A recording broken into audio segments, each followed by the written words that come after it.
menjadi catatan sejarah bangsa ini pasti, karena prosesnya memang seperti itu. Apa yang dilakukan oleh MK, kemudian koreksi yang dilakukan oleh MK-MK itu merupakan bagian penting, Mbak, dari catatan sejarah demokrasi di negeri ini. Jelas, Mbak, meskipun secara formal hukum keputusan itu tidak bisa dicabut, tapi legitimasi etiknya, legitimasi moralnya ini kemudian menjadi sangat tergerus. Karena ini bukan soal etik kalau saya dalam konteks Pak Gibran, tapi lebih dalam konteks kenegarawanan. Ya, bahwa di tengah kontroversi yang muncul dari awal, ternyata peluang itu dimanfaatkan, dan kemudian ya publik pada akhirnya yang akan bisa menilai PDIP melakukan itu ya untuk menghindari kemungkinan Pak Gibran mengatakan kepada publik kelak ketika kampanye, saya dipecat kok dari PDIP. Kan orang dipecat itu kan seperti orang disakiti kan, Mbak. Nah, seringkali kan orang lupa kenapa sampai dipecat, kan ada proses panjang di situ kan. Halo Tribuners, program Tribun News on Fokus kembali lagi menjumpai Anda hari ini bersama dengan saya Nila Irda. Kita membahas terkait putusan MK-MK yang kemarin keluar, ini sudah dinantikan oleh banyak pihak dan akhirnya diputuskan bahwa Ketua MK Anwar Usman diberhentikan dari jabatannya sebagai Ketua Mahkamah Konstitusi. Kira-kira apakah kemudian putusan MK-MK ini akan berdampak pada pencalonan sosok Gibran Rakabuming Raka yang memang konflik ini atau isu ini berkembang setelah lolosnya nama seorang Gibran untuk melenggang menjadi calon wakil presiden berpasangan dengan Prabowo Subianto. Untuk membahas hal tersebut, Tribuners, saya sudah tersambung bersama dengan pakar politik sekaligus Dekan Visipol Universitas Gadjah Mada, ada Pak Wawan Masudi dalam sambungan Zoom. Pak Wawan, terima kasih banyak sudah bergabung. Apa kabar, Bapak? Kabar sehat, Mbak Nila. Baik, terima kasih Pak Wawan untuk meluangkan waktunya berbincang bersama dengan saya. Sebagai pengantar Pak Wawan, kemarin kita sama-sama mengikuti jalannya sidang putusan MK-MK yang menyatakan akhirnya Anwar Usman ini diberhentikan begitu ya dari jabatannya karena terbukti melakukan pelanggaran etik. Seperti apa komentar Pak Wawan? Ada beberapa aspek yang bisa kita lihat dari keputusan MK-MK ya, Mbak. Pertama, dari aspek penegakan etika sendiri. Keputusan MK-MK ini memang memberikan semacam harapan bahwa marwah MK sebagai lembaga untuk menjaga konstitusi ini bisa dipulihkan. Ya, bahwa pada akhirnya dinyatakan ada sejumlah pelanggaran etik yang dilakukan oleh para hakim konstitusi yang dilaporkan, dan dengan adanya keputusan tersebut, maka beberapa bentuk ketidakpercayaan publik, beberapa persoalan yang berhubungan dengan dugaan etika yang itu bisa menggerus kepercayaan kita kepada lembaga yang sangat penting ini bisa diperbaiki. Ini dimensi pertama. Dimensi kedua, persidangan etik yang dilakukan oleh MK-MK ini kan menindaklanjuti laporan dari masyarakat, Mbak. Ya, poin ini menunjukkan betapa bahwa lembaga negara siapapun itu tidak akan pernah lepas dari kontrol publik. Bahwa demokrasi yang kuat di negara manapun, demokrasi yang kuat di belahan bumi manapun sangat ditentukan oleh seberapa kuat kontrol dari publik, seberapa kuat kontrol dari masyarakat sipil. Kita tahu bahwa para pelapor yang mempersoalkan dan yang melaporkan para hakim MK adalah bagian dari kekuatan masyarakat sipil di Indonesia. Artinya, lembaga negara manapun saat ini dan ke depan harus benar-benar belajar apa yang mereka lakukan ini sepenuhnya ada di dalam pengawasan publik, ya, ada di dalam pengawasan masyarakat sipil. Dan jika ada hal yang dianggap menyimpang, maka itu bisa dipersoalkan dan bisa dikoreksi, menunjukkan bahwa demokrasi kita masih terjaga dengan adanya kekuatan dari masyarakat sipil. Itu aspek kedua. Aspek ketiga tentu berhubungan dengan tokoh yang atau siapapun nih yang kemudian mengambil manfaat kemarin, mengambil manfaat dari peluang yang dibuka oleh MK untuk bisa mencalonkan diri sebagai calon wakil presiden. Dalam konteks ini tentu Pak Gibran yang berpasangan dengan Pak Prabowo. Bahwa meskipun keputusan MK tidak menggugurkan substansi keputusan, bahwa artinya calon wakil presiden maupun calon presiden boleh berusia di bawah 40 tahun sejauh pernah menduduki jabatan politik yang juga diperoleh lewat proses pemilihan umum. Ini tidak berubah, tetapi prosesnya atau proses munculnya keputusan itu ternyata sudah diputus ada aspek-aspek pelanggaran etika. Bahwa sebuah keputusan mungkin tetap boleh berjalan, namun kita tahu akan selalu menjadi catatan publik bahwa keputusan tersebut muncul dalam konteks di mana ada pelanggaran-pelanggaran etika yang dilakukan oleh pengambil kebijakan tersebut. Sehingga ini secara hukum pencalonannya tidak akan bermasalah, tetapi secara politik tentu ada aspek legitimasi yang kemudian bisa menjadi pertanyaan dari waktu ke waktu. Dari sisi etika politik ada hal yang tidak sepenuhnya kemudian bisa bisa dibangun dari proses pencalonan tersebut. Artinya Pak Wawan jika melihat dari sisi atau poin yang ketiga begitu ya, apakah ini kemudian bisa menjadi bumerang besar bagi proses pencalonan pasangan Prabowo Gibran, termasuk juga ini juga bisa jadi salah satu senjata untuk semakin menggerus sentimen negatif dari publik terkait pasangan ini, Pak Wawan?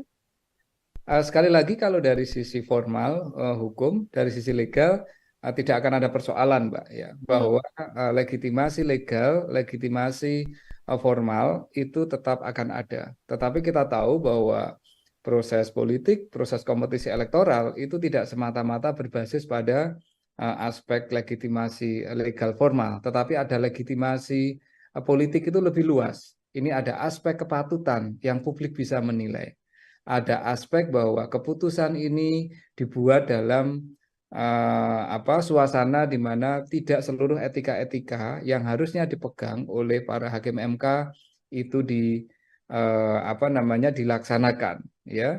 Karena itu kemudian publik akan menilai bahwa oke, ini bisa mencalonkan, tetapi ada banyak kelemahan-kelemahan, ya. Ada aspek-aspek yang bisa kita katakan cacat dari sisi proses pencalonan yang kemudian ya tergantung nanti dalam proses kampanye apakah lawan politik akan menggunakan ini untuk melakukan serangan dengan mengatakan bahwa ada fondasi etika yang bermasalah dalam proses yang sedang berlangsung atau tidak dipakai oleh para lawan politiknya. Pun halnya di masyarakat, kita tidak tahu akan seberapa lama ini memori masyarakat terhadap proses yang berlangsung di MK ini kan.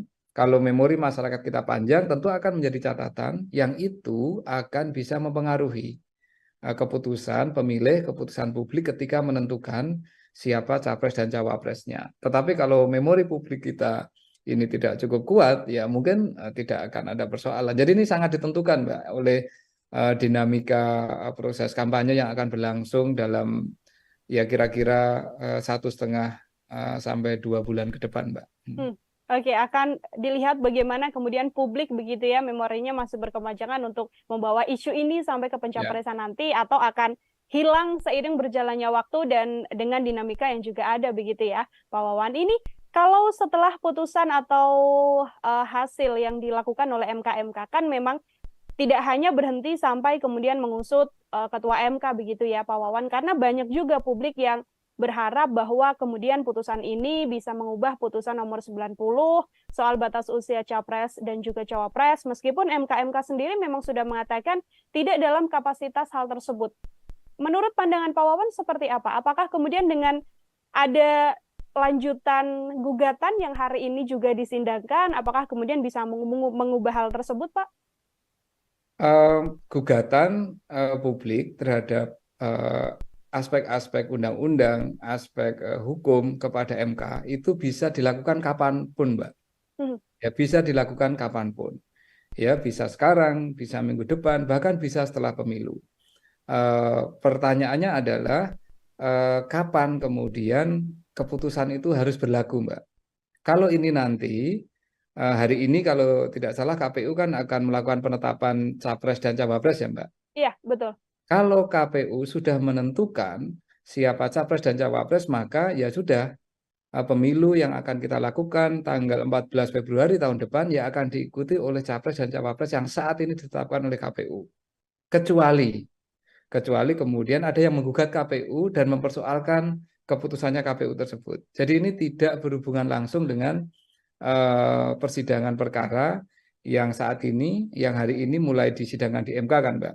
Nah, sebagaimana disampaikan oleh Pak Jimli kemarin, seandainya ini ada gugatan lebih lanjut dan KPU sudah menetapkan siapa capres dan cawapres, apapun hasil dari gugatan, maka itu hanya akan berlaku kira-kira untuk pemilu tahun atau pemilu periode berikutnya ya Mbak. Artinya ini kan pemilu tahun 2029. Ya. Nah, dan apakah ini salah? Tidak, Mbak. Dari sisi proses pemilu, ini saya kira penting untuk segera memberikan kepastian kepada masyarakat. Cuman masalahnya, sekali lagi ini kan soal dukungan politik ya, Mbak. Soal legitimasi politik. Bagaimana masyarakat kemudian bisa memiliki catatan atas proses ini. Itu yang saya kira yang paling penting nantinya untuk menuju ke Februari tanggal 14 2024 nanti, Mbak. Baik, tidak akan banyak mengubah juga ya Pak Wawan ya, karena pun kalaupun bisa berlaku, batasnya sudah hari ini PKPU yang kemudian disahkan oleh KPU, lalu berlakunya kemungkinan besar adalah di 2029, seperti itu. Pertanyaan yang juga muncul di publik ini Pak Wawan adalah terkait bagaimana etika begitu ya, etika dari sosok Mas Gibran sendiri. Kalau kita tahu kan Mas Gibran juga sudah menyatakan statementnya, sudah mengatakan bahwa ya bagaimanapun saya mengikuti apa yang sudah diputuskan oleh MK-MK. Kalau Pak Wawan melihat jawaban dari Mas Gibran ini, seperti apa Pak Wawan? Karena kan Mas Gibran ini sosok yang terus dibahas terkait putusan 90 batas usia capres dan cawapres ini. Begini Mbak ya, bahwa satu proses persidangan etik oleh MK-MK ini pertama tidak berhubungan dengan siapapun di luar hakim MK. Itu yang penting harus kita tegaskan dulu ya, bahwa ini persidangan untuk menentukan apakah hakim MK cukup mengikuti standar etika yang ada di dalam peraturan MK. Dan keputusannya sudah menunjukkan dari 4 laporan, semuanya ada aspek-aspek yang terbukti ada pelanggaran etika. Ya kan Mbak, elemennya kan banyak kemarin yang diputuskan ya, bahwa ini para hakim tidak cukup bisa menjaga kerahasiaan, para hakim tidak cukup bisa saling mengingatkan dan menjaga marwah, ya kan? Ada hakim yang dinyatakan bahwa tidak bisa memproteksi MK dari intervensi politik tertentu, kan seperti itu Mbak, ya kan? Jadi ini persidangan etik ini adalah persidangan untuk melihat seberapa seberapa kuat para hakim MK memegang standar etik ya, ethical conduct-nya itu seperti apa dipegang, dan ternyata buktinya seperti itu. Ini yang pertama. Yang kedua, kalau Pak Gibran sendiri sebenarnya secara normatif posisinya ya sebagai warga negara yang bisa memanfaatkan keputusan MK ini. Meskipun kita tahu secara politik beliau memang menjadi salah satu pihak yang boleh dikatakan terkait langsung atau memperoleh manfaat langsung dari keputusan ini kan Mbak, ya kan? Nah, apakah ini kemudian ada persoalan etik untuk proses pencalonan? Kalau saya bukan soal etiknya Mbak, tapi soal testing untuk kenegarawanan. Semestinya kalau memang melihat ada proses yang kontroversial seperti ini, kalau memang tidak mau mencalonkan ya dari awal tidak memanfaatkan kesempatan. Tetapi ini kan kenyataannya kan memanfaatkan kesempatan, Mbak. Artinya ya memang ada peluang yang dibuka dan kemudian itu dipakai. Nah, apakah itu secara formal sekali lagi sah? Itu sah, Mbak. Cuman publik kemudian akan menanyakan, oh ternyata proses kemarin itu ya bagaimanapun juga memberikan jalan yang lebih terbuka kepada Pak Gibran untuk kemudian mencalonkan cawapres. Karena kenyataannya beliau memanfaatkan peluang ini. Kan begitu, Mbak, ya? Tapi apakah ini kemudian ada hubungannya terkait dengan etikanya Pak Gibran dalam konteks ini? Tidak terkait, Mbak. Karena ini bukan soal etik kalau saya dalam konteks Pak Gibran, tapi lebih dalam konteks kenegarawanan. Ya, bahwa di tengah kontroversi yang muncul dari awal, ternyata peluang itu dimanfaatkan dan kemudian ya publik pada akhirnya yang akan bisa menilai seberapa ini ya, seberapa derajat kenegarawanan yang dimiliki oleh beliau maupun mungkin ya mohon maaf oleh orang-orang yang ada di sekitar beliau kayak gitu Mbak. Kalau saya melihatnya lebih ke situ. Jadi ini tidak ada etika yang dilanggar, tetapi memang ada pertanyaan soal memanfaatkan situasi, aspek kenegarawanan yang itu semua kemudian menjadi pembuktian. Kira-kira kemudian publik bisa menyimpulkan, oh berarti semua proses yang penuh dengan drama, semua proses yang penuh dengan dinamika ini memang memberikan jalan yang sangat lapang kepada beliau untuk menjadi cawapres. Dan kenyataannya kan seperti itu, Mbak. Artinya kalau dari kacamata atau dari pandangan Pak Wawan sendiri, kenegarawan seorang Gibran ini apakah kemudian masih belum bisa dikatakan punya sisi kenegarawan yang elok, yang bagus, atau seperti apa Pak Wawan? Ya kalau saya melihat ketika peluang ini terbuka dan kemudian dimanfaatkan, ya berarti memang ada intensi untuk memanfaatkan peluang itu. Guna apa ya? Guna masuk ke dalam proses proses elektoral, proses pemilu presiden dan wakil presiden kan, Mbak. Dari awal kan kita tahu ya bahwa dari sisi momentum ya, dari awal kita tahu dari sisi momentum proses gugatan ini kan sangat mepet Mbak dengan semua dinamika proses pencalonan kemarin ya. Dan karena dari sisi momentum seperti itu, maka kita semua kemudian bisa membaca, publik bisa menilai bahwa ini tujuan utamanya adalah untuk mencoba membuka ruang. Dan kebetulan ruang itu kemudian dibuka oleh MK, ya kan? Dan proses membuka ruang oleh MK ternyata penuh dengan kontroversi.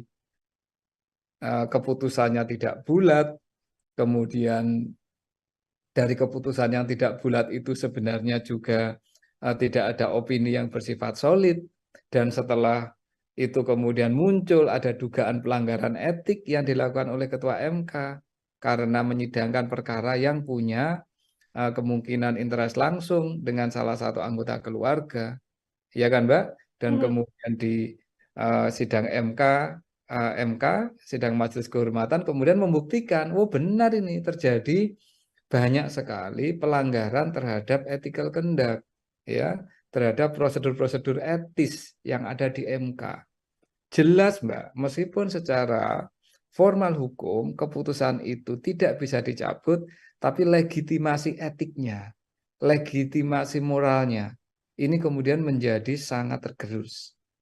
Nah, ini yang memang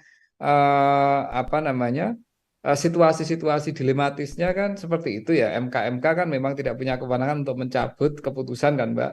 Tetapi hanya bisa menunjukkan kepada publik ini ada legitimasi etika yang dilanggar ketika keputusan ini dibuat. Ya kan? Okay. Dan ketika itu dimanfaatkan untuk pencalonan, akhirnya ya publik yang bisa menilai kalau ini semuanya penuh kontroversi, mengapa sih kita ambil jalan itu?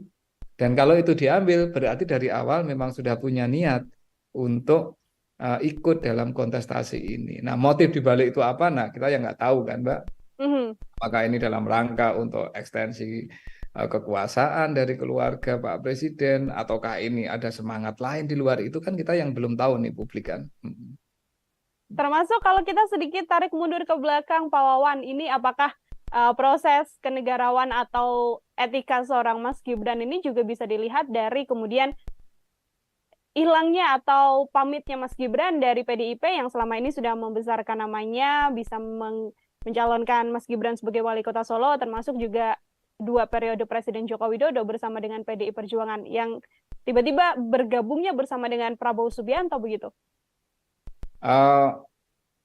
Saya kira hubungan PDIP dan Gibran dan PDIP memang sudah sampai pada titik yang tidak mungkin untuk diperbaiki untuk saat ini, Mbak ya. Di satu sisi PDIP tidak pernah secara tegas menyatakan memberhentikan atau memecat Pak Gibran kan, Mbak. Yang diminta oleh PDIP adalah ya mengembalikan KTA, yang artinya itu adalah mengundurkan diri. Nah, yang dimau Pak Gibran kelihatannya nggak kayak gitu. Ya kalau tidak dipecat berarti saya masih di PDIP kan kira-kira kan seperti itu toh Mbak.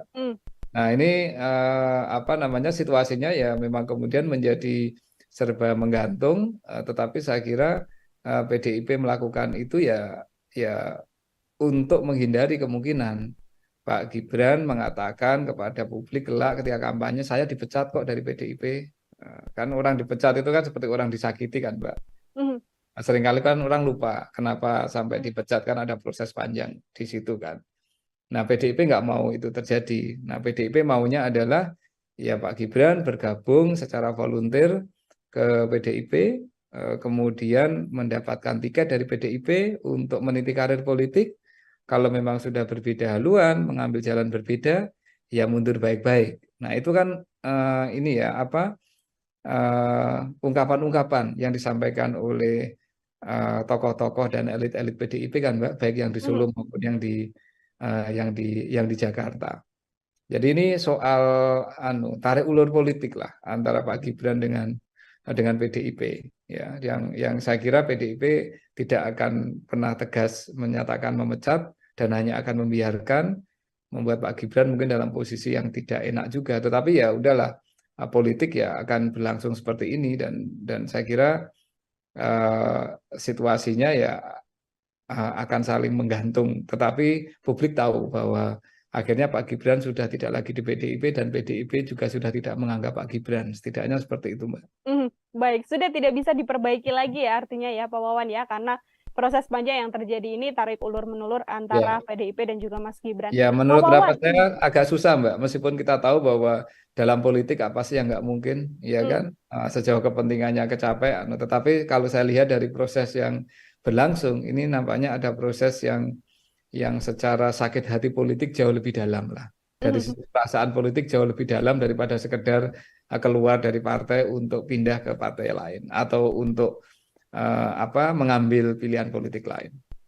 Oke, Pak Wawan, ini ada pihak juga yang kemudian mendesak agar Pak Prabowo Subianto, ini ada dari kubu Pak Anies begitu ya, dan juga Pak Ganjar yang sama-sama kompak mengatakan sedianya atau seyogyanya Pak Prabowo Subianto ini mengganti Mas Gibran dari Cawapres setelah adanya putusan MK. Komentar Pak Wawan seperti apa? Ya itu bagian dari saling menyerang dalam politik lah, itu biasa lah kayak gitu ya. Jadi tentu kubu lawan politik akan mengatakan ini ada keputusan seperti ini dan secara etik berarti ada masalah, sebaiknya mengganti, kan kayak gitu toh Mbak. Ini kan bagian dari strategi menyerang dalam politik kan. Nah, jadi ya, tidak ada masalah kalau itu yang menyampaikan partai politik. Nanti mungkin Pak Prabowo akan merespon dengan cara yang lain toh, bahwa mungkin mengatakan ya secara formal hukumnya tidak ada yang kami salahi dan kami akan jalan dan kemudian kami akan masuk dengan program-program. Ya ini bagian dari Mbak, political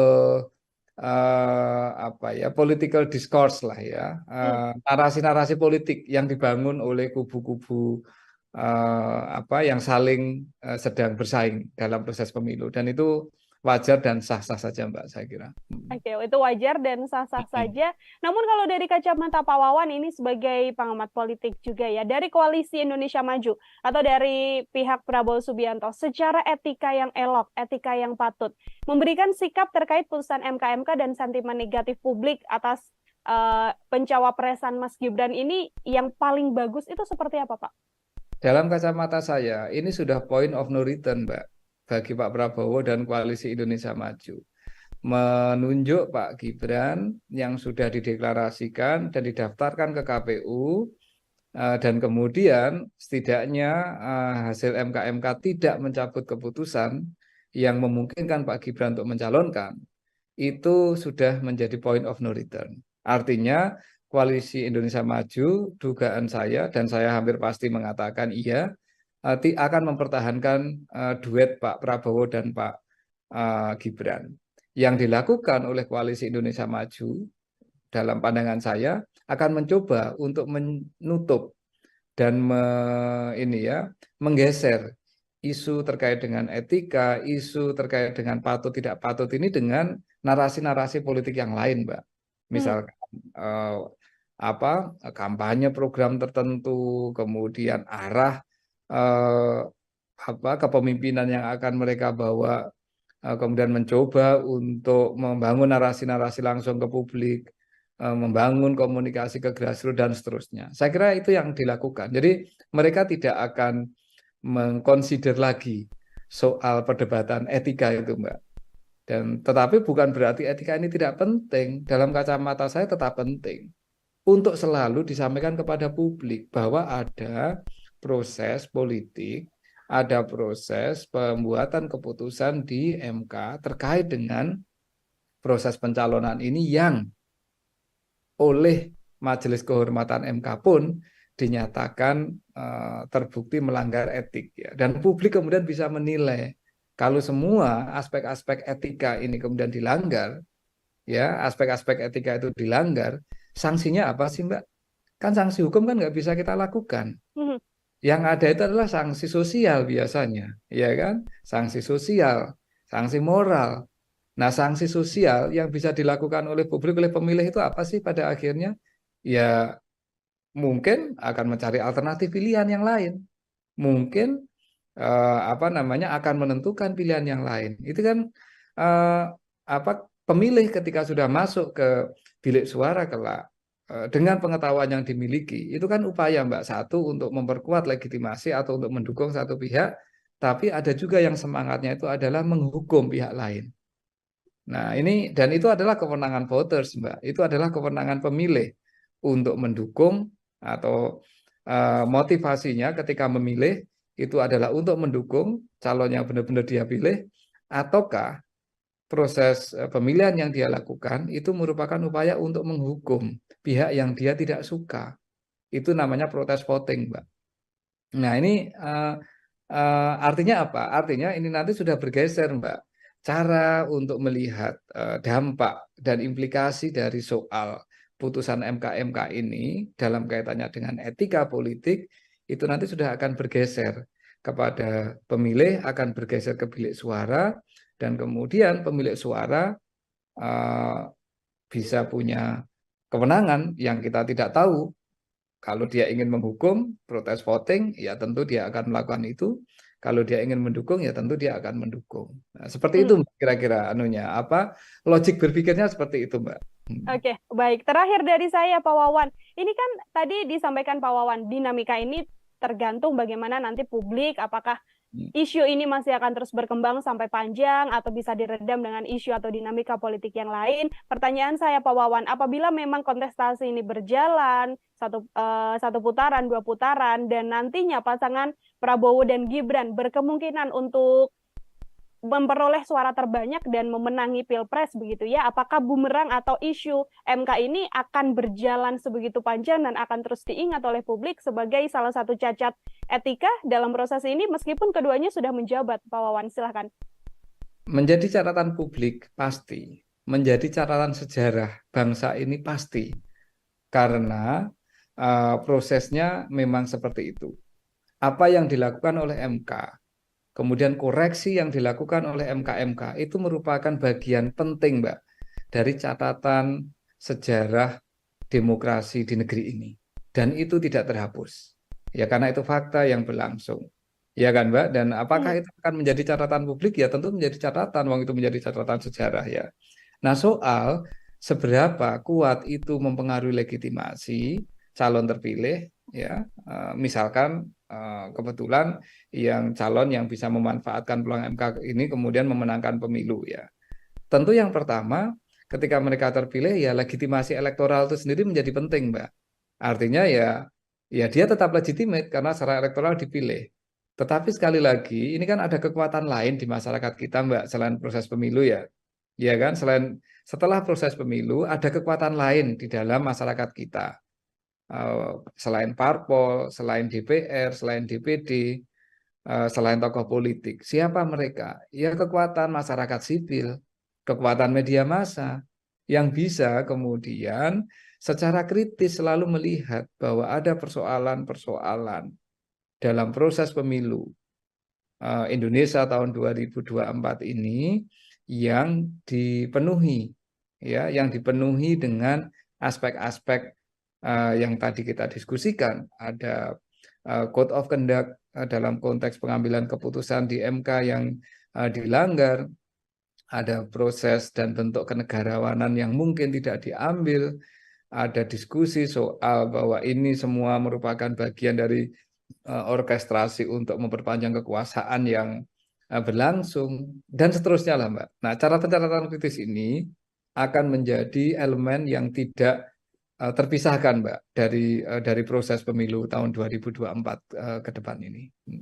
Oke, artinya cap yang akan dilabelkan begitu ya, Pak Wawan, bisa saya sampaikan kepada pasangan Prabowo Gibran berkepanjangan sampai terpilih pun nanti masih akan melekat, karena ini adalah bagian dari catatan sejarah proses panjang yang masih akan diingat oleh publik, seperti itu. Ya. Pak Wawan, terima kasih banyak atas kesempatannya berbincang bersama dengan saya untuk bahasan hari ini. Semoga di lain kesempatan kita bisa berbincang lagi, Pak Wawan. Terima kasih, Mbak Nila, sehat selalu. Ya. Sehat selalu, Pak Wawan. Ya, Tribuners, demikian program Tribun News on Fokus hari ini. Nantikan Tribun News on Fokus selanjutnya untuk bahasan-bahasan konten lain bersama dengan saya. Saya Nila Irda, pamit undur diri. Terima kasih dan sampai jumpa. Download Tribun X sekarang. Menghadirkan lokal menjadi Indonesia. Menjadi catatan sejarah bangsa ini pasti, karena prosesnya memang seperti itu. Apa yang dilakukan oleh MK, kemudian koreksi yang dilakukan oleh MK itu merupakan bagian penting, Mbak, dari catatan sejarah demokrasi di negeri ini. Jelas, Mbak, meskipun secara formal hukum keputusan itu tidak bisa dicabut, tapi legitimasi etiknya, legitimasi moralnya ini kemudian menjadi sangat tergerus. Karena ini bukan soal etik kalau saya dalam konteks Pak Gibran, tapi lebih dalam konteks kenegarawanan. Ya, bahwa di tengah kontroversi yang muncul dari awal, ternyata peluang itu dimanfaatkan, dan kemudian ya publik pada akhirnya yang akan bisa menilai PDIP melakukan itu ya untuk menghindari kemungkinan Pak Gibran mengatakan kepada publik kelak ketika kampanye, saya dipecat kok dari PDIP. Kan orang dipecat itu kan seperti orang disakiti kan, Mbak. Nah, seringkali kan orang lupa kenapa sampai dipecat, kan ada proses panjang di situ kan. Halo Tribuners, program Tribun News on Fokus kembali lagi menjumpai Anda hari ini bersama dengan saya Nila Irda. Kita membahas terkait putusan MK yang kemarin keluar, ini sudah dinantikan oleh banyak pihak dan akhirnya diputuskan bahwa Ketua MK Anwar Usman diberhentikan dari jabatannya sebagai Ketua Mahkamah Konstitusi. Kira-kira apakah kemudian putusan MK ini akan berdampak pada pencalonan sosok Gibran Rakabuming Raka yang memang konflik ini atau isu ini berkembang setelah lolosnya nama seorang Gibran untuk melenggang menjadi calon wakil presiden berpasangan dengan Prabowo Subianto. Untuk membahas hal tersebut, Tribuners, saya sudah tersambung bersama dengan pakar politik sekaligus Dekan Visipol Universitas Gadjah Mada, ada Pak Wawan Masudi dalam sambungan Zoom. Pak Wawan, terima kasih banyak sudah bergabung. Apa kabar, Bapak? Kabar sehat, Mbak Nila. Baik, terima kasih Pak Wawan untuk meluangkan waktunya berbincang bersama dengan saya. Sebagai pengantar Pak Wawan, kemarin kita sama-sama mengikuti jalannya sidang putusan MK yang menyatakan akhirnya Anwar Usman ini diberhentikan begitu ya dari jabatannya karena terbukti melakukan pelanggaran etik. Seperti apa komentar Pak Wawan? Ada beberapa aspek yang bisa kita lihat dari keputusan MK ya, Mbak. Pertama, dari aspek penegakan etika sendiri. Keputusan MK ini memang memberikan semacam harapan bahwa marwah MK sebagai lembaga untuk menjaga konstitusi ini bisa dipulihkan. Ya, bahwa pada akhirnya dinyatakan ada sejumlah pelanggaran etik yang dilakukan oleh para hakim konstitusi yang dilaporkan, dan dengan adanya keputusan tersebut maka beberapa bentuk ketidakpercayaan publik, beberapa persoalan yang berhubungan dengan dugaan etika yang itu bisa menggerus kepercayaan kita kepada lembaga yang sangat penting ini bisa diperbaiki. Ini dimensi pertama. Dimensi kedua, persidangan etik yang dilakukan oleh MK ini kan menindaklanjuti laporan dari masyarakat, Mbak. Ya, poin ini menunjukkan betapa bahwa lembaga negara siapapun itu tidak akan pernah lepas dari kontrol publik. Bahwa demokrasi yang kuat di negara manapun, demokrasi yang kuat di belahan bumi manapun sangat ditentukan oleh seberapa kuat kontrol dari publik, seberapa kuat kontrol dari masyarakat sipil. Kita tahu bahwa para pelapor yang mempersoalkan dan yang melaporkan para hakim MK adalah bagian dari kekuatan masyarakat sipil di Indonesia. Artinya, lembaga negara manapun saat ini dan ke depan harus benar-benar belajar apa yang mereka lakukan ini sepenuhnya ada di dalam pengawasan publik, ya, ada di dalam pengawasan masyarakat sipil. Dan jika ada hal yang dianggap menyimpang, maka itu bisa dipersoalkan dan bisa dikoreksi, menunjukkan bahwa demokrasi kita masih terjaga dengan adanya kekuatan dari masyarakat sipil. Itu aspek kedua. Aspek ketiga tentu berhubungan dengan tokoh yang atau siapapun nih yang kemudian mengambil manfaat kemarin, mengambil manfaat dari peluang yang dibuka oleh MK untuk bisa mencalonkan diri sebagai calon wakil presiden. Dalam konteks ini tentu Pak Gibran yang berpasangan dengan Pak Prabowo. Bahwa meskipun keputusan MK tidak menggugurkan substansi keputusan, bahwa artinya calon wakil presiden maupun calon presiden boleh berusia di bawah 40 tahun sejauh pernah menduduki jabatan politik yang juga diperoleh lewat proses pemilihan umum, ini tidak berubah, tetapi prosesnya atau proses munculnya keputusan itu ternyata sudah diputus ada aspek-aspek pelanggaran etika. Bahwa sebuah keputusan mungkin tetap boleh berjalan, namun kita tahu akan selalu menjadi catatan publik bahwa keputusan tersebut muncul dalam konteks di mana ada pelanggaran-pelanggaran etika yang dilakukan oleh pengambil kebijakan tersebut. Sehingga ini secara hukum pencalonannya tidak akan bermasalah, tetapi secara politik tentu ada aspek legitimasi yang kemudian bisa menjadi pertanyaan dari waktu ke waktu. Dari sisi etika politik ada hal yang tidak sepenuhnya kemudian bisa bisa dibangun dari proses pencalonan tersebut. Artinya Pak Wawan jika melihat dari sisi atau poin yang ketiga begitu ya, apakah ini kemudian bisa menjadi bumerang besar bagi proses pencalonan pasangan Prabowo Gibran, termasuk juga ini juga bisa jadi salah satu senjata untuk semakin menggerus sentimen negatif dari publik terkait pasangan ini, Pak Wawan? Sekali lagi kalau dari sisi formal hukum, dari sisi legal tidak akan ada persoalan, Mbak, ya, bahwa legitimasi legal, legitimasi formal itu tetap akan ada. Tetapi kita tahu bahwa proses politik, proses kompetisi elektoral itu tidak semata-mata berbasis pada aspek legitimasi legal formal, tetapi ada legitimasi politik itu lebih luas. Ini ada aspek kepatutan yang publik bisa menilai. Ada aspek bahwa keputusan ini dibuat dalam suasana di mana tidak seluruh etika-etika yang harusnya dipegang oleh para hakim MK itu dilaksanakan, ya. Karena itu kemudian publik akan menilai bahwa oke, ini bisa mencalonkan, tetapi ada banyak kelemahan-kelemahan, ya. Ada aspek-aspek yang bisa kita katakan cacat dari sisi proses pencalonan yang kemudian ya tergantung nanti dalam proses kampanye apakah lawan politik akan menggunakan ini untuk melakukan serangan dengan mengatakan bahwa ada fondasi etika yang bermasalah dalam proses yang sedang berlangsung atau tidak dipakai oleh para lawan politiknya. Pun halnya di masyarakat, kita tidak tahu akan seberapa lama ini memori masyarakat terhadap proses yang berlangsung di MK ini kan.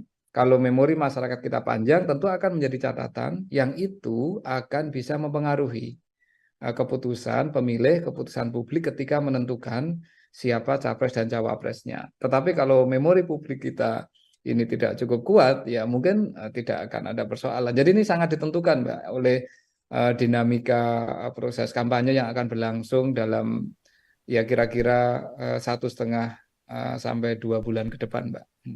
Oke, akan dilihat bagaimana kemudian publik begitu ya, memorinya masih berkepanjangan untuk membawa isu ini sampai ke pencapresan nanti, atau akan hilang seiring berjalannya waktu dan dengan dinamika yang juga ada begitu ya, Pak Wawan. Ini kalau setelah putusan atau hasil yang dilakukan oleh MK kan memang tidak hanya berhenti sampai kemudian mengusut Ketua MK begitu ya, Pak Wawan, karena banyak juga publik yang berharap bahwa kemudian putusan ini bisa mengubah putusan nomor 90 soal batas usia capres dan juga cawapres, meskipun MK sendiri memang sudah mengatakan tidak dalam kapasitas hal tersebut. Menurut pandangan Pak Wawan seperti apa? Apakah kemudian dengan ada lanjutan gugatan yang hari ini juga disindangkan, apakah kemudian bisa mengubah hal tersebut, Pak? Gugatan publik terhadap aspek-aspek undang-undang, aspek hukum kepada MK itu bisa dilakukan kapanpun, Mbak. Ya, bisa dilakukan kapanpun. Ya, bisa sekarang, bisa minggu depan, bahkan bisa setelah pemilu.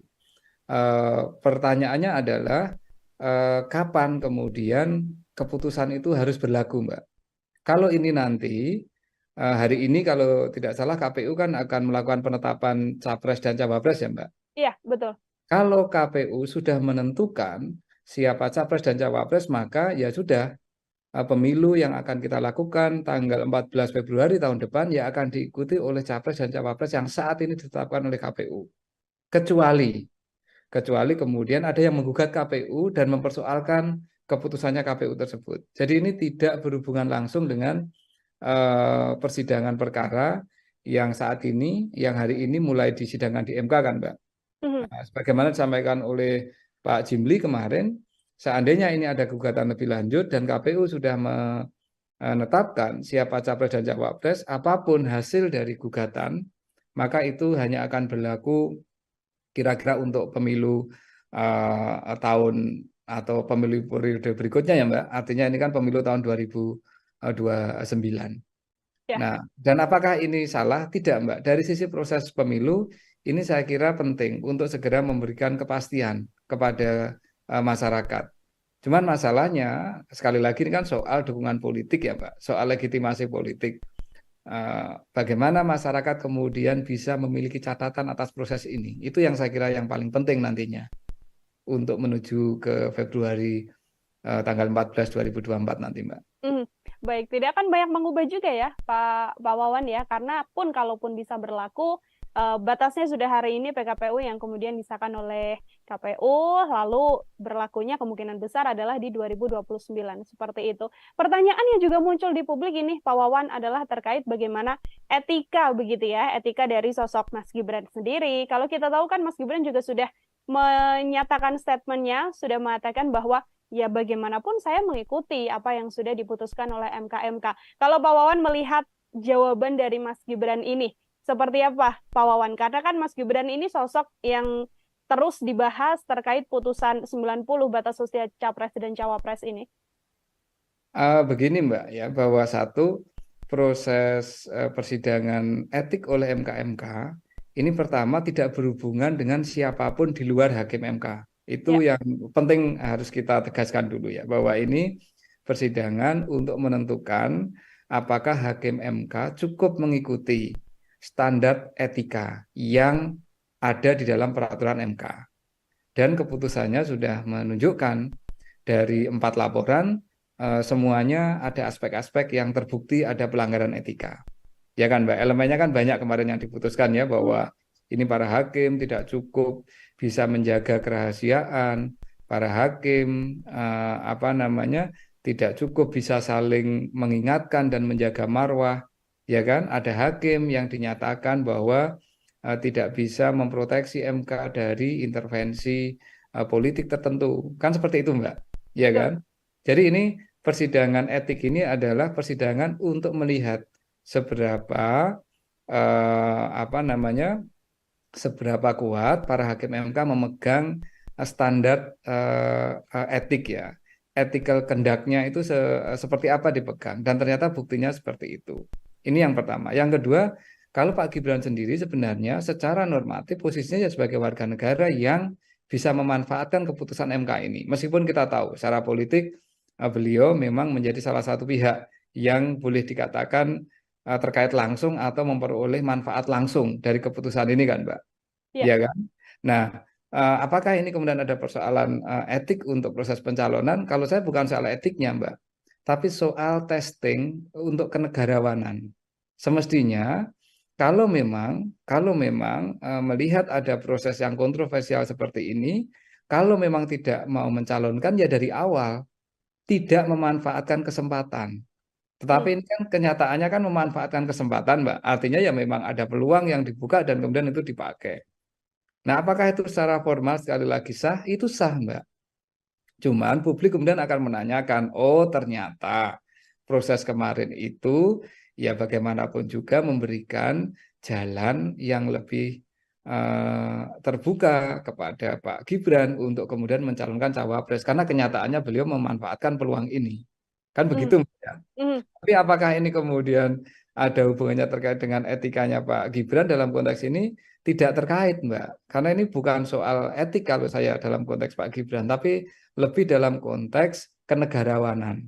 Ya, bahwa di tengah kontroversi yang muncul dari awal ternyata peluang itu dimanfaatkan dan kemudian ya publik pada akhirnya yang akan bisa menilai seberapa ini ya seberapa derajat kenegarawanan yang dimiliki oleh beliau maupun mungkin ya mohon maaf oleh orang-orang yang ada di sekitar beliau kayak gitu, Mbak. Kalau saya melihatnya lebih ke situ. Jadi ini tidak ada etika yang dilanggar, tetapi memang ada pertanyaan soal memanfaatkan situasi aspek kenegarawanan yang itu semua kemudian menjadi pembuktian.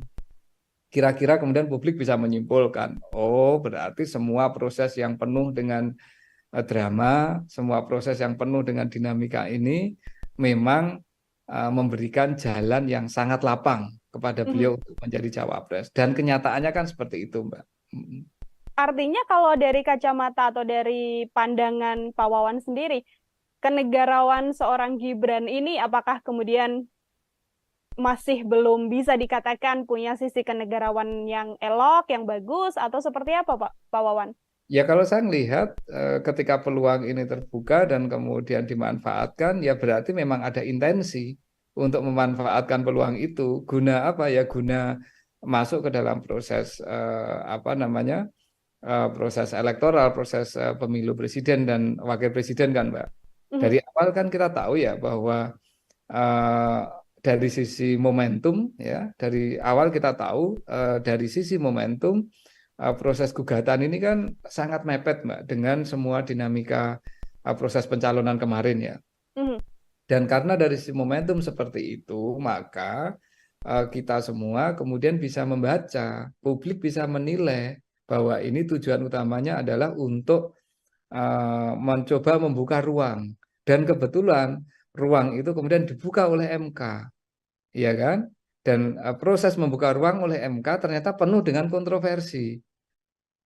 Keputusannya tidak bulat, kemudian dari keputusan yang tidak bulat itu sebenarnya juga tidak ada opini yang bersifat solid, dan setelah itu kemudian muncul ada dugaan pelanggaran etik yang dilakukan oleh Ketua MK karena menyidangkan perkara yang punya kemungkinan interest langsung dengan salah satu anggota keluarga, ya kan, Mbak? Dan kemudian di sidang sidang Majelis Kehormatan kemudian membuktikan, oh benar ini terjadi banyak sekali pelanggaran terhadap ethical conduct, ya, terhadap prosedur-prosedur etis yang ada di MK.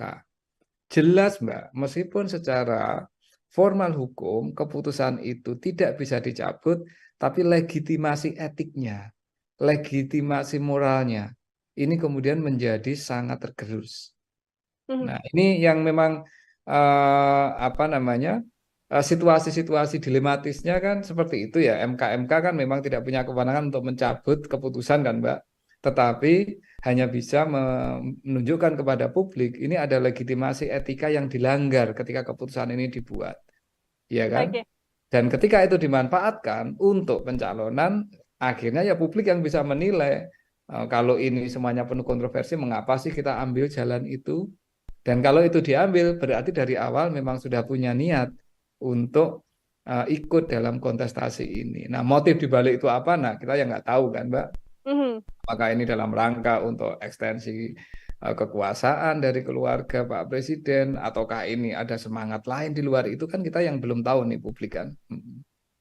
Termasuk kalau kita sedikit tarik mundur ke belakang, Pak Wawan, ini apakah proses kenegarawan atau etika seorang Mas Gibran ini juga bisa dilihat dari kemudian hilangnya atau pamitnya Mas Gibran dari PDIP yang selama ini sudah membesarkan namanya, bisa mencalonkan Mas Gibran sebagai wali kota Solo, termasuk juga 2 periode Presiden Joko Widodo bersama dengan PDI Perjuangan yang tiba-tiba bergabungnya bersama dengan Prabowo Subianto begitu? Saya kira hubungan PDIP dan Gibran dan PDIP memang sudah sampai pada titik yang tidak mungkin untuk diperbaiki untuk saat ini, Mbak ya.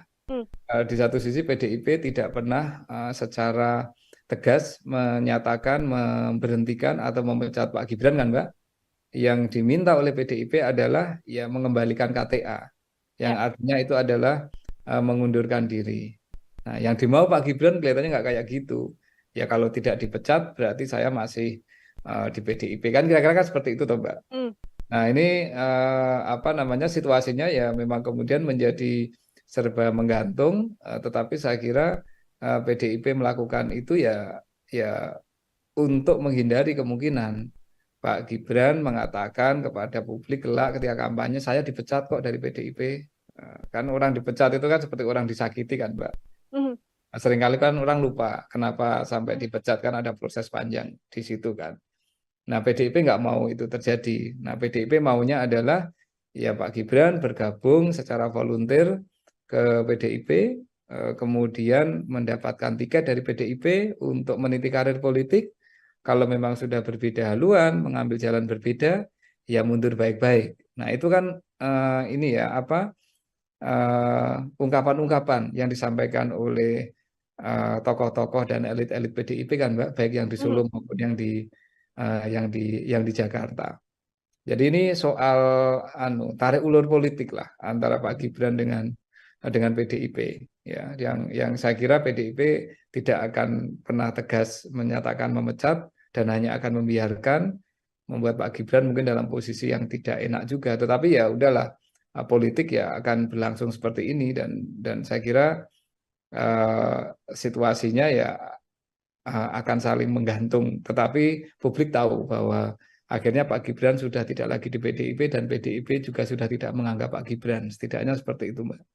Baik, sudah tidak bisa diperbaiki lagi ya artinya ya Pak Wawan ya, karena proses panjang yang terjadi ini tarik ulur menulur antara PDIP dan juga Mas Gibran. Ya, menurut pendapat saya agak susah, Mbak, meskipun kita tahu bahwa dalam politik apa sih yang nggak mungkin, ya kan, sejauh kepentingannya kecapai, tetapi kalau saya lihat dari proses yang berlangsung, ini nampaknya ada proses yang secara sakit hati politik jauh lebih dalam lah. Dari perasaan politik jauh lebih dalam daripada sekedar keluar dari partai untuk pindah ke partai lain atau untuk mengambil pilihan politik lain. Oke, Pak Wawan, ini ada pihak juga yang kemudian mendesak agar Pak Prabowo Subianto, ini ada dari kubu Pak Anies begitu ya, dan juga Pak Ganjar yang sama-sama kompak mengatakan sedianya atau seyogyanya Pak Prabowo Subianto ini mengganti Mas Gibran dari Cawapres setelah adanya putusan MK. Komentar Pak Wawan seperti apa? Ya, itu bagian dari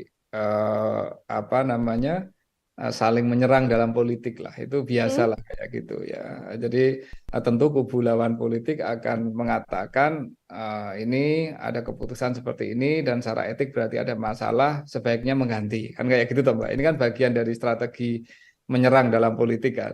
Nah, jadi ya, tidak ada masalah kalau itu yang menyampaikan partai politik. Nanti mungkin Pak Prabowo akan merespon dengan cara yang lain toh, bahwa mungkin mengatakan ya secara formal hukumnya tidak ada yang kami salahi dan kami akan jalan, dan kemudian kami akan masuk dengan program-program. Nah, ini bagian dari Mbak, political discourse lah ya, narasi-narasi politik yang dibangun oleh kubu-kubu yang saling sedang bersaing dalam proses pemilu, dan itu wajar dan sah-sah saja Mbak, saya kira. Oke, itu wajar dan sah-sah saja. Namun kalau dari kacamata Pak Wawan ini sebagai pengamat politik juga ya, dari Koalisi Indonesia Maju atau dari pihak Prabowo Subianto, secara etika yang elok, etika yang patut, memberikan sikap terkait putusan MK dan sentimen negatif publik atas pencawapresan Mas Gibran ini yang paling bagus itu seperti apa, Pak? Dalam kacamata saya, ini sudah point of no return, Mbak, bagi Pak Prabowo dan Koalisi Indonesia Maju. Menunjuk Pak Gibran yang sudah dideklarasikan dan didaftarkan ke KPU, dan kemudian setidaknya hasil MK tidak mencabut keputusan yang memungkinkan Pak Gibran untuk mencalonkan, itu sudah menjadi point of no return. Artinya Koalisi Indonesia Maju, dugaan saya dan saya hampir pasti mengatakan iya, akan mempertahankan duet Pak Prabowo dan Pak Gibran. Yang dilakukan oleh Koalisi Indonesia Maju dalam pandangan saya akan mencoba untuk menutup dan menggeser isu terkait dengan etika, isu terkait dengan patut tidak patut ini dengan narasi-narasi politik yang lain, Mbak. Misalkan kampanye program tertentu, kemudian arah kepemimpinan yang akan mereka bawa, kemudian mencoba untuk membangun narasi-narasi langsung ke publik, membangun komunikasi ke grassroots dan seterusnya. Saya kira itu yang dilakukan. Jadi mereka tidak akan mengconsider lagi soal perdebatan etika itu, Mbak. Tetapi bukan berarti etika ini tidak penting. Dalam kacamata saya tetap penting untuk selalu disampaikan kepada publik bahwa ada proses politik, ada proses pembuatan keputusan di MK terkait dengan proses pencalonan ini yang oleh Majelis Kehormatan MK pun dinyatakan terbukti melanggar etik, ya. Dan publik kemudian bisa menilai kalau semua aspek-aspek etika ini kemudian dilanggar, ya, aspek-aspek etika itu dilanggar, sanksinya apa sih, Mbak? Kan sanksi hukum kan nggak bisa kita lakukan. Yang ada itu adalah sanksi sosial biasanya, ya kan? Sanksi sosial, sanksi moral. Nah, sanksi sosial yang bisa dilakukan oleh publik, oleh pemilih itu apa sih pada akhirnya? Ya, mungkin akan mencari alternatif pilihan yang lain. Mungkin akan menentukan pilihan yang lain. Itu kan pemilih ketika sudah masuk ke bilik suara kelak dengan pengetahuan yang dimiliki, itu kan upaya, Mbak, satu untuk memperkuat legitimasi atau untuk mendukung satu pihak, tapi ada juga yang semangatnya itu adalah menghukum pihak lain. Nah, ini dan itu adalah kewenangan voters, Mbak. Itu adalah kewenangan pemilih untuk mendukung atau motivasinya ketika memilih itu adalah untuk mendukung calon yang benar-benar dia pilih, ataukah proses pemilihan yang dia lakukan itu merupakan upaya untuk menghukum pihak yang dia tidak suka. Itu namanya protes voting, Mbak. Nah, ini artinya apa? Artinya ini nanti sudah bergeser, Mbak.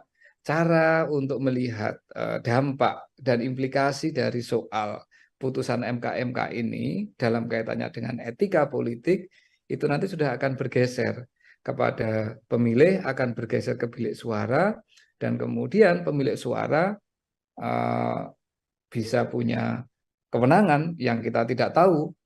Kalau dia ingin menghukum, protes voting, ya tentu dia akan melakukan itu. Kalau dia ingin mendukung, ya tentu dia akan mendukung. Nah, seperti itu kira-kira logik berpikirnya seperti itu, Mbak.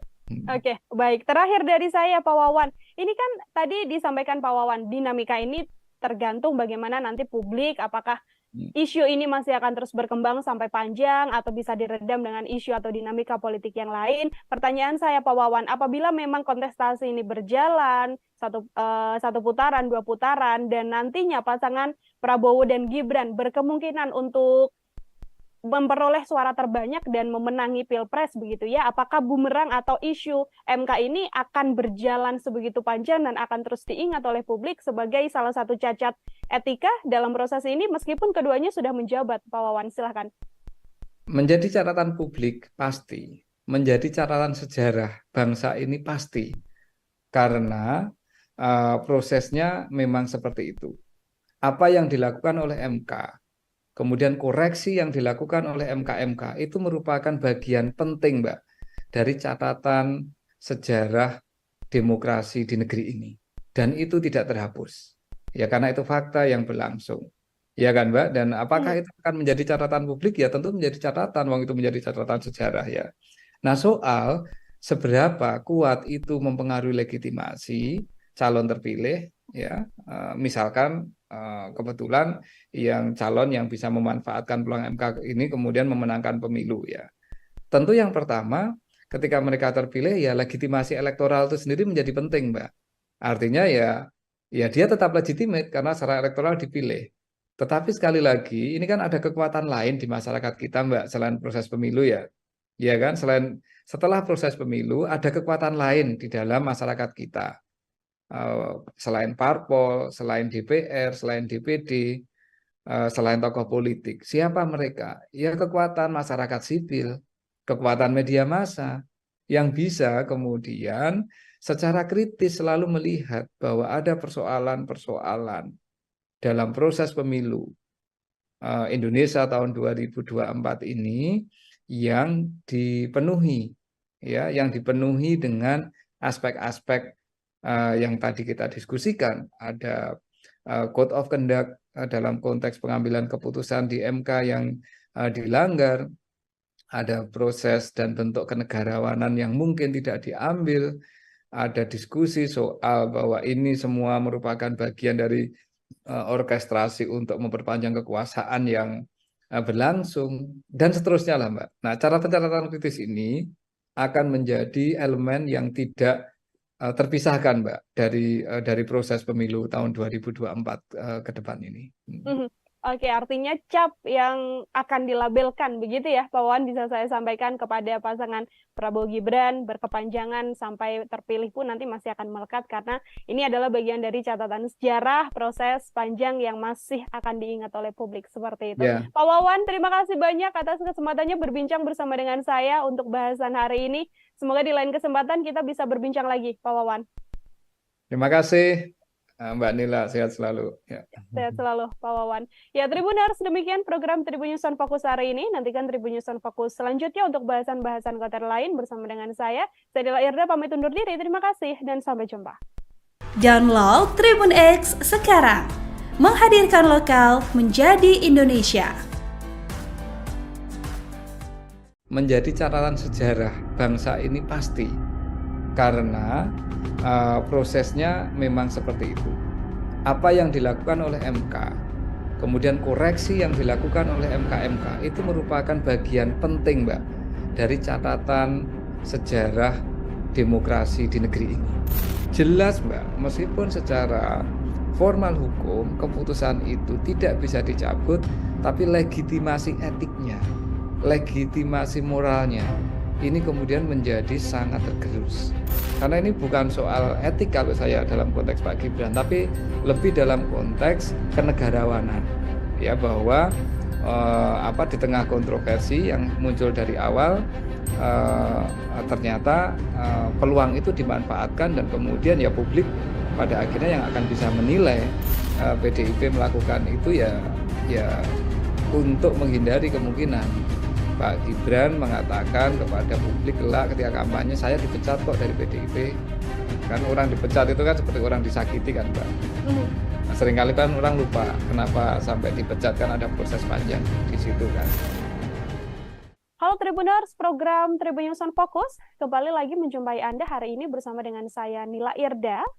Kita membahas terkait putusan MK yang kemarin keluar, ini sudah dinantikan oleh banyak pihak dan akhirnya diputuskan bahwa Ketua MK Anwar Usman diberhentikan dari jabatannya sebagai Ketua Mahkamah Konstitusi.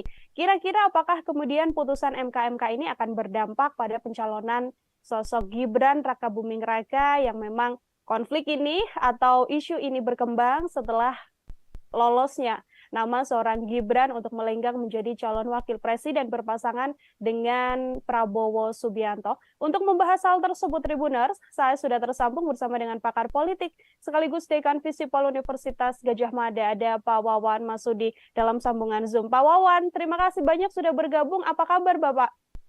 Kabar sehat, Mbak Nila. Baik, terima kasih Pak Wawan untuk meluangkan waktunya berbincang bersama dengan saya. Sebagai pengantar Pak Wawan, kemarin kita sama-sama mengikuti jalannya sidang putusan MK yang menyatakan akhirnya Anwar Usman ini diberhentikan begitu ya dari jabatannya karena terbukti melakukan pelanggaran etik. Seperti apa komentar Pak Wawan? Ada beberapa aspek yang bisa kita lihat dari keputusan MK ya, Mbak. Pertama, dari aspek penegakan etika sendiri. Keputusan MK ini memang memberikan semacam harapan bahwa marwah MK sebagai lembaga untuk menjaga konstitusi ini bisa dipulihkan. Ya, bahwa pada akhirnya dinyatakan ada sejumlah pelanggaran etik yang dilakukan oleh para hakim konstitusi yang dilaporkan, dan dengan adanya keputusan tersebut, maka beberapa bentuk ketidakpercayaan publik, beberapa persoalan yang berhubungan dengan dugaan etika yang itu bisa menggerus kepercayaan kita kepada lembaga yang sangat penting ini bisa diperbaiki. Ini dimensi pertama. Dimensi kedua, persidangan etik yang dilakukan oleh MK ini kan menindaklanjuti laporan dari masyarakat, Mbak. Ya, poin ini menunjukkan betapa bahwa lembaga negara siapapun itu tidak akan pernah lepas dari kontrol publik. Bahwa demokrasi yang kuat di negara manapun, demokrasi yang kuat di belahan bumi manapun sangat ditentukan oleh seberapa kuat kontrol dari publik, seberapa kuat kontrol dari masyarakat sipil. Kita tahu bahwa para pelapor yang mempersoalkan dan yang melaporkan para hakim MK adalah bagian dari kekuatan masyarakat sipil di Indonesia. Artinya, lembaga negara manapun saat ini dan ke depan harus benar-benar belajar apa yang mereka lakukan ini sepenuhnya ada di dalam pengawasan publik, ya, ada di dalam pengawasan masyarakat sipil. Dan jika ada hal yang dianggap menyimpang, maka itu bisa dipersoalkan dan bisa dikoreksi, menunjukkan bahwa demokrasi kita masih terjaga dengan adanya kekuatan dari masyarakat sipil.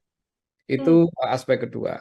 Aspek ketiga tentu berhubungan dengan tokoh yang atau siapapun nih yang kemudian mengambil manfaat mengambil manfaat dari peluang yang dibuka oleh MK untuk bisa mencalonkan diri sebagai calon wakil presiden. Dalam konteks ini tentu Pak Gibran yang berpasangan dengan Pak Prabowo.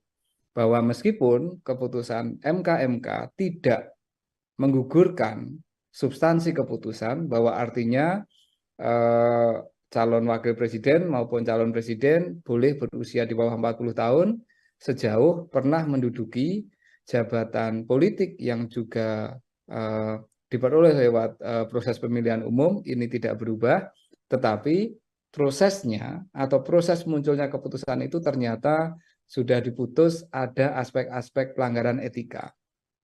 Bahwa sebuah keputusan mungkin tetap boleh berjalan, namun kita tahu akan selalu menjadi catatan publik bahwa keputusan tersebut muncul dalam konteks di mana ada pelanggaran-pelanggaran etika yang dilakukan oleh pengambil kebijakan tersebut. Sehingga ini secara hukum pencalonannya tidak akan bermasalah, tetapi secara politik tentu ada aspek legitimasi yang kemudian bisa menjadi pertanyaan dari waktu ke waktu. Dari sisi etika politik ada hal yang tidak sepenuhnya kemudian bisa bisa dibangun dari proses pencalonan tersebut.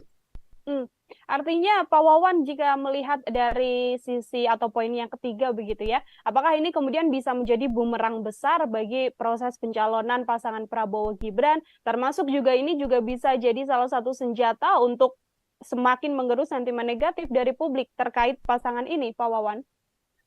Sekali lagi kalau dari sisi formal hukum, dari sisi legal tidak akan ada persoalan, Mbak, ya, bahwa legitimasi legal, legitimasi formal itu tetap akan ada. Tetapi kita tahu bahwa proses politik, proses kompetisi elektoral itu tidak semata-mata berbasis pada aspek legitimasi legal formal, tetapi ada legitimasi politik itu lebih luas. ini ada aspek kepatutan yang publik bisa menilai.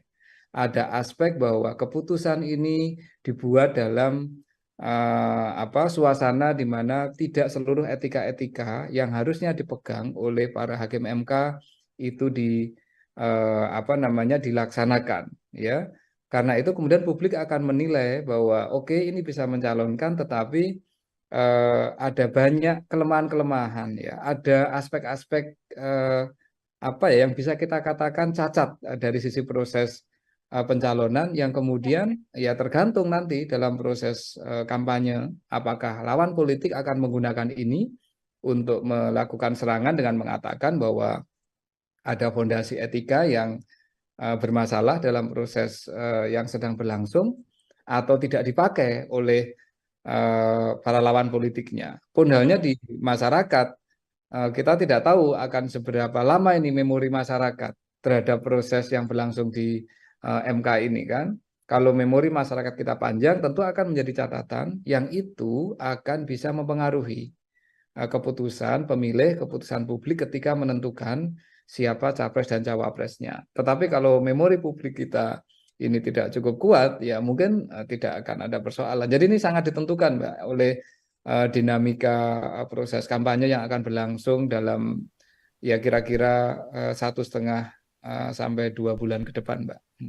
Oke, akan dilihat bagaimana kemudian publik begitu ya, memorinya masih berkepanjangan untuk membawa isu ini sampai ke pencapresan nanti, atau akan hilang seiring berjalannya waktu dan dengan dinamika yang juga ada begitu ya, Pak Wawan. Ini kalau setelah putusan atau hasil yang dilakukan oleh MK kan memang tidak hanya berhenti sampai kemudian mengusut Ketua MK begitu ya, Pak Wawan, karena banyak juga publik yang berharap bahwa kemudian putusan ini bisa mengubah putusan nomor 90 soal batas usia capres dan juga cawapres, meskipun MK sendiri memang sudah mengatakan tidak dalam kapasitas hal tersebut. Menurut pandangan Pak Wawan seperti apa? Apakah kemudian dengan ada lanjutan gugatan yang hari ini juga disindangkan, apakah kemudian bisa mengubah hal tersebut, Pak? Gugatan publik terhadap aspek-aspek undang-undang, aspek hukum kepada MK itu bisa dilakukan kapanpun, Mbak. Ya, bisa dilakukan kapanpun. Ya, bisa sekarang, bisa minggu depan, bahkan bisa setelah pemilu. Pertanyaannya adalah kapan kemudian keputusan itu harus berlaku, Mbak. Kalau ini nanti hari ini kalau tidak salah KPU kan akan melakukan penetapan capres dan cawapres ya, Mbak. Iya, betul.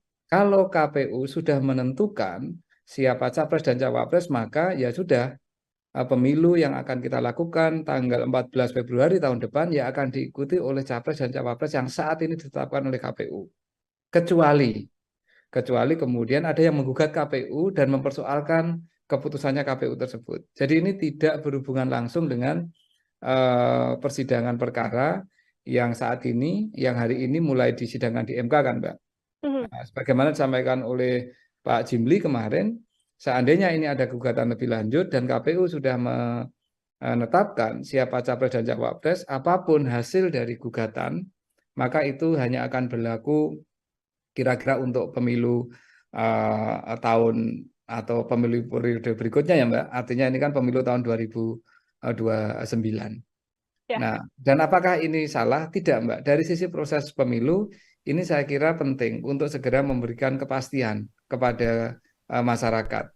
Cuman masalahnya, sekali lagi ini kan soal dukungan politik ya, Mbak. Soal legitimasi politik. Bagaimana masyarakat kemudian bisa memiliki catatan atas proses ini. Itu yang saya kira yang paling penting nantinya untuk menuju ke Februari tanggal 14 2024 nanti, Mbak.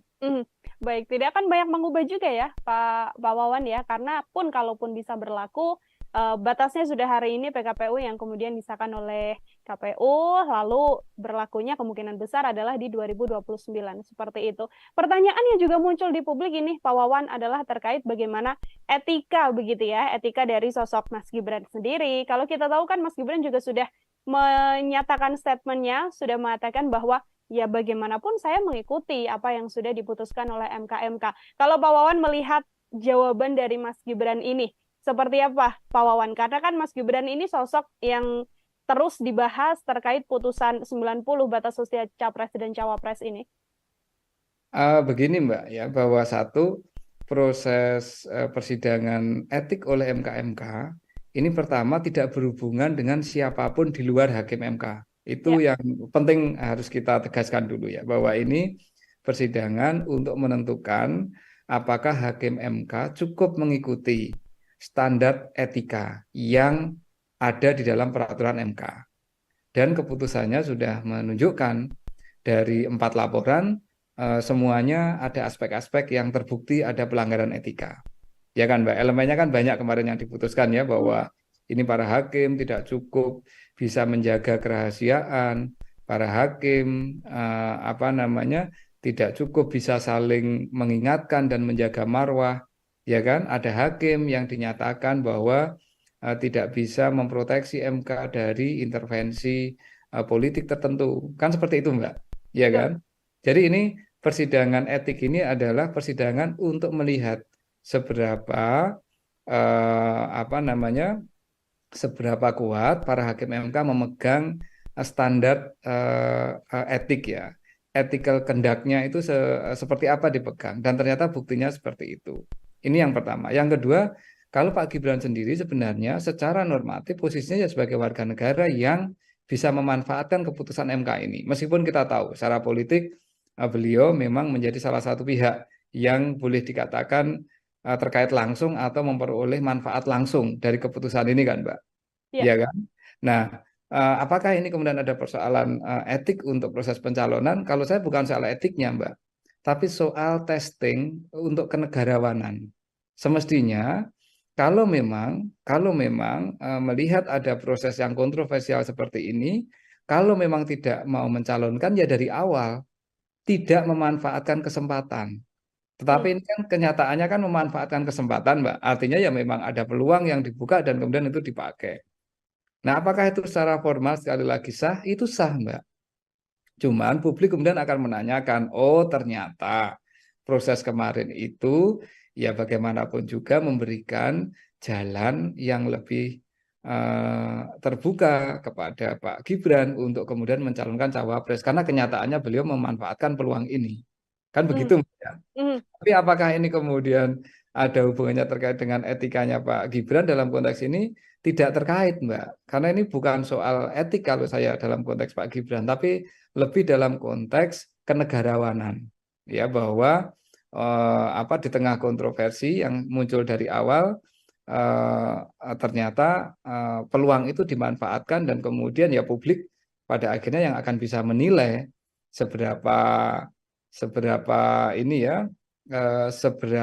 derajat kenegarawanan yang dimiliki oleh beliau maupun mungkin ya mohon maaf oleh orang-orang yang ada di sekitar beliau, kayak gitu Mbak. Kalau saya melihatnya lebih ke situ. Jadi ini tidak ada etika yang dilanggar, tetapi memang ada pertanyaan soal memanfaatkan situasi, aspek kenegarawanan yang itu semua kemudian menjadi pembuktian.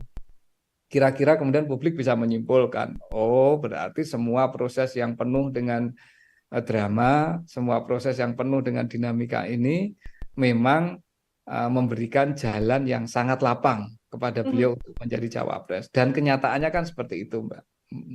Artinya kalau dari kacamata atau dari pandangan Pak Wawan sendiri, kenegarawan seorang Gibran ini apakah kemudian masih belum bisa dikatakan punya sisi kenegarawan yang elok, yang bagus, atau seperti apa Pak Wawan? Ya kalau saya melihat ketika peluang ini terbuka dan kemudian dimanfaatkan, ya berarti memang ada intensi untuk memanfaatkan peluang itu. Guna apa ya? Guna masuk ke dalam proses proses elektoral, proses pemilu presiden dan wakil presiden kan Mbak. Dari awal kan kita tahu ya bahwa dari sisi momentum ya, dari awal kita tahu dari sisi momentum proses gugatan ini kan sangat mepet Mbak dengan semua dinamika proses pencalonan kemarin ya. Dan karena dari sisi momentum seperti itu, maka kita semua kemudian bisa membaca, publik bisa menilai bahwa ini tujuan utamanya adalah untuk mencoba membuka ruang. Dan kebetulan ruang itu kemudian dibuka oleh MK, ya kan? Dan proses membuka ruang oleh MK ternyata penuh dengan kontroversi. keputusannya tidak bulat, kemudian dari keputusan yang tidak bulat itu sebenarnya juga tidak ada opini yang bersifat solid, dan setelah itu kemudian muncul ada dugaan pelanggaran etik yang dilakukan oleh Ketua MK karena menyidangkan perkara yang punya kemungkinan interest langsung dengan salah satu anggota keluarga, ya kan Mbak? Dan kemudian di sidang MK, sidang Majelis Kehormatan kemudian membuktikan, oh benar ini terjadi banyak sekali pelanggaran terhadap ethical conduct, ya, terhadap prosedur-prosedur etis yang ada di MK. Jelas Mbak, meskipun secara formal hukum keputusan itu tidak bisa dicabut, tapi legitimasi etiknya, legitimasi moralnya, ini kemudian menjadi sangat tergerus. Nah, ini yang memang situasi-situasi dilematisnya kan seperti itu ya. MK kan memang tidak punya kewenangan untuk mencabut keputusan kan Mbak, tetapi hanya bisa menunjukkan kepada publik ini ada legitimasi etika yang dilanggar ketika keputusan ini dibuat, ya kan? Okay. Dan ketika itu dimanfaatkan untuk pencalonan, akhirnya ya publik yang bisa menilai kalau ini semuanya penuh kontroversi, mengapa sih kita ambil jalan itu? Dan kalau itu diambil, berarti dari awal memang sudah punya niat untuk ikut dalam kontestasi ini. Nah, motif dibalik itu apa? Nah, kita yang nggak tahu kan, Mbak. Apakah ini dalam rangka untuk ekstensi kekuasaan dari keluarga Pak Presiden, ataukah ini ada semangat lain di luar itu, kan kita yang belum tahu nih publik kan. Termasuk kalau kita sedikit tarik mundur ke belakang Pak Wawan, ini apakah proses kenegarawan atau etika seorang Mas Gibran ini juga bisa dilihat dari kemudian hilangnya atau pamitnya Mas Gibran dari PDIP yang selama ini sudah membesarkan namanya, bisa mencalonkan Mas Gibran sebagai wali kota Solo, termasuk juga 2 periode Presiden Joko Widodo bersama dengan PDI Perjuangan yang tiba-tiba bergabungnya bersama dengan Prabowo Subianto begitu? Saya kira hubungan PDIP dan Gibran dan PDIP memang sudah sampai pada titik yang tidak mungkin untuk diperbaiki untuk saat ini, Mbak ya. Di satu sisi PDIP tidak pernah secara tegas menyatakan memberhentikan atau memecat Pak Gibran kan, Mbak. Yang diminta oleh PDIP adalah ya mengembalikan KTA, yang artinya itu adalah mengundurkan diri. Nah, yang dimau Pak Gibran kelihatannya nggak kayak gitu. Ya kalau tidak dipecat berarti saya masih di PDIP kan, kira-kira kan seperti itu toh Mbak. Nah ini situasinya ya memang kemudian menjadi serba menggantung. Tetapi saya kira PDIP melakukan itu ya untuk menghindari kemungkinan Pak Gibran mengatakan kepada publik kelak ketika kampanye, saya dipecat kok dari PDIP. Kan orang dipecat itu kan seperti orang disakiti kan Mbak. Seringkali kan orang lupa kenapa sampai dipecat, kan ada proses panjang di situ kan.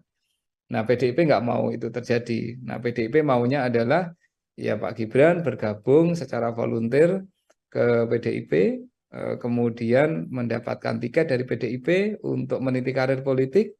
Kalau memang sudah berbeda haluan, mengambil jalan berbeda, ya mundur baik-baik. Nah itu kan ungkapan-ungkapan yang disampaikan oleh tokoh-tokoh dan elit-elit PDIP kan Mbak, baik yang di Solo maupun yang di Jakarta. Jadi ini soal tarik ulur politik lah antara Pak Gibran dengan PDIP ya, yang saya kira PDIP tidak akan pernah tegas menyatakan memecat dan hanya akan membiarkan membuat Pak Gibran mungkin dalam posisi yang tidak enak juga. Tetapi ya udahlah, politik ya akan berlangsung seperti ini, dan saya kira situasinya ya akan saling menggantung. Tetapi publik tahu bahwa akhirnya Pak Gibran sudah tidak lagi di PDIP dan PDIP juga sudah tidak menganggap Pak Gibran, setidaknya seperti itu Mbak. Baik, sudah tidak bisa diperbaiki lagi ya artinya ya Pak Wawan ya, karena proses panjang yang terjadi ini tarik ulur-menulur antara PDIP dan juga Mas Gibran. Ya, menurut pendapat saya agak susah Mbak, meskipun kita tahu bahwa dalam politik apa sih yang nggak mungkin, ya kan, sejauh kepentingannya kecapai. Tetapi kalau saya lihat dari proses yang berlangsung, ini nampaknya ada proses yang secara sakit hati politik jauh lebih dalam lah. Dari sisi perasaan politik jauh lebih dalam daripada sekedar keluar dari partai untuk pindah ke partai lain atau untuk mengambil pilihan politik lain. Oke, Pak Wawan, ini ada pihak juga yang kemudian mendesak agar Pak Prabowo Subianto, ini ada dari kubu Pak Anies begitu ya, dan juga Pak Ganjar yang sama-sama kompak mengatakan sedianya atau seyogyanya Pak Prabowo Subianto ini mengganti Mas Gibran dari Cawapres setelah adanya putusan MK. Komentar Pak Wawan seperti apa? Ya, itu bagian dari saling menyerang dalam politik lah, itu biasalah kayak gitu ya. Jadi tentu kubu lawan politik akan mengatakan ini ada keputusan seperti ini dan secara etik berarti ada masalah, sebaiknya mengganti, kan kayak gitu toh Mbak. Ini kan bagian dari strategi menyerang dalam politik kan. Yeah. Nah, jadi ya, tidak ada masalah kalau itu yang menyampaikan partai politik. Nanti mungkin Pak Prabowo akan merespon dengan cara yang lain toh, bahwa mungkin mengatakan ya secara formal hukumnya tidak ada yang kami salahi dan kami akan jalan dan kemudian kami akan masuk dengan program-program. Nah, ini bagian dari Mbak, political political discourse lah ya. Narasi-narasi politik yang dibangun oleh kubu-kubu yang saling sedang bersaing dalam proses pemilu, dan itu wajar dan sah-sah saja Mbak, saya kira. Oke, itu wajar dan sah-sah saja. Namun kalau dari kacamata Pak Wawan ini sebagai pengamat politik juga ya, dari Koalisi Indonesia Maju atau dari pihak Prabowo Subianto, secara etika yang elok, etika yang patut, memberikan sikap terkait putusan MK dan sentimen negatif publik atas pencawapresan Mas Gibran ini yang paling bagus itu seperti apa, Pak? Dalam kacamata saya, ini sudah point of no return, Mbak, bagi Pak Prabowo dan Koalisi Indonesia Maju.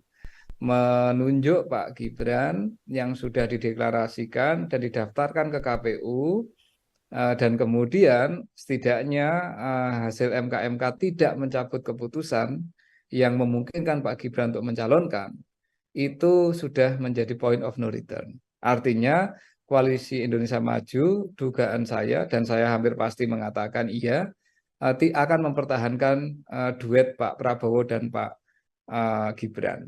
Yang dilakukan oleh Koalisi Indonesia Maju, dalam pandangan saya, akan mencoba untuk menutup dan menggeser isu terkait dengan etika, isu terkait dengan patut tidak patut ini dengan narasi-narasi politik yang lain, Mbak.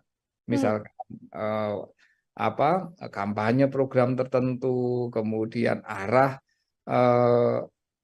kepemimpinan yang akan mereka bawa, kemudian mencoba untuk membangun narasi-narasi langsung ke publik, membangun komunikasi ke grassroots dan seterusnya. Saya kira itu yang dilakukan. Jadi mereka tidak akan mengconsider lagi soal perdebatan etika itu, Mbak. Tetapi bukan berarti etika ini tidak penting. Dalam kacamata saya tetap penting untuk selalu disampaikan kepada publik bahwa ada proses politik, ada proses pembuatan keputusan di MK terkait dengan proses pencalonan ini yang oleh Majelis Kehormatan MK pun dinyatakan terbukti melanggar etik ya. Dan publik kemudian bisa menilai kalau semua aspek-aspek etika ini kemudian dilanggar, ya, aspek-aspek etika itu dilanggar, sanksinya apa sih, Mbak? Kan sanksi hukum kan nggak bisa kita lakukan. Yang ada itu adalah sanksi sosial biasanya, ya kan? Sanksi sosial, sanksi moral. Nah, sanksi sosial yang bisa dilakukan oleh publik, oleh pemilih itu apa sih pada akhirnya? Ya, mungkin akan mencari alternatif pilihan yang lain. Mungkin akan menentukan pilihan yang lain. Itu kan pemilih ketika sudah masuk ke bilik suara kelak dengan pengetahuan yang dimiliki, itu kan upaya Mbak, satu untuk memperkuat legitimasi atau untuk mendukung satu pihak, tapi ada juga yang semangatnya itu adalah menghukum pihak lain. Nah, dan itu adalah kewenangan voters, Mbak. Itu adalah kewenangan pemilih untuk mendukung atau motivasinya ketika memilih itu adalah untuk mendukung calon yang benar-benar dia pilih, ataukah proses pemilihan yang dia lakukan itu merupakan upaya untuk menghukum pihak yang dia tidak suka. Itu namanya protes voting, Mbak. Nah, ini artinya apa? Artinya ini nanti sudah bergeser, Mbak, cara untuk melihat dampak dan implikasi dari soal putusan MK ini dalam kaitannya dengan etika politik itu nanti sudah akan bergeser kepada pemilih, akan bergeser ke bilik suara, dan kemudian pemilik suara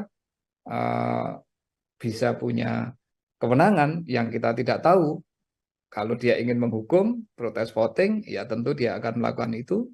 Kalau dia ingin mendukung, ya tentu dia akan mendukung. Nah, seperti itu kira-kira logik berpikirnya seperti itu, Mbak.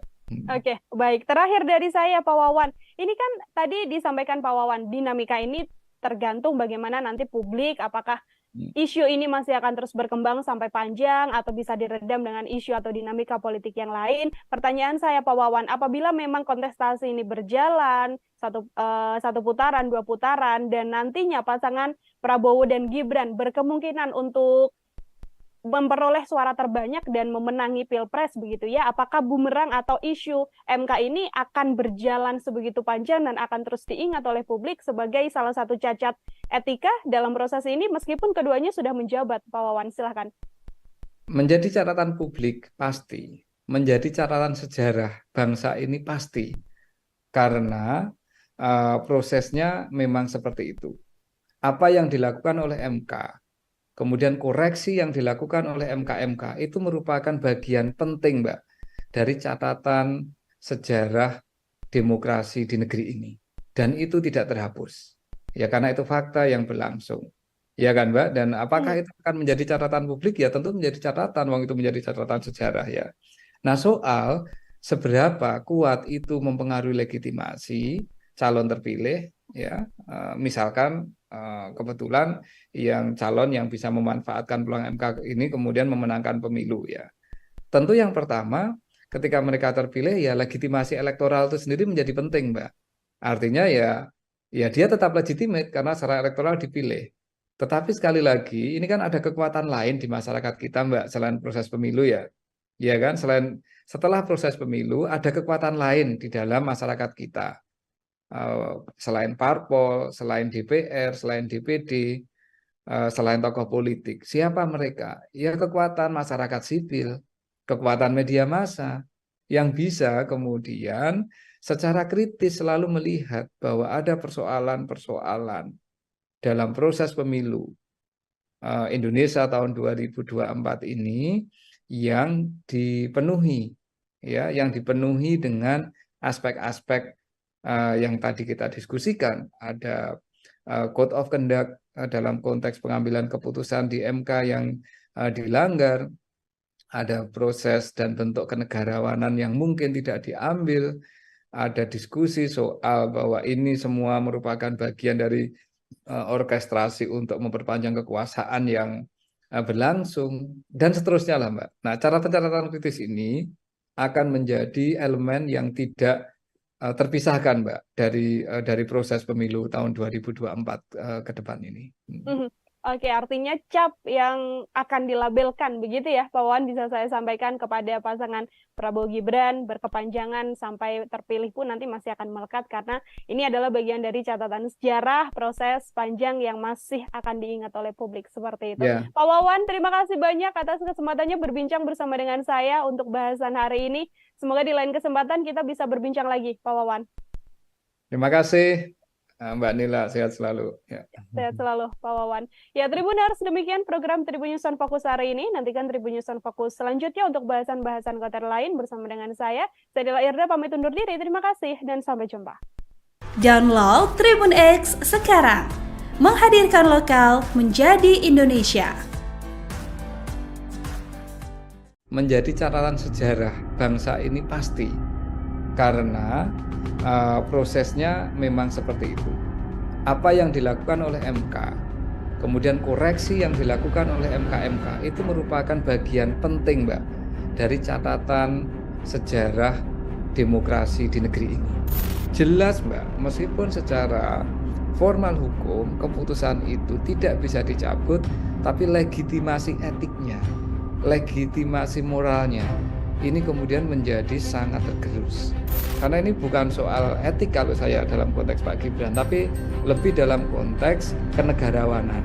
Ya, bahwa di tengah kontroversi yang muncul dari awal, ternyata peluang itu dimanfaatkan dan kemudian ya publik pada akhirnya yang akan bisa menilai PDIP melakukan itu ya untuk menghindari kemungkinan Pak Gibran mengatakan kepada publik kelak ketika kampanye, saya dipecat kok dari PDIP.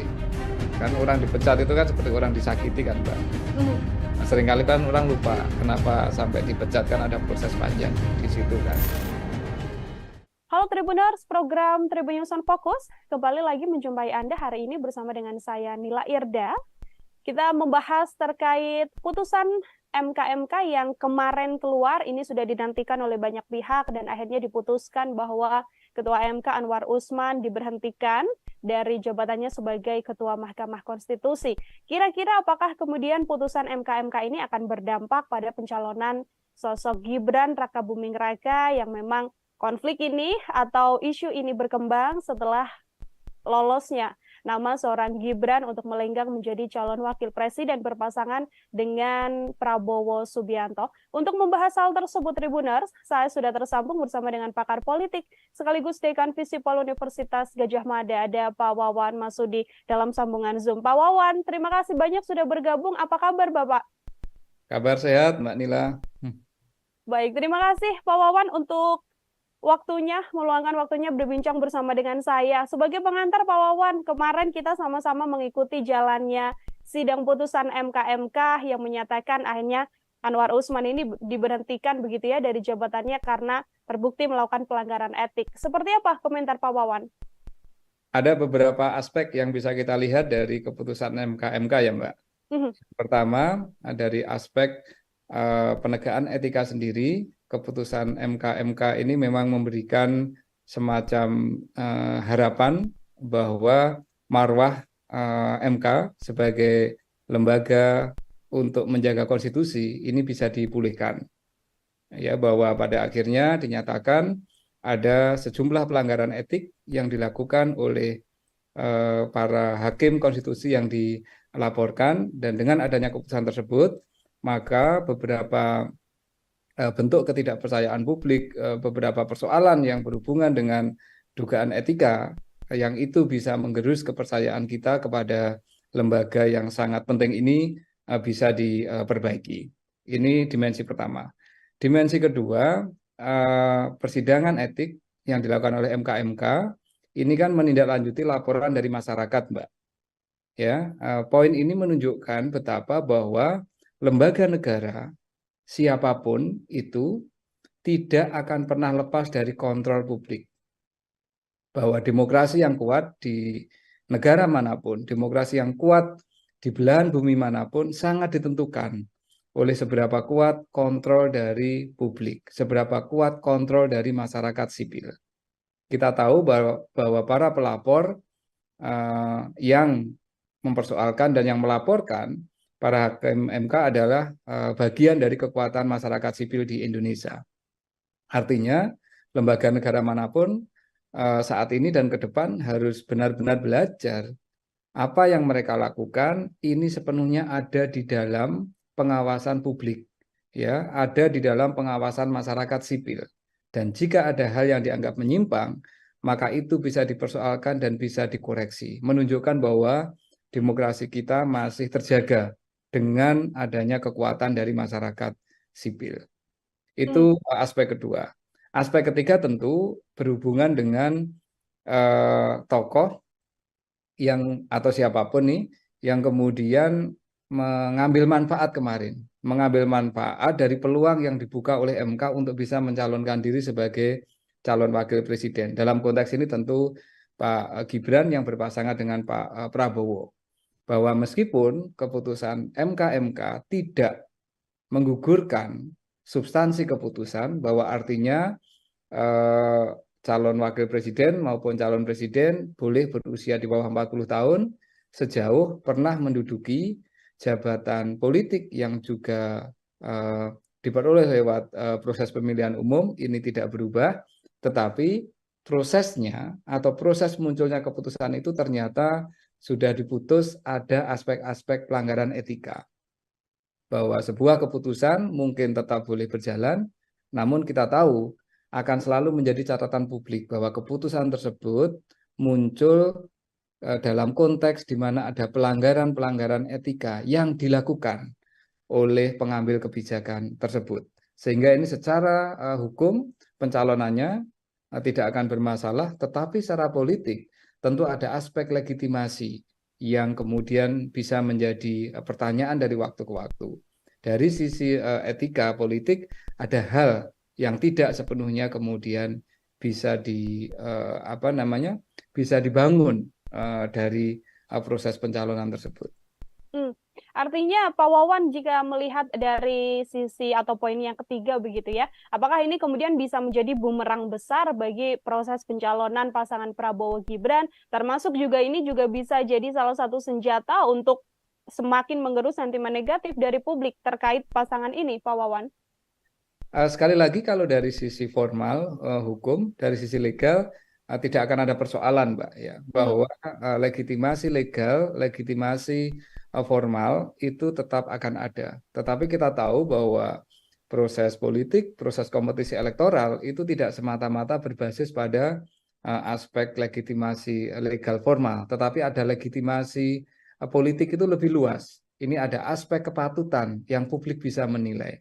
Ada aspek bahwa keputusan ini dibuat dalam suasana di mana tidak seluruh etika-etika yang harusnya dipegang oleh para hakim MK itu dilaksanakan, ya. Karena itu kemudian publik akan menilai bahwa oke, ini bisa mencalonkan, tetapi ada banyak kelemahan-kelemahan, ya. Ada aspek-aspek yang bisa kita katakan cacat dari sisi proses pencalonan yang kemudian ya tergantung nanti dalam proses kampanye apakah lawan politik akan menggunakan ini untuk melakukan serangan dengan mengatakan bahwa ada fondasi etika yang bermasalah dalam proses yang sedang berlangsung atau tidak dipakai oleh para lawan politiknya. Pun halnya di masyarakat, kita tidak tahu akan seberapa lama ini memori masyarakat terhadap proses yang berlangsung di MK ini kan. Kalau memori masyarakat kita panjang, tentu akan menjadi catatan yang itu akan bisa mempengaruhi keputusan pemilih, keputusan publik ketika menentukan siapa capres dan cawapresnya. Tetapi kalau memori publik kita ini tidak cukup kuat, ya mungkin tidak akan ada persoalan. Jadi ini sangat ditentukan, Mbak, oleh dinamika proses kampanye yang akan berlangsung dalam ya kira-kira 1,5 sampai 2 bulan ke depan, Mbak. Oke, akan dilihat bagaimana kemudian publik begitu ya, memorinya masih berkepanjangan untuk membawa isu ini sampai ke pencapresan nanti, atau akan hilang seiring berjalannya waktu dan dengan dinamika yang juga ada begitu ya, Pak Wawan. Ini kalau setelah putusan atau hasil yang dilakukan oleh MK kan memang tidak hanya berhenti sampai kemudian mengusut Ketua MK begitu ya, Pak Wawan, karena banyak juga publik yang berharap bahwa kemudian putusan ini bisa mengubah putusan nomor 90 soal batas usia capres dan juga cawapres, meskipun MK sendiri memang sudah mengatakan tidak dalam kapasitas hal tersebut. Menurut pandangan Pak Wawan seperti apa? Apakah kemudian dengan ada lanjutan gugatan yang hari ini juga disindangkan, apakah kemudian bisa mengubah hal tersebut, Pak? Gugatan publik terhadap aspek-aspek undang-undang, aspek hukum kepada MK itu bisa dilakukan kapanpun, Mbak. Ya, bisa dilakukan kapanpun. Ya, bisa sekarang, bisa minggu depan, bahkan bisa setelah pemilu.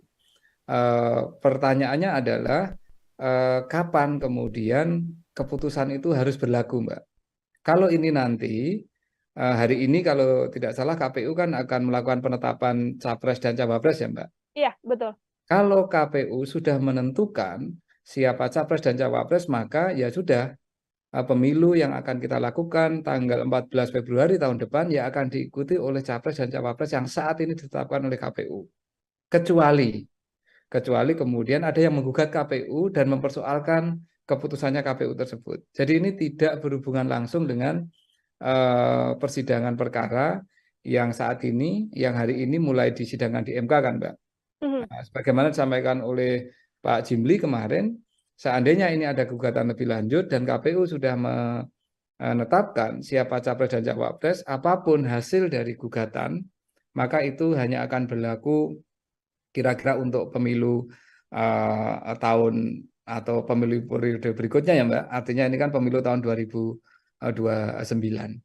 Ya. Nah, dan apakah ini salah? Tidak Mbak. Dari sisi proses pemilu, ini saya kira penting untuk segera memberikan kepastian kepada masyarakat. Cuman masalahnya, sekali lagi ini kan soal dukungan politik ya Mbak, soal legitimasi politik. Bagaimana masyarakat kemudian bisa memiliki catatan atas proses ini. Itu yang saya kira yang paling penting nantinya untuk menuju ke Februari tanggal 14 2024 nanti Mbak. Baik, tidak akan banyak mengubah juga ya Pak Wawan ya, karena pun kalaupun bisa berlaku, batasnya sudah hari ini PKPU yang kemudian disahkan oleh KPU, lalu berlakunya kemungkinan besar adalah di 2029, seperti itu. Pertanyaan yang juga muncul di publik ini, Pak Wawan, adalah terkait bagaimana etika begitu ya, etika dari sosok Mas Gibran sendiri. Kalau kita tahu kan Mas Gibran juga sudah menyatakan statementnya, sudah mengatakan bahwa ya bagaimanapun saya mengikuti apa yang sudah diputuskan oleh MK. Kalau Pak Wawan melihat jawaban dari Mas Gibran ini, seperti apa Pak Wawan? Karena kan Mas Gibran ini sosok yang terus dibahas terkait putusan 90 batas usia capres dan cawapres ini. Begini Mbak ya, bahwa satu proses persidangan etik oleh MK ini pertama tidak berhubungan dengan siapapun di luar hakim MK. Itu yang penting harus kita tegaskan dulu ya, bahwa ini persidangan untuk menentukan apakah hakim MK cukup mengikuti standar etika yang ada di dalam peraturan MK. Dan keputusannya sudah menunjukkan dari 4 laporan, semuanya ada aspek-aspek yang terbukti ada pelanggaran etika. Ya kan Mbak, elemennya kan banyak kemarin yang diputuskan ya, bahwa ini para hakim tidak cukup bisa menjaga kerahasiaan, para hakim tidak cukup bisa saling mengingatkan dan menjaga marwah, ya kan? Ada hakim yang dinyatakan bahwa tidak bisa memproteksi MK dari intervensi politik tertentu, kan seperti itu Mbak, ya kan? Jadi ini persidangan etik ini adalah persidangan untuk melihat seberapa seberapa kuat para hakim MK memegang standar etik ya, ethical conduct-nya itu seperti apa dipegang, dan ternyata buktinya seperti itu. Ini yang pertama. Yang kedua, kalau Pak Gibran sendiri sebenarnya secara normatif posisinya sebagai warga negara yang bisa memanfaatkan keputusan MK ini. Meskipun kita tahu secara politik beliau memang menjadi salah satu pihak yang boleh dikatakan terkait langsung atau memperoleh manfaat langsung dari keputusan ini kan Mbak, ya kan? Nah, apakah ini kemudian ada persoalan etik untuk proses pencalonan? Kalau saya bukan soal etiknya Mbak, tapi soal testing untuk kenegarawanan. Semestinya kalau memang melihat ada proses yang kontroversial seperti ini, kalau memang tidak mau mencalonkan ya dari awal tidak memanfaatkan kesempatan. Tetapi ini kan kenyataannya kan memanfaatkan kesempatan Mbak. Artinya ya memang ada peluang yang dibuka dan kemudian itu dipakai. Nah, apakah itu secara formal sekali lagi sah? Itu sah Mbak. Cuman publik kemudian akan menanyakan, oh ternyata proses kemarin itu ya bagaimanapun juga memberikan jalan yang lebih terbuka kepada Pak Gibran untuk kemudian mencalonkan cawapres. Karena kenyataannya beliau memanfaatkan peluang ini. Kan begitu Mbak ya? Tapi apakah ini kemudian ada hubungannya terkait dengan etikanya Pak Gibran dalam konteks ini? Tidak terkait Mbak, karena ini bukan soal etik kalau saya dalam konteks Pak Gibran, tapi lebih dalam konteks kenegarawanan, ya, bahwa di tengah kontroversi yang muncul dari awal, ternyata peluang itu dimanfaatkan dan kemudian ya publik pada akhirnya yang akan bisa menilai seberapa derajat kenegarawanan yang dimiliki oleh beliau maupun mungkin ya mohon maaf oleh orang-orang yang ada di sekitar beliau, kayak gitu Mbak. Kalau saya melihatnya lebih ke situ. Jadi ini tidak ada etika yang dilanggar, tetapi memang ada pertanyaan soal memanfaatkan situasi, aspek kenegarawanan yang itu semua kemudian menjadi pembuktian. kira-kira kemudian publik bisa menyimpulkan, oh berarti semua proses yang penuh dengan drama, semua proses yang penuh dengan dinamika ini memang memberikan jalan yang sangat lapang kepada beliau untuk menjadi cawapres. Dan kenyataannya kan seperti itu, Mbak.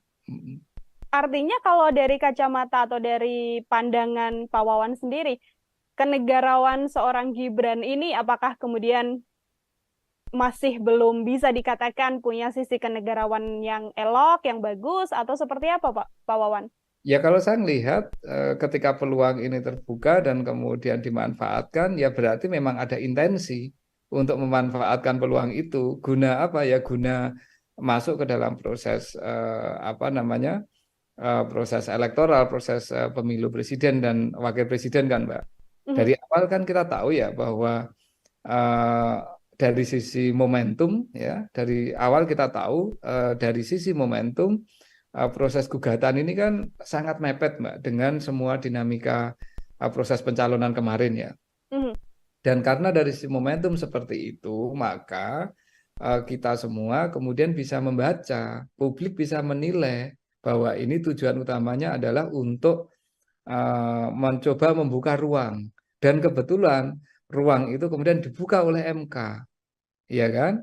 Dan proses membuka ruang oleh MK ternyata penuh dengan kontroversi. Keputusannya tidak bulat, kemudian dari keputusan yang tidak bulat itu sebenarnya juga tidak ada opini yang bersifat solid, dan setelah itu kemudian muncul ada dugaan pelanggaran etik yang dilakukan oleh Ketua MK karena menyidangkan perkara yang punya kemungkinan interest langsung dengan salah satu anggota keluarga, ya kan, Mbak? Dan kemudian di sidang MK, sidang Majelis Kehormatan kemudian membuktikan, oh benar ini terjadi banyak sekali pelanggaran terhadap ethical conduct, ya, terhadap prosedur-prosedur etis yang ada di MK. Jelas, Mbak, meskipun secara formal hukum keputusan itu tidak bisa dicabut, tapi legitimasi etiknya, legitimasi moralnya, ini kemudian menjadi sangat tergerus. Nah, ini yang memang situasi-situasi dilematisnya kan seperti itu ya. MK kan memang tidak punya kewenangan untuk mencabut keputusan kan, Mbak. Tetapi hanya bisa menunjukkan kepada publik ini ada legitimasi etika yang dilanggar ketika keputusan ini dibuat, ya kan? Okay. Dan ketika itu dimanfaatkan untuk pencalonan, akhirnya ya publik yang bisa menilai kalau ini semuanya penuh kontroversi, mengapa sih kita ambil jalan itu? Dan kalau itu diambil, berarti dari awal memang sudah punya niat untuk ikut dalam kontestasi ini. Nah, motif dibalik itu apa? Nah, kita yang nggak tahu kan, Mbak. Apakah ini dalam rangka untuk ekstensi kekuasaan dari keluarga Pak Presiden, ataukah ini ada semangat lain di luar itu, kan kita yang belum tahu nih publik kan. Termasuk kalau kita sedikit tarik mundur ke belakang, Pak Wawan, ini apakah proses kenegarawan atau etika seorang Mas Gibran ini juga bisa dilihat dari kemudian hilangnya atau pamitnya Mas Gibran dari PDIP yang selama ini sudah membesarkan namanya, bisa mencalonkan Mas Gibran sebagai wali kota Solo, termasuk juga 2 periode Presiden Joko Widodo bersama dengan PDI Perjuangan yang tiba-tiba bergabungnya bersama dengan Prabowo Subianto begitu? Saya kira hubungan PDIP dan Gibran dan PDIP memang sudah sampai pada titik yang tidak mungkin untuk diperbaiki untuk saat ini, Mbak ya. Di satu sisi PDIP tidak pernah secara tegas menyatakan memberhentikan atau memecat Pak Gibran kan, Mbak. Yang diminta oleh PDIP adalah ya mengembalikan KTA, yang artinya itu adalah mengundurkan diri. Nah, yang dimau Pak Gibran kelihatannya nggak kayak gitu. Ya kalau tidak dipecat berarti saya masih di PDIP kan, kira-kira kan seperti itu toh, Mbak. Nah, ini situasinya ya memang kemudian menjadi serba menggantung, tetapi saya kira PDIP melakukan itu ya untuk menghindari kemungkinan Pak Gibran mengatakan kepada publik kelak ketika kampanye, saya dipecat kok dari PDIP. Kan orang dipecat itu kan seperti orang disakiti kan, Mbak. Seringkali kan orang lupa kenapa sampai dipecat, kan ada proses panjang di situ kan. Nah, PDIP nggak mau itu terjadi. Nah, PDIP maunya adalah ya Pak Gibran bergabung secara volunteer ke PDIP, kemudian mendapatkan tiket dari PDIP untuk meniti karir politik.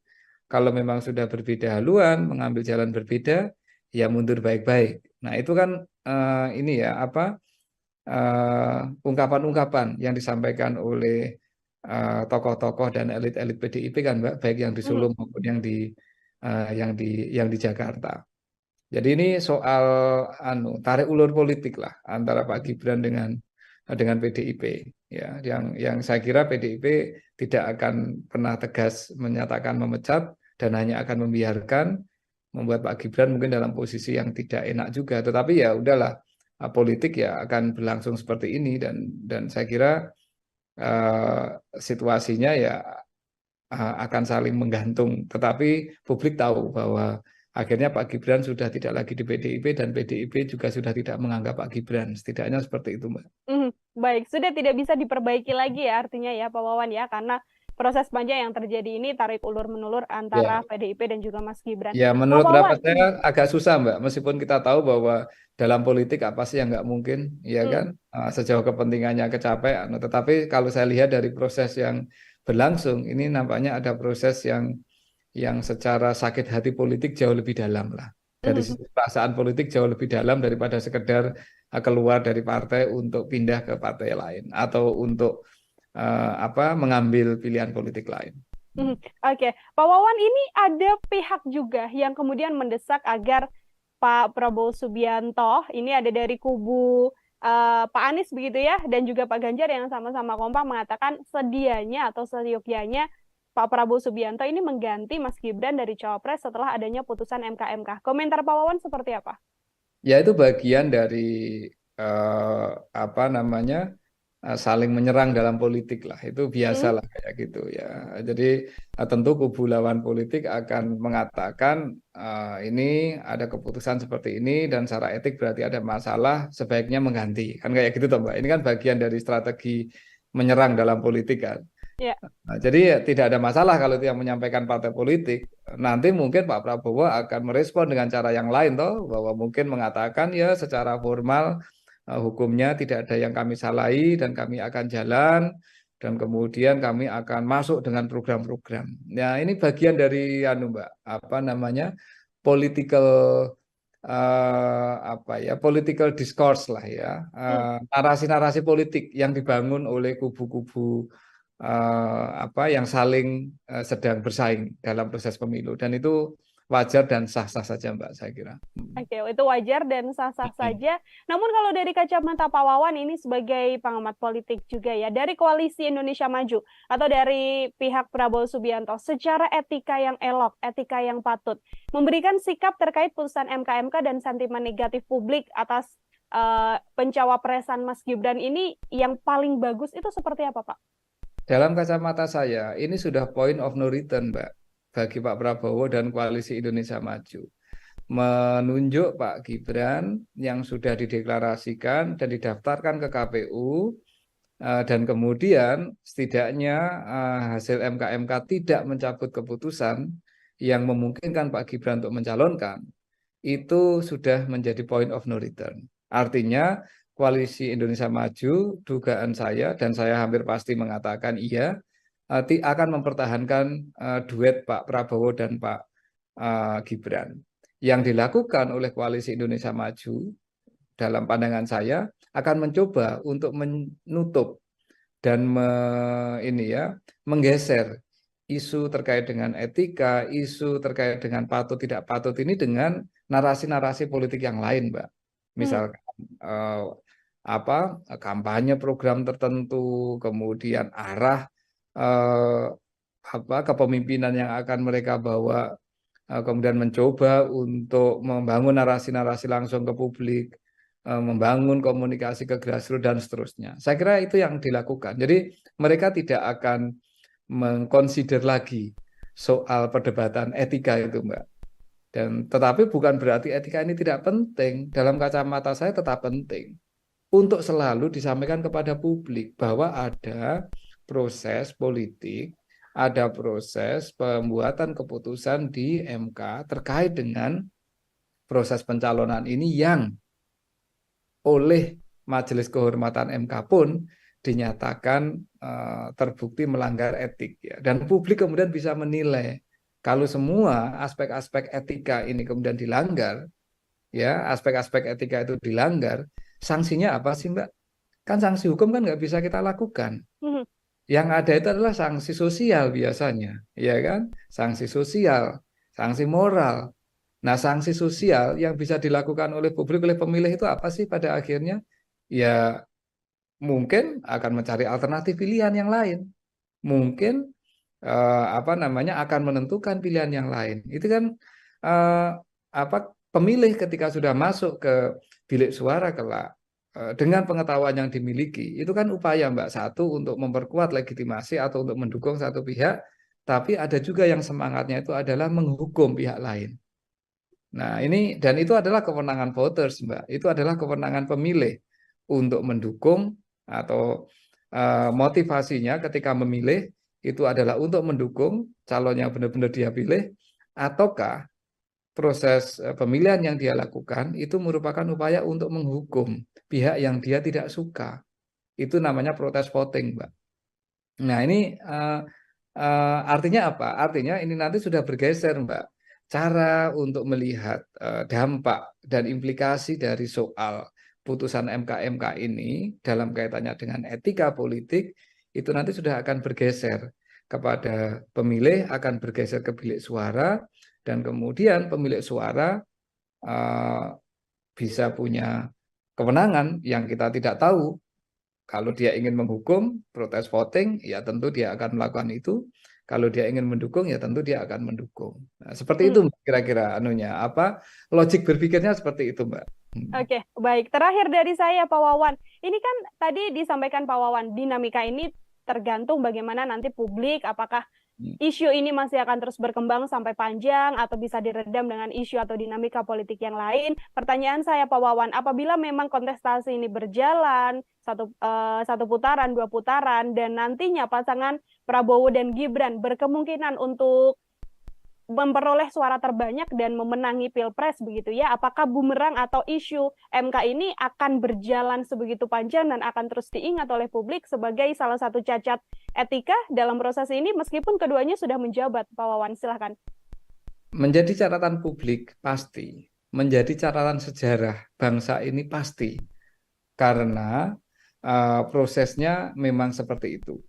Apa yang dilakukan oleh MK, kemudian koreksi yang dilakukan oleh MK itu merupakan bagian penting, Mbak, dari catatan sejarah demokrasi di negeri ini. Dan itu tidak terhapus. Ya karena itu fakta yang berlangsung. Ya kan, Mbak? Dan apakah itu akan menjadi catatan publik? Ya tentu menjadi catatan, wong itu menjadi catatan sejarah ya. Nah, soal seberapa kuat itu mempengaruhi legitimasi calon terpilih, ya misalkan kebetulan yang calon yang bisa memanfaatkan peluang MK ini kemudian memenangkan pemilu ya. Tentu yang pertama ketika mereka terpilih ya legitimasi elektoral itu sendiri menjadi penting, Mbak. Artinya ya dia tetap legitimate karena secara elektoral dipilih. Tetapi sekali lagi ini kan ada kekuatan lain di masyarakat kita, Mbak, selain proses pemilu ya. Ya kan, setelah proses pemilu ada kekuatan lain di dalam masyarakat kita.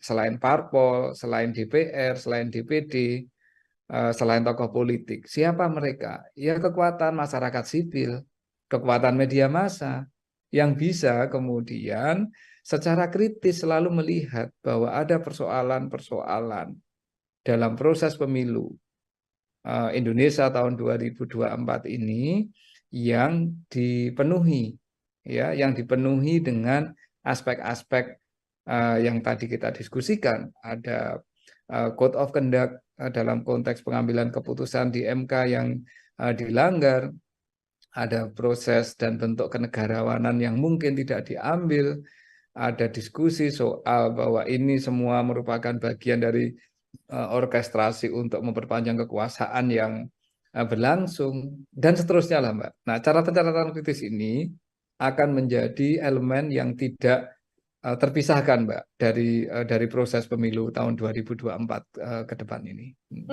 Oke, artinya cap yang akan dilabelkan begitu ya, Pak Wawan, bisa saya sampaikan kepada pasangan Prabowo Gibran berkepanjangan sampai terpilih pun nanti masih akan melekat karena ini adalah bagian dari catatan sejarah proses panjang yang masih akan diingat oleh publik seperti itu. Ya, Pak Wawan, terima kasih banyak atas kesempatannya berbincang bersama dengan saya untuk bahasan hari ini. Semoga di lain kesempatan kita bisa berbincang lagi, Pak Wawan. terima kasih Mbak Nila, sehat selalu. Ya. Sehat selalu, Pak Wawan. Ya, Tribuners, demikian program Tribun News on Fokus hari ini. Nantikan Tribun News on Fokus selanjutnya untuk bahasan-bahasan konten lain bersama dengan saya. Saya Nila Irda, pamit undur diri. Terima kasih dan sampai jumpa. Download Tribun X sekarang. Menghadirkan lokal menjadi Indonesia. Menjadi catatan sejarah bangsa ini pasti. Karena prosesnya memang seperti itu. Apa yang dilakukan oleh MK, kemudian koreksi yang dilakukan oleh MK-MK itu merupakan bagian penting, Mbak, dari catatan sejarah demokrasi di negeri ini. Jelas, Mbak, meskipun secara formal hukum keputusan itu tidak bisa dicabut, tapi legitimasi etiknya, legitimasi moralnya ini kemudian menjadi sangat tergerus. Karena ini bukan soal etik kalau saya dalam konteks Pak Gibran, tapi lebih dalam konteks kenegarawanan. Ya, bahwa di tengah kontroversi yang muncul dari awal ternyata peluang itu dimanfaatkan dan kemudian ya publik pada akhirnya yang akan bisa menilai PDIP melakukan itu ya untuk menghindari kemungkinan Pak Gibran mengatakan kepada publik kelak ketika kampanye, saya dipecat kok dari PDIP. Kan orang dipecat itu kan seperti orang disakiti kan, Mbak. Nah, seringkali kan orang lupa kenapa sampai dipecat, kan ada proses panjang di situ kan. Halo Tribuners, program Tribun News on Fokus kembali lagi menjumpai Anda hari ini bersama dengan saya Nila Irda. Kita membahas terkait putusan MK-MK yang kemarin keluar, ini sudah dinantikan oleh banyak pihak dan akhirnya diputuskan bahwa Ketua MK Anwar Usman diberhentikan dari jabatannya sebagai Ketua Mahkamah Konstitusi. Kira-kira apakah kemudian putusan MK-MK ini akan berdampak pada pencalonan sosok Gibran Rakabuming Raka yang memang konflik ini atau isu ini berkembang setelah lolosnya nama seorang Gibran untuk melenggang menjadi calon wakil presiden berpasangan dengan Prabowo Subianto. Untuk membahas hal tersebut, Tribuners, saya sudah tersambung bersama dengan pakar politik sekaligus Dekan Visipol Universitas Gadjah Mada, ada Pak Wawan Masudi dalam sambungan Zoom. Pak Wawan, terima kasih banyak sudah bergabung. Apa kabar, Bapak? Kabar sehat, Mbak Nila. Baik, terima kasih Pak Wawan untuk meluangkan waktunya berbincang bersama dengan saya. Sebagai pengantar Pak Wawan, kemarin kita sama-sama mengikuti jalannya sidang putusan MK-MK yang menyatakan akhirnya Anwar Usman ini diberhentikan begitu ya dari jabatannya karena terbukti melakukan pelanggaran etik. Seperti apa komentar Pak Wawan? Ada beberapa aspek yang bisa kita lihat dari keputusan MK-MK ya, Mbak. Pertama, dari aspek penegakan etika sendiri. Keputusan MK-MK ini memang memberikan semacam harapan bahwa marwah MK sebagai lembaga untuk menjaga konstitusi ini bisa dipulihkan.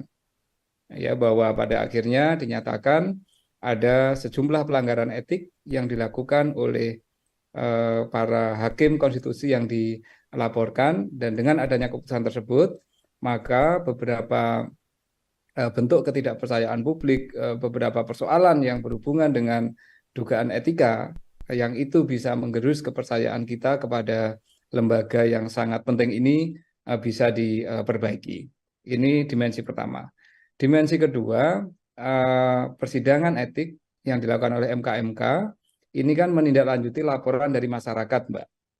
Ya, poin ini menunjukkan betapa bahwa lembaga negara siapapun itu tidak akan pernah lepas dari kontrol publik. Bahwa demokrasi yang kuat di negara manapun, demokrasi yang kuat di belahan bumi manapun sangat ditentukan oleh seberapa kuat kontrol dari publik, seberapa kuat kontrol dari masyarakat sipil.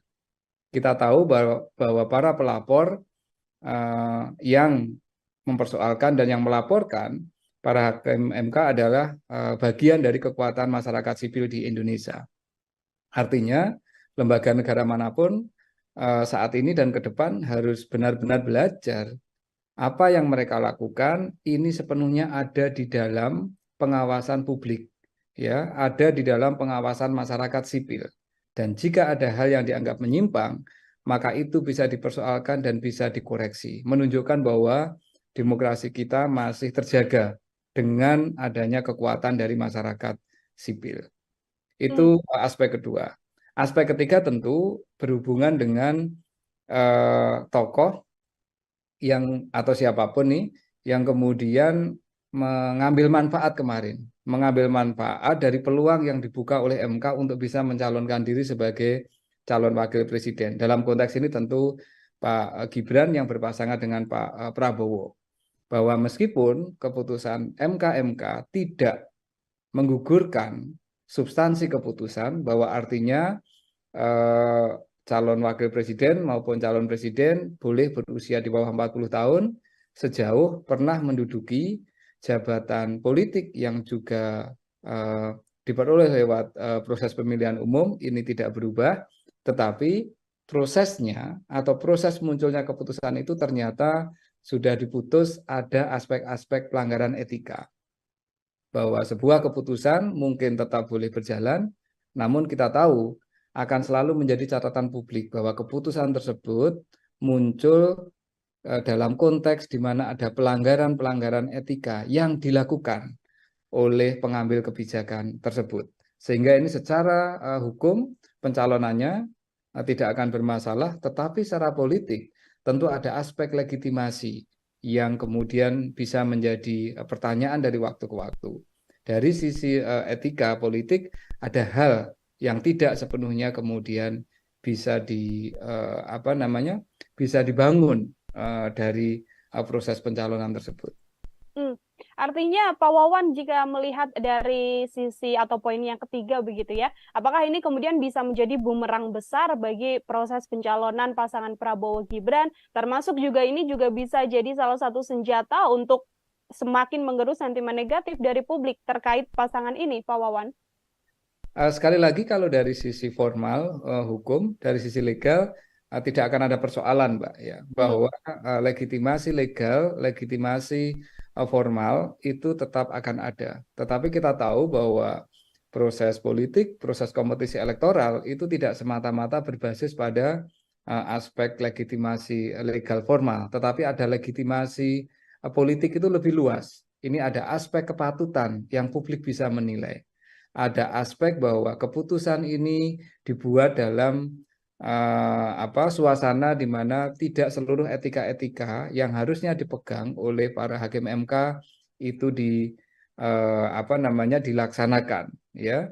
Karena itu kemudian publik akan menilai bahwa oke, ini bisa mencalonkan, tetapi ada banyak kelemahan-kelemahan, ya. Ada aspek-aspek yang bisa kita katakan cacat dari sisi proses pencalonan yang kemudian ya tergantung nanti dalam proses kampanye apakah lawan politik akan menggunakan ini untuk melakukan serangan dengan mengatakan bahwa ada fondasi etika yang bermasalah dalam proses yang sedang berlangsung atau tidak dipakai oleh para lawan politiknya. Pun halnya di masyarakat, kita tidak tahu akan seberapa lama ini memori masyarakat terhadap proses yang berlangsung di MK ini kan. Kalau memori masyarakat kita panjang, tentu akan menjadi catatan yang itu akan bisa mempengaruhi keputusan pemilih, keputusan publik ketika menentukan siapa capres dan cawapresnya. Tetapi kalau memori publik kita ini tidak cukup kuat, ya mungkin tidak akan ada persoalan. Jadi ini sangat ditentukan, Mbak, oleh dinamika proses kampanye yang akan berlangsung dalam ya kira-kira 1,5 sampai 2 bulan ke depan, Mbak. Oke, akan dilihat bagaimana kemudian publik begitu ya, memorinya masih berkepanjangan untuk membawa isu ini sampai ke pencapresan nanti, atau akan hilang seiring berjalannya waktu dan dengan dinamika yang juga ada begitu ya, Pak Wawan. Ini kalau setelah putusan atau hasil yang dilakukan oleh MK kan memang tidak hanya berhenti sampai kemudian mengusut ketua MK begitu ya, Pak Wawan, karena banyak juga publik yang berharap bahwa kemudian putusan ini bisa mengubah putusan nomor 90 soal batas usia capres dan juga cawapres, meskipun MK sendiri memang sudah mengatakan tidak dalam kapasitas hal tersebut. Menurut pandangan Pak Wawan seperti apa? Apakah kemudian dengan ada lanjutan gugatan yang hari ini juga disindangkan, apakah kemudian bisa mengubah hal tersebut, Pak? Gugatan publik terhadap aspek-aspek undang-undang, aspek hukum kepada MK itu bisa dilakukan kapanpun, Mbak. Ya, bisa dilakukan kapanpun. Ya, bisa sekarang, bisa minggu depan, bahkan bisa setelah pemilu.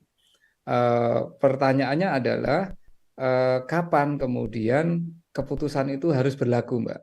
Kalau ini nanti, hari ini kalau tidak salah KPU kan akan melakukan penetapan capres dan cawapres ya, Mbak? Iya, betul. Kalau KPU sudah menentukan siapa capres dan cawapres, maka ya sudah, pemilu yang akan kita lakukan tanggal 14 Februari tahun depan ya akan diikuti oleh capres dan cawapres yang saat ini ditetapkan oleh KPU.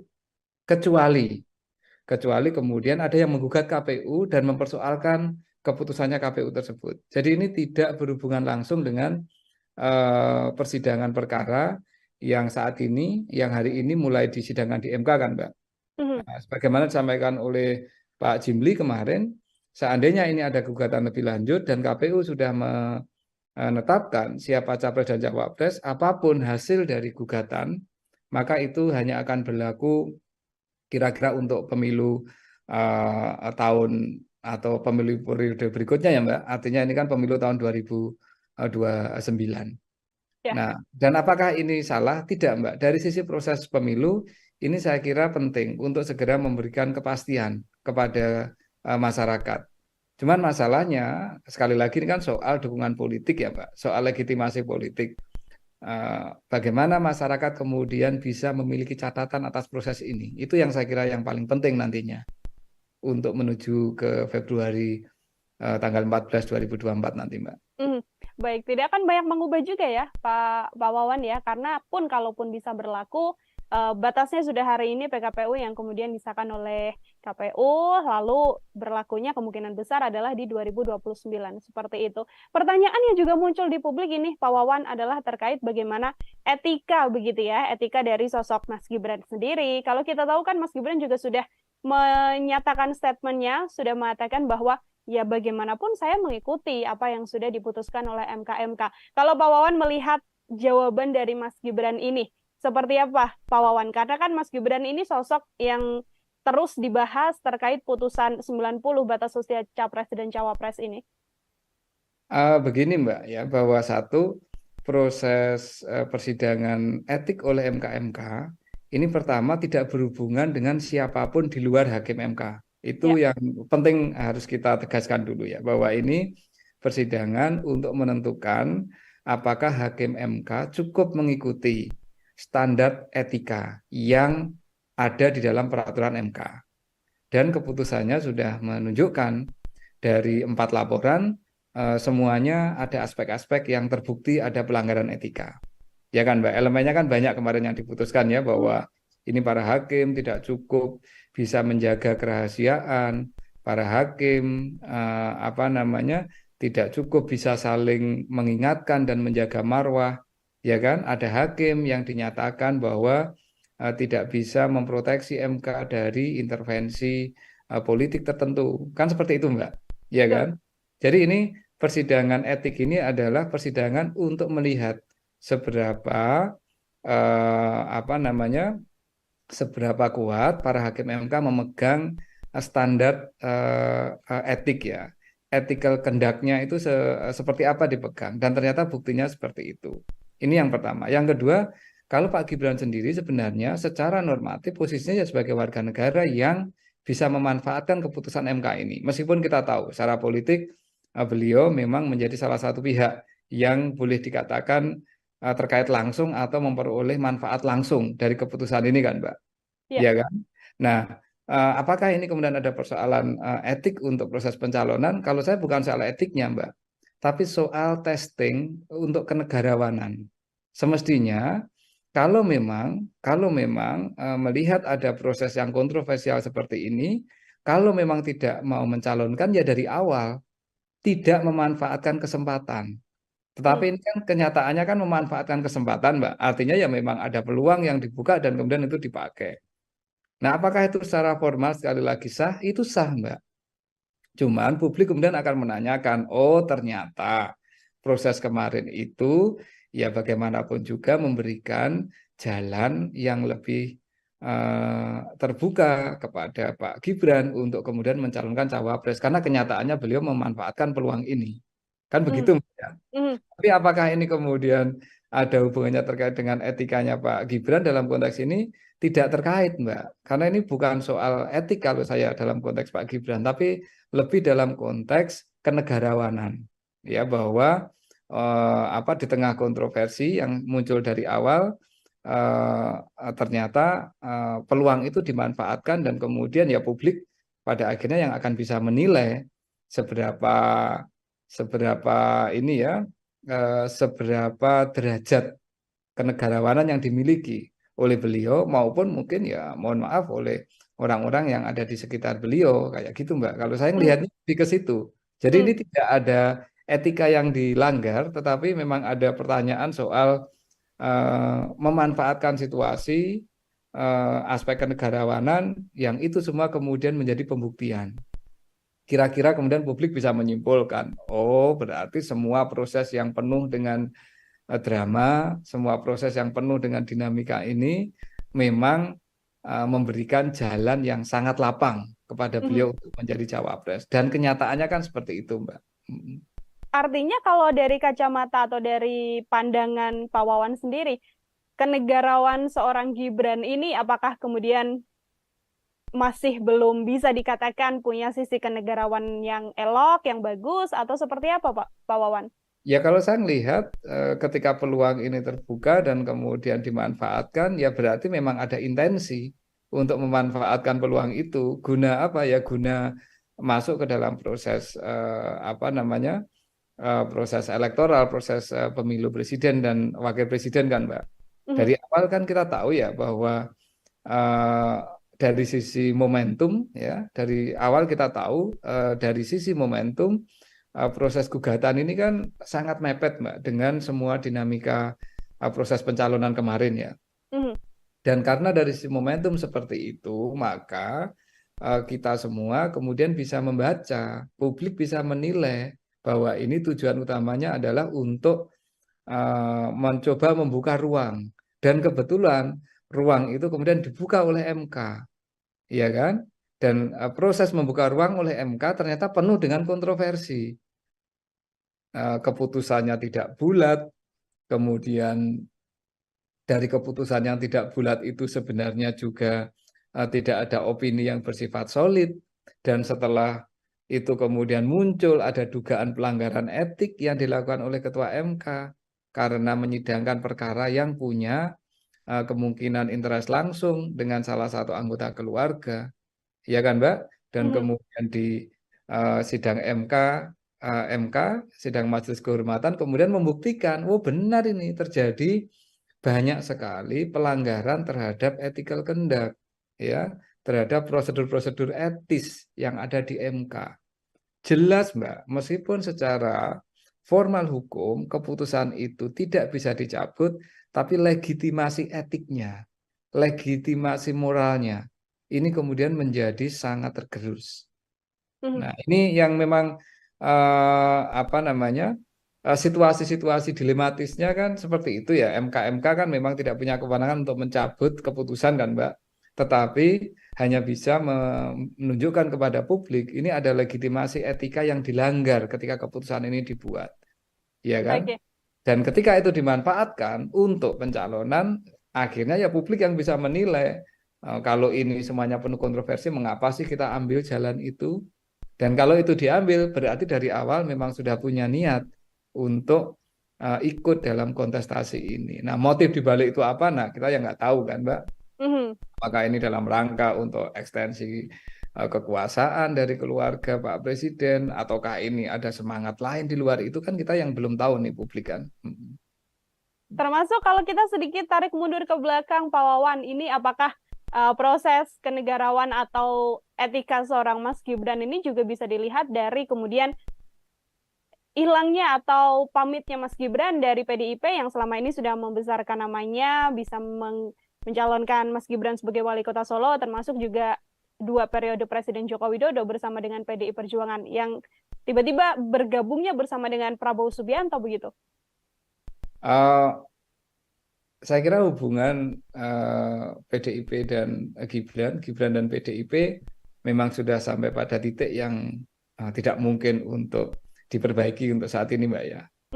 Di satu sisi PDIP tidak pernah secara tegas menyatakan memberhentikan atau memecat Pak Gibran kan, Mbak. Yang diminta oleh PDIP adalah ya mengembalikan KTA, yang artinya itu adalah mengundurkan diri. Nah, yang dimau Pak Gibran kelihatannya nggak kayak gitu. Ya kalau tidak dipecat berarti saya masih di PDIP kan, kira-kira kan seperti itu toh, Mbak.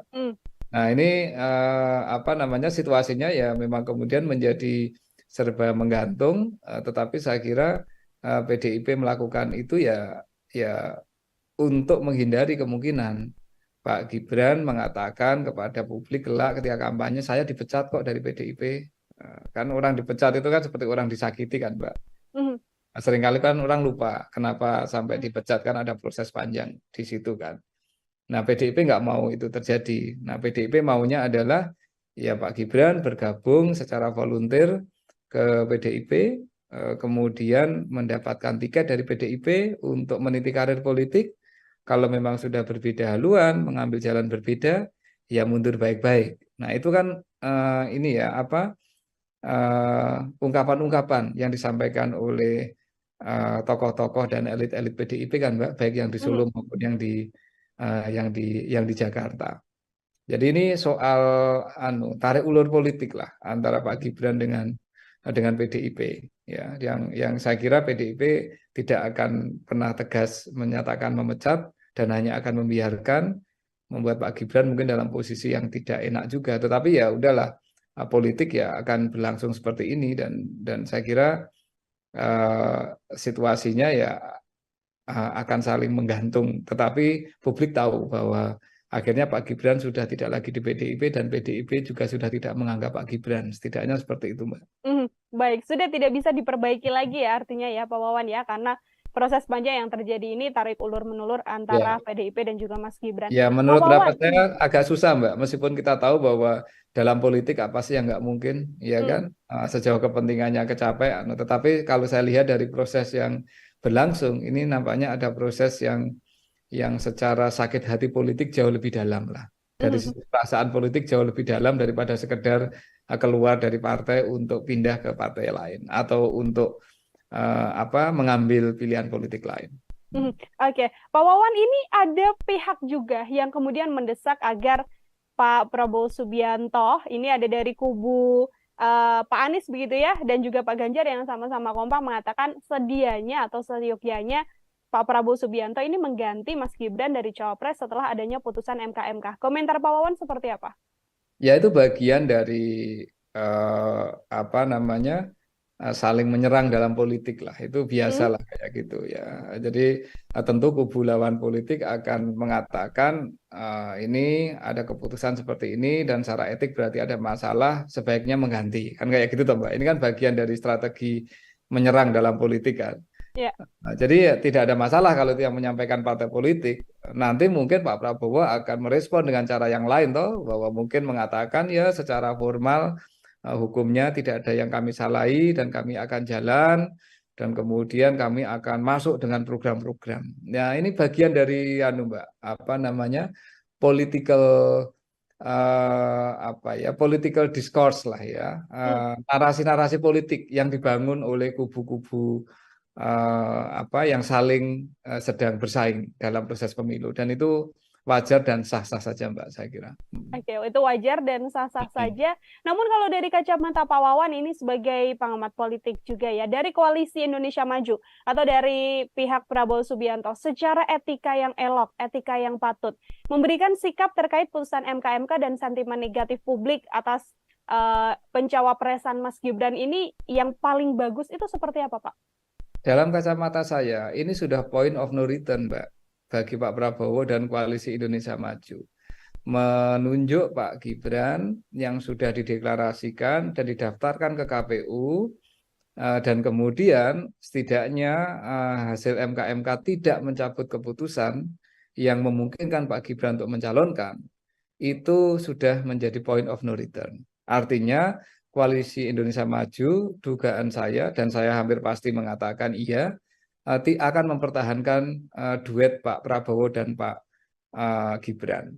Yang dilakukan oleh Koalisi Indonesia Maju dalam pandangan saya akan mencoba untuk menutup dan menggeser isu terkait dengan etika, isu terkait dengan patut tidak patut ini dengan narasi-narasi politik yang lain, Mbak. Misalkan kampanye program tertentu, kemudian arah kepemimpinan yang akan mereka bawa, kemudian mencoba untuk membangun narasi-narasi langsung ke publik, membangun komunikasi ke grassroots dan seterusnya. Saya kira itu yang dilakukan. Jadi mereka tidak akan mengconsider lagi soal perdebatan etika itu, Mbak. Dan tetapi bukan berarti etika ini tidak penting. Dalam kacamata saya tetap penting untuk selalu disampaikan kepada publik bahwa ada proses politik, ada proses pembuatan keputusan di MK terkait dengan proses pencalonan ini yang oleh Majelis Kehormatan MK pun dinyatakan terbukti melanggar etik, ya. Dan publik kemudian bisa menilai kalau semua aspek-aspek etika ini kemudian dilanggar, ya, aspek-aspek etika itu dilanggar, sanksinya apa sih, Mbak? Kan sanksi hukum kan nggak bisa kita lakukan. Yang ada itu adalah sanksi sosial biasanya, ya kan? Sanksi sosial, sanksi moral. Nah, sanksi sosial yang bisa dilakukan oleh publik, oleh pemilih itu apa sih pada akhirnya? Ya, mungkin akan mencari alternatif pilihan yang lain.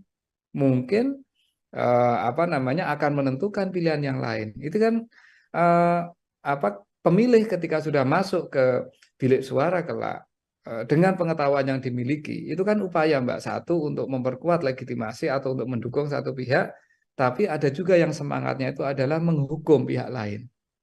Nah, dan itu adalah kewenangan voters, Mbak. Itu adalah kewenangan pemilih untuk mendukung, atau motivasinya ketika memilih itu adalah untuk mendukung calon yang benar-benar dia pilih, ataukah proses pemilihan yang dia lakukan itu merupakan upaya untuk menghukum pihak yang dia tidak suka. Itu namanya protes voting, Mbak. Nah, ini artinya apa? Artinya ini nanti sudah bergeser, Mbak. Cara untuk melihat dampak dan implikasi dari soal putusan MK ini dalam kaitannya dengan etika politik itu nanti sudah akan bergeser kepada pemilih, akan bergeser ke bilik suara, dan kemudian pemilik suara bisa punya kewenangan yang kita tidak tahu. Kalau dia ingin menghukum, protes voting, ya tentu dia akan melakukan itu. Kalau dia ingin mendukung, ya tentu dia akan mendukung. Nah, seperti itu kira-kira logik berpikirnya seperti itu, Mbak. Oke, baik. Terakhir dari saya, Pak Wawan. Ini kan tadi disampaikan Pak Wawan, dinamika ini tergantung bagaimana nanti publik, apakah isu ini masih akan terus berkembang sampai panjang atau bisa diredam dengan isu atau dinamika politik yang lain. Pertanyaan saya, Pak Wawan, apabila memang kontestasi ini berjalan satu putaran, 2 putaran, dan nantinya pasangan Prabowo dan Gibran berkemungkinan untuk memperoleh suara terbanyak dan memenangi Pilpres begitu ya, apakah bumerang atau isu MK ini akan berjalan sebegitu panjang dan akan terus diingat oleh publik sebagai salah satu cacat etika dalam proses ini meskipun keduanya sudah menjabat? Pak Wawan, silahkan. Menjadi catatan publik pasti, menjadi catatan sejarah bangsa ini pasti, karena prosesnya memang seperti itu. Apa yang dilakukan oleh MK, kemudian koreksi yang dilakukan oleh MK itu merupakan bagian penting, Mbak, dari catatan sejarah demokrasi di negeri ini. Dan itu tidak terhapus. Ya, karena itu fakta yang berlangsung. Ya kan, Mbak? Dan apakah itu akan menjadi catatan publik? Ya tentu menjadi catatan, wong itu menjadi catatan sejarah ya. Nah, soal seberapa kuat itu mempengaruhi legitimasi calon terpilih, ya, misalkan kebetulan yang calon yang bisa memanfaatkan peluang MK ini kemudian memenangkan pemilu ya. Tentu yang pertama ketika mereka terpilih ya legitimasi elektoral itu sendiri menjadi penting, Mbak. Artinya ya dia tetap legitimate karena secara elektoral dipilih. Tetapi sekali lagi ini kan ada kekuatan lain di masyarakat kita, Mbak, selain proses pemilu ya. Ya kan, setelah proses pemilu ada kekuatan lain di dalam masyarakat kita.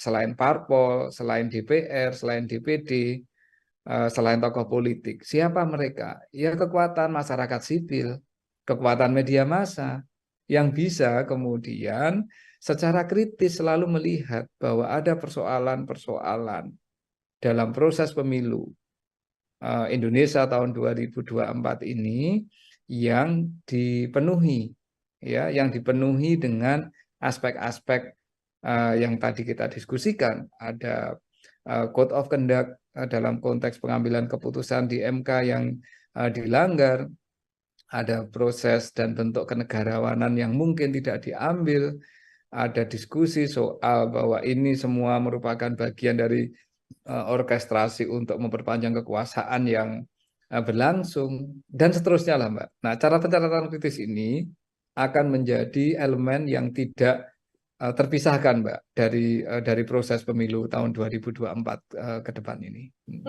Oke, artinya cap yang akan dilabelkan begitu ya, Pak Wawan, bisa saya sampaikan kepada pasangan Prabowo Gibran berkepanjangan sampai terpilih pun nanti masih akan melekat karena ini adalah bagian dari catatan sejarah proses panjang yang masih akan diingat oleh publik seperti itu. Pak Wawan, terima kasih banyak atas kesempatannya berbincang bersama dengan saya untuk bahasan hari ini. Semoga di lain kesempatan kita bisa berbincang lagi, Pak Wawan. Terima kasih. Mbak Nila, sehat selalu. Ya.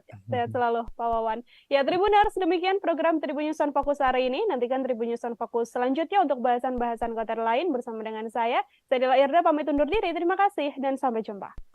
Download Tribun X sekarang. Menghadirkan lokal menjadi Indonesia. Menjadi catatan sejarah bangsa ini pasti. Karena prosesnya memang seperti itu. Apa yang dilakukan oleh MK, kemudian koreksi yang dilakukan oleh MK itu merupakan bagian penting, Mbak, dari catatan sejarah demokrasi di negeri ini. Jelas, Mbak, meskipun secara formal hukum keputusan itu tidak bisa dicabut, tapi legitimasi etiknya, legitimasi moralnya ini kemudian menjadi sangat tergerus. Karena ini bukan soal etik kalau saya dalam konteks Pak Gibran, tapi lebih dalam konteks kenegarawanan.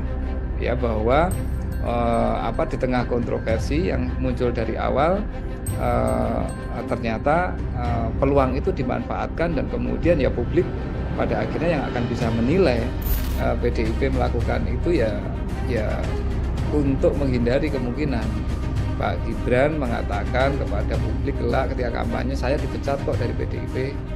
Kan orang dipecat itu kan seperti orang disakiti kan, Mbak. Nah, seringkali kan orang lupa kenapa sampai dipecat, kan ada proses panjang di situ kan. Halo Tribuners, program Tribun News on Fokus kembali lagi menjumpai Anda hari ini bersama dengan saya Nila Irda. Kita membahas terkait putusan MK yang kemarin keluar, ini sudah dinantikan oleh banyak pihak dan akhirnya diputuskan bahwa Ketua MK Anwar Usman diberhentikan dari jabatannya sebagai Ketua Mahkamah Konstitusi. Kira-kira apakah kemudian putusan MK ini akan berdampak pada pencalonan sosok Gibran Rakabuming Raka yang memang konflik ini atau isu ini berkembang setelah lolosnya nama seorang Gibran untuk melenggang menjadi calon wakil presiden berpasangan dengan Prabowo Subianto. Untuk membahas hal tersebut, Tribuners, saya sudah tersambung bersama dengan pakar politik sekaligus Dekan Visipol Universitas Gadjah Mada, ada Pak Wawan Masudi dalam sambungan Zoom. Pak Wawan, terima kasih banyak sudah bergabung. Apa kabar, Bapak? Kabar sehat, Mbak Nila. Baik, terima kasih Pak Wawan untuk meluangkan waktunya berbincang bersama dengan saya. Sebagai pengantar Pak Wawan, kemarin kita sama-sama mengikuti jalannya sidang putusan MK yang menyatakan akhirnya Anwar Usman ini diberhentikan begitu ya dari jabatannya karena terbukti melakukan pelanggaran etik. Seperti apa komentar Pak Wawan? Ada beberapa aspek yang bisa kita lihat dari keputusan MK ya, Mbak. Pertama, dari aspek penegakan etika sendiri, keputusan MK ini memang memberikan semacam harapan bahwa marwah MK sebagai lembaga untuk menjaga konstitusi ini bisa dipulihkan. Ya, bahwa pada akhirnya dinyatakan ada sejumlah pelanggaran etik yang dilakukan oleh para hakim konstitusi yang dilaporkan, dan dengan adanya keputusan tersebut maka beberapa bentuk ketidakpercayaan publik, beberapa persoalan yang berhubungan dengan dugaan etika yang itu bisa menggerus kepercayaan kita kepada lembaga yang sangat penting ini bisa diperbaiki. Ini dimensi pertama. Dimensi kedua, persidangan etik yang dilakukan oleh MK ini kan menindaklanjuti laporan dari masyarakat, Mbak. Ya, poin ini menunjukkan betapa bahwa lembaga negara siapapun itu tidak akan pernah lepas dari kontrol publik. Bahwa demokrasi yang kuat di negara manapun, demokrasi yang kuat di belahan bumi manapun sangat ditentukan oleh seberapa kuat kontrol dari publik, seberapa kuat kontrol dari masyarakat sipil. Kita tahu bahwa para pelapor yang mempersoalkan dan yang melaporkan para hakim MK adalah bagian dari kekuatan masyarakat sipil di Indonesia. Artinya, lembaga negara manapun saat ini dan ke depan harus benar-benar belajar apa yang mereka lakukan ini sepenuhnya ada di dalam pengawasan publik, ya, ada di dalam pengawasan masyarakat sipil. Dan jika ada hal yang dianggap menyimpang, maka itu bisa dipersoalkan dan bisa dikoreksi, menunjukkan bahwa demokrasi kita masih terjaga dengan adanya kekuatan dari masyarakat sipil. Itu aspek kedua. Aspek ketiga tentu berhubungan dengan tokoh yang atau siapapun nih yang kemudian mengambil manfaat kemarin, mengambil manfaat dari peluang yang dibuka oleh MK untuk bisa mencalonkan diri sebagai calon wakil presiden. Dalam konteks ini tentu Pak Gibran yang berpasangan dengan Pak Prabowo. Bahwa meskipun keputusan MK tidak menggugurkan substansi keputusan, bahwa artinya calon wakil presiden maupun calon presiden boleh berusia di bawah 40 tahun sejauh pernah menduduki jabatan politik yang juga diperoleh lewat proses pemilihan umum, ini tidak berubah, tetapi prosesnya atau proses munculnya keputusan itu ternyata sudah diputus ada aspek-aspek pelanggaran etika.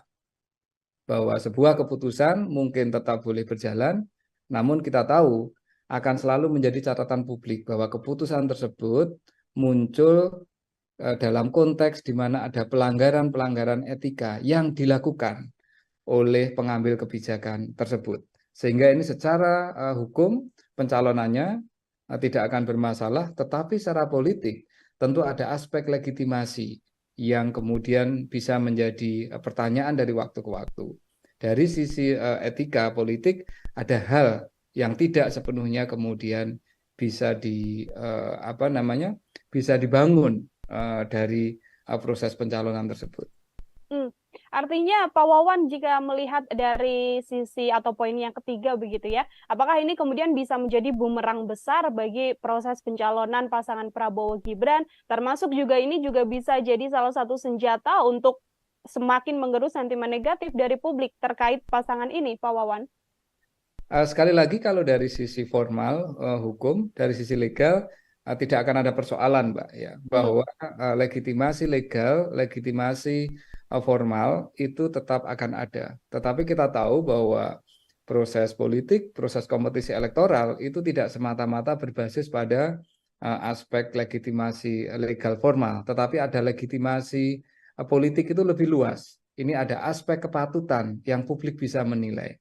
Ada aspek bahwa keputusan ini dibuat dalam suasana di mana tidak seluruh etika-etika yang harusnya dipegang oleh para hakim MK itu dilaksanakan, ya.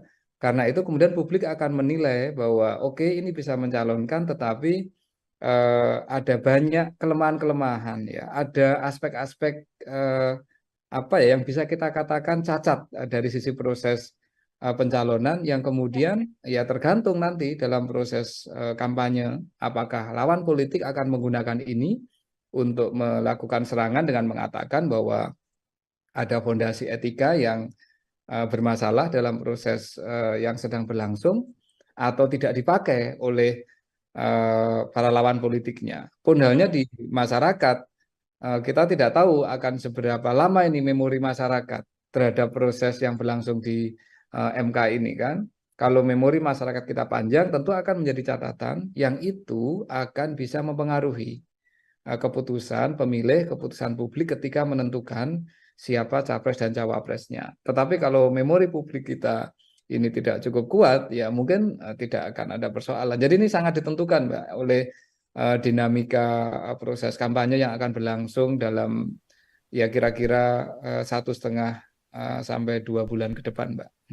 Oke, akan dilihat bagaimana kemudian publik begitu ya, memorinya masih berkepanjangan untuk membawa isu ini sampai ke pencapresan nanti, atau akan hilang seiring berjalannya waktu dan dengan dinamika yang juga ada begitu ya, Pak Wawan. Ini kalau setelah putusan atau hasil yang dilakukan oleh MK kan memang tidak hanya berhenti sampai kemudian mengusut Ketua MK begitu ya, Pak Wawan, karena banyak juga publik yang berharap bahwa kemudian putusan ini bisa mengubah putusan nomor 90 soal batas usia capres dan juga cawapres, meskipun MK sendiri memang sudah mengatakan tidak dalam kapasitas hal tersebut.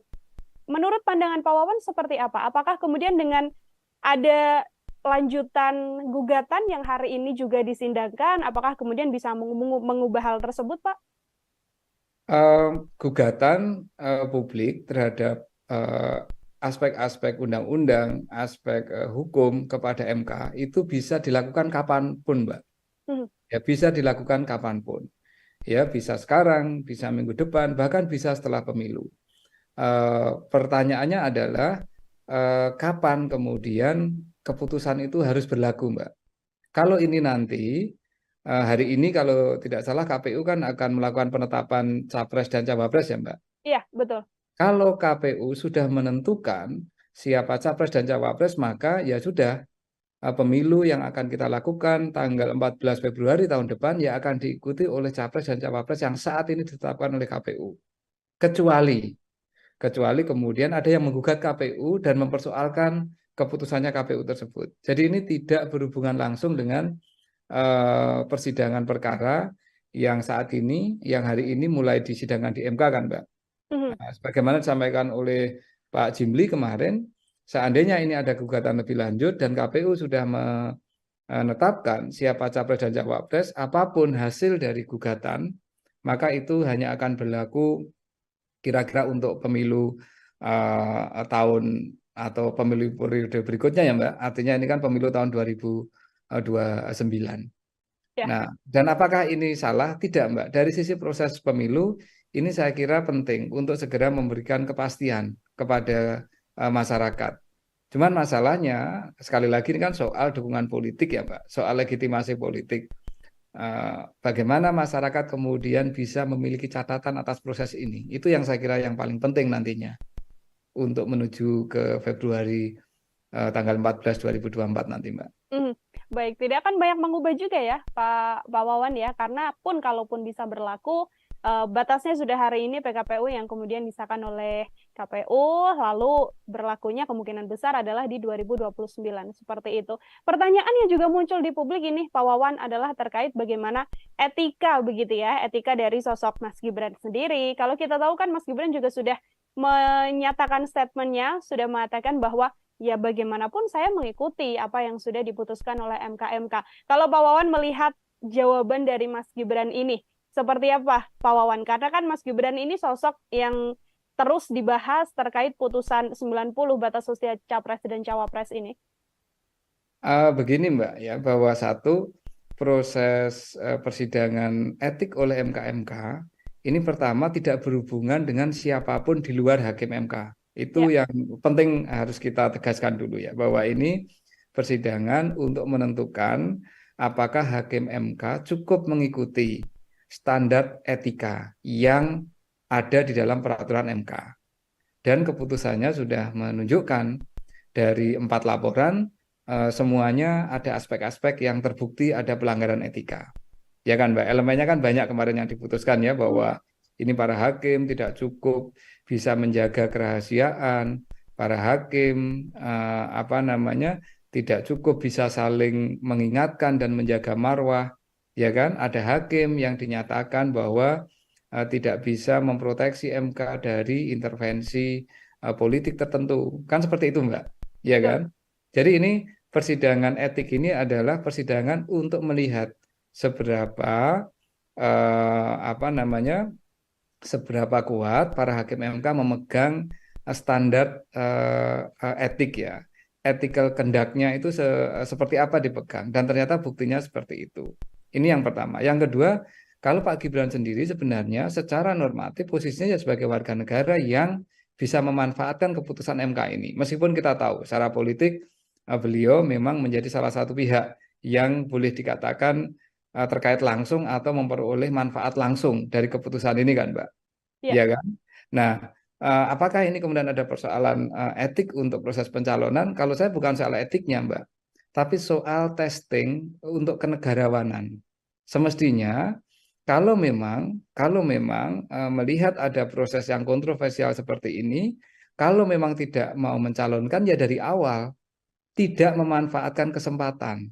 Tetapi ini kan kenyataannya kan memanfaatkan kesempatan, Mbak. Artinya ya memang ada peluang yang dibuka dan kemudian itu dipakai. Nah, apakah itu secara formal sekali lagi sah? Itu sah, Mbak. Cuman publik kemudian akan menanyakan, oh ternyata proses kemarin itu ya bagaimanapun juga memberikan jalan yang lebih terbuka kepada Pak Gibran untuk kemudian mencalonkan cawapres. Karena kenyataannya beliau memanfaatkan peluang ini. Kan begitu, Mbak. Tapi apakah ini kemudian ada hubungannya terkait dengan etikanya Pak Gibran dalam konteks ini? Tidak terkait, Mbak. Karena ini bukan soal etik kalau saya dalam konteks Pak Gibran, tapi lebih dalam konteks kenegarawanan. Ya, bahwa di tengah kontroversi yang muncul dari awal, ternyata peluang itu dimanfaatkan dan kemudian ya publik pada akhirnya yang akan bisa menilai seberapa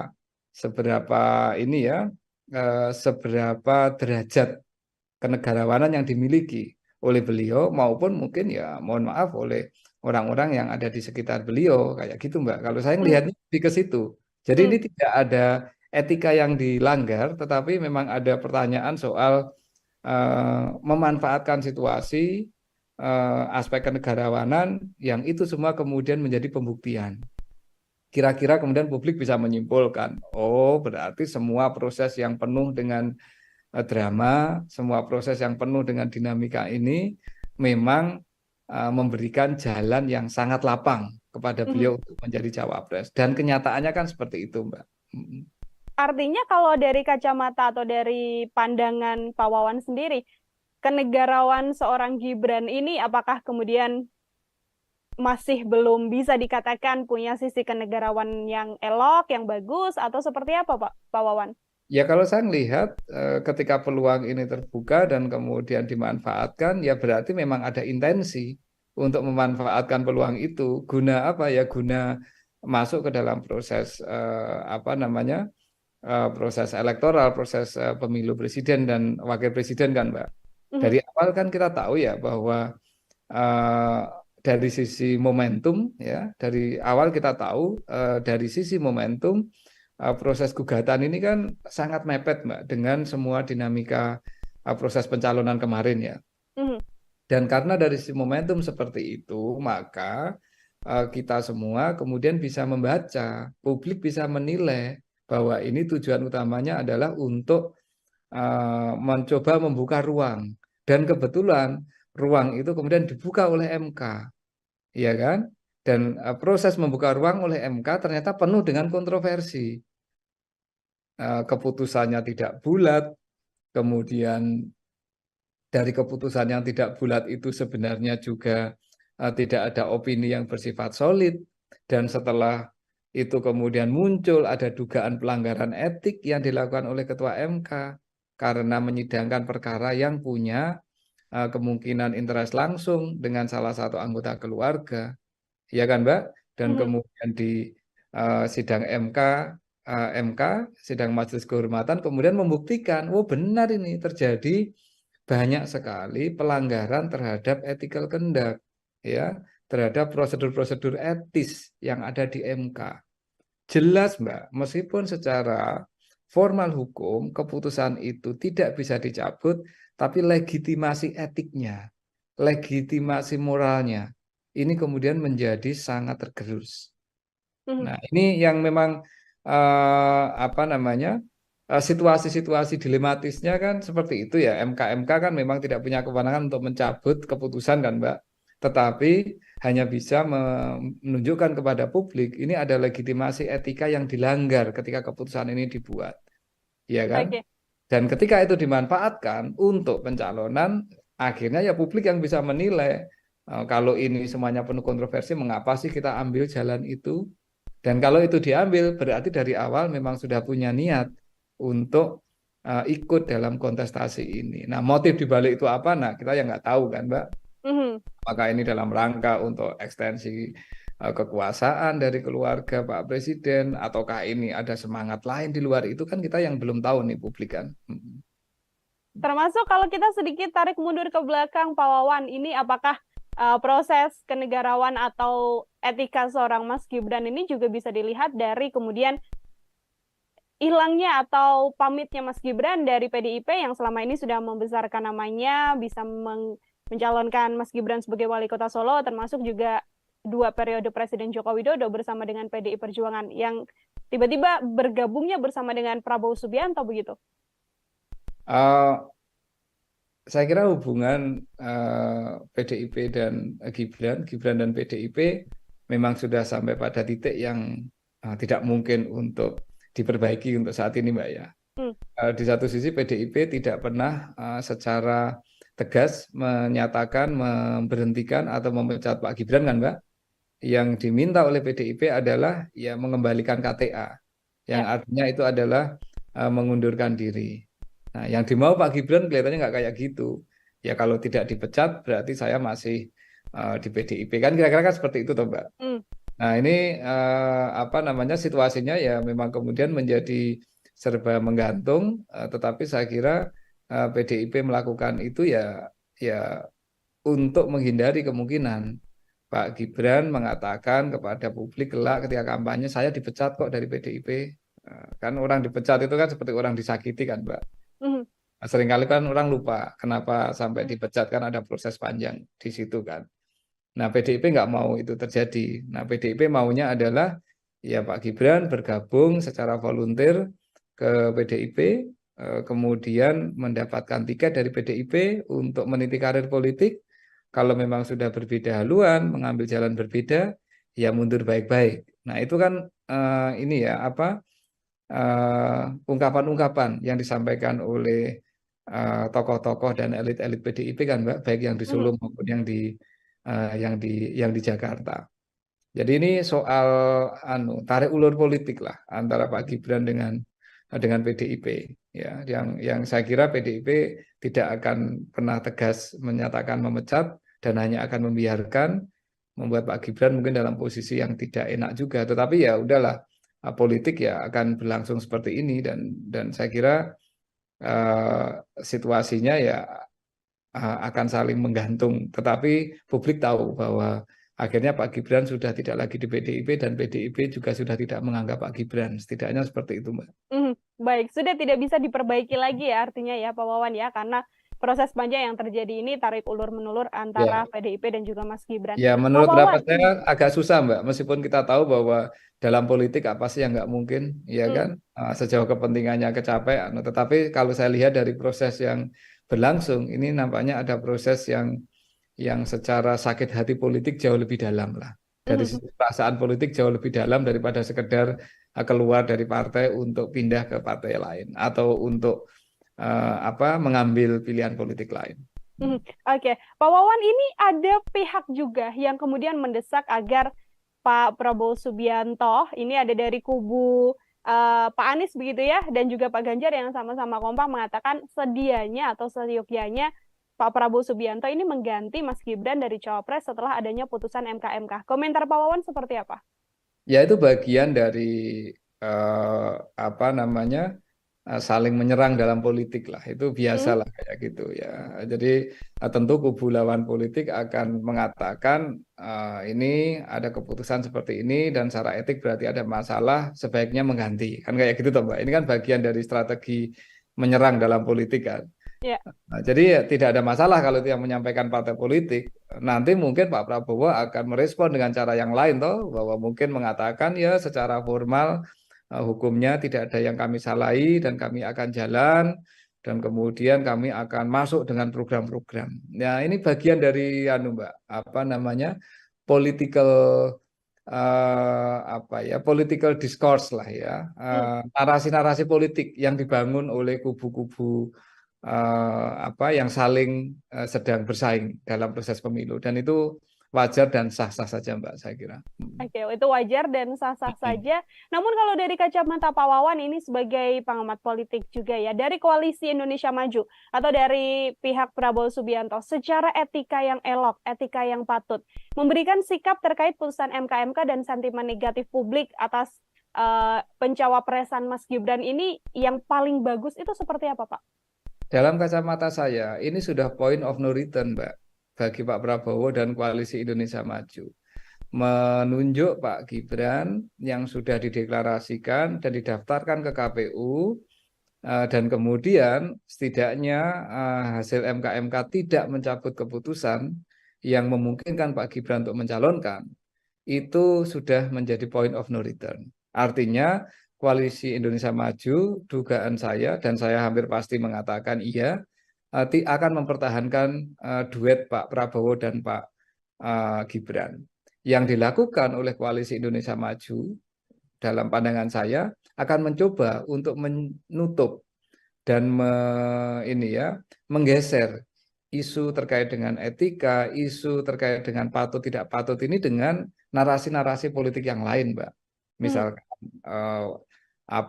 kampanye program tertentu, kemudian arah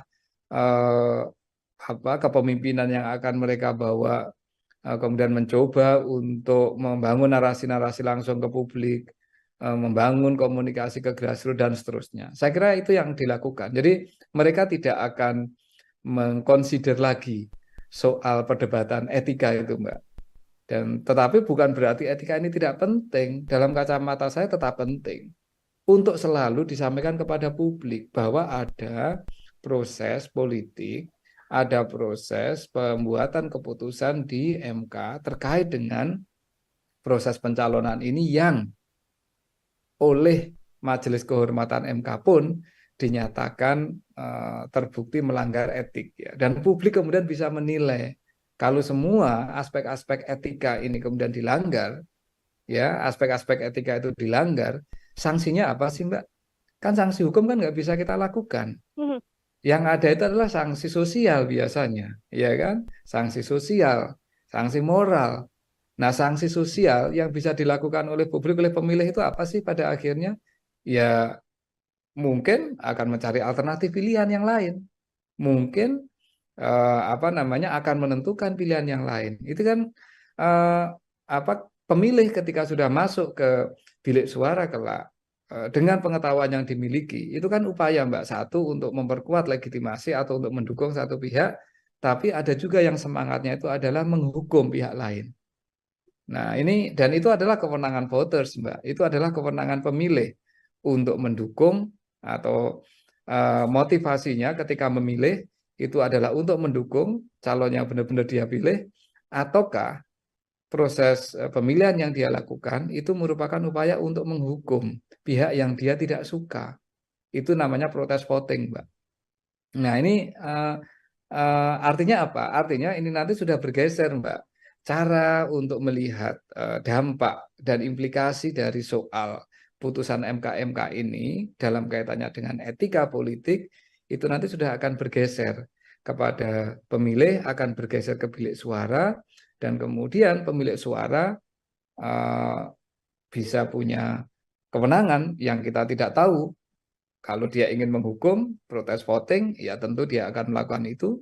Kalau dia ingin mendukung, ya tentu dia akan mendukung. Nah, seperti itu kira-kira logik berpikirnya seperti itu, Mbak. Oke, baik. Terakhir dari saya, Pak Wawan. Ini kan tadi disampaikan Pak Wawan, dinamika ini tergantung bagaimana nanti publik, apakah isu ini masih akan terus berkembang sampai panjang atau bisa diredam dengan isu atau dinamika politik yang lain. Pertanyaan saya, Pak Wawan, apabila memang kontestasi ini berjalan satu putaran, 2 putaran, dan nantinya pasangan Prabowo dan Gibran berkemungkinan untuk memperoleh suara terbanyak dan memenangi Pilpres begitu ya, apakah bumerang atau isu MK ini akan berjalan sebegitu panjang dan akan terus diingat oleh publik sebagai salah satu cacat etika dalam proses ini meskipun keduanya sudah menjabat? Pak Wawan, silahkan. Menjadi catatan publik pasti, menjadi catatan sejarah bangsa ini pasti, karena prosesnya memang seperti itu. Apa yang dilakukan oleh MK, kemudian koreksi yang dilakukan oleh MK itu merupakan bagian penting, Mbak, dari catatan sejarah demokrasi di negeri ini. Dan itu tidak terhapus. Ya karena itu fakta yang berlangsung. Ya kan, Mbak? Dan apakah itu akan menjadi catatan publik? Ya tentu menjadi catatan, wong itu menjadi catatan sejarah ya. Nah, soal seberapa kuat itu mempengaruhi legitimasi calon terpilih, ya, misalkan kebetulan yang calon yang bisa memanfaatkan peluang MK ini kemudian memenangkan pemilu ya. Tentu yang pertama ketika mereka terpilih ya legitimasi elektoral itu sendiri menjadi penting, Mbak. Artinya ya dia tetap legitimate karena secara elektoral dipilih. Tetapi sekali lagi ini kan ada kekuatan lain di masyarakat kita, Mbak, selain proses pemilu ya. Ya kan, setelah proses pemilu ada kekuatan lain di dalam masyarakat kita. Selain parpol, selain DPR, selain DPD, selain tokoh politik. Siapa mereka? Ya kekuatan masyarakat sipil, kekuatan media massa yang bisa kemudian secara kritis selalu melihat bahwa ada persoalan-persoalan dalam proses pemilu Indonesia tahun 2024 ini yang dipenuhi, ya, yang dipenuhi dengan aspek-aspek yang tadi kita diskusikan. Ada code of conduct dalam konteks pengambilan keputusan di MK yang dilanggar, ada proses dan bentuk kenegarawanan yang mungkin tidak diambil, ada diskusi soal bahwa ini semua merupakan bagian dari orkestrasi untuk memperpanjang kekuasaan yang berlangsung, dan seterusnya lah, Mbak. Nah, catatan kritis ini akan menjadi elemen yang tidak terpisahkan, Mbak, dari proses pemilu tahun 2024 ke depan ini. Oke, artinya cap yang akan dilabelkan begitu ya, Pak Wawan, bisa saya sampaikan kepada pasangan Prabowo Gibran berkepanjangan sampai terpilih pun nanti masih akan melekat karena ini adalah bagian dari catatan sejarah proses panjang yang masih akan diingat oleh publik seperti itu. Yeah. Pak Wawan, terima kasih banyak atas kesempatannya berbincang bersama dengan saya untuk bahasan hari ini. Semoga di lain kesempatan kita bisa berbincang lagi, Pak Wawan. Terima kasih, Mbak Nila, sehat selalu. Ya. Sehat selalu, Pak Wawan. Ya, Tribuners, demikian program Tribun News on Focus hari ini. Nantikan Tribun News on Focus selanjutnya untuk bahasan-bahasan konten lain bersama dengan saya. Saya Nila Irda, pamit undur diri. Terima kasih dan sampai jumpa. Download Tribun X sekarang. Menghadirkan lokal menjadi Indonesia. Menjadi catatan sejarah bangsa ini pasti, karena prosesnya memang seperti itu. Apa yang dilakukan oleh MK, kemudian koreksi yang dilakukan oleh MK itu merupakan bagian penting, Mbak, dari catatan sejarah demokrasi di negeri ini. Jelas, Mbak, meskipun secara formal hukum keputusan itu tidak bisa dicabut, tapi legitimasi etiknya, legitimasi moralnya ini kemudian menjadi sangat tergerus. Karena ini bukan soal etik kalau saya dalam konteks Pak Gibran, tapi lebih dalam konteks kenegarawanan. Ya, bahwa di tengah kontroversi yang muncul dari awal ternyata peluang itu dimanfaatkan dan kemudian ya publik pada akhirnya yang akan bisa menilai PDIP melakukan itu ya untuk menghindari kemungkinan Pak Gibran mengatakan kepada publik kelak ketika kampanye, saya dipecat kok dari PDIP. Kan orang dipecat itu kan seperti orang disakiti kan, Mbak. Nah, seringkali kan orang lupa kenapa sampai dipecat, kan ada proses panjang di situ kan. Halo Tribuners, program Tribun News on Focus kembali lagi menjumpai Anda hari ini bersama dengan saya Nila Irda. Kita membahas terkait putusan MK yang kemarin keluar, ini sudah dinantikan oleh banyak pihak dan akhirnya diputuskan bahwa Ketua MK Anwar Usman diberhentikan dari jabatannya sebagai Ketua Mahkamah Konstitusi.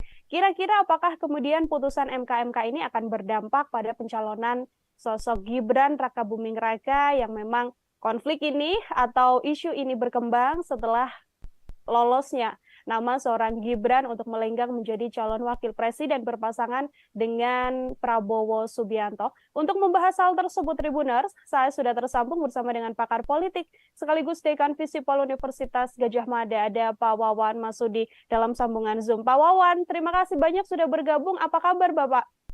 Kabar sehat, Mbak Nila. Baik, terima kasih Pak Wawan untuk meluangkan waktunya berbincang bersama dengan saya. Sebagai pengantar Pak Wawan, kemarin kita sama-sama mengikuti jalannya sidang putusan MK yang menyatakan akhirnya Anwar Usman ini diberhentikan begitu ya dari jabatannya karena terbukti melakukan pelanggaran etik. Seperti apa komentar Pak Wawan? Ada beberapa aspek yang bisa kita lihat dari keputusan MK ya, Mbak. Pertama, dari aspek penegakan etika sendiri. Keputusan MK ini memang memberikan semacam harapan bahwa marwah MK sebagai lembaga untuk menjaga konstitusi ini bisa dipulihkan. Ya, bahwa pada akhirnya dinyatakan ada sejumlah pelanggaran etik yang dilakukan oleh para hakim konstitusi yang dilaporkan, dan dengan adanya keputusan tersebut maka beberapa bentuk ketidakpercayaan publik, beberapa persoalan yang berhubungan dengan dugaan etika yang itu bisa menggerus kepercayaan kita kepada lembaga yang sangat penting ini bisa diperbaiki. Ini dimensi pertama. Dimensi kedua, persidangan etik yang dilakukan oleh MK ini kan menindaklanjuti laporan dari masyarakat, Mbak. Ya, poin ini menunjukkan betapa bahwa lembaga negara siapapun itu tidak akan pernah lepas dari kontrol publik. Bahwa demokrasi yang kuat di negara manapun, demokrasi yang kuat di belahan bumi manapun sangat ditentukan oleh seberapa kuat kontrol dari publik, seberapa kuat kontrol dari masyarakat sipil. Kita tahu bahwa para pelapor yang mempersoalkan dan yang melaporkan para hakim MK adalah bagian dari kekuatan masyarakat sipil di Indonesia. Artinya, lembaga negara manapun saat ini dan ke depan harus benar-benar belajar apa yang mereka lakukan ini sepenuhnya ada di dalam pengawasan publik, ya, ada di dalam pengawasan masyarakat sipil. Dan jika ada hal yang dianggap menyimpang, maka itu bisa dipersoalkan dan bisa dikoreksi, menunjukkan bahwa demokrasi kita masih terjaga dengan adanya kekuatan dari masyarakat sipil. Itu aspek kedua. Aspek ketiga tentu berhubungan dengan tokoh yang atau siapapun nih yang kemudian mengambil manfaat kemarin, mengambil manfaat dari peluang yang dibuka oleh MK untuk bisa mencalonkan diri sebagai calon wakil presiden. Dalam konteks ini tentu Pak Gibran yang berpasangan dengan Pak Prabowo. Bahwa meskipun keputusan MK tidak menggugurkan substansi keputusan, bahwa artinya calon wakil presiden maupun calon presiden boleh berusia di bawah 40 tahun sejauh pernah menduduki jabatan politik yang juga diperoleh lewat proses pemilihan umum, ini tidak berubah, tetapi prosesnya atau proses munculnya keputusan itu ternyata sudah diputus ada aspek-aspek pelanggaran etika. Bahwa sebuah keputusan mungkin tetap boleh berjalan, namun kita tahu akan selalu menjadi catatan publik bahwa keputusan tersebut muncul dalam konteks di mana ada pelanggaran-pelanggaran etika yang dilakukan oleh pengambil kebijakan tersebut. Sehingga ini secara hukum pencalonannya tidak akan bermasalah, tetapi secara politik tentu ada aspek legitimasi yang kemudian bisa menjadi pertanyaan dari waktu ke waktu. Dari sisi etika politik ada hal yang tidak sepenuhnya kemudian bisa bisa dibangun dari proses pencalonan tersebut. Artinya Pak Wawan jika melihat dari sisi atau poin yang ketiga begitu ya, apakah ini kemudian bisa menjadi bumerang besar bagi proses pencalonan pasangan Prabowo Gibran, termasuk juga ini juga bisa jadi salah satu senjata untuk semakin mengerus sentimen negatif dari publik terkait pasangan ini, Pak Wawan? Sekali lagi kalau dari sisi formal hukum, dari sisi legal tidak akan ada persoalan, Mbak, ya, bahwa legitimasi legal, legitimasi formal itu tetap akan ada. Tetapi kita tahu bahwa proses politik, proses kompetisi elektoral itu tidak semata-mata berbasis pada aspek legitimasi legal formal, tetapi ada legitimasi politik itu lebih luas. Ini ada aspek kepatutan yang publik bisa menilai. Ada aspek bahwa keputusan ini dibuat dalam suasana di mana tidak seluruh etika-etika yang harusnya dipegang oleh para hakim MK itu dilaksanakan, ya.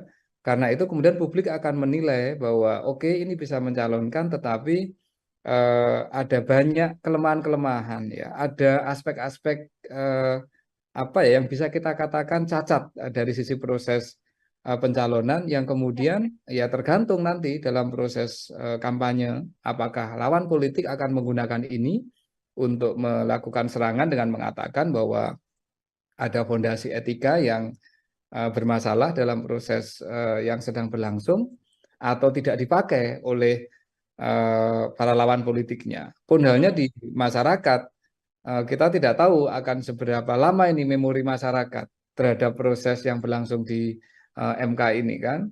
Kalau memori masyarakat kita panjang, tentu akan menjadi catatan yang itu akan bisa mempengaruhi keputusan pemilih, keputusan publik ketika menentukan siapa capres dan cawapresnya. Tetapi kalau memori publik kita ini tidak cukup kuat, ya mungkin tidak akan ada persoalan. Jadi ini sangat ditentukan, Mbak, oleh dinamika proses kampanye yang akan berlangsung dalam ya kira-kira 1,5 sampai 2 bulan ke depan, Mbak. Oke, akan dilihat bagaimana kemudian publik begitu ya, memorinya masih berkepanjangan untuk membawa isu ini sampai ke pencapresan nanti, atau akan hilang seiring berjalannya waktu dan dengan dinamika yang juga ada begitu ya, Pak Wawan. Ini kalau setelah putusan atau hasil yang dilakukan oleh MK kan memang tidak hanya berhenti sampai kemudian mengusut Ketua MK begitu ya, Pak Wawan, karena banyak juga publik yang berharap bahwa kemudian putusan ini bisa mengubah putusan nomor 90 soal batas usia capres dan juga cawapres, meskipun MK sendiri memang sudah mengatakan tidak dalam kapasitas hal tersebut. Menurut pandangan Pak Wawan seperti apa? Apakah kemudian dengan ada lanjutan gugatan yang hari ini juga disindangkan, apakah kemudian bisa mengubah hal tersebut, Pak? Gugatan publik terhadap aspek-aspek undang-undang, aspek hukum kepada MK itu bisa dilakukan kapanpun, Mbak. Ya, bisa dilakukan kapanpun. Ya, bisa sekarang, bisa minggu depan, bahkan bisa setelah pemilu. Pertanyaannya adalah kapan kemudian keputusan itu harus berlaku, Mbak. Kalau ini nanti, hari ini kalau tidak salah KPU kan akan melakukan penetapan capres dan cawapres ya, Mbak? Iya, betul. Kalau KPU sudah menentukan siapa capres dan cawapres, maka ya sudah, pemilu yang akan kita lakukan tanggal 14 Februari tahun depan ya akan diikuti oleh capres dan cawapres yang saat ini ditetapkan oleh KPU. Kecuali kemudian ada yang menggugat KPU dan mempersoalkan keputusannya KPU tersebut. Jadi ini tidak berhubungan langsung dengan persidangan perkara yang saat ini, yang hari ini mulai disidangkan di MK kan, Mbak? Nah, sebagaimana disampaikan oleh Pak Jimli kemarin, seandainya ini ada gugatan lebih lanjut dan KPU sudah menetapkan siapa capres dan cawapres, apapun hasil dari gugatan, maka itu hanya akan berlaku kira-kira untuk pemilu tahun atau pemilu periode berikutnya ya, Mbak. Artinya ini kan pemilu tahun 2029. Ya. Nah, dan apakah ini salah? Tidak, Mbak. Dari sisi proses pemilu, ini saya kira penting untuk segera memberikan kepastian kepada masyarakat. Cuman masalahnya, sekali lagi ini kan soal dukungan politik ya, Pak, soal legitimasi politik. bagaimana masyarakat kemudian bisa memiliki catatan atas proses ini. Itu yang saya kira yang paling penting nantinya untuk menuju ke Februari tanggal 14 2024 nanti, Mbak. Baik, tidak akan banyak mengubah juga ya, Pak Wawan ya, karena pun kalaupun bisa berlaku, batasnya sudah hari ini PKPU yang kemudian disahkan oleh KPU, lalu berlakunya kemungkinan besar adalah di 2029, seperti itu. Pertanyaan yang juga muncul di publik ini, Pak Wawan, adalah terkait bagaimana etika begitu ya, etika dari sosok Mas Gibran sendiri. Kalau kita tahu kan Mas Gibran juga sudah menyatakan statementnya, sudah mengatakan bahwa ya bagaimanapun saya mengikuti apa yang sudah diputuskan oleh MK-MK. Kalau Pak Wawan melihat jawaban dari Mas Gibran ini, seperti apa Pak Wawan? Karena kan Mas Gibran ini sosok yang terus dibahas terkait putusan 90 batas usia Capres dan Cawapres ini. Begini Mbak ya, bahwa satu proses persidangan etik oleh MK-MK ini pertama tidak berhubungan dengan siapapun di luar hakim MK. Itu yang penting harus kita tegaskan dulu ya, bahwa ini persidangan untuk menentukan apakah hakim MK cukup mengikuti standar etika yang ada di dalam peraturan MK. Dan keputusannya sudah menunjukkan dari 4 laporan semuanya ada aspek-aspek yang terbukti ada pelanggaran etika.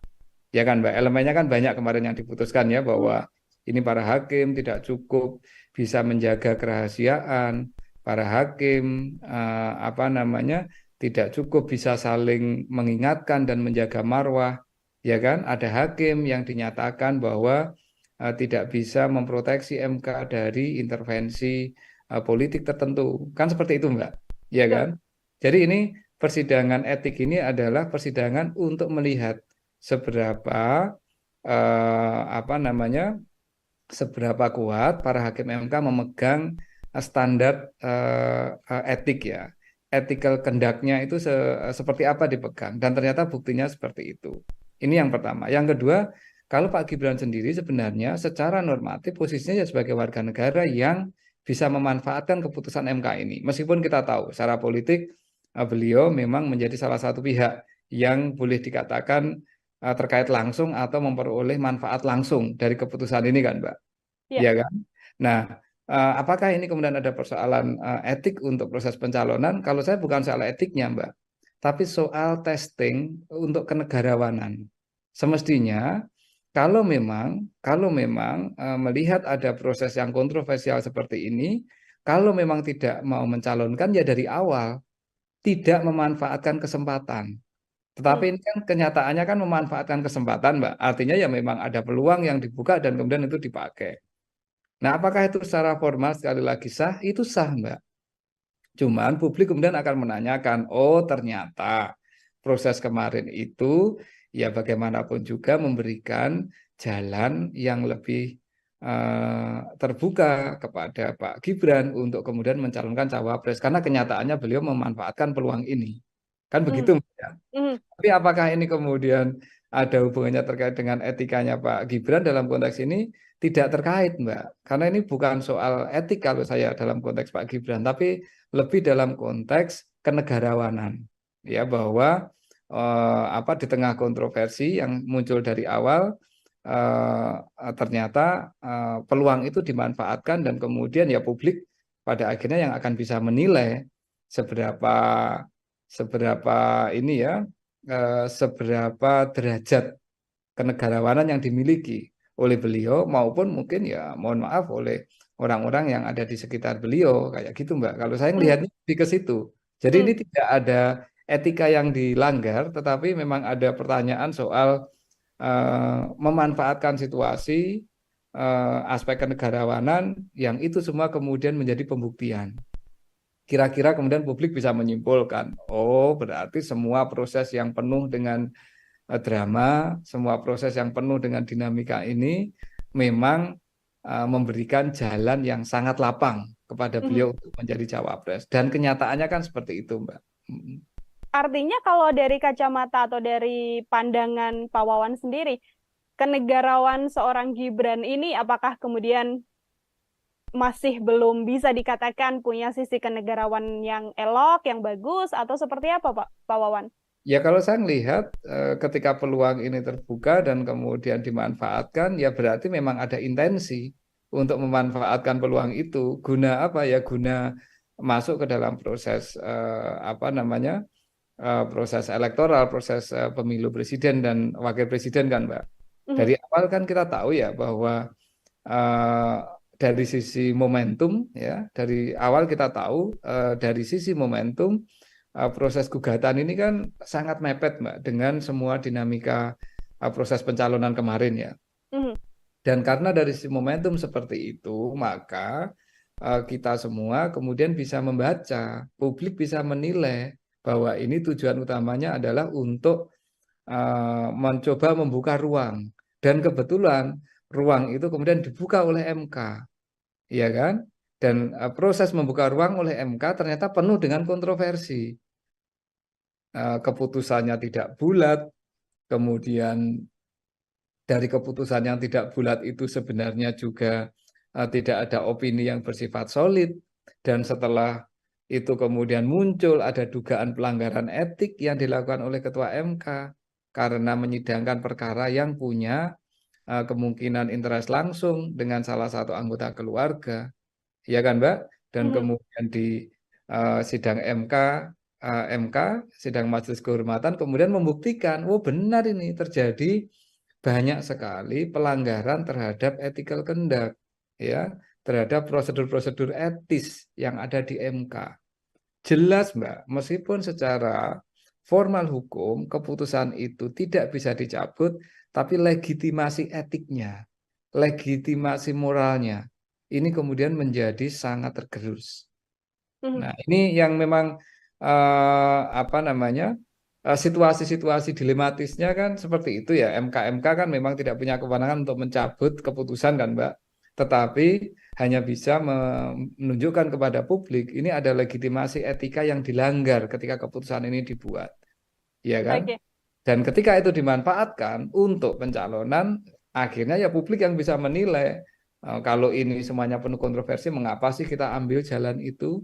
Dan kalau itu diambil, berarti dari awal memang sudah punya niat untuk ikut dalam kontestasi ini. Nah, motif dibalik itu apa? Nah, kita yang nggak tahu kan, Mbak. Apakah ini dalam rangka untuk ekstensi kekuasaan dari keluarga Pak Presiden, ataukah ini ada semangat lain di luar itu, kan kita yang belum tahu nih publik kan.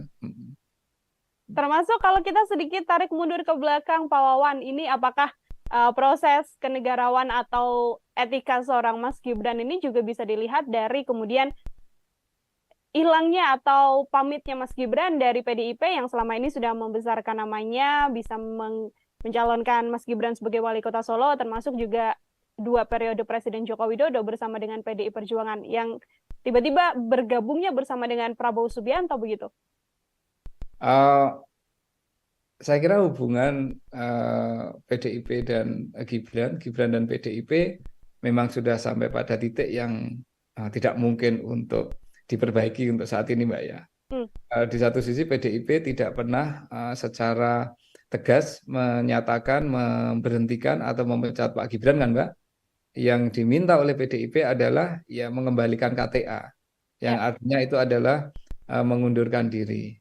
Nah, yang dimau Pak Gibran kelihatannya nggak kayak gitu. Ya kalau tidak dipecat berarti saya masih di PDIP kan, kira-kira kan seperti itu toh, Mbak. Nah, ini apa namanya, situasinya ya memang kemudian menjadi serba menggantung, tetapi saya kira PDIP melakukan itu ya untuk menghindari kemungkinan Pak Gibran mengatakan kepada publik kelak ketika kampanye, saya dipecat kok dari PDIP. Kan orang dipecat itu kan seperti orang disakiti kan, Mbak. Seringkali kan orang lupa kenapa sampai dipecat, kan ada proses panjang di situ kan. Nah, PDIP nggak mau itu terjadi. Nah, PDIP maunya adalah ya Pak Gibran bergabung secara volunteer ke PDIP, kemudian mendapatkan tiket dari PDIP untuk meniti karir politik. Kalau memang sudah berbeda haluan, mengambil jalan berbeda, ya mundur baik-baik. Nah, itu kan ini ya apa ungkapan-ungkapan yang disampaikan oleh tokoh-tokoh dan elit-elit PDIP kan, Mbak, baik yang di Solo maupun yang di Jakarta. Jadi ini soal tarik ulur politik lah antara Pak Gibran dengan dengan PDIP, ya, yang saya kira PDIP tidak akan pernah tegas menyatakan memecat dan hanya akan membiarkan, membuat Pak Gibran mungkin dalam posisi yang tidak enak juga. Tetapi ya udahlah, politik ya akan berlangsung seperti ini, dan saya kira situasinya ya akan saling menggantung. Tetapi publik tahu bahwa akhirnya Pak Gibran sudah tidak lagi di PDIP dan PDIP juga sudah tidak menganggap Pak Gibran. Setidaknya seperti itu, Mbak. Baik, sudah tidak bisa diperbaiki lagi ya artinya ya Pak Wawan ya, karena proses panjang yang terjadi ini tarik ulur menulur antara PDIP dan juga Mas Gibran. Ya, menurut pendapat saya agak susah, Mbak. Meskipun kita tahu bahwa dalam politik apa sih yang nggak mungkin, ya kan? Sejauh kepentingannya kecapean. Tetapi kalau saya lihat dari proses yang berlangsung, ini nampaknya ada proses yang secara sakit hati politik jauh lebih dalam lah. Dari perasaan politik jauh lebih dalam daripada sekedar keluar dari partai untuk pindah ke partai lain atau untuk mengambil pilihan politik lain. Oke, Pak Wawan, ini ada pihak juga yang kemudian mendesak agar Pak Prabowo Subianto, ini ada dari kubu Pak Anies begitu ya, dan juga Pak Ganjar yang sama-sama kompak mengatakan sedianya atau seyogyanya Pak Prabowo Subianto ini mengganti Mas Gibran dari cawapres setelah adanya putusan MK. Komentar Pak Wawan seperti apa? Ya, itu bagian dari saling menyerang dalam politik lah. Itu biasalah kayak gitu ya. Jadi tentu kubu lawan politik akan mengatakan ini ada keputusan seperti ini dan secara etik berarti ada masalah, sebaiknya mengganti. Kan kayak gitu toh, Mbak. Ini kan bagian dari strategi menyerang dalam politik kan. Nah, jadi ya, tidak ada masalah kalau itu yang menyampaikan partai politik. Nanti mungkin Pak Prabowo akan merespon dengan cara yang lain toh, bahwa mungkin mengatakan ya secara formal hukumnya tidak ada yang kami salahi dan kami akan jalan, dan kemudian kami akan masuk dengan program-program. Nah, ini bagian dari Mbak, political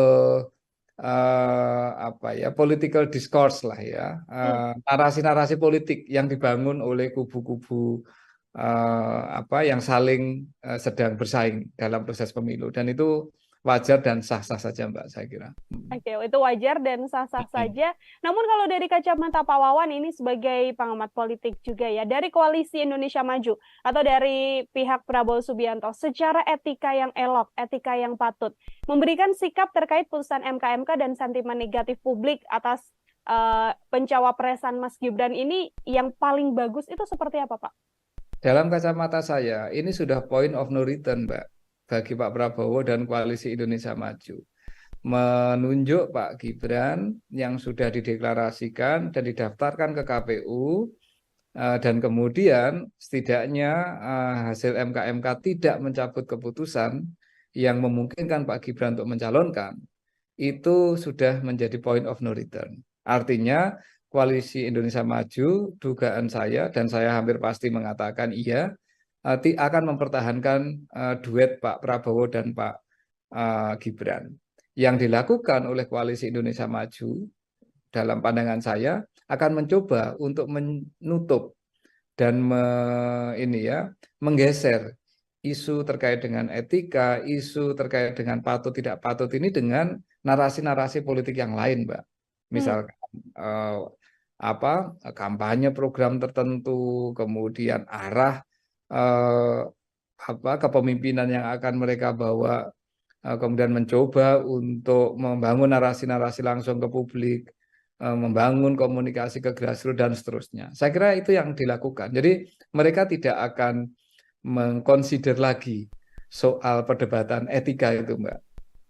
Tetapi bukan berarti etika ini tidak penting. Dalam kacamata saya tetap penting untuk selalu disampaikan kepada publik bahwa ada proses politik, ada proses pembuatan keputusan di MK terkait dengan proses pencalonan ini yang oleh Majelis Kehormatan MK pun dinyatakan terbukti melanggar etik ya. Dan publik kemudian bisa menilai kalau semua aspek-aspek etika ini kemudian dilanggar, ya, aspek-aspek etika itu dilanggar, sanksinya apa sih, Mbak?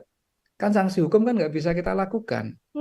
Yang ada itu adalah sanksi sosial biasanya, ya kan? Sanksi sosial, sanksi moral. Nah, sanksi sosial yang bisa dilakukan oleh publik, oleh pemilih itu apa sih pada akhirnya? Ya, mungkin akan mencari alternatif pilihan yang lain.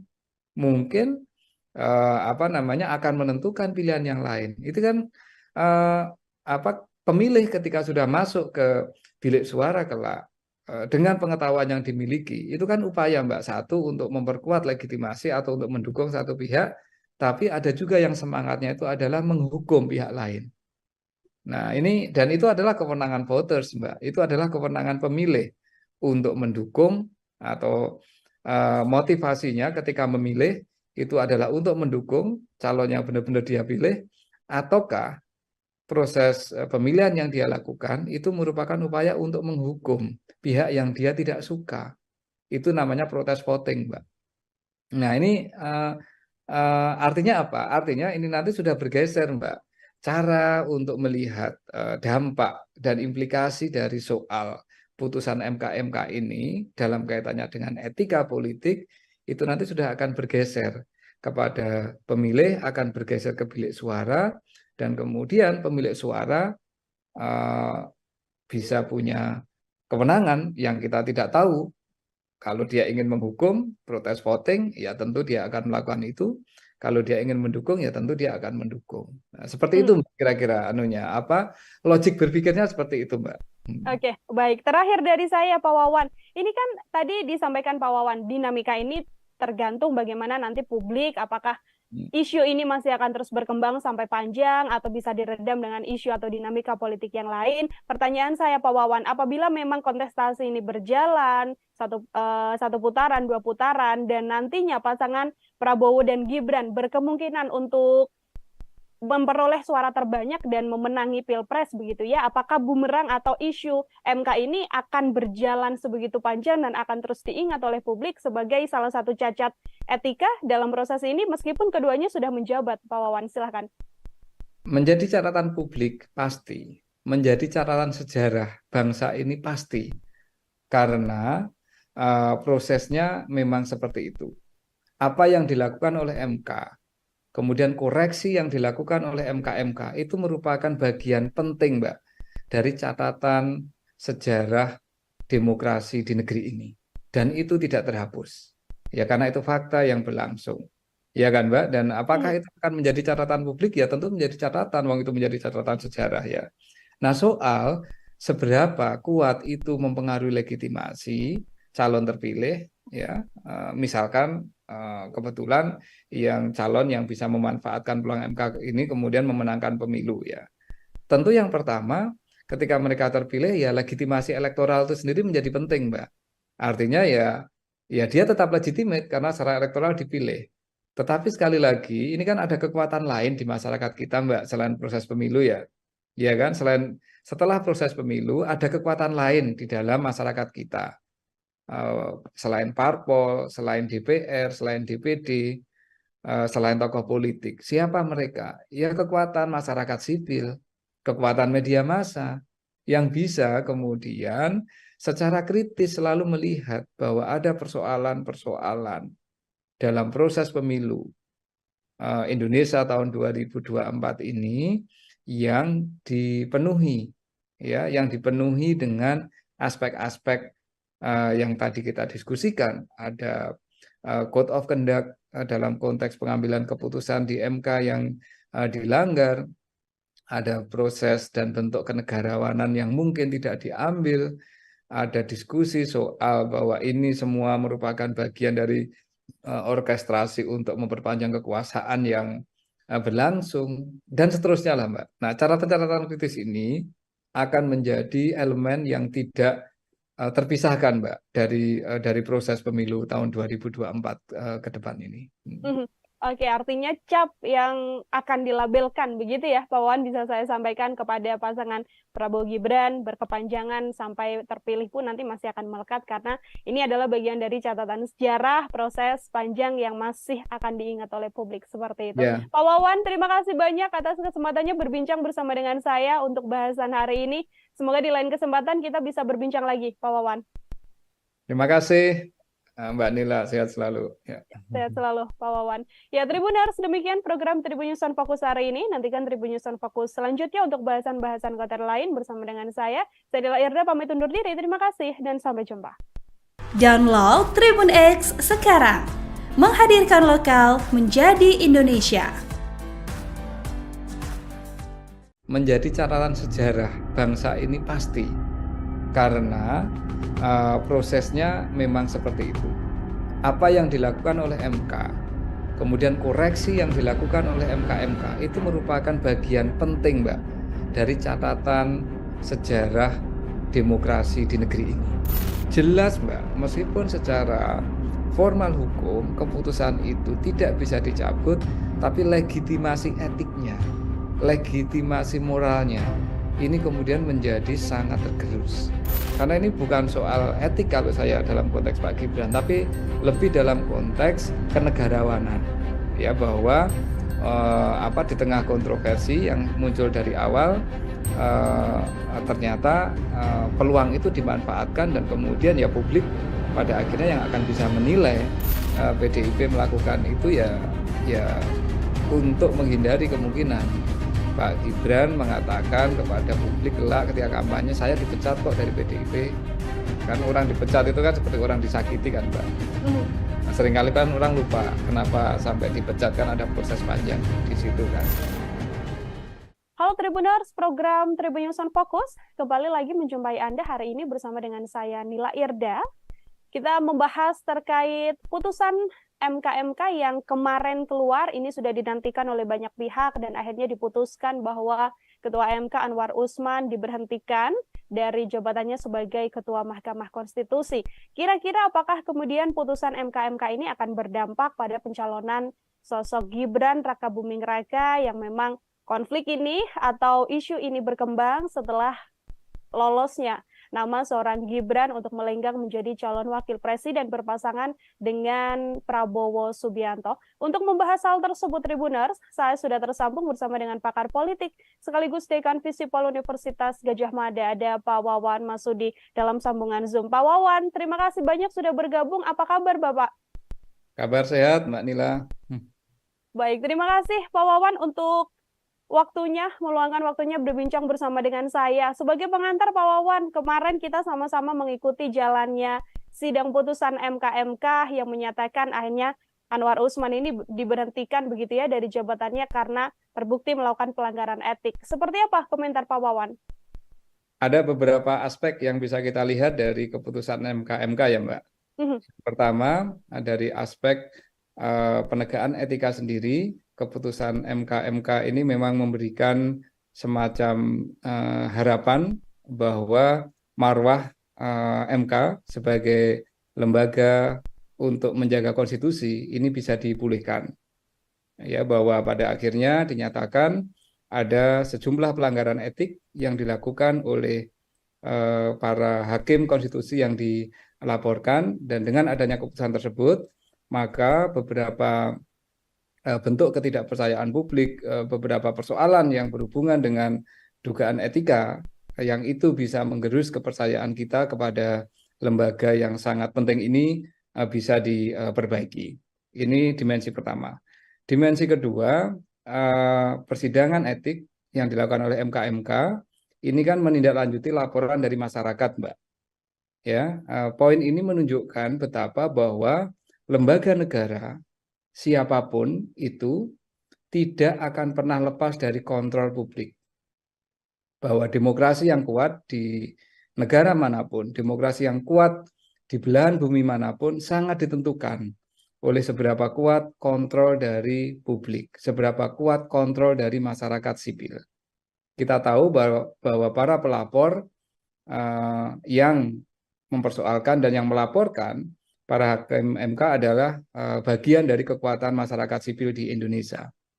Artinya, lembaga negara manapun saat ini dan ke depan harus benar-benar belajar apa yang mereka lakukan ini sepenuhnya ada di dalam pengawasan publik, ya, ada di dalam pengawasan masyarakat sipil. Dan jika ada hal yang dianggap menyimpang, maka itu bisa dipersoalkan dan bisa dikoreksi, menunjukkan bahwa demokrasi kita masih terjaga dengan adanya kekuatan dari masyarakat sipil. Itu aspek kedua. Aspek ketiga tentu berhubungan dengan tokoh yang atau siapapun nih yang kemudian mengambil manfaat kemarin, mengambil manfaat dari peluang yang dibuka oleh MK untuk bisa mencalonkan diri sebagai calon wakil presiden. Dalam konteks ini tentu Pak Gibran yang berpasangan dengan Pak Prabowo. Bahwa meskipun keputusan MK tidak menggugurkan substansi keputusan, bahwa artinya calon wakil presiden maupun calon presiden boleh berusia di bawah 40 tahun sejauh pernah menduduki jabatan politik yang juga diperoleh lewat proses pemilihan umum, ini tidak berubah, tetapi prosesnya atau proses munculnya keputusan itu ternyata sudah diputus ada aspek-aspek pelanggaran etika. Bahwa sebuah keputusan mungkin tetap boleh berjalan, namun kita tahu akan selalu menjadi catatan publik bahwa keputusan tersebut muncul dalam konteks di mana ada pelanggaran-pelanggaran etika yang dilakukan oleh pengambil kebijakan tersebut. Sehingga ini secara hukum pencalonannya tidak akan bermasalah, tetapi secara politik tentu ada aspek legitimasi yang kemudian bisa menjadi pertanyaan dari waktu ke waktu. Dari sisi etika politik ada hal yang tidak sepenuhnya kemudian bisa bisa dibangun dari proses pencalonan tersebut. Artinya Pak Wawan jika melihat dari sisi atau poin yang ketiga begitu ya, apakah ini kemudian bisa menjadi bumerang besar bagi proses pencalonan pasangan Prabowo Gibran, termasuk juga ini juga bisa jadi salah satu senjata untuk semakin menggerus sentimen negatif dari publik terkait pasangan ini, Pak Wawan? Sekali lagi kalau dari sisi formal hukum, dari sisi legal tidak akan ada persoalan, Mbak, ya, bahwa legitimasi legal, legitimasi formal itu tetap akan ada. Tetapi kita tahu bahwa proses politik, proses kompetisi elektoral itu tidak semata-mata berbasis pada aspek legitimasi legal formal, tetapi ada legitimasi politik itu lebih luas. Ini ada aspek kepatutan yang publik bisa menilai. Ada aspek bahwa keputusan ini dibuat dalam suasana di mana tidak seluruh etika-etika yang harusnya dipegang oleh para hakim MK itu dilaksanakan, ya. Karena itu kemudian publik akan menilai bahwa oke, ini bisa mencalonkan, tetapi ada banyak kelemahan-kelemahan, ya. Ada aspek-aspek yang bisa kita katakan cacat dari sisi proses pencalonan yang kemudian ya tergantung nanti dalam proses kampanye apakah lawan politik akan menggunakan ini untuk melakukan serangan dengan mengatakan bahwa ada fondasi etika yang bermasalah dalam proses yang sedang berlangsung atau tidak dipakai oleh para lawan politiknya. Pun halnya di masyarakat, kita tidak tahu akan seberapa lama ini memori masyarakat terhadap proses yang berlangsung di MK ini kan. Kalau memori masyarakat kita panjang, tentu akan menjadi catatan yang itu akan bisa mempengaruhi keputusan pemilih, keputusan publik ketika menentukan siapa capres dan cawapresnya. Tetapi kalau memori publik kita ini tidak cukup kuat, ya mungkin tidak akan ada persoalan. Jadi ini sangat ditentukan, Mbak, oleh dinamika proses kampanye yang akan berlangsung dalam ya kira-kira 1,5 sampai 2 bulan ke depan, Mbak. Oke, akan dilihat bagaimana kemudian publik begitu ya, memorinya masih berkepanjangan untuk membawa isu ini sampai ke pencapresan nanti, atau akan hilang seiring berjalannya waktu dan dengan dinamika yang juga ada begitu ya, Pak Wawan. Ini kalau setelah putusan atau hasil yang dilakukan oleh MK kan memang tidak hanya berhenti sampai kemudian mengusut ketua MK begitu ya, Pak Wawan, karena banyak juga publik yang berharap bahwa kemudian putusan ini bisa mengubah putusan nomor 90 soal batas usia capres dan juga cawapres, meskipun MK sendiri memang sudah mengatakan tidak dalam kapasitas hal tersebut. Menurut pandangan Pak Wawan seperti apa? Apakah kemudian dengan ada lanjutan gugatan yang hari ini juga disindangkan, apakah kemudian bisa mengubah hal tersebut, Pak? Gugatan publik terhadap aspek-aspek undang-undang, aspek hukum kepada MK itu bisa dilakukan kapanpun, Mbak. Ya, bisa dilakukan kapanpun. Ya, bisa sekarang, bisa minggu depan, bahkan bisa setelah pemilu. Pertanyaannya adalah kapan kemudian keputusan itu harus berlaku, Mbak. Kalau ini nanti hari ini kalau tidak salah KPU kan akan melakukan penetapan capres dan cawapres ya, Mbak. Iya, betul. Kalau KPU sudah menentukan siapa capres dan cawapres, maka ya sudah, pemilu yang akan kita lakukan tanggal 14 Februari tahun depan ya akan diikuti oleh capres dan cawapres yang saat ini ditetapkan oleh KPU. Kecuali kemudian ada yang menggugat KPU dan mempersoalkan keputusannya KPU tersebut. Jadi ini tidak berhubungan langsung dengan persidangan perkara yang saat ini, yang hari ini mulai disidangkan di MK kan, Mbak. Nah, sebagaimana disampaikan oleh Pak Jimli kemarin, seandainya ini ada gugatan lebih lanjut dan KPU sudah menetapkan siapa capres dan cawapres, apapun hasil dari gugatan, maka itu hanya akan berlaku kira-kira untuk pemilu tahun atau pemilu periode berikutnya ya, Mbak. Artinya ini kan pemilu tahun 2029. Ya. Nah, dan apakah ini salah? Tidak, Mbak. Dari sisi proses pemilu, ini saya kira penting untuk segera memberikan kepastian kepada masyarakat. Cuman masalahnya, sekali lagi ini kan soal dukungan politik ya, Mbak. Soal legitimasi politik. Bagaimana masyarakat kemudian bisa memiliki catatan atas proses ini. Itu yang saya kira yang paling penting nantinya untuk menuju ke Februari tanggal 14 2024 nanti, Mbak. Baik, tidak akan banyak mengubah juga ya Pak Wawan ya, karena kalaupun bisa berlaku, batasnya sudah hari ini PKPU yang kemudian disahkan oleh KPU, lalu berlakunya kemungkinan besar adalah di 2029, seperti itu.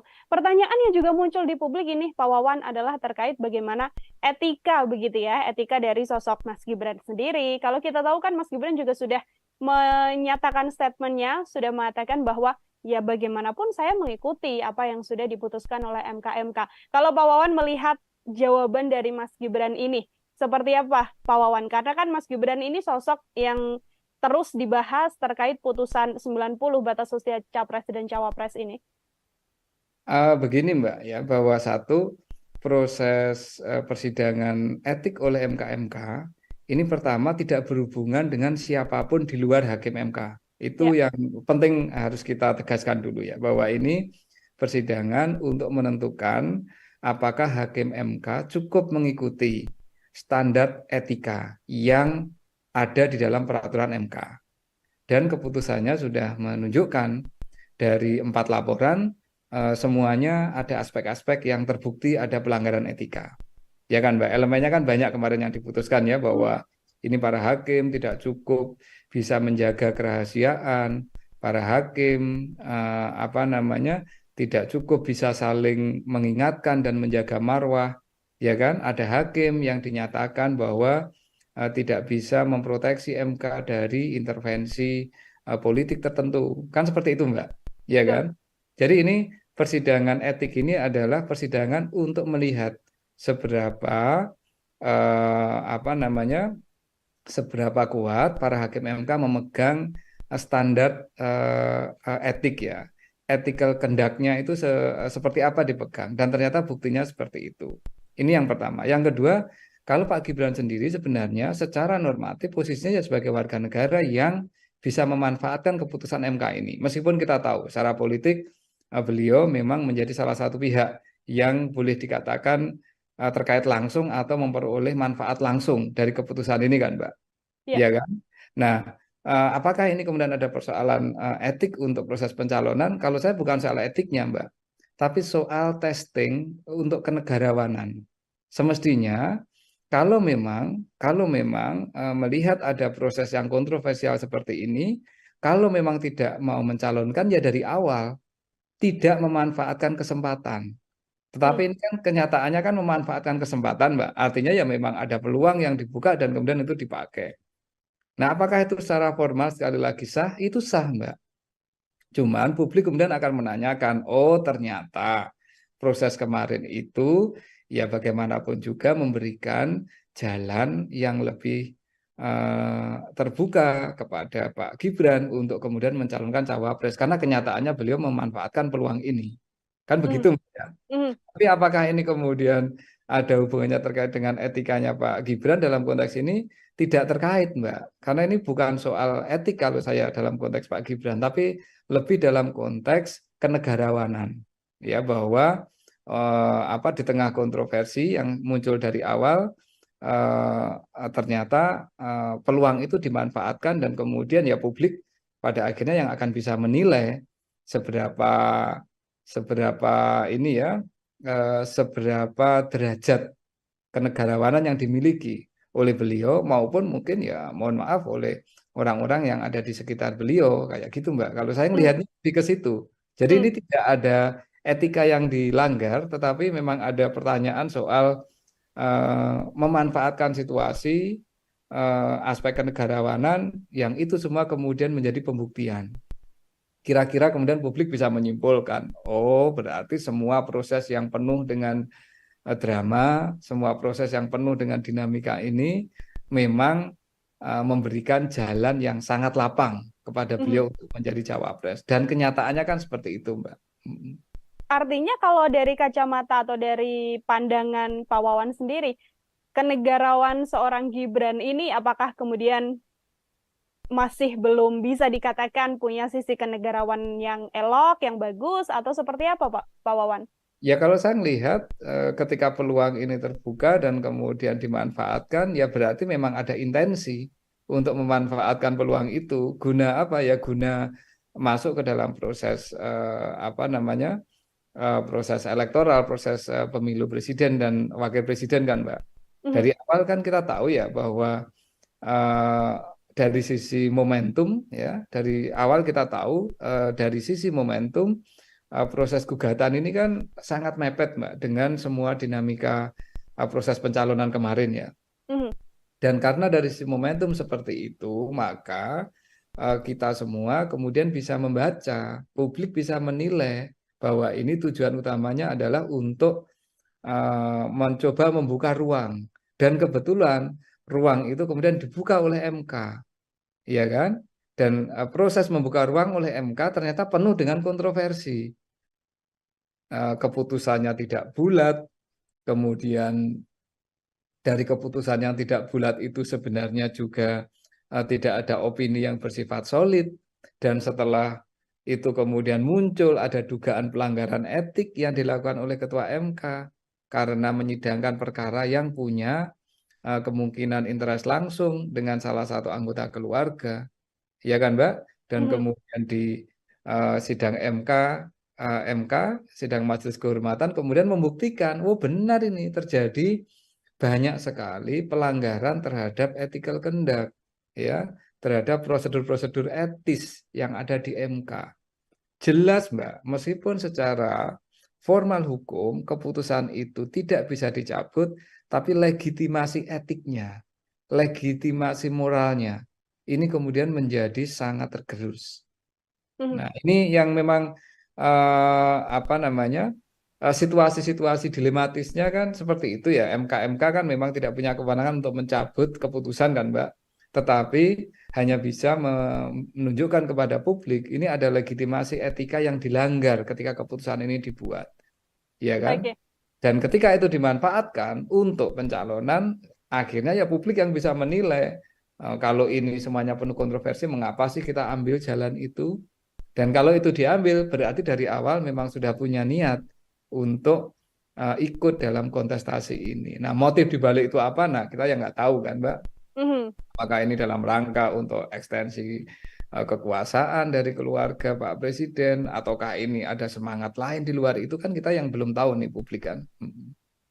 Termasuk kalau kita sedikit tarik mundur ke belakang Pak Wawan, ini apakah proses kenegarawan atau etika seorang Mas Gibran ini juga bisa dilihat dari kemudian hilangnya atau pamitnya Mas Gibran dari PDIP yang selama ini sudah membesarkan namanya, bisa mencalonkan Mas Gibran sebagai wali kota Solo, termasuk juga 2 periode Presiden Joko Widodo bersama dengan PDI Perjuangan yang tiba-tiba bergabungnya bersama dengan Prabowo Subianto begitu? Saya kira hubungan PDIP dan Gibran dan PDIP memang sudah sampai pada titik yang tidak mungkin untuk diperbaiki untuk saat ini Mbak ya. Di satu sisi PDIP tidak pernah secara tegas menyatakan memberhentikan atau memecat Pak Gibran kan Mbak. Yang diminta oleh PDIP adalah ya mengembalikan KTA, yang artinya itu adalah mengundurkan diri. Nah, yang dimau Pak Gibran kelihatannya nggak kayak gitu. Ya kalau tidak dipecat berarti saya masih di PDIP kan kira-kira kan seperti itu toh Mbak. Nah ini apa namanya situasinya ya memang kemudian menjadi serba menggantung, tetapi saya kira PDIP melakukan itu ya untuk menghindari kemungkinan Pak Gibran mengatakan kepada publik kelak ketika kampanye saya dipecat kok dari PDIP. Kan orang dipecat itu kan seperti orang disakiti kan Mbak. Seringkali kan orang lupa kenapa sampai dipecat, kan ada proses panjang di situ kan. Nah PDIP nggak mau itu terjadi. Nah PDIP maunya adalah ya Pak Gibran bergabung secara volunteer ke PDIP, kemudian mendapatkan tiket dari PDIP untuk meniti karir politik.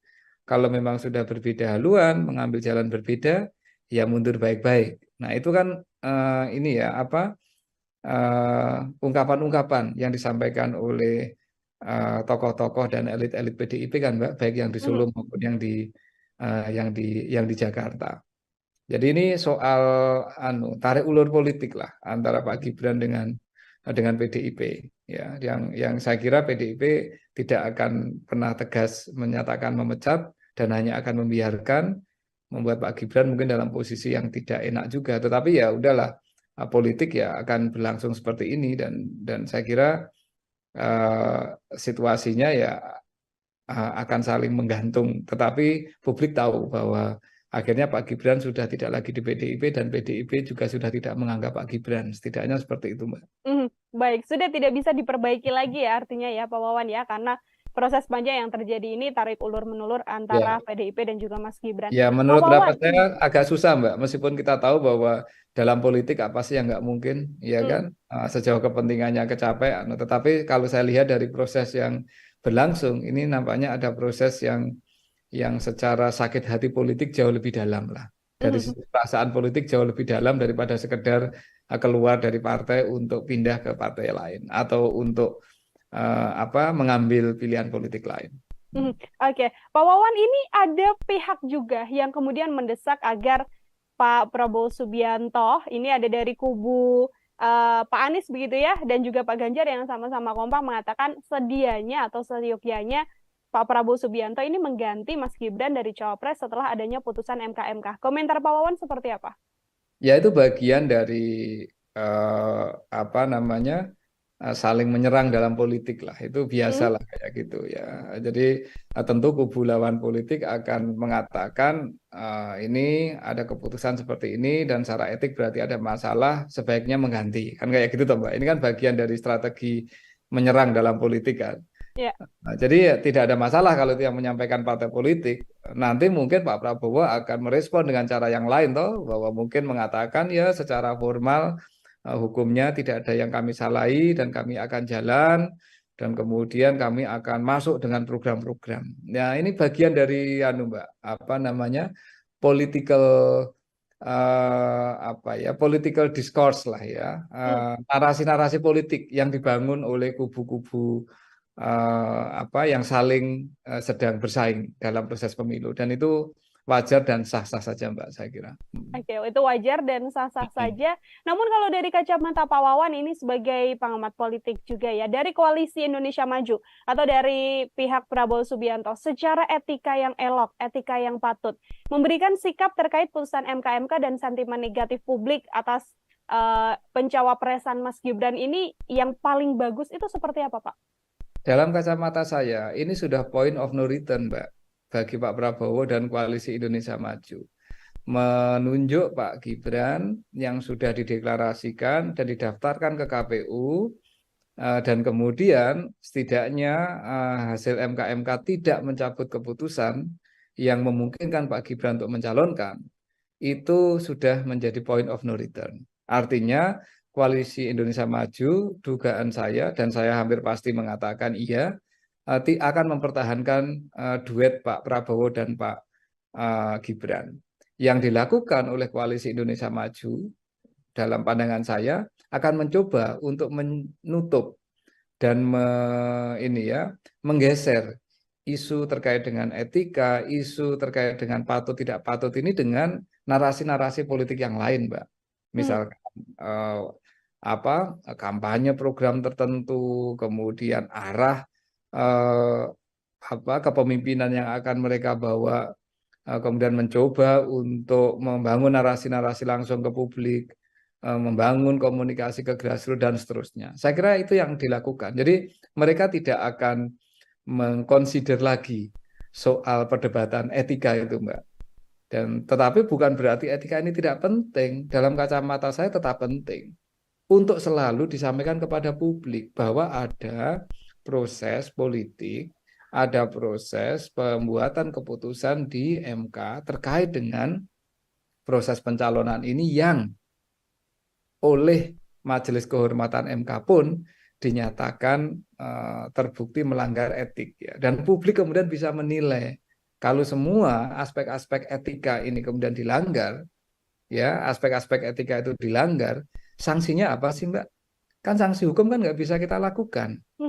Yang ada itu adalah sanksi sosial biasanya, ya kan? Sanksi sosial, sanksi moral.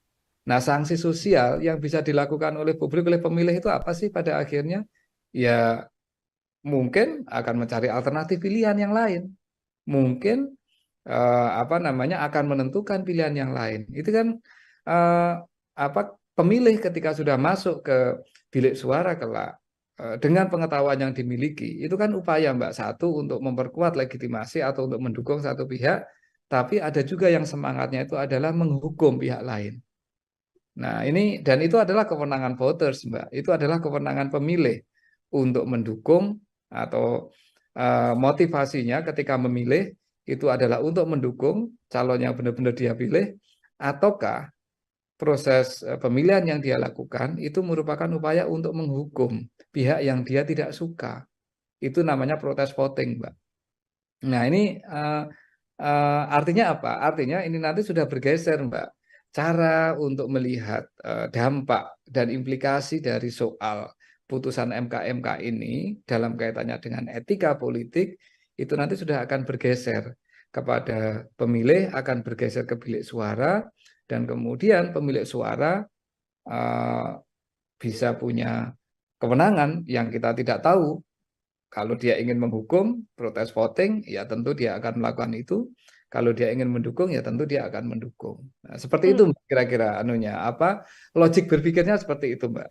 Oke, baik. Terakhir dari saya, Pak Wawan. Ini kan tadi disampaikan Pak Wawan, dinamika ini tergantung bagaimana nanti publik, apakah isu ini masih akan terus berkembang sampai panjang atau bisa diredam dengan isu atau dinamika politik yang lain. Pertanyaan saya, Pak Wawan, apabila memang kontestasi ini berjalan satu putaran, 2 putaran, dan nantinya pasangan Prabowo dan Gibran berkemungkinan untuk memperoleh suara terbanyak dan memenangi Pilpres begitu ya, apakah bumerang atau isu MK ini akan berjalan sebegitu panjang dan akan terus diingat oleh publik sebagai salah satu cacat etika dalam proses ini meskipun keduanya sudah menjabat? Pak Wawan, silahkan. Menjadi catatan publik pasti, menjadi catatan sejarah bangsa ini pasti, karena prosesnya memang seperti itu. Apa yang dilakukan oleh MK, kemudian koreksi yang dilakukan oleh MK itu merupakan bagian penting, Mbak, dari catatan sejarah demokrasi di negeri ini. Dan itu tidak terhapus. Ya, karena itu fakta yang berlangsung. Ya kan, Mbak? Dan apakah itu akan menjadi catatan publik? Ya tentu menjadi catatan, wong itu menjadi catatan sejarah ya. Nah, soal seberapa kuat itu mempengaruhi legitimasi calon terpilih, ya, misalkan kebetulan yang calon yang bisa memanfaatkan peluang MK ini kemudian memenangkan pemilu, ya. Tentu yang pertama ketika mereka terpilih ya legitimasi elektoral itu sendiri menjadi penting, Mbak. Artinya ya dia tetap legitimate karena secara elektoral dipilih. Tetapi sekali lagi ini kan ada kekuatan lain di masyarakat kita, Mbak, selain proses pemilu ya. Ya kan, setelah proses pemilu ada kekuatan lain di dalam masyarakat kita. Selain parpol, selain DPR, selain DPD, selain tokoh politik. Siapa mereka? Ya kekuatan masyarakat sipil, kekuatan media massa, yang bisa kemudian secara kritis selalu melihat bahwa ada persoalan-persoalan dalam proses pemilu Indonesia tahun 2024 ini yang dipenuhi, ya, yang dipenuhi dengan aspek-aspek yang tadi kita diskusikan. Ada code of conduct dalam konteks pengambilan keputusan di MK yang dilanggar, ada proses dan bentuk kenegarawanan yang mungkin tidak diambil, ada diskusi soal bahwa ini semua merupakan bagian dari orkestrasi untuk memperpanjang kekuasaan yang berlangsung, dan seterusnya lah, Mbak. Nah, catatan kritis ini akan menjadi elemen yang tidak terpisahkan, Mbak, dari proses pemilu tahun 2024 ke depan ini. Oke, artinya cap yang akan dilabelkan begitu ya, Pak Wawan, bisa saya sampaikan kepada pasangan Prabowo Gibran berkepanjangan sampai terpilih pun nanti masih akan melekat, karena ini adalah bagian dari catatan sejarah proses panjang yang masih akan diingat oleh publik, seperti itu. Ya. Pak Wawan, terima kasih banyak atas kesempatannya berbincang bersama dengan saya untuk bahasan hari ini. Semoga di lain kesempatan kita bisa berbincang lagi, Pak Wawan. Terima kasih, Mbak Nila, sehat selalu. Ya. Sehat selalu, Pak Wawan. Ya, Tribuners, demikian program Tribun News on Focus hari ini. Nantikan Tribun News on Focus selanjutnya untuk bahasan-bahasan konten lain bersama dengan saya. Saya Nila Irda, pamit undur diri. Terima kasih dan sampai jumpa. Download Tribun X sekarang. Menghadirkan lokal menjadi Indonesia. Menjadi catatan sejarah bangsa ini pasti, karena prosesnya memang seperti itu. Apa yang dilakukan oleh MK, kemudian koreksi yang dilakukan oleh MK itu merupakan bagian penting, Mbak, dari catatan sejarah demokrasi di negeri ini. Jelas, Mbak, meskipun secara formal hukum keputusan itu tidak bisa dicabut, tapi legitimasi etiknya, legitimasi moralnya ini kemudian menjadi sangat tergerus. Karena ini bukan soal etik kalau saya dalam konteks Pak Gibran, tapi lebih dalam konteks kenegarawanan. Ya, bahwa di tengah kontroversi yang muncul dari awal, ternyata peluang itu dimanfaatkan, dan kemudian ya publik pada akhirnya yang akan bisa menilai PDIP melakukan itu ya untuk menghindari kemungkinan Pak Gibran mengatakan kepada publik kelak ketika kampanye, saya dipecat kok dari PDIP. Kan orang dipecat itu kan seperti orang disakiti kan, Mbak. Nah, seringkali kan orang lupa kenapa sampai dipecat, kan ada proses panjang di situ kan. Halo Tribuners, program Tribun News on Focus kembali lagi menjumpai Anda hari ini bersama dengan saya Nila Irda. Kita membahas terkait putusan MK yang kemarin keluar. Ini sudah dinantikan oleh banyak pihak dan akhirnya diputuskan bahwa Ketua MK Anwar Usman diberhentikan dari jabatannya sebagai Ketua Mahkamah Konstitusi. Kira-kira apakah kemudian putusan MK ini akan berdampak pada pencalonan sosok Gibran Rakabuming Raka yang memang konflik ini atau isu ini berkembang setelah lolosnya nama seorang Gibran untuk melenggang menjadi calon wakil presiden berpasangan dengan Prabowo Subianto. Untuk membahas hal tersebut, Tribuners, saya sudah tersambung bersama dengan pakar politik sekaligus Dekan Visipol Universitas Gadjah Mada, ada Pak Wawan Masudi dalam sambungan Zoom. Pak Wawan, terima kasih banyak sudah bergabung. Apa kabar, Bapak? Kabar sehat, Mbak Nila. Baik, terima kasih Pak Wawan untuk meluangkan waktunya berbincang bersama dengan saya. Sebagai pengantar, Pak Wawan, kemarin kita sama-sama mengikuti jalannya sidang putusan MK yang menyatakan akhirnya Anwar Usman ini diberhentikan begitu ya dari jabatannya karena terbukti melakukan pelanggaran etik. Seperti apa komentar Pak Wawan? Ada beberapa aspek yang bisa kita lihat dari keputusan MK ya, Mbak. Pertama, dari aspek penegakan etika sendiri. Keputusan MK ini memang memberikan semacam harapan bahwa marwah MK sebagai lembaga untuk menjaga konstitusi ini bisa dipulihkan. Ya, bahwa pada akhirnya dinyatakan ada sejumlah pelanggaran etik yang dilakukan oleh para hakim konstitusi yang dilaporkan, dan dengan adanya keputusan tersebut maka beberapa bentuk ketidakpercayaan publik, beberapa persoalan yang berhubungan dengan dugaan etika yang itu bisa menggerus kepercayaan kita kepada lembaga yang sangat penting ini bisa diperbaiki. Ini dimensi pertama. Dimensi kedua, persidangan etik yang dilakukan oleh MK-MK ini kan menindaklanjuti laporan dari masyarakat, Mbak. Ya, poin ini menunjukkan betapa bahwa lembaga negara siapapun itu tidak akan pernah lepas dari kontrol publik. Bahwa demokrasi yang kuat di negara manapun, demokrasi yang kuat di belahan bumi manapun sangat ditentukan oleh seberapa kuat kontrol dari publik, seberapa kuat kontrol dari masyarakat sipil. Kita tahu bahwa para pelapor yang mempersoalkan dan yang melaporkan para hakim MK adalah bagian dari kekuatan masyarakat sipil di Indonesia.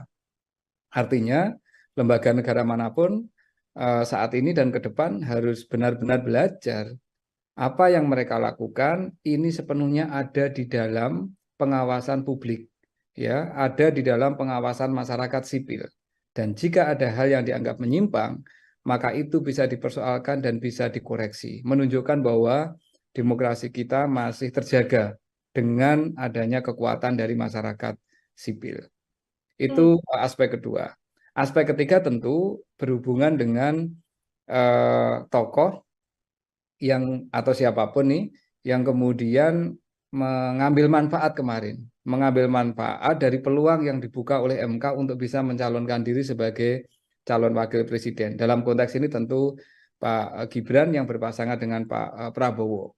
Bahwa meskipun keputusan MK-MK tidak menggugurkan substansi keputusan, bahwa artinya calon wakil presiden maupun calon presiden boleh berusia di bawah 40 tahun sejauh pernah menduduki jabatan politik yang juga diperoleh lewat proses pemilihan umum, ini tidak berubah, tetapi prosesnya atau proses munculnya keputusan itu ternyata sudah diputus ada aspek-aspek pelanggaran etika. Bahwa sebuah keputusan mungkin tetap boleh berjalan, namun kita tahu akan selalu menjadi catatan publik bahwa keputusan tersebut muncul dalam konteks di mana ada pelanggaran-pelanggaran etika yang dilakukan oleh pengambil kebijakan tersebut. Sehingga ini secara hukum pencalonannya tidak akan bermasalah, tetapi secara politik tentu ada aspek legitimasi yang kemudian bisa menjadi pertanyaan dari waktu ke waktu. Dari sisi etika politik ada hal yang tidak sepenuhnya kemudian bisa bisa dibangun dari proses pencalonan tersebut.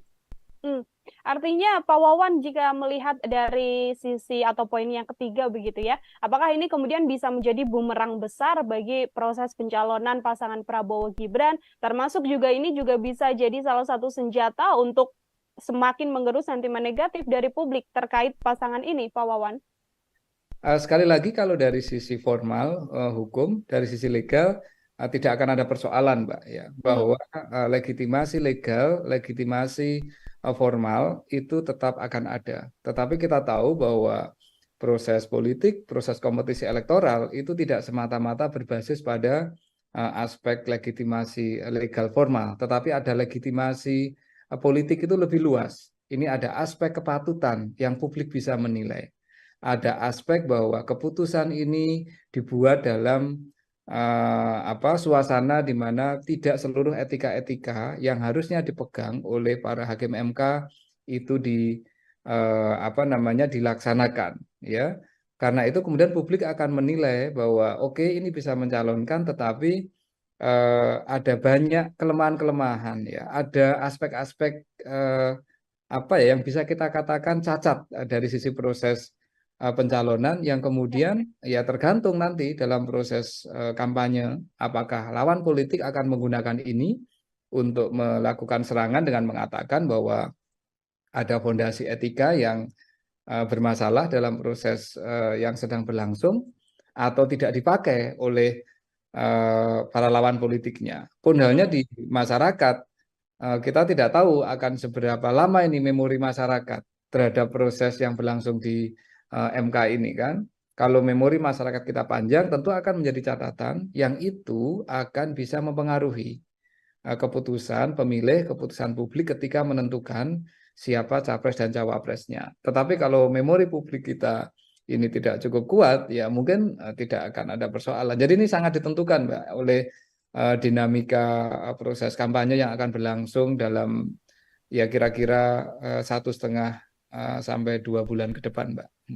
Oke, akan dilihat bagaimana kemudian publik begitu ya, memorinya masih berkepanjangan untuk membawa isu ini sampai ke pencapresan nanti, atau akan hilang seiring berjalannya waktu dan dengan dinamika yang juga ada begitu ya, Pak Wawan. Ini kalau setelah putusan atau hasil yang dilakukan oleh MK kan memang tidak hanya berhenti sampai kemudian mengusut Ketua MK begitu ya, Pak Wawan, karena banyak juga publik yang berharap bahwa kemudian putusan ini bisa mengubah putusan nomor 90 soal batas usia capres dan juga cawapres, meskipun MK sendiri memang sudah mengatakan tidak dalam kapasitas hal tersebut. Menurut pandangan Pak Wawan seperti apa? Apakah kemudian dengan ada lanjutan gugatan yang hari ini juga disindangkan, apakah kemudian bisa mengubah hal tersebut, Pak? Gugatan publik terhadap aspek-aspek undang-undang, aspek hukum kepada MK itu bisa dilakukan kapanpun, Mbak. Ya, bisa dilakukan kapanpun. Ya, bisa sekarang, bisa minggu depan, bahkan bisa setelah pemilu. Pertanyaannya adalah kapan kemudian keputusan itu harus berlaku, Mbak. Kalau ini nanti, hari ini kalau tidak salah KPU kan akan melakukan penetapan capres dan cawapres ya, Mbak? Iya, betul. Kalau KPU sudah menentukan siapa capres dan cawapres, maka ya sudah, pemilu yang akan kita lakukan tanggal 14 Februari tahun depan ya akan diikuti oleh capres dan cawapres yang saat ini ditetapkan oleh KPU. Kecuali kemudian ada yang menggugat KPU dan mempersoalkan keputusannya KPU tersebut. Jadi ini tidak berhubungan langsung dengan persidangan perkara yang saat ini, yang hari ini mulai disidangkan di MK kan, Mbak? Nah, sebagaimana disampaikan oleh Pak Jimli kemarin, seandainya ini ada gugatan lebih lanjut dan KPU sudah menetapkan siapa capres dan cawapres, apapun hasil dari gugatan, maka itu hanya akan berlaku kira-kira untuk pemilu tahun atau pemilu periode berikutnya ya, Mbak. Artinya ini kan pemilu tahun 2029. Ya. Nah, dan apakah ini salah? Tidak, Mbak. Dari sisi proses pemilu, ini saya kira penting untuk segera memberikan kepastian kepada masyarakat. Cuman masalahnya, sekali lagi ini kan soal dukungan politik ya, Pak. Soal legitimasi politik. Bagaimana masyarakat kemudian bisa memiliki catatan atas proses ini. Itu yang saya kira yang paling penting nantinya untuk menuju ke Februari tanggal 14 2024 nanti, Mbak. Baik, tidak akan banyak mengubah juga ya Pak Wawan ya, karena kalaupun bisa berlaku, batasnya sudah hari ini PKPU yang kemudian disahkan oleh KPU, lalu berlakunya kemungkinan besar adalah di 2029, seperti itu. Pertanyaan yang juga muncul di publik ini, Pak Wawan, adalah terkait bagaimana etika begitu ya, etika dari sosok Mas Gibran sendiri. Kalau kita tahu kan Mas Gibran juga sudah menyatakan statementnya, sudah mengatakan bahwa ya bagaimanapun saya mengikuti apa yang sudah diputuskan oleh MK. Kalau Pak Wawan melihat jawaban dari Mas Gibran ini, seperti apa Pak Wawan? Karena kan Mas Gibran ini sosok yang terus dibahas terkait putusan 90 batas usia capres dan cawapres ini. Begini Mbak ya, bahwa satu proses persidangan etik oleh MK ini pertama tidak berhubungan dengan siapapun di luar hakim MK. Itu yang penting harus kita tegaskan dulu ya, bahwa ini persidangan untuk menentukan apakah hakim MK cukup mengikuti standar etika yang ada di dalam peraturan MK. Dan keputusannya sudah menunjukkan dari 4 laporan, semuanya ada aspek-aspek yang terbukti ada pelanggaran etika. Ya kan Mbak, elemennya kan banyak kemarin yang diputuskan ya, bahwa ini para hakim tidak cukup bisa menjaga kerahasiaan, para hakim tidak cukup bisa saling mengingatkan dan menjaga marwah, ya kan? Ada hakim yang dinyatakan bahwa tidak bisa memproteksi MK dari intervensi politik tertentu, kan seperti itu Mbak, ya kan? Jadi ini persidangan etik ini adalah persidangan untuk melihat seberapa seberapa kuat para hakim MK memegang standar etik ya. Ethical conduct-nya itu seperti apa dipegang, dan ternyata buktinya seperti itu. Ini yang pertama. Yang kedua, kalau Pak Gibran sendiri sebenarnya secara normatif posisinya ya sebagai warga negara yang bisa memanfaatkan keputusan MK ini. Meskipun kita tahu secara politik beliau memang menjadi salah satu pihak yang boleh dikatakan terkait langsung atau memperoleh manfaat langsung dari keputusan ini kan, Mbak? Ya. Iya kan? Nah, apakah ini kemudian ada persoalan etik untuk proses pencalonan? Kalau saya bukan soal etiknya, Mbak, tapi soal testing untuk kenegarawanan. Semestinya kalau memang melihat ada proses yang kontroversial seperti ini, kalau memang tidak mau mencalonkan ya dari awal tidak memanfaatkan kesempatan. Tetapi ini kan kenyataannya kan memanfaatkan kesempatan, Mbak. Artinya ya memang ada peluang yang dibuka dan kemudian itu dipakai. Nah, apakah itu secara formal sekali lagi sah? Itu sah, Mbak. Cuman publik kemudian akan menanyakan, oh ternyata proses kemarin itu ya bagaimanapun juga memberikan jalan yang lebih terbuka kepada Pak Gibran untuk kemudian mencalonkan cawapres. Karena kenyataannya beliau memanfaatkan peluang ini. Kan begitu, Mbak, ya? Tapi apakah ini kemudian ada hubungannya terkait dengan etikanya Pak Gibran dalam konteks ini? Tidak terkait, Mbak. Karena ini bukan soal etik kalau saya dalam konteks Pak Gibran, tapi lebih dalam konteks kenegarawanan. Ya, bahwa di tengah kontroversi yang muncul dari awal ternyata peluang itu dimanfaatkan dan kemudian ya publik pada akhirnya yang akan bisa menilai seberapa derajat kenegarawanan yang dimiliki oleh beliau maupun mungkin ya mohon maaf oleh orang-orang yang ada di sekitar beliau kayak gitu, Mbak. Kalau saya melihatnya lebih ke situ. Jadi ini tidak ada etika yang dilanggar, tetapi memang ada pertanyaan soal memanfaatkan situasi aspek kenegarawanan yang itu semua kemudian menjadi pembuktian.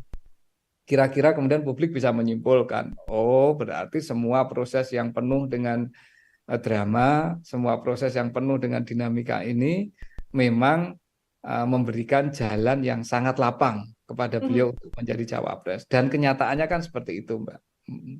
Artinya kalau dari kacamata atau dari pandangan Pak Wawan sendiri, kenegarawan seorang Gibran ini apakah kemudian masih belum bisa dikatakan punya sisi kenegarawan yang elok, yang bagus, atau seperti apa, Pak Wawan?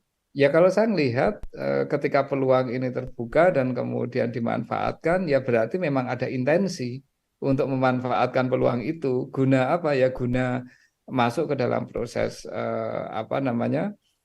proses elektoral, proses pemilu presiden dan wakil presiden kan, Mbak. Dari awal kan kita tahu ya bahwa dari sisi momentum ya, dari awal kita tahu dari sisi momentum proses gugatan ini kan sangat mepet, Mbak, dengan semua dinamika proses pencalonan kemarin ya. Dan karena dari sisi momentum seperti itu, maka kita semua kemudian bisa membaca, publik bisa menilai bahwa ini tujuan utamanya adalah untuk mencoba membuka ruang. Dan kebetulan ruang itu kemudian dibuka oleh MK. Iya kan? Dan proses membuka ruang oleh MK ternyata penuh dengan kontroversi. Keputusannya tidak bulat, kemudian dari keputusan yang tidak bulat itu sebenarnya juga tidak ada opini yang bersifat solid. Dan setelah itu kemudian muncul ada dugaan pelanggaran etik yang dilakukan oleh Ketua MK karena menyidangkan perkara yang punya kemungkinan interest langsung dengan salah satu anggota keluarga, ya kan, Mbak? Dan kemudian di sidang sidang Majelis Kehormatan kemudian membuktikan, oh benar ini terjadi banyak sekali pelanggaran terhadap ethical conduct, ya, terhadap prosedur-prosedur etis yang ada di MK. Jelas, Mbak, meskipun secara formal hukum keputusan itu tidak bisa dicabut, tapi legitimasi etiknya, legitimasi moralnya, ini kemudian menjadi sangat tergerus. Nah, ini yang memang situasi-situasi dilematisnya kan seperti itu ya. MK kan memang tidak punya kewenangan untuk mencabut keputusan kan, Mbak. tetapi hanya bisa menunjukkan kepada publik ini ada legitimasi etika yang dilanggar ketika keputusan ini dibuat, ya kan? Oke. Dan ketika itu dimanfaatkan untuk pencalonan, akhirnya ya publik yang bisa menilai kalau ini semuanya penuh kontroversi, mengapa sih kita ambil jalan itu? Dan kalau itu diambil, berarti dari awal memang sudah punya niat untuk ikut dalam kontestasi ini. Nah, motif dibalik itu apa? Nah, kita yang nggak tahu kan, Mbak. Apakah ini dalam rangka untuk ekstensi kekuasaan dari keluarga Pak Presiden, ataukah ini ada semangat lain di luar itu, kan kita yang belum tahu nih publik kan. Termasuk kalau kita sedikit tarik mundur ke belakang, Pak Wawan, ini apakah proses kenegarawan atau etika seorang Mas Gibran ini juga bisa dilihat dari kemudian hilangnya atau pamitnya Mas Gibran dari PDIP yang selama ini sudah membesarkan namanya, bisa mencalonkan Mas Gibran sebagai wali kota Solo, termasuk juga 2 periode Presiden Joko Widodo bersama dengan PDI Perjuangan yang tiba-tiba bergabungnya bersama dengan Prabowo Subianto begitu? Saya kira hubungan PDIP dan Gibran dan PDIP memang sudah sampai pada titik yang tidak mungkin untuk diperbaiki untuk saat ini, Mbak ya. Di satu sisi PDIP tidak pernah secara tegas menyatakan memberhentikan atau memecat Pak Gibran kan, Mbak. Yang diminta oleh PDIP adalah ya mengembalikan KTA, yang artinya itu adalah mengundurkan diri. Nah, yang dimau Pak Gibran kelihatannya nggak kayak gitu. Ya kalau tidak dipecat berarti saya masih di PDIP kan, kira-kira kan seperti itu toh, Mbak. Nah, ini apa namanya, situasinya ya memang kemudian menjadi serba menggantung, tetapi saya kira PDIP melakukan itu ya untuk menghindari kemungkinan Pak Gibran mengatakan kepada publik kelak ketika kampanye, saya dipecat kok dari PDIP. Kan orang dipecat itu kan seperti orang disakiti kan, Mbak. Seringkali kan orang lupa kenapa sampai dipecat, kan ada proses panjang di situ kan. Nah, PDIP nggak mau itu terjadi. Nah, PDIP maunya adalah ya Pak Gibran bergabung secara volunteer ke PDIP, kemudian mendapatkan tiket dari PDIP untuk meniti karir politik. Kalau memang sudah berbeda haluan, mengambil jalan berbeda, ya mundur baik-baik. Nah, itu kan ini ya apa, ungkapan-ungkapan yang disampaikan oleh tokoh-tokoh dan elit-elit PDIP kan, Mbak, baik yang di Solo maupun yang di Jakarta. Jadi ini soal tarik ulur politik lah antara Pak Gibran dengan PDIP ya, yang saya kira PDIP tidak akan pernah tegas menyatakan memecat dan hanya akan membiarkan, membuat Pak Gibran mungkin dalam posisi yang tidak enak juga. Tetapi ya udahlah, politik ya akan berlangsung seperti ini, dan saya kira situasinya ya akan saling menggantung. Tetapi publik tahu bahwa akhirnya Pak Gibran sudah tidak lagi di PDIP dan PDIP juga sudah tidak menganggap Pak Gibran. Setidaknya seperti itu, Mbak. Baik, sudah tidak bisa diperbaiki lagi ya artinya ya Pak Wawan ya, karena proses panjang yang terjadi ini tarik ulur-menulur antara PDIP dan juga Mas Gibran. Ya, menurut pendapat saya agak susah, Mbak. Meskipun kita tahu bahwa dalam politik apa sih yang nggak mungkin, ya kan? Sejauh kepentingannya kecapean. Tetapi kalau saya lihat dari proses yang berlangsung, ini nampaknya ada proses yang secara sakit hati politik jauh lebih dalam lah. Dari sisi perasaan politik jauh lebih dalam daripada sekedar keluar dari partai untuk pindah ke partai lain atau untuk mengambil pilihan politik lain. Oke, Pak Wawan, ini ada pihak juga yang kemudian mendesak agar Pak Prabowo Subianto, ini ada dari kubu Pak Anies begitu ya, dan juga Pak Ganjar yang sama-sama kompak mengatakan sedianya atau seyogyanya Pak Prabowo Subianto ini mengganti Mas Gibran dari cawapres setelah adanya putusan MK. Komentar Pak Wawan seperti apa? Ya, itu bagian dari saling menyerang dalam politik lah, itu biasa lah kayak gitu ya. Jadi tentu kubu lawan politik akan mengatakan ini ada keputusan seperti ini dan secara etik berarti ada masalah, sebaiknya mengganti, kan kayak gitu toh, Mbak. Ini kan bagian dari strategi menyerang dalam politik kan. Nah, jadi ya, tidak ada masalah kalau itu yang menyampaikan partai politik. Nanti mungkin Pak Prabowo akan merespon dengan cara yang lain toh, bahwa mungkin mengatakan ya secara formal hukumnya tidak ada yang kami salahi dan kami akan jalan dan kemudian kami akan masuk dengan program-program. Ya, ini bagian dari Mbak, apa namanya, political political discourse lah ya, narasi-narasi politik yang dibangun oleh kubu-kubu yang saling sedang bersaing dalam proses pemilu, dan itu wajar dan sah-sah saja Mbak, saya kira. Oke, itu wajar dan sah-sah saja. Namun kalau dari kacamata Pak Wawan ini sebagai pengamat politik juga ya, dari Koalisi Indonesia Maju atau dari pihak Prabowo Subianto, secara etika yang elok, etika yang patut, memberikan sikap terkait putusan MK dan sentimen negatif publik atas pencawapresan Mas Gibran ini yang paling bagus itu seperti apa, Pak? Dalam kacamata saya, ini sudah point of no return, Mbak, bagi Pak Prabowo dan Koalisi Indonesia Maju. Menunjuk Pak Gibran yang sudah dideklarasikan dan didaftarkan ke KPU, dan kemudian setidaknya hasil MK tidak mencabut keputusan yang memungkinkan Pak Gibran untuk mencalonkan, itu sudah menjadi point of no return. Artinya Koalisi Indonesia Maju, dugaan saya dan saya hampir pasti mengatakan iya, akan mempertahankan duet Pak Prabowo dan Pak Gibran. Yang dilakukan oleh Koalisi Indonesia Maju dalam pandangan saya akan mencoba untuk menutup dan menggeser isu terkait dengan etika, isu terkait dengan patut tidak patut ini dengan narasi-narasi politik yang lain, Mbak.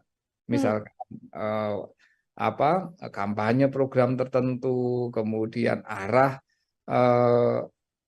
kepemimpinan yang akan mereka bawa, kemudian mencoba untuk membangun narasi-narasi langsung ke publik, membangun komunikasi ke grassroots dan seterusnya. Saya kira itu yang dilakukan. Jadi mereka tidak akan mengconsider lagi soal perdebatan etika itu, Mbak. Dan tetapi bukan berarti etika ini tidak penting. Dalam kacamata saya tetap penting untuk selalu disampaikan kepada publik bahwa ada proses politik, ada proses pembuatan keputusan di MK terkait dengan proses pencalonan ini yang oleh Majelis Kehormatan MK pun dinyatakan terbukti melanggar etik ya. Dan publik kemudian bisa menilai kalau semua aspek-aspek etika ini kemudian dilanggar, ya, aspek-aspek etika itu dilanggar, sanksinya apa sih, Mbak? Kan sanksi hukum kan nggak bisa kita lakukan. Yang ada itu adalah sanksi sosial biasanya, ya kan? Sanksi sosial, sanksi moral.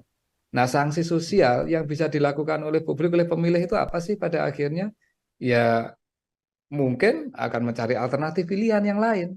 Mungkin akan menentukan pilihan yang lain. Itu kan pemilih ketika sudah masuk ke bilik suara kelak, dengan pengetahuan yang dimiliki, itu kan upaya Mbak, satu untuk memperkuat legitimasi atau untuk mendukung satu pihak, tapi ada juga yang semangatnya itu adalah menghukum pihak lain. Nah ini, dan itu adalah kewenangan voters Mbak, itu adalah kewenangan pemilih untuk mendukung atau motivasinya ketika memilih itu adalah untuk mendukung calon yang benar-benar dia pilih, ataukah proses pemilihan yang dia lakukan itu merupakan upaya untuk menghukum pihak yang dia tidak suka. Itu namanya protes voting, Mbak. Nah ini artinya apa? Artinya ini nanti sudah bergeser, Mbak. Cara untuk melihat dampak dan implikasi dari soal putusan MK ini dalam kaitannya dengan etika politik itu nanti sudah akan bergeser kepada pemilih, akan bergeser ke bilik suara, dan kemudian pemilik suara bisa punya kewenangan yang kita tidak tahu. Kalau dia ingin menghukum, protes voting, ya tentu dia akan melakukan itu. Kalau dia ingin mendukung, ya tentu dia akan mendukung. Nah, seperti itu kira-kira logik berpikirnya seperti itu, Mbak. Oke, baik. Terakhir dari saya, Pak Wawan. Ini kan tadi disampaikan Pak Wawan, dinamika ini tergantung bagaimana nanti publik, apakah isu ini masih akan terus berkembang sampai panjang atau bisa diredam dengan isu atau dinamika politik yang lain. Pertanyaan saya, Pak Wawan, apabila memang kontestasi ini berjalan satu putaran, 2 putaran, dan nantinya pasangan Prabowo dan Gibran berkemungkinan untuk memperoleh suara terbanyak dan memenangi Pilpres begitu ya. Apakah bumerang atau isu MK ini akan berjalan sebegitu panjang dan akan terus diingat oleh publik sebagai salah satu cacat etika dalam proses ini meskipun keduanya sudah menjabat? Pak Wawan, silahkan. Menjadi catatan publik pasti, menjadi catatan sejarah bangsa ini pasti, karena prosesnya memang seperti itu. Apa yang dilakukan oleh MK, kemudian koreksi yang dilakukan oleh MK-MK itu merupakan bagian penting, Mbak, dari catatan sejarah demokrasi di negeri ini. Dan itu tidak terhapus. Ya karena itu fakta yang berlangsung. Ya kan, Mbak? Dan apakah itu akan menjadi catatan publik? Ya tentu menjadi catatan, wong itu menjadi catatan sejarah ya. Nah, soal seberapa kuat itu mempengaruhi legitimasi calon terpilih, ya, misalkan kebetulan yang calon yang bisa memanfaatkan peluang MK ini kemudian memenangkan pemilu ya. Tentu yang pertama, ketika mereka terpilih ya legitimasi elektoral itu sendiri menjadi penting, Mbak. Artinya ya dia tetap legitimate karena secara elektoral dipilih. Tetapi sekali lagi, ini kan ada kekuatan lain di masyarakat kita, Mbak, selain proses pemilu ya. Ya kan, setelah proses pemilu, ada kekuatan lain di dalam masyarakat kita. Selain parpol, selain DPR, selain DPD, selain tokoh politik. Siapa mereka? Ya kekuatan masyarakat sipil, kekuatan media massa, yang bisa kemudian secara kritis selalu melihat bahwa ada persoalan-persoalan dalam proses pemilu Indonesia tahun 2024 ini yang dipenuhi ya, yang dipenuhi dengan aspek-aspek yang tadi kita diskusikan. Ada code of conduct dalam konteks pengambilan keputusan di MK yang dilanggar, ada proses dan bentuk kenegarawanan yang mungkin tidak diambil, ada diskusi soal bahwa ini semua merupakan bagian dari orkestrasi untuk memperpanjang kekuasaan yang berlangsung dan seterusnya lah, Mbak. Nah, catatan kritis ini akan menjadi elemen yang tidak terpisahkan, Mbak, dari proses pemilu tahun 2024 ke depan ini. Oke, artinya cap yang akan dilabelkan begitu ya, Pak Wawan, bisa saya sampaikan kepada pasangan Prabowo Gibran berkepanjangan sampai terpilih pun nanti masih akan melekat karena ini adalah bagian dari catatan sejarah proses panjang yang masih akan diingat oleh publik seperti itu. Pak Wawan, terima kasih banyak atas kesempatannya berbincang bersama dengan saya untuk bahasan hari ini. Semoga di lain kesempatan kita bisa berbincang lagi, Pak Wawan. Terima kasih. Mbak Nila, sehat selalu. Ya. Sehat selalu, Pak Wawan. Ya, Tribuners, demikian program Tribun News on Focus hari ini. Nantikan Tribun News on Focus selanjutnya untuk bahasan-bahasan konten lain bersama dengan saya. Saya Nila Irda, pamit undur diri. Terima kasih dan sampai jumpa. Download Tribun X sekarang. Menghadirkan lokal menjadi Indonesia. Menjadi catatan sejarah bangsa ini pasti. Karena prosesnya memang seperti itu. Apa yang dilakukan oleh MK, kemudian koreksi yang dilakukan oleh MK-MK itu merupakan bagian penting, Mbak, dari catatan sejarah demokrasi di negeri ini. Jelas, Mbak, meskipun secara formal hukum keputusan itu tidak bisa dicabut, tapi legitimasi etiknya, legitimasi moralnya ini kemudian menjadi sangat tergerus. Karena ini bukan soal etik kalau saya dalam konteks Pak Gibran, tapi lebih dalam konteks kenegarawanan. Ya, bahwa di tengah kontroversi yang muncul dari awal ternyata peluang itu dimanfaatkan dan kemudian ya publik pada akhirnya yang akan bisa menilai PDIP melakukan itu ya untuk menghindari kemungkinan Pak Gibran mengatakan kepada publik kelak ketika kampanye, saya dipecat kok dari PDIP. Kan orang dipecat itu kan seperti orang disakiti kan, Mbak. Nah, seringkali kan orang lupa kenapa sampai dipecat, kan ada proses panjang di situ kan. Halo Tribuners, program Tribun News on Focus kembali lagi menjumpai Anda hari ini bersama dengan saya Nila Irda. Kita membahas terkait putusan MK-MK yang kemarin keluar, ini sudah dinantikan oleh banyak pihak dan akhirnya diputuskan bahwa Ketua MK Anwar Usman diberhentikan dari jabatannya sebagai Ketua Mahkamah Konstitusi. Kira-kira apakah kemudian putusan MK-MK ini akan berdampak pada pencalonan sosok Gibran Rakabuming Raka yang memang Konflik ini atau isu ini berkembang setelah lolosnya nama seorang Gibran untuk melenggang menjadi calon wakil presiden berpasangan dengan Prabowo Subianto. Untuk membahas hal tersebut, Tribuners, saya sudah tersambung bersama dengan pakar politik sekaligus Dekan Visipol Universitas Gadjah Mada, ada Pak Wawan Masudi dalam sambungan Zoom. Pak Wawan, terima kasih banyak sudah bergabung. Apa kabar, Bapak? Kabar sehat, Mbak Nila. Baik, terima kasih Pak Wawan untuk meluangkan waktunya berbincang bersama dengan saya. Sebagai pengantar Pak Wawan, kemarin kita sama-sama mengikuti jalannya sidang putusan MK yang menyatakan akhirnya Anwar Usman ini diberhentikan begitu ya dari jabatannya karena terbukti melakukan pelanggaran etik. Seperti apa komentar Pak Wawan? Ada beberapa aspek yang bisa kita lihat dari keputusan MK ya, Mbak.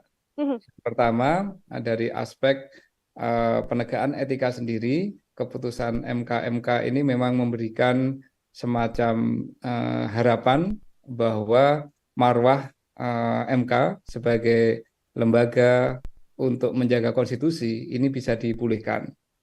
Ya, bahwa pada akhirnya dinyatakan ada sejumlah pelanggaran etik yang dilakukan oleh para hakim konstitusi yang dilaporkan, dan dengan adanya keputusan tersebut maka beberapa bentuk ketidakpercayaan publik, beberapa persoalan yang berhubungan dengan dugaan etika yang itu bisa menggerus kepercayaan kita kepada lembaga yang sangat penting ini bisa diperbaiki.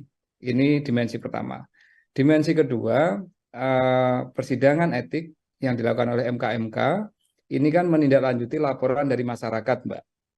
Ya, poin ini menunjukkan betapa bahwa lembaga negara siapapun itu tidak akan pernah lepas dari kontrol publik. Bahwa demokrasi yang kuat di negara manapun, demokrasi yang kuat di belahan bumi manapun sangat ditentukan oleh seberapa kuat kontrol dari publik, seberapa kuat kontrol dari masyarakat sipil. Kita tahu bahwa para pelapor yang mempersoalkan dan yang melaporkan para hakim MK adalah bagian dari kekuatan masyarakat sipil di Indonesia.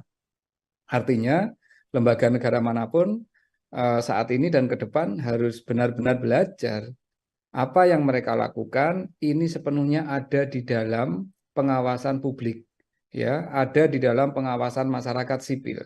Dan jika ada hal yang dianggap menyimpang, maka itu bisa dipersoalkan dan bisa dikoreksi, menunjukkan bahwa demokrasi kita masih terjaga dengan adanya kekuatan dari masyarakat sipil.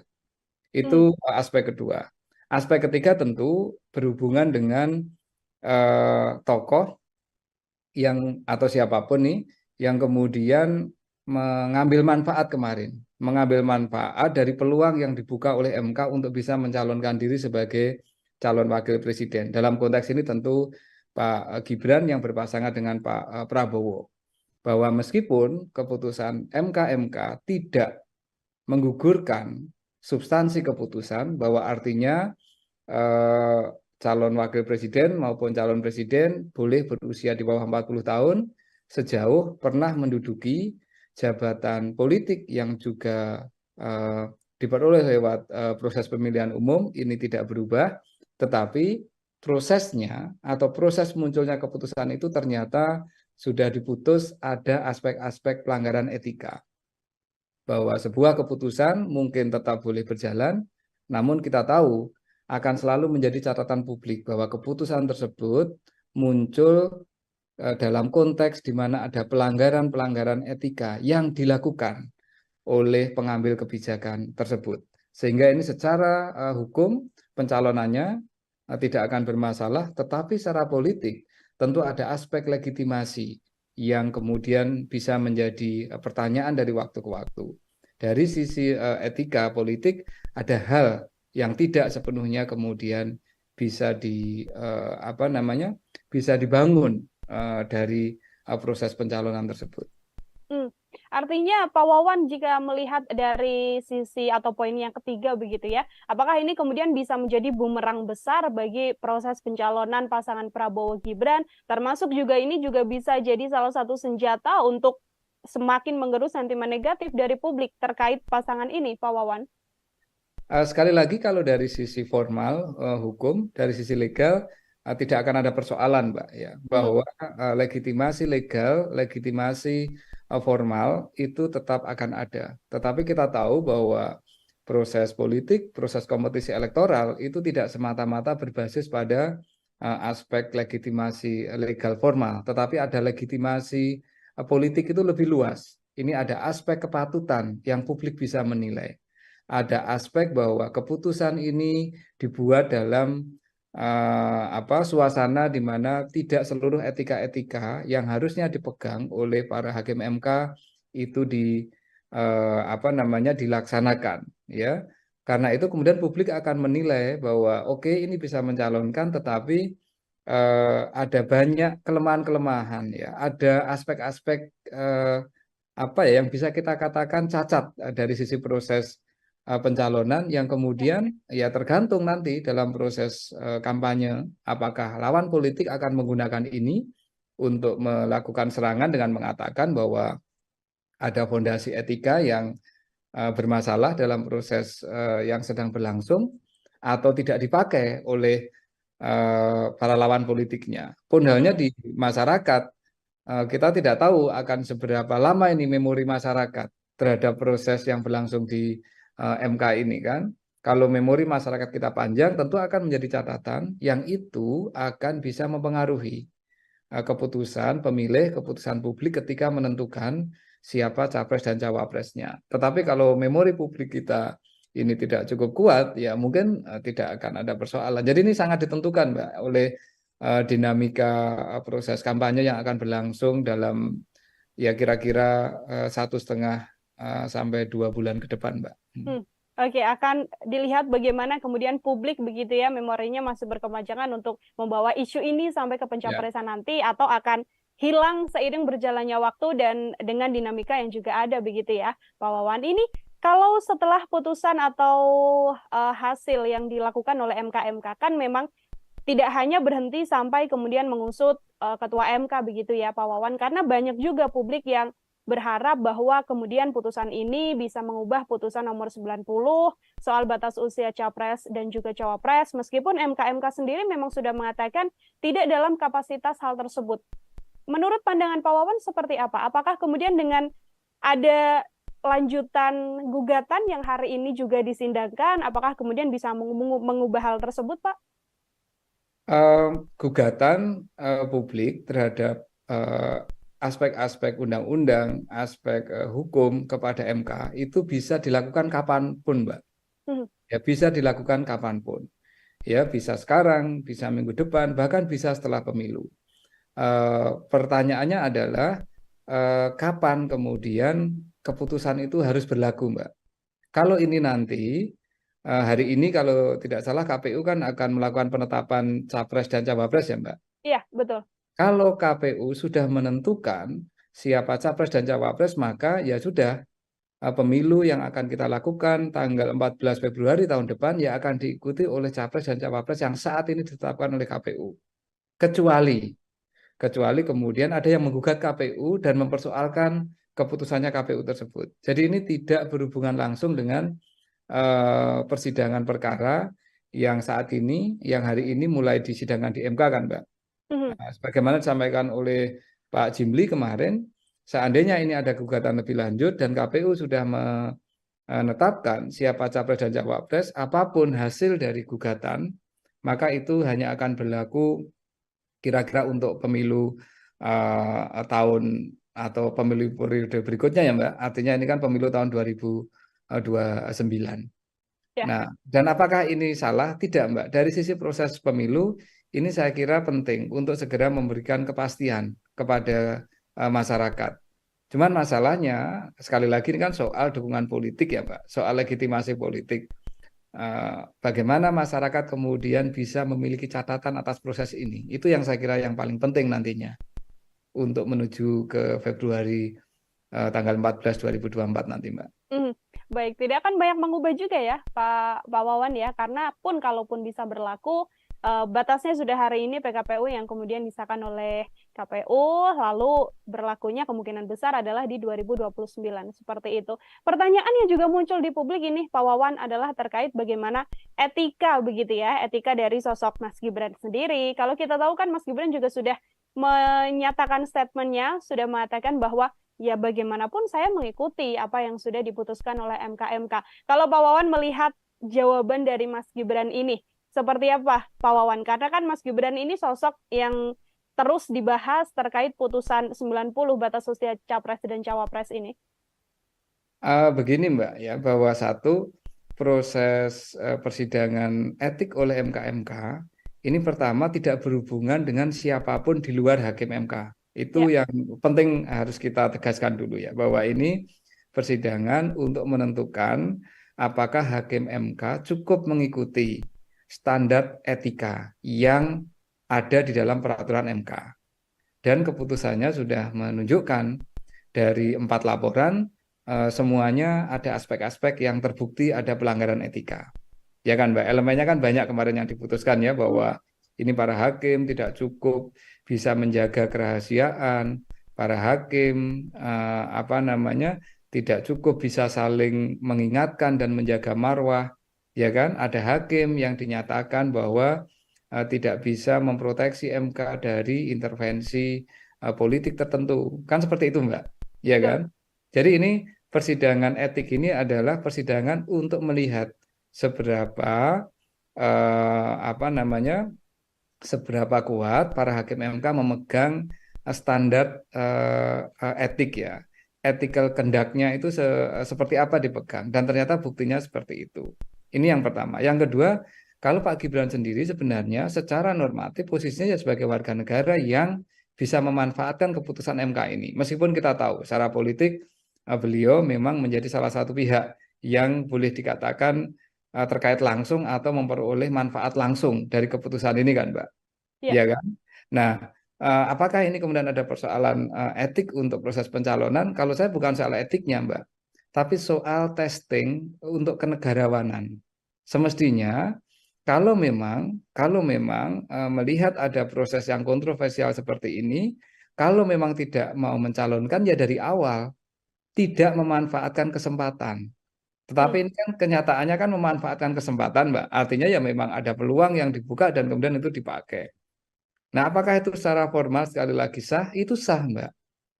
Cuman publik kemudian akan menanyakan, oh ternyata proses kemarin itu ya bagaimanapun juga memberikan jalan yang lebih terbuka kepada Pak Gibran untuk kemudian mencalonkan cawapres. Karena kenyataannya beliau memanfaatkan peluang ini. Kan begitu Mbak ya? Tapi apakah ini kemudian ada hubungannya terkait dengan etikanya Pak Gibran dalam konteks ini?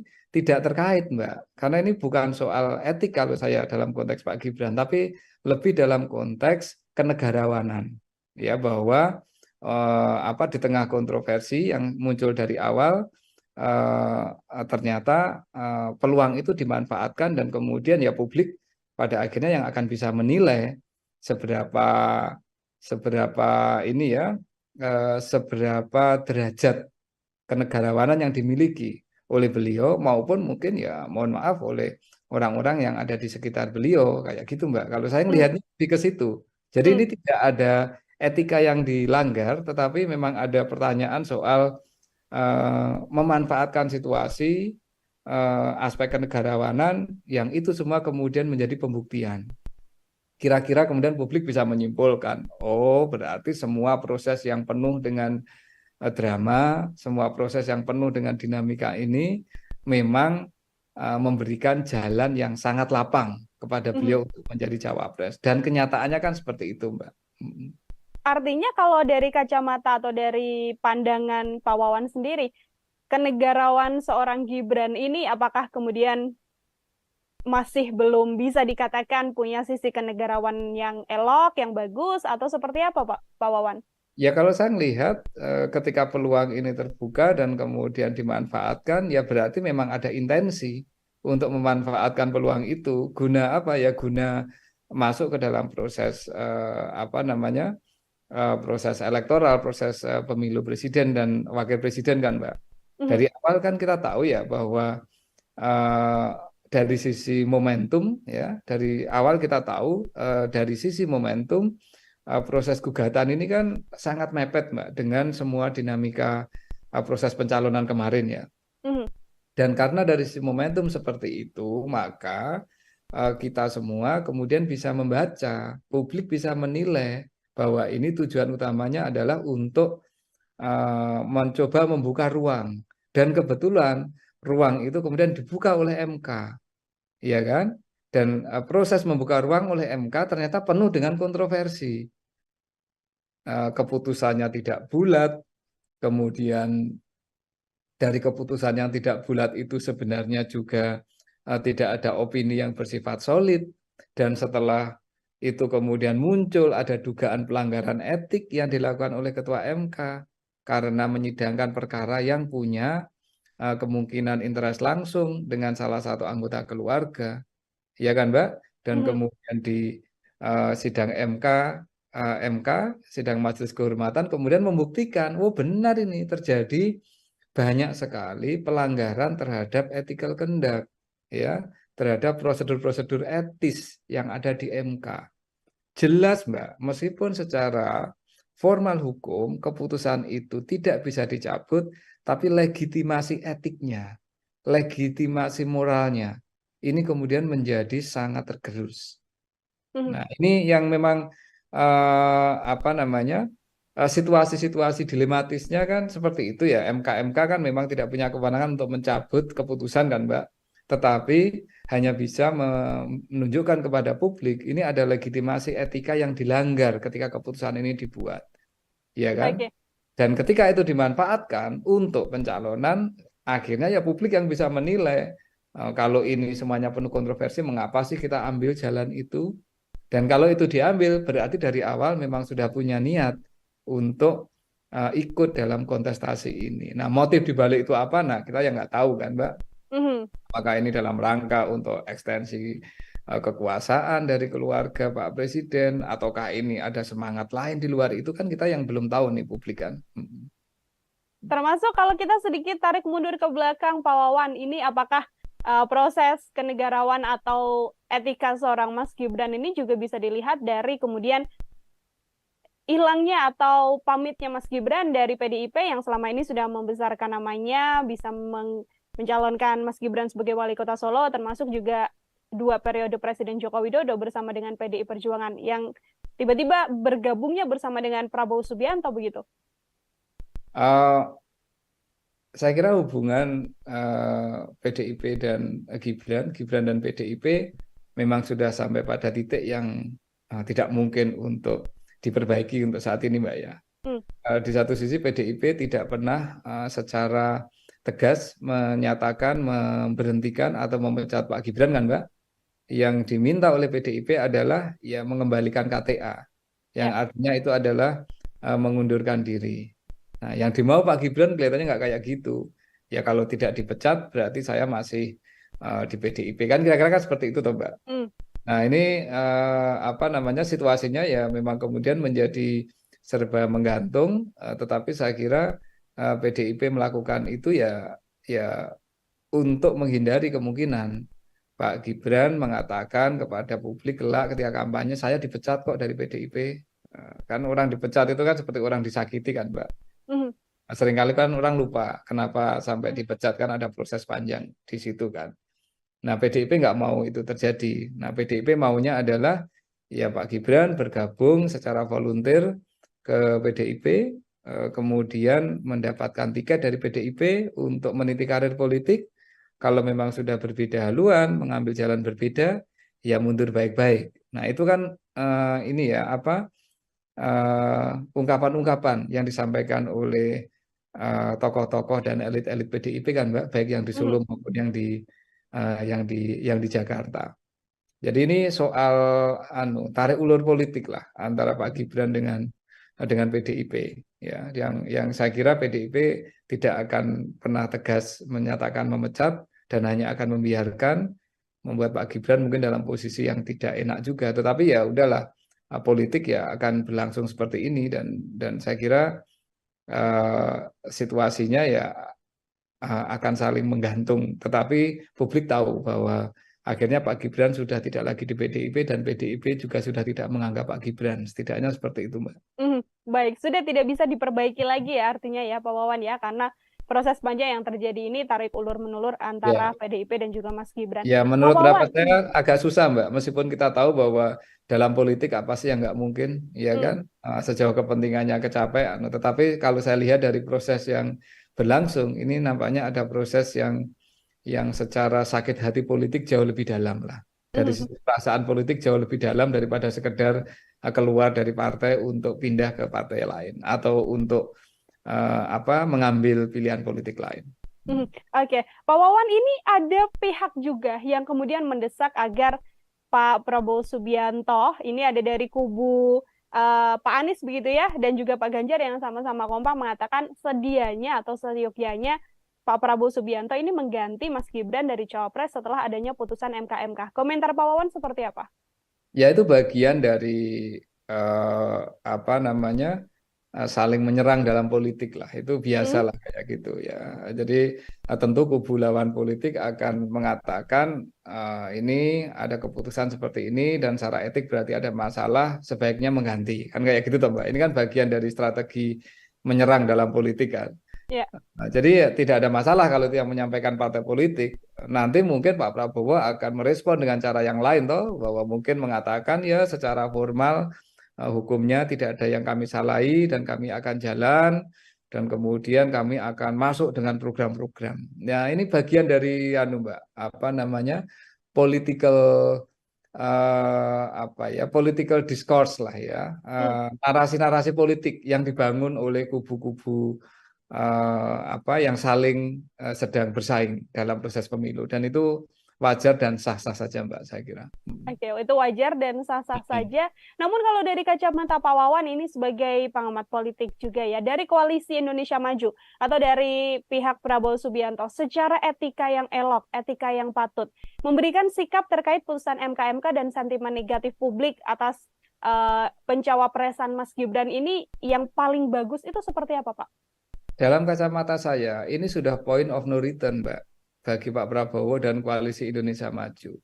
Menunjuk Pak Gibran yang sudah dideklarasikan dan didaftarkan ke KPU, dan kemudian setidaknya hasil MK tidak mencabut keputusan yang memungkinkan Pak Gibran untuk mencalonkan, itu sudah menjadi point of no return. Artinya Koalisi Indonesia Maju, dugaan saya dan saya hampir pasti mengatakan iya, akan mempertahankan duet Pak Prabowo dan Pak Gibran.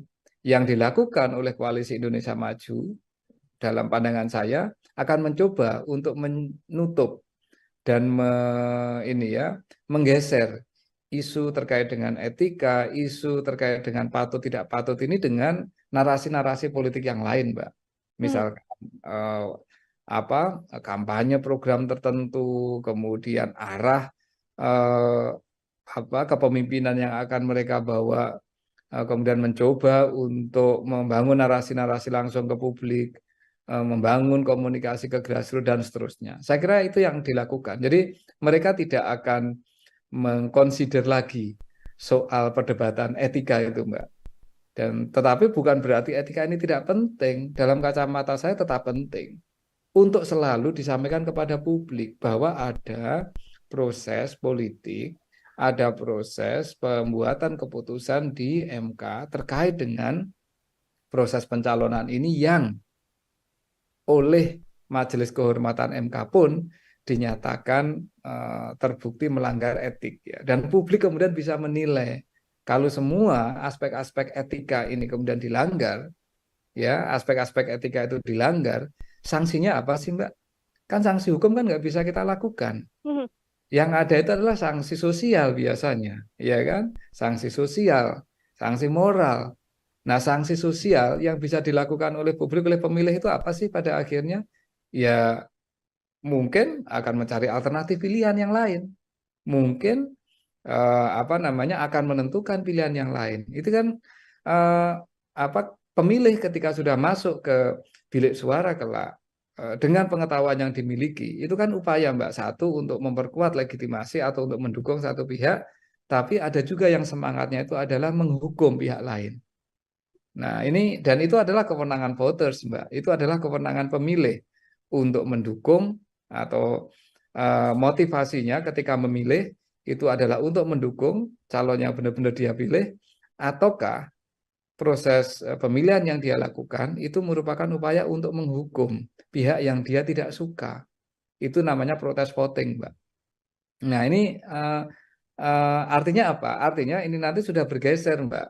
Cara untuk melihat dampak dan implikasi dari soal putusan MK ini dalam kaitannya dengan etika politik itu nanti sudah akan bergeser kepada pemilih, akan bergeser ke bilik suara, dan kemudian pemilik suara bisa punya kewenangan yang kita tidak tahu.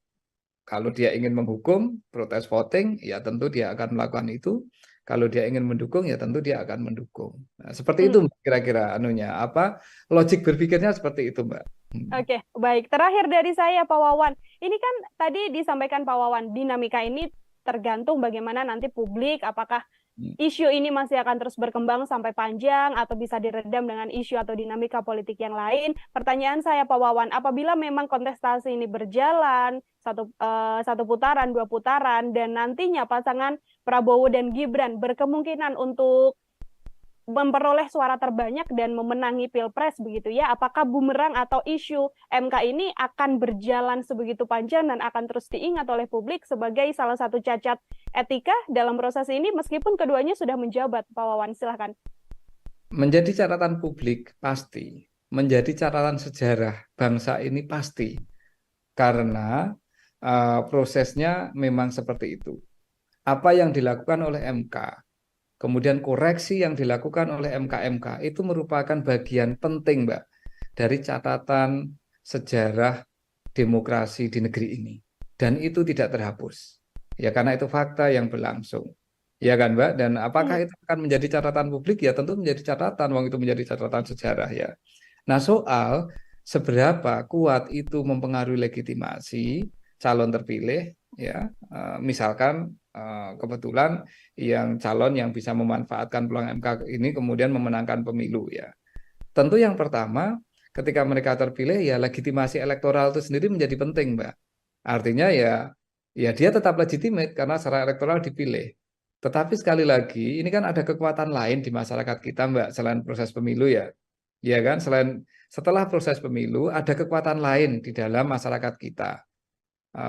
Selain parpol, selain DPR, selain DPD, selain tokoh politik. Siapa mereka? Ya kekuatan masyarakat sipil, kekuatan media massa yang bisa kemudian secara kritis selalu melihat bahwa ada persoalan-persoalan dalam proses pemilu Indonesia tahun 2024 ini yang dipenuhi, ya, yang dipenuhi dengan aspek-aspek yang tadi kita diskusikan. Ada code of conduct dalam konteks pengambilan keputusan di MK yang dilanggar, ada proses dan bentuk kenegarawanan yang mungkin tidak diambil, ada diskusi soal bahwa ini semua merupakan bagian dari orkestrasi untuk memperpanjang kekuasaan yang berlangsung, dan seterusnya lah, Mbak. Nah, catatan kritis ini akan menjadi elemen yang tidak terpisahkan, Mbak, dari proses pemilu tahun 2024 ke depan ini.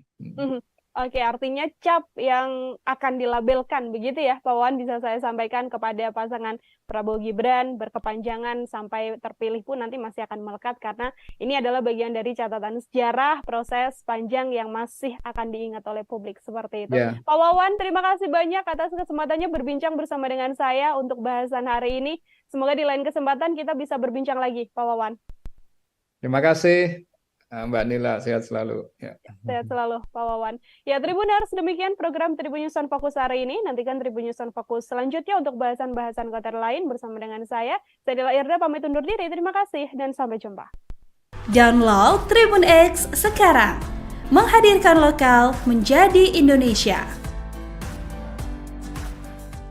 Menjadi catatan sejarah bangsa ini pasti. Karena prosesnya memang seperti itu. Apa yang dilakukan oleh MK kemudian koreksi yang dilakukan oleh MK-MK itu merupakan bagian penting, Mbak, dari catatan sejarah demokrasi di negeri ini. Jelas, Mbak, meskipun secara formal hukum keputusan itu tidak bisa dicabut, tapi legitimasi etiknya, legitimasi moralnya, ini kemudian menjadi sangat tergerus. Karena ini bukan soal etik kalau saya dalam konteks Pak Gibran, tapi lebih dalam konteks kenegarawanan, ya, bahwa di tengah kontroversi yang muncul dari awal, ternyata peluang itu dimanfaatkan dan kemudian ya publik pada akhirnya yang akan bisa menilai PDIP melakukan itu ya untuk menghindari kemungkinan Pak Gibran mengatakan kepada publik kelak ketika kampanye, saya dipecat kok dari PDIP. Kan orang dipecat itu kan seperti orang disakiti kan, Mbak. Nah, seringkali kan orang lupa kenapa sampai dipecat, kan ada proses panjang di situ kan. Halo Tribuners, program Tribun News on Focus kembali lagi menjumpai Anda hari ini bersama dengan saya Nila Irda. Kita membahas terkait putusan MK-MK yang kemarin keluar, ini sudah dinantikan oleh banyak pihak dan akhirnya diputuskan bahwa Ketua MK Anwar Usman diberhentikan dari jabatannya sebagai Ketua Mahkamah Konstitusi. Kira-kira apakah kemudian putusan MK-MK ini akan berdampak pada pencalonan sosok Gibran Rakabuming Raka yang memang konflik ini atau isu ini berkembang setelah lolosnya nama seorang Gibran untuk melenggang menjadi calon wakil presiden berpasangan dengan Prabowo Subianto. Untuk membahas hal tersebut, Tribuners, saya sudah tersambung bersama dengan pakar politik sekaligus Dekan Visipol Universitas Gadjah Mada, ada Pak Wawan Masudi dalam sambungan Zoom. Pak Wawan, terima kasih banyak sudah bergabung. Apa kabar, Bapak? Kabar sehat, Mbak Nila. Baik, terima kasih Pak Wawan untuk meluangkan waktunya berbincang bersama dengan saya. Sebagai pengantar Pak Wawan, kemarin kita sama-sama mengikuti jalannya sidang putusan MK-MK yang menyatakan akhirnya Anwar Usman ini diberhentikan begitu ya dari jabatannya karena terbukti melakukan pelanggaran etik. Seperti apa komentar Pak Wawan? Ada beberapa aspek yang bisa kita lihat dari keputusan MK-MK ya, Mbak. Pertama, dari aspek penegakan etika sendiri. Keputusan MK-MK ini memang memberikan semacam harapan bahwa marwah MK sebagai lembaga untuk menjaga konstitusi ini bisa dipulihkan. Ya, bahwa pada akhirnya dinyatakan ada sejumlah pelanggaran etik yang dilakukan oleh para hakim konstitusi yang dilaporkan, dan dengan adanya keputusan tersebut maka beberapa bentuk ketidakpercayaan publik, beberapa persoalan yang berhubungan dengan dugaan etika yang itu bisa menggerus kepercayaan kita kepada lembaga yang sangat penting ini bisa diperbaiki. Ini dimensi pertama. Dimensi kedua, persidangan etik yang dilakukan oleh MK-MK ini kan menindaklanjuti laporan dari masyarakat, Mbak. Ya, poin ini menunjukkan betapa bahwa lembaga negara siapapun itu tidak akan pernah lepas dari kontrol publik. Bahwa demokrasi yang kuat di negara manapun, demokrasi yang kuat di belahan bumi manapun sangat ditentukan oleh seberapa kuat kontrol dari publik, seberapa kuat kontrol dari masyarakat sipil. Kita tahu bahwa para pelapor yang mempersoalkan dan yang melaporkan para hakim MK adalah bagian dari kekuatan masyarakat sipil di Indonesia. Artinya, lembaga negara manapun saat ini dan ke depan harus benar-benar belajar apa yang mereka lakukan ini sepenuhnya ada di dalam pengawasan publik, ya, ada di dalam pengawasan masyarakat sipil. Dan jika ada hal yang dianggap menyimpang, maka itu bisa dipersoalkan dan bisa dikoreksi, menunjukkan bahwa demokrasi kita masih terjaga dengan adanya kekuatan dari masyarakat sipil. Itu aspek kedua. Aspek ketiga tentu berhubungan dengan tokoh yang atau siapapun nih yang kemudian mengambil manfaat kemarin, mengambil manfaat dari peluang yang dibuka oleh MK untuk bisa mencalonkan diri sebagai calon wakil presiden. Dalam konteks ini tentu Pak Gibran yang berpasangan dengan Pak Prabowo. Bahwa meskipun keputusan MK-MK tidak menggugurkan substansi keputusan, bahwa artinya calon wakil presiden maupun calon presiden boleh berusia di bawah 40 tahun sejauh pernah menduduki jabatan politik yang juga diperoleh lewat proses pemilihan umum. Ini tidak berubah, tetapi prosesnya atau proses munculnya keputusan itu ternyata sudah diputus ada aspek-aspek pelanggaran etika. Bahwa sebuah keputusan mungkin tetap boleh berjalan, namun kita tahu akan selalu menjadi catatan publik bahwa keputusan tersebut muncul dalam konteks di mana ada pelanggaran-pelanggaran etika yang dilakukan oleh pengambil kebijakan tersebut. Sehingga ini secara hukum pencalonannya tidak akan bermasalah, tetapi secara politik tentu ada aspek legitimasi yang kemudian bisa menjadi pertanyaan dari waktu ke waktu. Dari sisi etika politik ada hal yang tidak sepenuhnya kemudian bisa bisa dibangun dari proses pencalonan tersebut. Artinya Pak Wawan, jika melihat dari sisi atau poin yang ketiga begitu ya, apakah ini kemudian bisa menjadi bumerang besar bagi proses pencalonan pasangan Prabowo Gibran, termasuk juga ini juga bisa jadi salah satu senjata untuk semakin menggerus sentimen negatif dari publik terkait pasangan ini, Pak Wawan? Sekali lagi, kalau dari sisi formal hukum, dari sisi legal tidak akan ada persoalan, Mbak, ya, bahwa legitimasi legal, legitimasi formal itu tetap akan ada. Tetapi kita tahu bahwa proses politik, proses kompetisi elektoral itu tidak semata-mata berbasis pada aspek legitimasi legal formal, tetapi ada legitimasi politik itu lebih luas. Ini ada aspek kepatutan yang publik bisa menilai. Ada aspek bahwa keputusan ini dibuat dalam suasana di mana tidak seluruh etika-etika yang harusnya dipegang oleh para hakim MK itu dilaksanakan, ya. Karena itu kemudian publik akan menilai bahwa oke, ini bisa mencalonkan, tetapi ada banyak kelemahan-kelemahan, ya. Ada aspek-aspek yang bisa kita katakan cacat dari sisi proses pencalonan yang kemudian ya tergantung nanti dalam proses kampanye apakah lawan politik akan menggunakan ini untuk melakukan serangan dengan mengatakan bahwa ada fondasi etika yang bermasalah dalam proses yang sedang berlangsung atau tidak dipakai oleh para lawan politiknya. Pun halnya di masyarakat, kita tidak tahu akan seberapa lama ini memori masyarakat terhadap proses yang berlangsung di MK ini kan. Kalau memori masyarakat kita panjang, tentu akan menjadi catatan yang itu akan bisa mempengaruhi keputusan pemilih, keputusan publik ketika menentukan siapa capres dan cawapresnya. Tetapi kalau memori publik kita ini tidak cukup kuat, ya mungkin tidak akan ada persoalan. Jadi ini sangat ditentukan, Mbak, oleh dinamika proses kampanye yang akan berlangsung dalam ya kira-kira 1,5 sampai 2 bulan ke depan, Mbak. Oke, akan dilihat bagaimana kemudian publik begitu ya, memorinya masih berkepanjangan untuk membawa isu ini sampai ke pencapresan nanti, atau akan hilang seiring berjalannya waktu dan dengan dinamika yang juga ada begitu ya, Pak Wawan. Ini kalau setelah putusan atau hasil yang dilakukan oleh MK kan memang tidak hanya berhenti sampai kemudian mengusut Ketua MK begitu ya, Pak Wawan, karena banyak juga publik yang berharap bahwa kemudian putusan ini bisa mengubah putusan nomor 90 soal batas usia capres dan juga cawapres, meskipun MK sendiri memang sudah mengatakan tidak dalam kapasitas hal tersebut. Menurut pandangan Pak Wawan seperti apa? Apakah kemudian dengan ada lanjutan gugatan yang hari ini juga disindangkan, apakah kemudian bisa mengubah hal tersebut, Pak?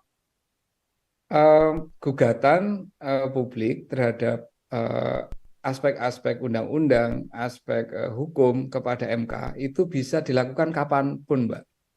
Ya, bisa dilakukan kapanpun. Ya, bisa sekarang, bisa minggu depan, bahkan bisa setelah pemilu. Pertanyaannya adalah kapan kemudian keputusan itu harus berlaku, Mbak. Kalau ini nanti hari ini kalau tidak salah KPU kan akan melakukan penetapan capres dan cawapres ya, Mbak. Iya, betul. Kalau KPU sudah menentukan siapa capres dan cawapres, maka ya sudah pemilu yang akan kita lakukan tanggal 14 Februari tahun depan ya akan diikuti oleh capres dan cawapres yang saat ini ditetapkan oleh KPU. Kecuali kemudian ada yang menggugat KPU dan mempersoalkan keputusannya KPU tersebut. Jadi ini tidak berhubungan langsung dengan persidangan perkara yang saat ini, yang hari ini mulai disidangkan di MK kan, Mbak. Nah, sebagaimana disampaikan oleh Pak Jimli kemarin, seandainya ini ada gugatan lebih lanjut dan KPU sudah menetapkan siapa capres dan cawapres, apapun hasil dari gugatan, maka itu hanya akan berlaku kira-kira untuk pemilu tahun atau pemilu periode berikutnya ya Mbak. Artinya ini kan pemilu tahun 2029. Ya. Nah, dan apakah ini salah? Tidak Mbak. Dari sisi proses pemilu, ini saya kira penting untuk segera memberikan kepastian kepada masyarakat. Cuman masalahnya, sekali lagi ini kan soal dukungan politik ya Mbak, soal legitimasi politik. Bagaimana masyarakat kemudian bisa memiliki catatan atas proses ini. Itu yang saya kira yang paling penting nantinya untuk menuju ke Februari tanggal 14 2024 nanti Mbak.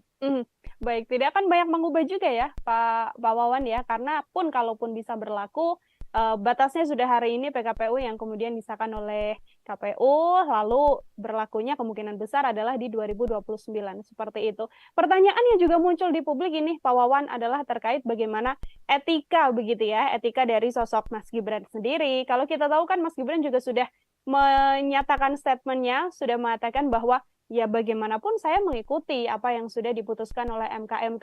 Kalau Pak Wawan melihat jawaban dari Mas Gibran ini, seperti apa Pak Wawan? Karena kan Mas Gibran ini sosok yang terus dibahas terkait putusan 90 batas usia capres dan cawapres ini.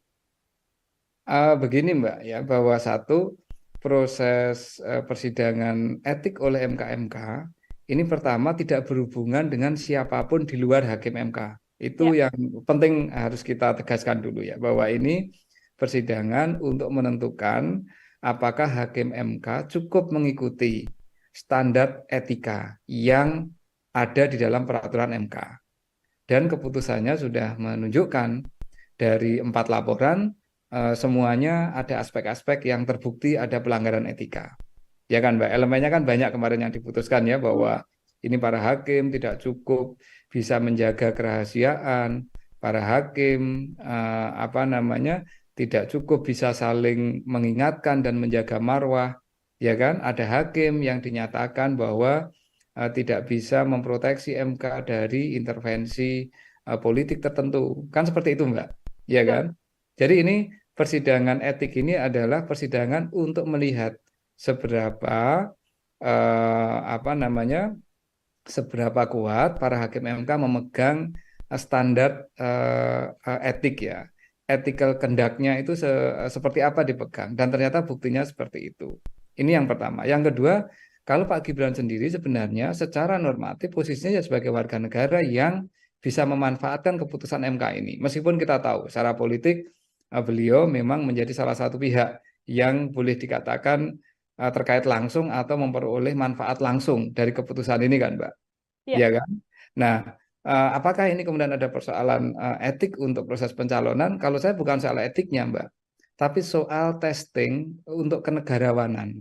Semestinya kalau memang melihat ada proses yang kontroversial seperti ini, kalau memang tidak mau mencalonkan ya dari awal tidak memanfaatkan kesempatan.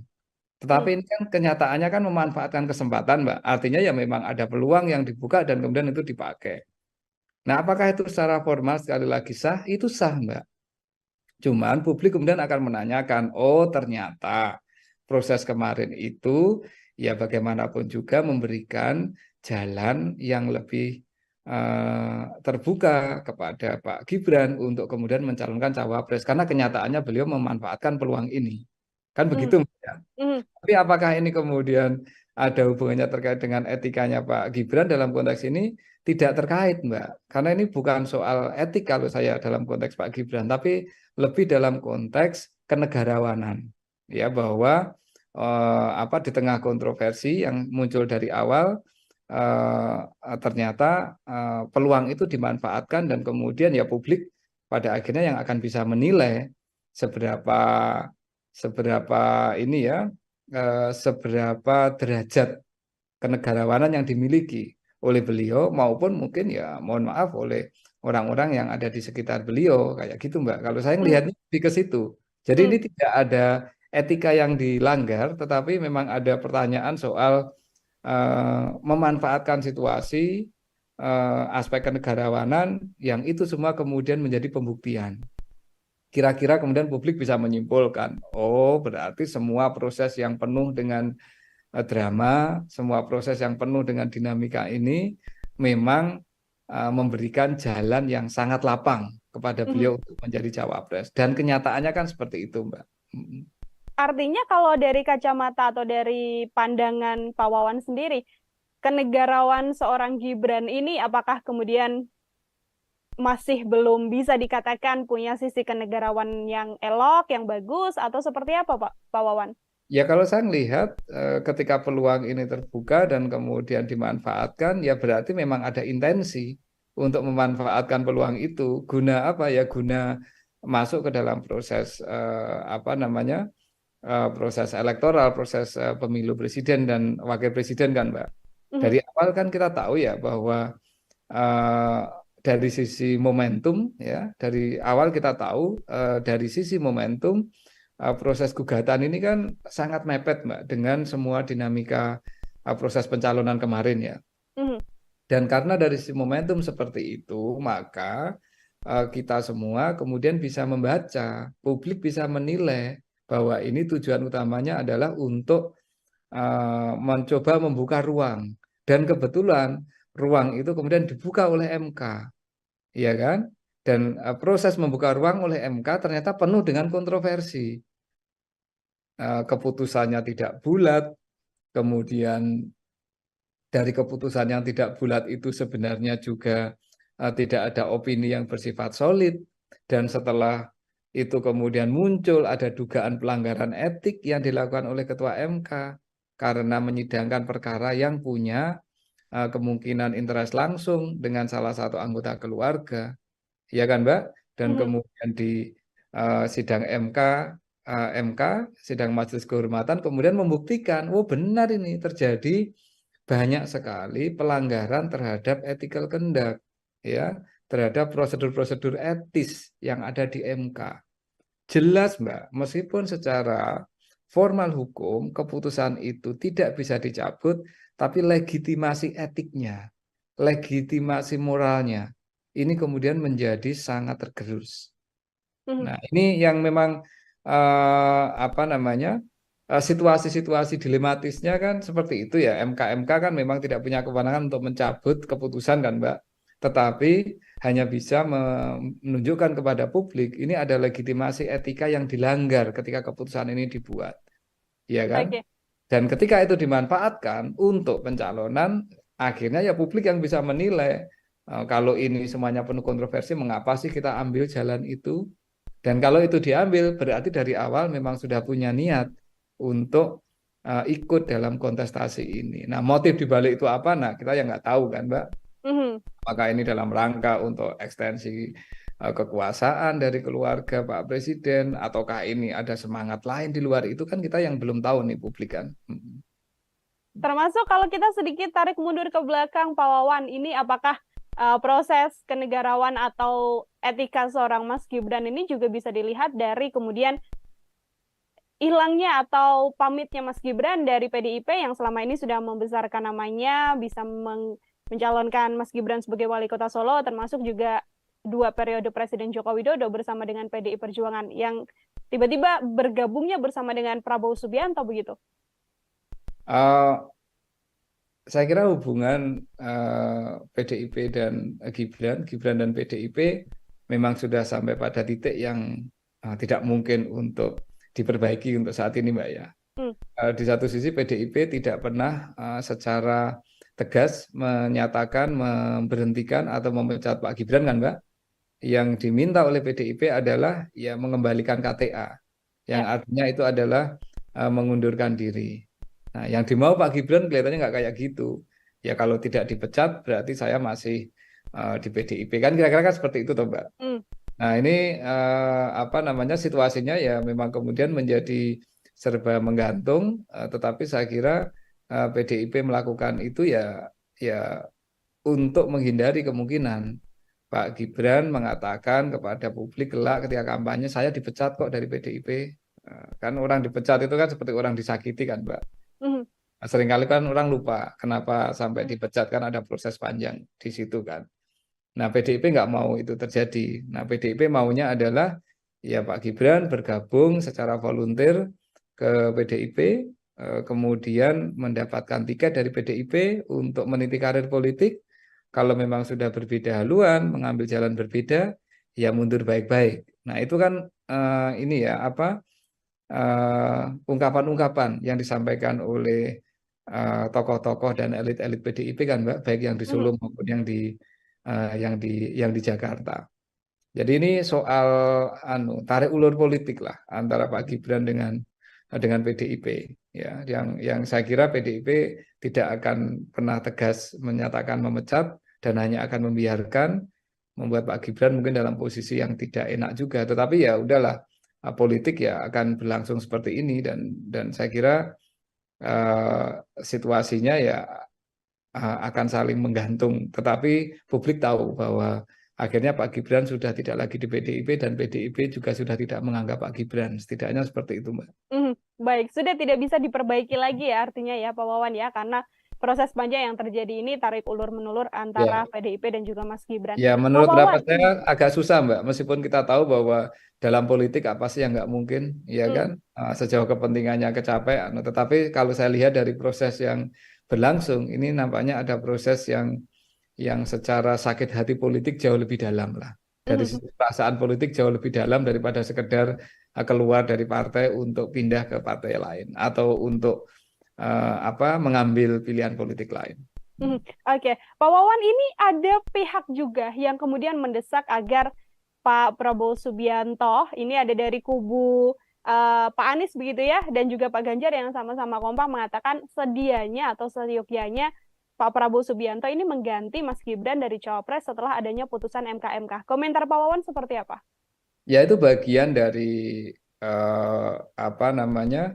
saling menyerang dalam politik lah, itu biasalah kayak gitu ya. Jadi tentu kubu lawan politik akan mengatakan ini ada keputusan seperti ini dan secara etik berarti ada masalah, sebaiknya mengganti, kan kayak gitu toh, Mbak. Ini kan bagian dari strategi menyerang dalam politik kan. Yeah. Nah, jadi ya, tidak ada masalah kalau itu yang menyampaikan partai politik. Nanti mungkin Pak Prabowo akan merespon dengan cara yang lain toh, bahwa mungkin mengatakan ya secara formal hukumnya tidak ada yang kami salahi dan kami akan jalan dan kemudian kami akan masuk dengan program-program. Ya, ini bagian dari Mbak, political political discourse lah ya, narasi-narasi politik yang dibangun oleh kubu-kubu yang saling sedang bersaing dalam proses pemilu, dan itu wajar dan sah-sah saja, Mbak, saya kira. Oke, itu wajar dan sah-sah saja. Namun kalau dari kacamata Pak Wawan ini sebagai pengamat politik juga ya, dari Koalisi Indonesia Maju atau dari pihak Prabowo Subianto, secara etika yang elok, etika yang patut, memberikan sikap terkait putusan MK dan sentimen negatif publik atas pencawapresan Mas Gibran ini yang paling bagus itu seperti apa, Pak? Dalam kacamata saya, ini sudah point of no return, Mbak, bagi Pak Prabowo dan Koalisi Indonesia Maju. Menunjuk Pak Gibran yang sudah dideklarasikan dan didaftarkan ke KPU, dan kemudian setidaknya hasil MK tidak mencabut keputusan yang memungkinkan Pak Gibran untuk mencalonkan, itu sudah menjadi point of no return. Artinya Koalisi Indonesia Maju, dugaan saya dan saya hampir pasti mengatakan iya, akan mempertahankan duet Pak Prabowo dan Pak Gibran. Yang dilakukan oleh Koalisi Indonesia Maju dalam pandangan saya akan mencoba untuk menutup dan menggeser isu terkait dengan etika, isu terkait dengan patut tidak patut ini dengan narasi-narasi politik yang lain, Mbak. Misalkan kampanye program tertentu, kemudian arah kepemimpinan yang akan mereka bawa kemudian mencoba untuk membangun narasi-narasi langsung ke publik, membangun komunikasi ke grassroots dan seterusnya. Saya kira itu yang dilakukan. Jadi mereka tidak akan mengconsider lagi soal perdebatan etika itu, Mbak. Dan tetapi bukan berarti etika ini tidak penting. Dalam kacamata saya tetap penting untuk selalu disampaikan kepada publik bahwa ada proses politik, ada proses pembuatan keputusan di MK terkait dengan proses pencalonan ini yang oleh Majelis Kehormatan MK pun dinyatakan terbukti melanggar etik, ya. Dan publik kemudian bisa menilai kalau semua aspek-aspek etika ini kemudian dilanggar, ya, aspek-aspek etika itu dilanggar, sanksinya apa sih, Mbak? Kan sanksi hukum kan nggak bisa kita lakukan.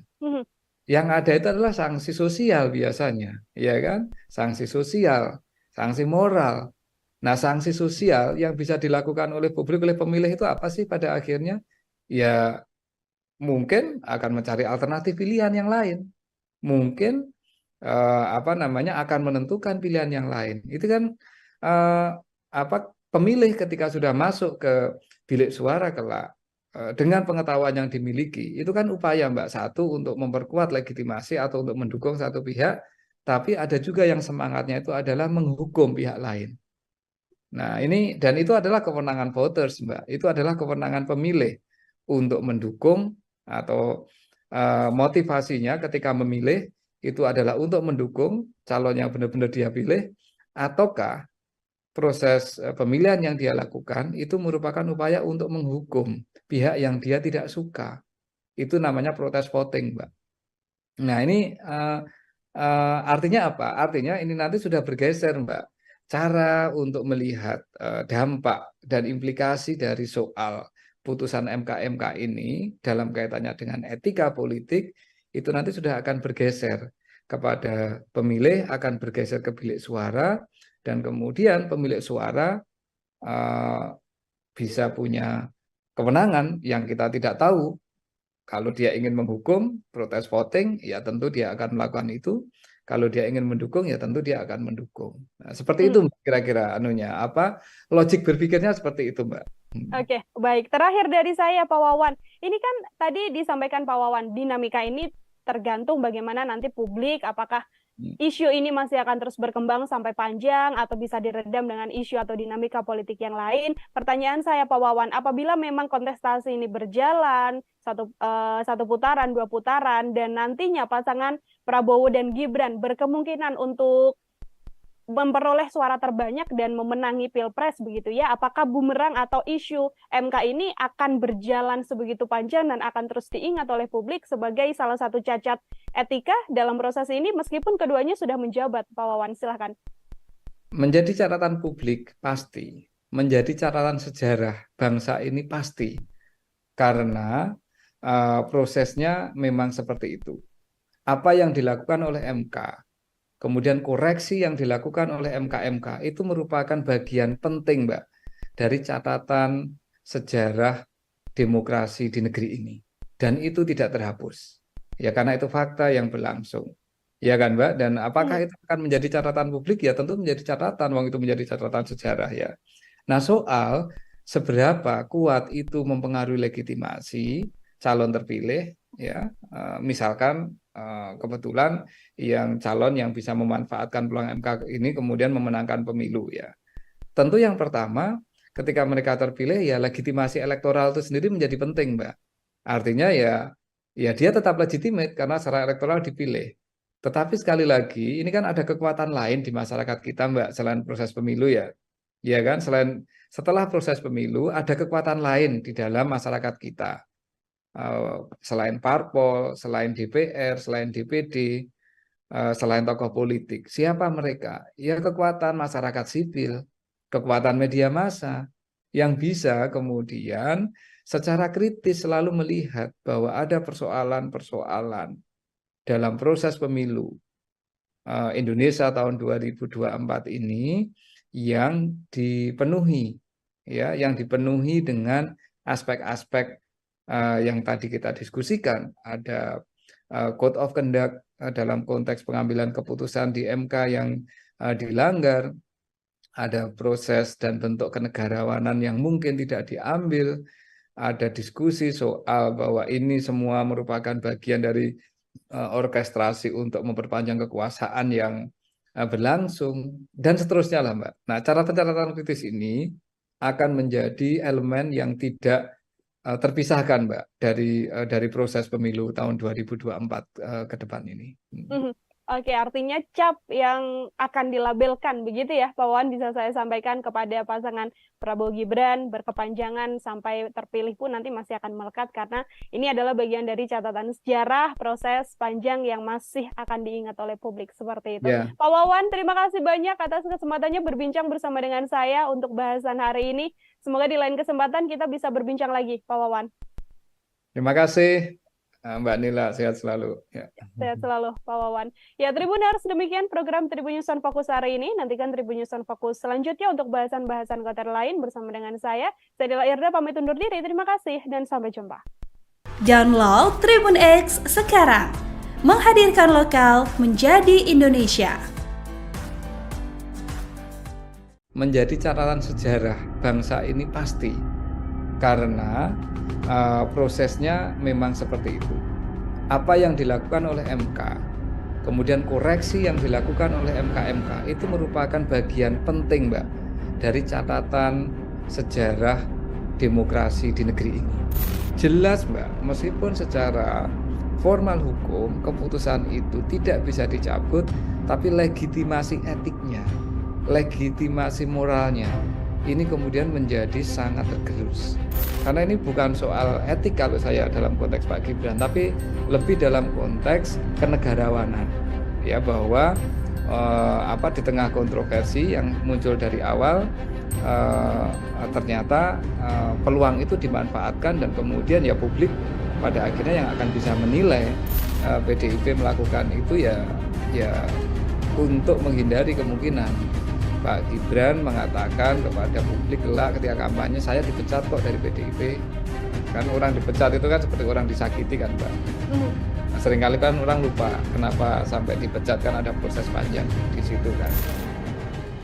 Halo Tribuners, program Tribun News on Fokus kembali lagi menjumpai Anda hari ini bersama dengan saya Nila Irda. Kita membahas terkait putusan MK yang kemarin keluar, ini sudah dinantikan oleh banyak pihak dan akhirnya diputuskan bahwa Ketua MK Anwar Usman diberhentikan dari jabatannya sebagai Ketua Mahkamah Konstitusi. Kira-kira apakah kemudian putusan MK ini akan berdampak pada pencalonan sosok Gibran Rakabuming Raka yang memang konflik ini atau isu ini berkembang setelah lolosnya nama seorang Gibran untuk melenggang menjadi calon wakil presiden berpasangan dengan Prabowo Subianto. Untuk membahas hal tersebut, Tribuners, saya sudah tersambung bersama dengan pakar politik sekaligus Dekan Visipol Universitas Gadjah Mada, ada Pak Wawan Masudi dalam sambungan Zoom. Pak Wawan, terima kasih banyak sudah bergabung. Apa kabar, Bapak? Kabar sehat, Mbak Nila.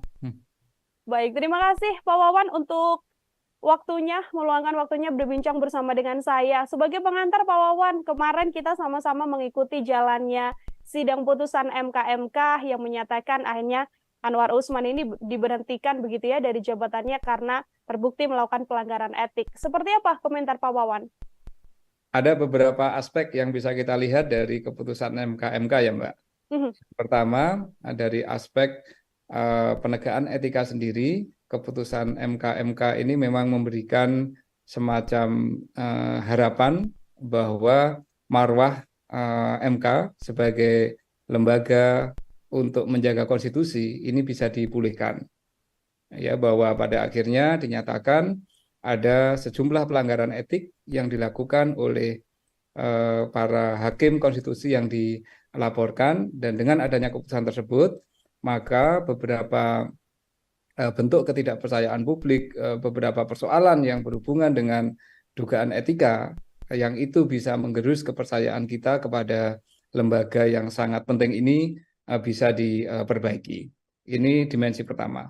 Dimensi kedua, persidangan etik yang dilakukan oleh MK ini kan menindaklanjuti laporan dari masyarakat, Mbak.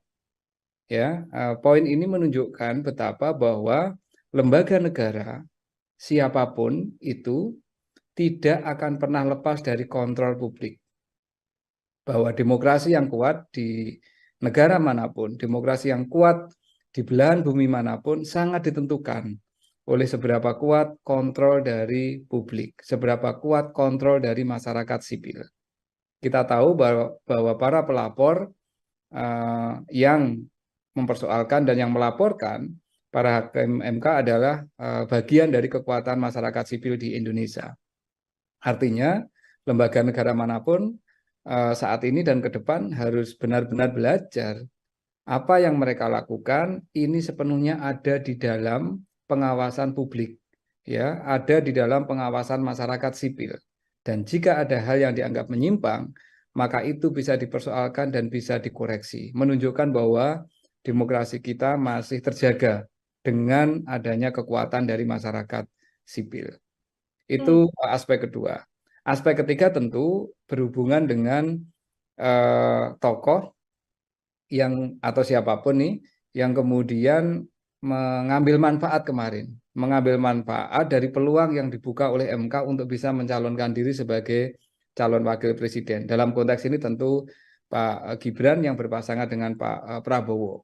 Bahwa meskipun keputusan MK tidak menggugurkan substansi keputusan, bahwa artinya calon wakil presiden maupun calon presiden boleh berusia di bawah 40 tahun sejauh pernah menduduki jabatan politik yang juga diperoleh lewat proses pemilihan umum, ini tidak berubah, tetapi prosesnya atau proses munculnya keputusan itu ternyata sudah diputus ada aspek-aspek pelanggaran etika. Bahwa sebuah keputusan mungkin tetap boleh berjalan, namun kita tahu akan selalu menjadi catatan publik bahwa keputusan tersebut muncul dalam konteks di mana ada pelanggaran-pelanggaran etika yang dilakukan oleh pengambil kebijakan tersebut. Sehingga ini secara hukum pencalonannya tidak akan bermasalah, tetapi secara politik tentu ada aspek legitimasi yang kemudian bisa menjadi pertanyaan dari waktu ke waktu. Dari sisi etika politik ada hal yang tidak sepenuhnya kemudian bisa bisa dibangun dari proses pencalonan tersebut. Artinya Pak Wawan jika melihat dari sisi atau poin yang ketiga begitu ya, apakah ini kemudian bisa menjadi bumerang besar bagi proses pencalonan pasangan Prabowo Gibran, termasuk juga ini juga bisa jadi salah satu senjata untuk semakin menggerus sentimen negatif dari publik terkait pasangan ini, Pak Wawan? Sekali lagi kalau dari sisi formal hukum, dari sisi legal tidak akan ada persoalan, Mbak, ya, bahwa legitimasi legal, legitimasi formal itu tetap akan ada. Tetapi kita tahu bahwa proses politik, proses kompetisi elektoral itu tidak semata-mata berbasis pada aspek legitimasi legal formal, tetapi ada legitimasi politik itu lebih luas. Ini ada aspek kepatutan yang publik bisa menilai. Ada aspek bahwa keputusan ini dibuat dalam suasana di mana tidak seluruh etika-etika yang harusnya dipegang oleh para hakim MK itu dilaksanakan, ya. Karena itu kemudian publik akan menilai bahwa oke, ini bisa mencalonkan, tetapi ada banyak kelemahan-kelemahan, ya. Ada aspek-aspek yang bisa kita katakan cacat dari sisi proses pencalonan yang kemudian ya tergantung nanti dalam proses kampanye apakah lawan politik akan menggunakan ini untuk melakukan serangan dengan mengatakan bahwa ada fondasi etika yang bermasalah dalam proses yang sedang berlangsung atau tidak dipakai oleh para lawan politiknya. Pun halnya di masyarakat, kita tidak tahu akan seberapa lama ini memori masyarakat terhadap proses yang berlangsung di MK ini kan. Kalau memori masyarakat kita panjang, tentu akan menjadi catatan yang itu akan bisa mempengaruhi keputusan pemilih, keputusan publik ketika menentukan siapa capres dan cawapresnya. Tetapi kalau memori publik kita ini tidak cukup kuat, ya mungkin tidak akan ada persoalan. Jadi ini sangat ditentukan, Mbak, oleh dinamika proses kampanye yang akan berlangsung dalam ya kira-kira 1,5 sampai 2 bulan ke depan, Mbak. Oke, akan dilihat bagaimana kemudian publik begitu ya, memorinya masih berkepanjangan untuk membawa isu ini sampai ke Ya. pencapresan nanti, atau akan hilang seiring berjalannya waktu dan dengan dinamika yang juga ada begitu ya, Pak Wawan. Ini kalau setelah putusan atau hasil yang dilakukan oleh MK kan memang tidak hanya berhenti sampai kemudian mengusut Ketua MK begitu ya, Pak Wawan, karena banyak juga publik yang berharap bahwa kemudian putusan ini bisa mengubah putusan nomor 90 soal batas usia capres dan juga cawapres, meskipun MK sendiri memang sudah mengatakan tidak dalam kapasitas hal tersebut. Menurut pandangan Pak Wawan seperti apa? Apakah kemudian dengan ada lanjutan gugatan yang hari ini juga disindangkan, apakah kemudian bisa mengubah hal tersebut, Pak? Gugatan publik terhadap aspek-aspek undang-undang, aspek hukum kepada MK itu bisa dilakukan kapanpun, Mbak. Ya, bisa dilakukan kapanpun. Ya, bisa sekarang, bisa minggu depan, bahkan bisa setelah pemilu. Pertanyaannya adalah kapan kemudian keputusan itu harus berlaku, Mbak. Kalau ini nanti, hari ini kalau tidak salah KPU kan akan melakukan penetapan capres dan cawapres ya, Mbak? Iya, betul. Kalau KPU sudah menentukan siapa capres dan cawapres, maka ya sudah, pemilu yang akan kita lakukan tanggal 14 Februari tahun depan ya akan diikuti oleh capres dan cawapres yang saat ini ditetapkan oleh KPU. Kecuali kemudian ada yang menggugat KPU dan mempersoalkan keputusannya KPU tersebut. Jadi ini tidak berhubungan langsung dengan persidangan perkara yang saat ini, yang hari ini mulai disidangkan di MK kan, Mbak? Nah, sebagaimana disampaikan oleh Pak Jimli kemarin, seandainya ini ada gugatan lebih lanjut dan KPU sudah menetapkan siapa capres dan cawapres, apapun hasil dari gugatan, maka itu hanya akan berlaku kira-kira untuk pemilu tahun atau pemilu periode berikutnya ya, Mbak. Artinya ini kan pemilu tahun 2029. Ya. Nah, dan apakah ini salah? Tidak, Mbak. Dari sisi proses pemilu, ini saya kira penting untuk segera memberikan kepastian kepada masyarakat. Cuman masalahnya, sekali lagi ini kan soal dukungan politik ya, Pak. Soal legitimasi politik. Bagaimana masyarakat kemudian bisa memiliki catatan atas proses ini. Itu yang saya kira yang paling penting nantinya untuk menuju ke Februari tanggal 14 2024 nanti, Mbak. Baik, tidak akan banyak mengubah juga ya Pak Wawan ya, karena pun kalaupun bisa berlaku, batasnya sudah hari ini PKPU yang kemudian disahkan oleh KPU, lalu berlakunya kemungkinan besar adalah di 2029, seperti itu. Pertanyaan yang juga muncul di publik ini Pak Wawan adalah terkait bagaimana etika begitu ya, etika dari sosok Mas Gibran sendiri. Kalau kita tahu kan Mas Gibran juga sudah menyatakan statementnya, sudah mengatakan bahwa ya bagaimanapun saya mengikuti apa yang sudah diputuskan oleh MK. Kalau Pak Wawan melihat jawaban dari Mas Gibran ini, seperti apa Pak Wawan? Karena kan Mas Gibran ini sosok yang terus dibahas terkait putusan 90 batas usia capres dan cawapres ini.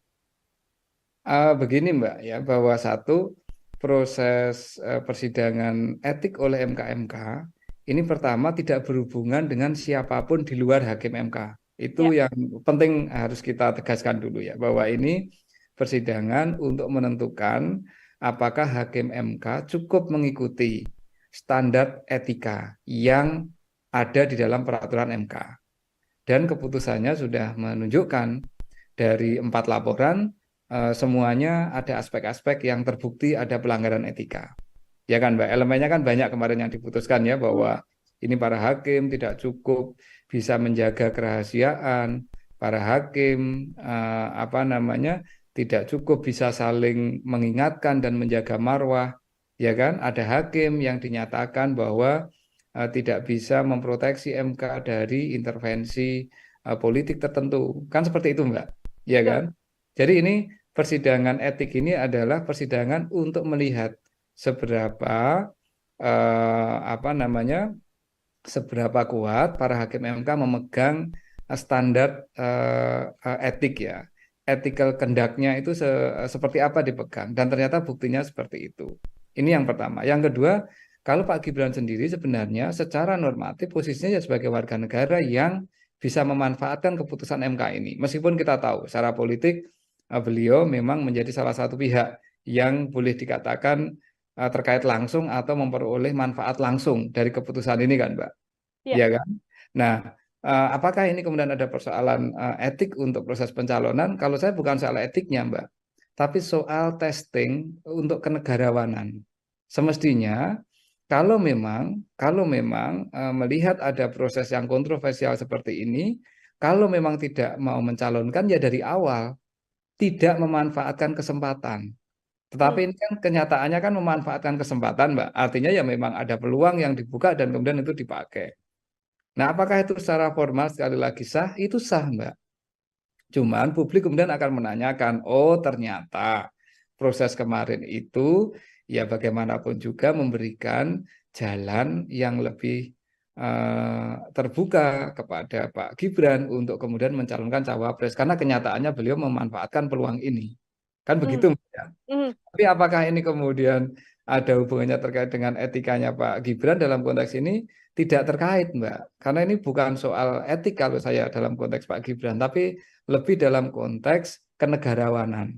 Ya, bahwa di tengah kontroversi yang muncul dari awal ternyata peluang itu dimanfaatkan dan kemudian ya publik pada akhirnya yang akan bisa menilai seberapa ini ya seberapa derajat kenegarawanan yang dimiliki oleh beliau maupun mungkin ya mohon maaf oleh orang-orang yang ada di sekitar beliau kayak gitu, Mbak. Kalau saya melihatnya lebih ke situ. Jadi ini tidak ada etika yang dilanggar, tetapi memang ada pertanyaan soal memanfaatkan situasi aspek kenegarawanan yang itu semua kemudian menjadi pembuktian. Kira-kira kemudian publik bisa menyimpulkan, oh berarti semua proses yang penuh dengan drama, semua proses yang penuh dengan dinamika ini memang memberikan jalan yang sangat lapang kepada beliau untuk menjadi cawapres. Dan kenyataannya kan seperti itu, Mbak. Artinya kalau dari kacamata atau dari pandangan Pak Wawan sendiri, kenegarawan seorang Gibran ini apakah kemudian masih belum bisa dikatakan punya sisi kenegarawan yang elok, yang bagus, atau seperti apa, Pak Wawan? Ya kalau saya melihat ketika peluang ini terbuka dan kemudian dimanfaatkan, ya berarti memang ada intensi untuk memanfaatkan peluang itu. Guna apa ya? Guna masuk ke dalam proses proses elektoral, proses pemilu presiden dan wakil presiden kan, Mbak. Dari awal kan kita tahu ya bahwa dari sisi momentum ya, dari awal kita tahu dari sisi momentum proses gugatan ini kan sangat mepet, Mbak, dengan semua dinamika proses pencalonan kemarin ya. Dan karena dari sisi momentum seperti itu, maka kita semua kemudian bisa membaca, publik bisa menilai bahwa ini tujuan utamanya adalah untuk mencoba membuka ruang. Dan kebetulan ruang itu kemudian dibuka oleh MK, ya kan? Dan proses membuka ruang oleh MK ternyata penuh dengan kontroversi. Keputusannya tidak bulat, kemudian dari keputusan yang tidak bulat itu sebenarnya juga tidak ada opini yang bersifat solid, dan setelah itu kemudian muncul ada dugaan pelanggaran etik yang dilakukan oleh Ketua MK karena menyidangkan perkara yang punya kemungkinan interest langsung dengan salah satu anggota keluarga, ya kan, Mbak? Dan kemudian di sidang MK, sidang Majelis Kehormatan kemudian membuktikan, oh benar ini terjadi banyak sekali pelanggaran terhadap ethical conduct, ya, terhadap prosedur-prosedur etis yang ada di MK. Jelas, Mbak, meskipun secara formal hukum keputusan itu tidak bisa dicabut, tapi legitimasi etiknya, legitimasi moralnya, ini kemudian menjadi sangat tergerus. Nah, ini yang memang situasi-situasi dilematisnya kan seperti itu ya. MK kan memang tidak punya kewenangan untuk mencabut keputusan kan, Mbak. Tetapi hanya bisa menunjukkan kepada publik ini ada legitimasi etika yang dilanggar ketika keputusan ini dibuat, ya kan? Okay. Dan ketika itu dimanfaatkan untuk pencalonan, akhirnya ya publik yang bisa menilai kalau ini semuanya penuh kontroversi, mengapa sih kita ambil jalan itu? Dan kalau itu diambil, berarti dari awal memang sudah punya niat untuk ikut dalam kontestasi ini. Nah, motif dibalik itu apa? Nah, kita yang nggak tahu kan, Mbak. Apakah ini dalam rangka untuk ekstensi kekuasaan dari keluarga Pak Presiden, ataukah ini ada semangat lain di luar itu, kan kita yang belum tahu nih publik kan. Termasuk kalau kita sedikit tarik mundur ke belakang, Pak Wawan, ini apakah proses kenegarawan atau etika seorang Mas Gibran ini juga bisa dilihat dari kemudian hilangnya atau pamitnya Mas Gibran dari PDIP yang selama ini sudah membesarkan namanya, bisa mencalonkan Mas Gibran sebagai wali kota Solo, termasuk juga 2 periode Presiden Joko Widodo bersama dengan PDI Perjuangan, yang tiba-tiba bergabungnya bersama dengan Prabowo Subianto begitu? Saya kira hubungan PDIP dan Gibran dan PDIP memang sudah sampai pada titik yang tidak mungkin untuk diperbaiki untuk saat ini, Mbak ya. Di satu sisi PDIP tidak pernah secara tegas menyatakan memberhentikan atau memecat Pak Gibran kan, Mbak. Yang diminta oleh PDIP adalah ya mengembalikan KTA, yang artinya itu adalah mengundurkan diri. Nah, yang dimau Pak Gibran kelihatannya nggak kayak gitu. Ya kalau tidak dipecat berarti saya masih di PDIP kan, kira-kira kan seperti itu toh, Mbak. Nah, ini situasinya ya memang kemudian menjadi serba menggantung, tetapi saya kira PDIP melakukan itu ya untuk menghindari kemungkinan Pak Gibran mengatakan kepada publik kelak ketika kampanye, saya dipecat kok dari PDIP. Kan orang dipecat itu kan seperti orang disakiti kan, Mbak. Seringkali kan orang lupa kenapa sampai dipecat, kan ada proses panjang di situ kan. Nah, PDIP nggak mau itu terjadi. Nah, PDIP maunya adalah ya Pak Gibran bergabung secara volunteer ke PDIP, kemudian mendapatkan tiket dari PDIP untuk meniti karir politik. Kalau memang sudah berbeda haluan, mengambil jalan berbeda, ya mundur baik-baik. Nah, itu kan ungkapan-ungkapan yang disampaikan oleh tokoh-tokoh dan elit-elit PDIP kan, Mbak, baik yang di Solo maupun yang di Jakarta. Jadi ini soal tarik ulur politik lah antara Pak Gibran dengan PDIP. Ya, yang saya kira PDIP tidak akan pernah tegas menyatakan memecat dan hanya akan membiarkan, membuat Pak Gibran mungkin dalam posisi yang tidak enak juga. Tetapi ya udahlah, politik ya akan berlangsung seperti ini, dan saya kira situasinya ya akan saling menggantung. Tetapi publik tahu bahwa akhirnya Pak Gibran sudah tidak lagi di PDIP dan PDIP juga sudah tidak menganggap Pak Gibran. Setidaknya seperti itu, Mbak. Baik, sudah tidak bisa diperbaiki lagi ya artinya ya Pak Wawan ya, karena proses panjang yang terjadi ini tarik ulur menulur antara PDIP dan juga Mas Gibran. Ya, menurut pendapat saya agak susah, Mbak. Meskipun kita tahu bahwa dalam politik apa sih yang nggak mungkin, ya kan? Sejauh kepentingannya kecapean. Tetapi kalau saya lihat dari proses yang berlangsung, ini nampaknya ada proses yang secara sakit hati politik jauh lebih dalam lah.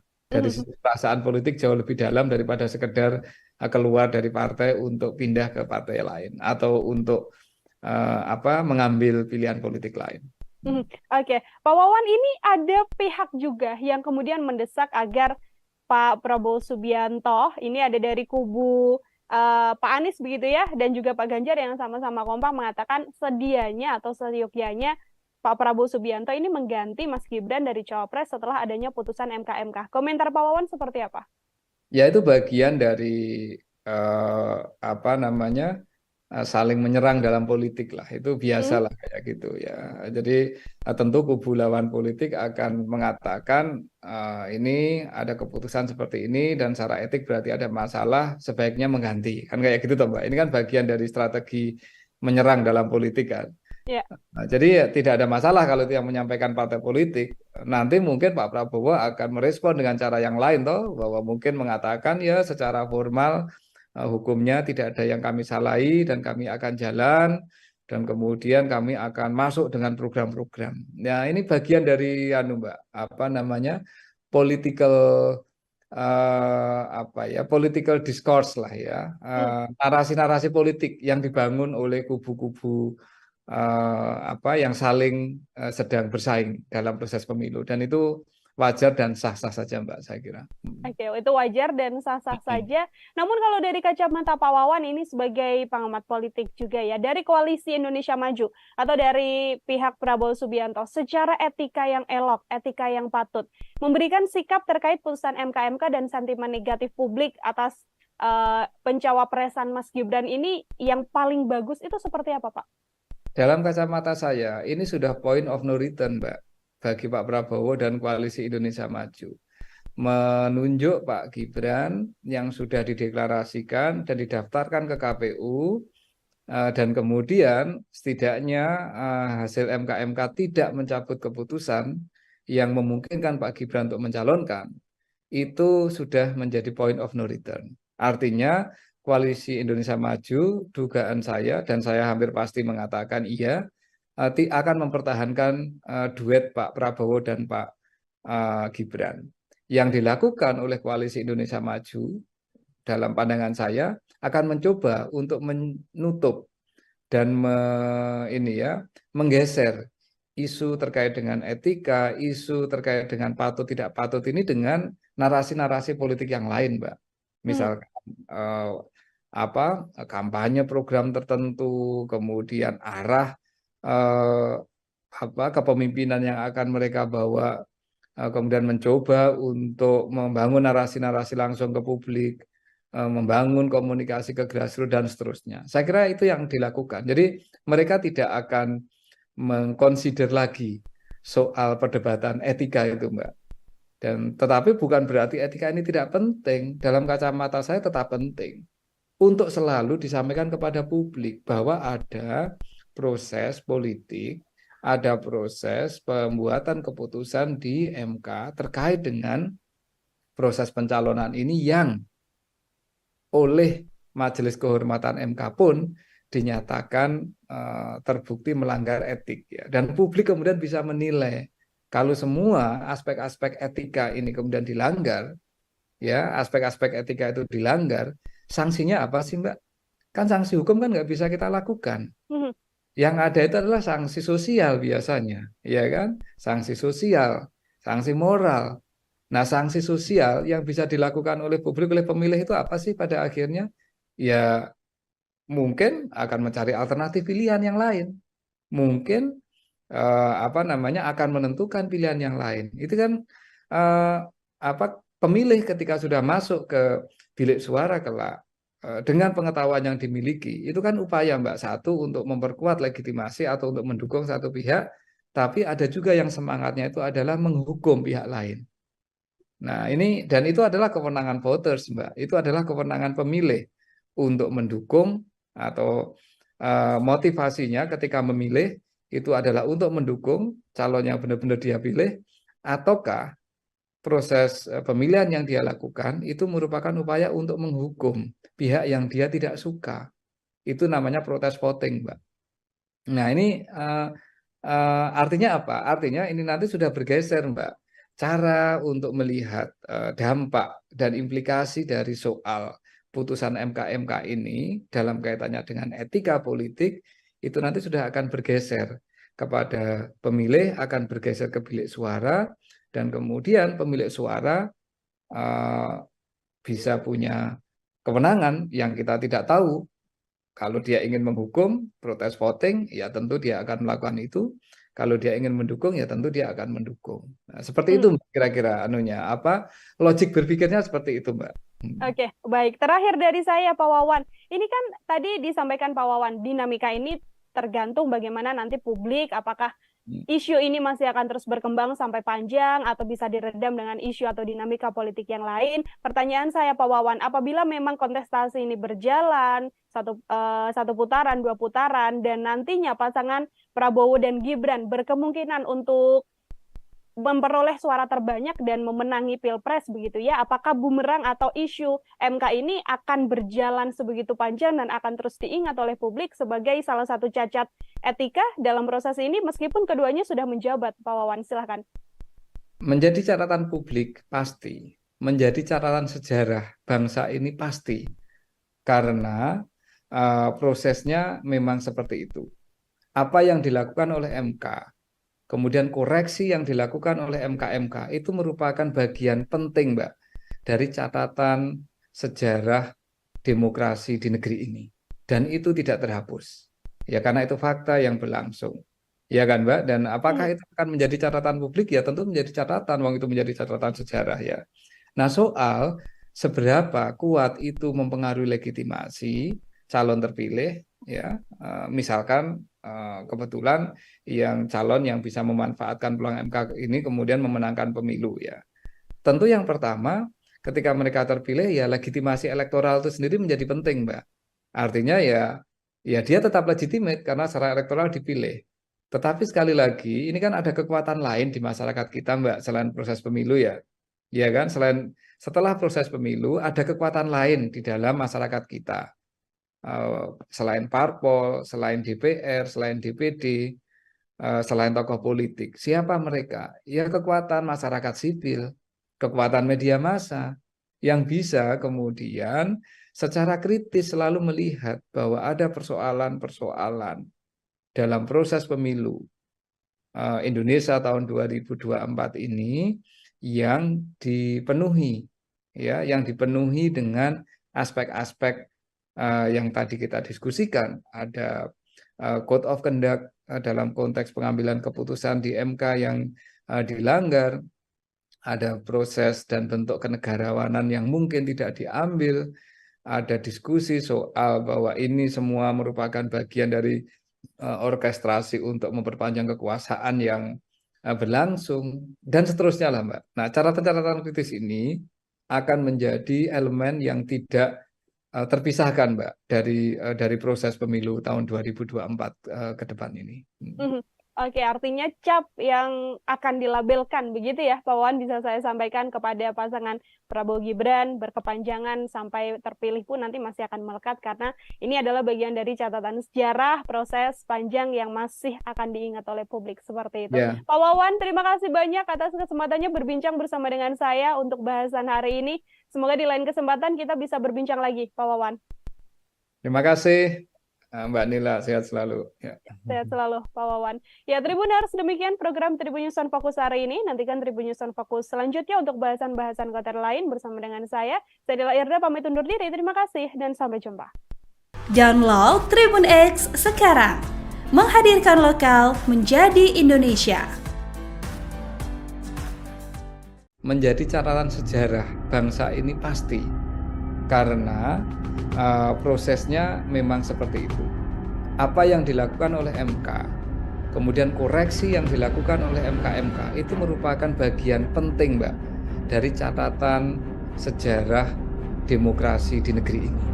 Jelas, Mbak, meskipun secara formal hukum keputusan itu tidak bisa dicabut, tapi legitimasi etiknya, legitimasi moralnya ini kemudian menjadi sangat tergerus. Karena ini bukan soal etik kalau saya dalam konteks Pak Gibran, tapi lebih dalam konteks kenegarawanan.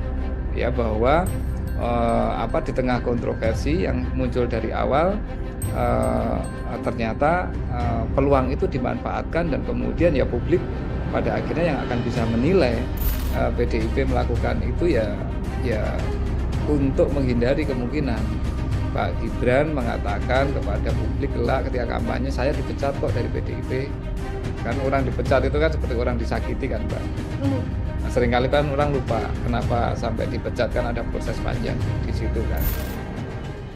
Halo Tribuners, program Tribun News on Focus kembali lagi menjumpai Anda hari ini bersama dengan saya Nila Irda. Kita membahas terkait putusan MK-MK yang kemarin keluar, ini sudah dinantikan oleh banyak pihak dan akhirnya diputuskan bahwa Ketua MK Anwar Usman diberhentikan dari jabatannya sebagai Ketua Mahkamah Konstitusi. Kira-kira apakah kemudian putusan MK-MK ini akan berdampak pada pencalonan sosok Gibran Rakabuming Raka yang memang konflik ini atau isu ini berkembang setelah lolosnya nama seorang Gibran untuk melenggang menjadi calon wakil presiden berpasangan dengan Prabowo Subianto. Untuk membahas hal tersebut, Tribuners, saya sudah tersambung bersama dengan pakar politik sekaligus Dekan Visipol Universitas Gadjah Mada, ada Pak Wawan Masudi dalam sambungan Zoom. Pak Wawan, terima kasih banyak sudah bergabung. Apa kabar, Bapak? Kabar sehat, Mbak Nila. Baik, terima kasih Pak Wawan untuk meluangkan waktunya berbincang bersama dengan saya. Sebagai pengantar Pak Wawan, kemarin kita sama-sama mengikuti jalannya sidang putusan MK yang menyatakan akhirnya Anwar Usman ini diberhentikan begitu ya dari jabatannya karena terbukti melakukan pelanggaran etik. Seperti apa komentar Pak Wawan? Ada beberapa aspek yang bisa kita lihat dari keputusan MK ya, Mbak. Pertama, dari aspek penegakan etika sendiri, keputusan MK ini memang memberikan semacam harapan bahwa marwah MK sebagai lembaga untuk menjaga konstitusi ini bisa dipulihkan. Ya, bahwa pada akhirnya dinyatakan ada sejumlah pelanggaran etik yang dilakukan oleh para hakim konstitusi yang dilaporkan, dan dengan adanya keputusan tersebut maka beberapa bentuk ketidakpercayaan publik, beberapa persoalan yang berhubungan dengan dugaan etika yang itu bisa menggerus kepercayaan kita kepada lembaga yang sangat penting ini bisa diperbaiki. Ini dimensi pertama. Dimensi kedua, persidangan etik yang dilakukan oleh MK ini kan menindaklanjuti laporan dari masyarakat, Mbak. Ya, poin ini menunjukkan betapa bahwa lembaga negara siapapun itu tidak akan pernah lepas dari kontrol publik. Bahwa demokrasi yang kuat di negara manapun, demokrasi yang kuat di belahan bumi manapun sangat ditentukan oleh seberapa kuat kontrol dari publik, seberapa kuat kontrol dari masyarakat sipil. Kita tahu bahwa para pelapor yang mempersoalkan dan yang melaporkan para hakim MK adalah bagian dari kekuatan masyarakat sipil di Indonesia. Artinya, lembaga negara manapun saat ini dan ke depan harus benar-benar belajar apa yang mereka lakukan ini sepenuhnya ada di dalam pengawasan publik, ya, ada di dalam pengawasan masyarakat sipil. Dan jika ada hal yang dianggap menyimpang, maka itu bisa dipersoalkan dan bisa dikoreksi, menunjukkan bahwa demokrasi kita masih terjaga dengan adanya kekuatan dari masyarakat sipil. Itu aspek kedua. Aspek ketiga tentu berhubungan dengan tokoh yang atau siapapun nih yang kemudian mengambil manfaat kemarin, mengambil manfaat dari peluang yang dibuka oleh MK untuk bisa mencalonkan diri sebagai calon wakil presiden. Dalam konteks ini tentu Pak Gibran yang berpasangan dengan Pak Prabowo. Bahwa meskipun keputusan MK tidak menggugurkan substansi keputusan, bahwa artinya calon wakil presiden maupun calon presiden boleh berusia di bawah 40 tahun sejauh pernah menduduki jabatan politik yang juga diperoleh lewat proses pemilihan umum, ini tidak berubah, tetapi prosesnya atau proses munculnya keputusan itu ternyata sudah diputus ada aspek-aspek pelanggaran etika. Bahwa sebuah keputusan mungkin tetap boleh berjalan, namun kita tahu akan selalu menjadi catatan publik bahwa keputusan tersebut muncul dalam konteks di mana ada pelanggaran-pelanggaran etika yang dilakukan oleh pengambil kebijakan tersebut. Sehingga ini secara hukum pencalonannya tidak akan bermasalah, tetapi secara politik tentu ada aspek legitimasi yang kemudian bisa menjadi pertanyaan dari waktu ke waktu. Dari sisi etika politik ada hal yang tidak sepenuhnya kemudian bisa bisa dibangun dari proses pencalonan tersebut. Artinya Pak Wawan jika melihat dari sisi atau poin yang ketiga begitu ya, apakah ini kemudian bisa menjadi bumerang besar bagi proses pencalonan pasangan Prabowo Gibran, termasuk juga ini juga bisa jadi salah satu senjata untuk semakin menggerus sentimen negatif dari publik terkait pasangan ini, Pak Wawan? Sekali lagi kalau dari sisi formal hukum, dari sisi legal tidak akan ada persoalan, Mbak, ya, bahwa legitimasi legal, legitimasi formal itu tetap akan ada. Tetapi kita tahu bahwa proses politik, proses kompetisi elektoral itu tidak semata-mata berbasis pada aspek legitimasi legal formal, tetapi ada legitimasi politik itu lebih luas. Ini ada aspek kepatutan yang publik bisa menilai. ada aspek bahwa keputusan ini dibuat dalam suasana di mana tidak seluruh etika-etika yang harusnya dipegang oleh para hakim MK itu dilaksanakan, ya.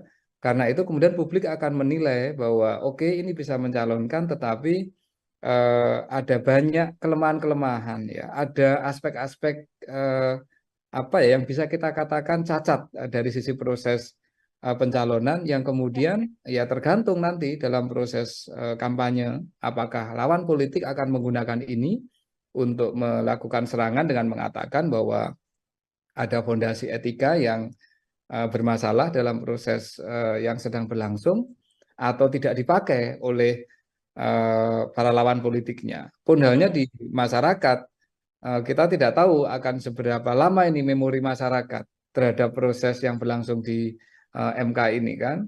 Kalau memori masyarakat kita panjang, tentu akan menjadi catatan yang itu akan bisa mempengaruhi keputusan pemilih, keputusan publik ketika menentukan siapa capres dan cawapresnya. Tetapi kalau memori publik kita ini tidak cukup kuat, ya mungkin tidak akan ada persoalan. Jadi ini sangat ditentukan, Mbak, oleh dinamika proses kampanye yang akan berlangsung dalam ya kira-kira 1,5 sampai 2 bulan ke depan, Mbak. Oke, akan dilihat bagaimana kemudian publik begitu ya, memorinya masih berkepanjangan untuk membawa isu ini sampai ke pencapresan nanti, atau akan hilang seiring berjalannya waktu dan dengan dinamika yang juga ada begitu ya, Pak Wawan. Ini kalau setelah putusan atau hasil yang dilakukan oleh MK kan memang tidak hanya berhenti sampai kemudian mengusut Ketua MK begitu ya, Pak Wawan, karena banyak juga publik yang berharap bahwa kemudian putusan ini bisa mengubah putusan nomor 90 soal batas usia capres dan juga cawapres, meskipun MK sendiri memang sudah mengatakan tidak dalam kapasitas hal tersebut. Menurut pandangan Pak Wawan seperti apa? Apakah kemudian dengan ada lanjutan gugatan yang hari ini juga disindangkan, apakah kemudian bisa mengubah hal tersebut, Pak? Gugatan publik terhadap aspek-aspek undang-undang, aspek hukum kepada MK itu bisa dilakukan kapanpun, Mbak. Ya, bisa dilakukan kapanpun. Ya, bisa sekarang, bisa minggu depan, bahkan bisa setelah pemilu. Pertanyaannya adalah kapan kemudian keputusan itu harus berlaku, Mbak. Kalau ini nanti, hari ini kalau tidak salah KPU kan akan melakukan penetapan capres dan cawapres ya, Mbak? Iya, betul.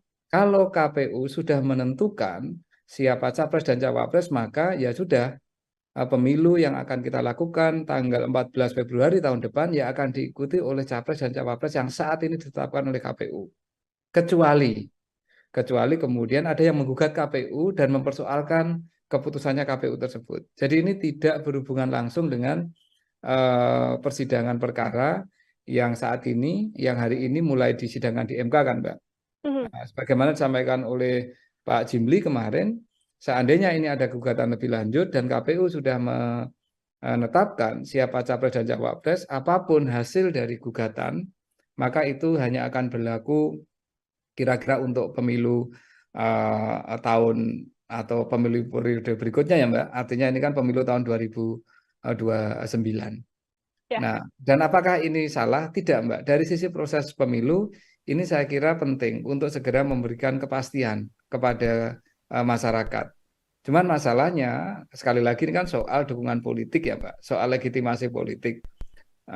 Bagaimana masyarakat kemudian bisa memiliki catatan atas proses ini. Itu yang saya kira yang paling penting nantinya untuk menuju ke Februari tanggal 14 2024 nanti, Mbak.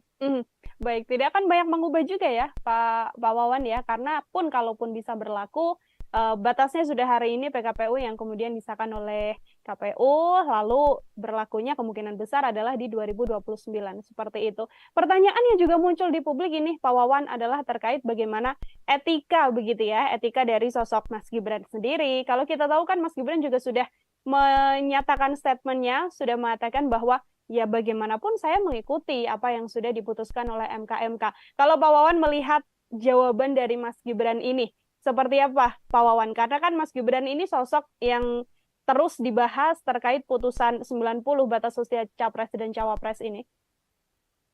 Begini Mbak ya, bahwa satu, proses persidangan etik oleh MK-MK ini pertama tidak berhubungan dengan siapapun di luar hakim MK. Itu yang penting harus kita tegaskan dulu ya, bahwa ini persidangan untuk menentukan apakah hakim MK cukup mengikuti standar etika yang ada di dalam peraturan MK.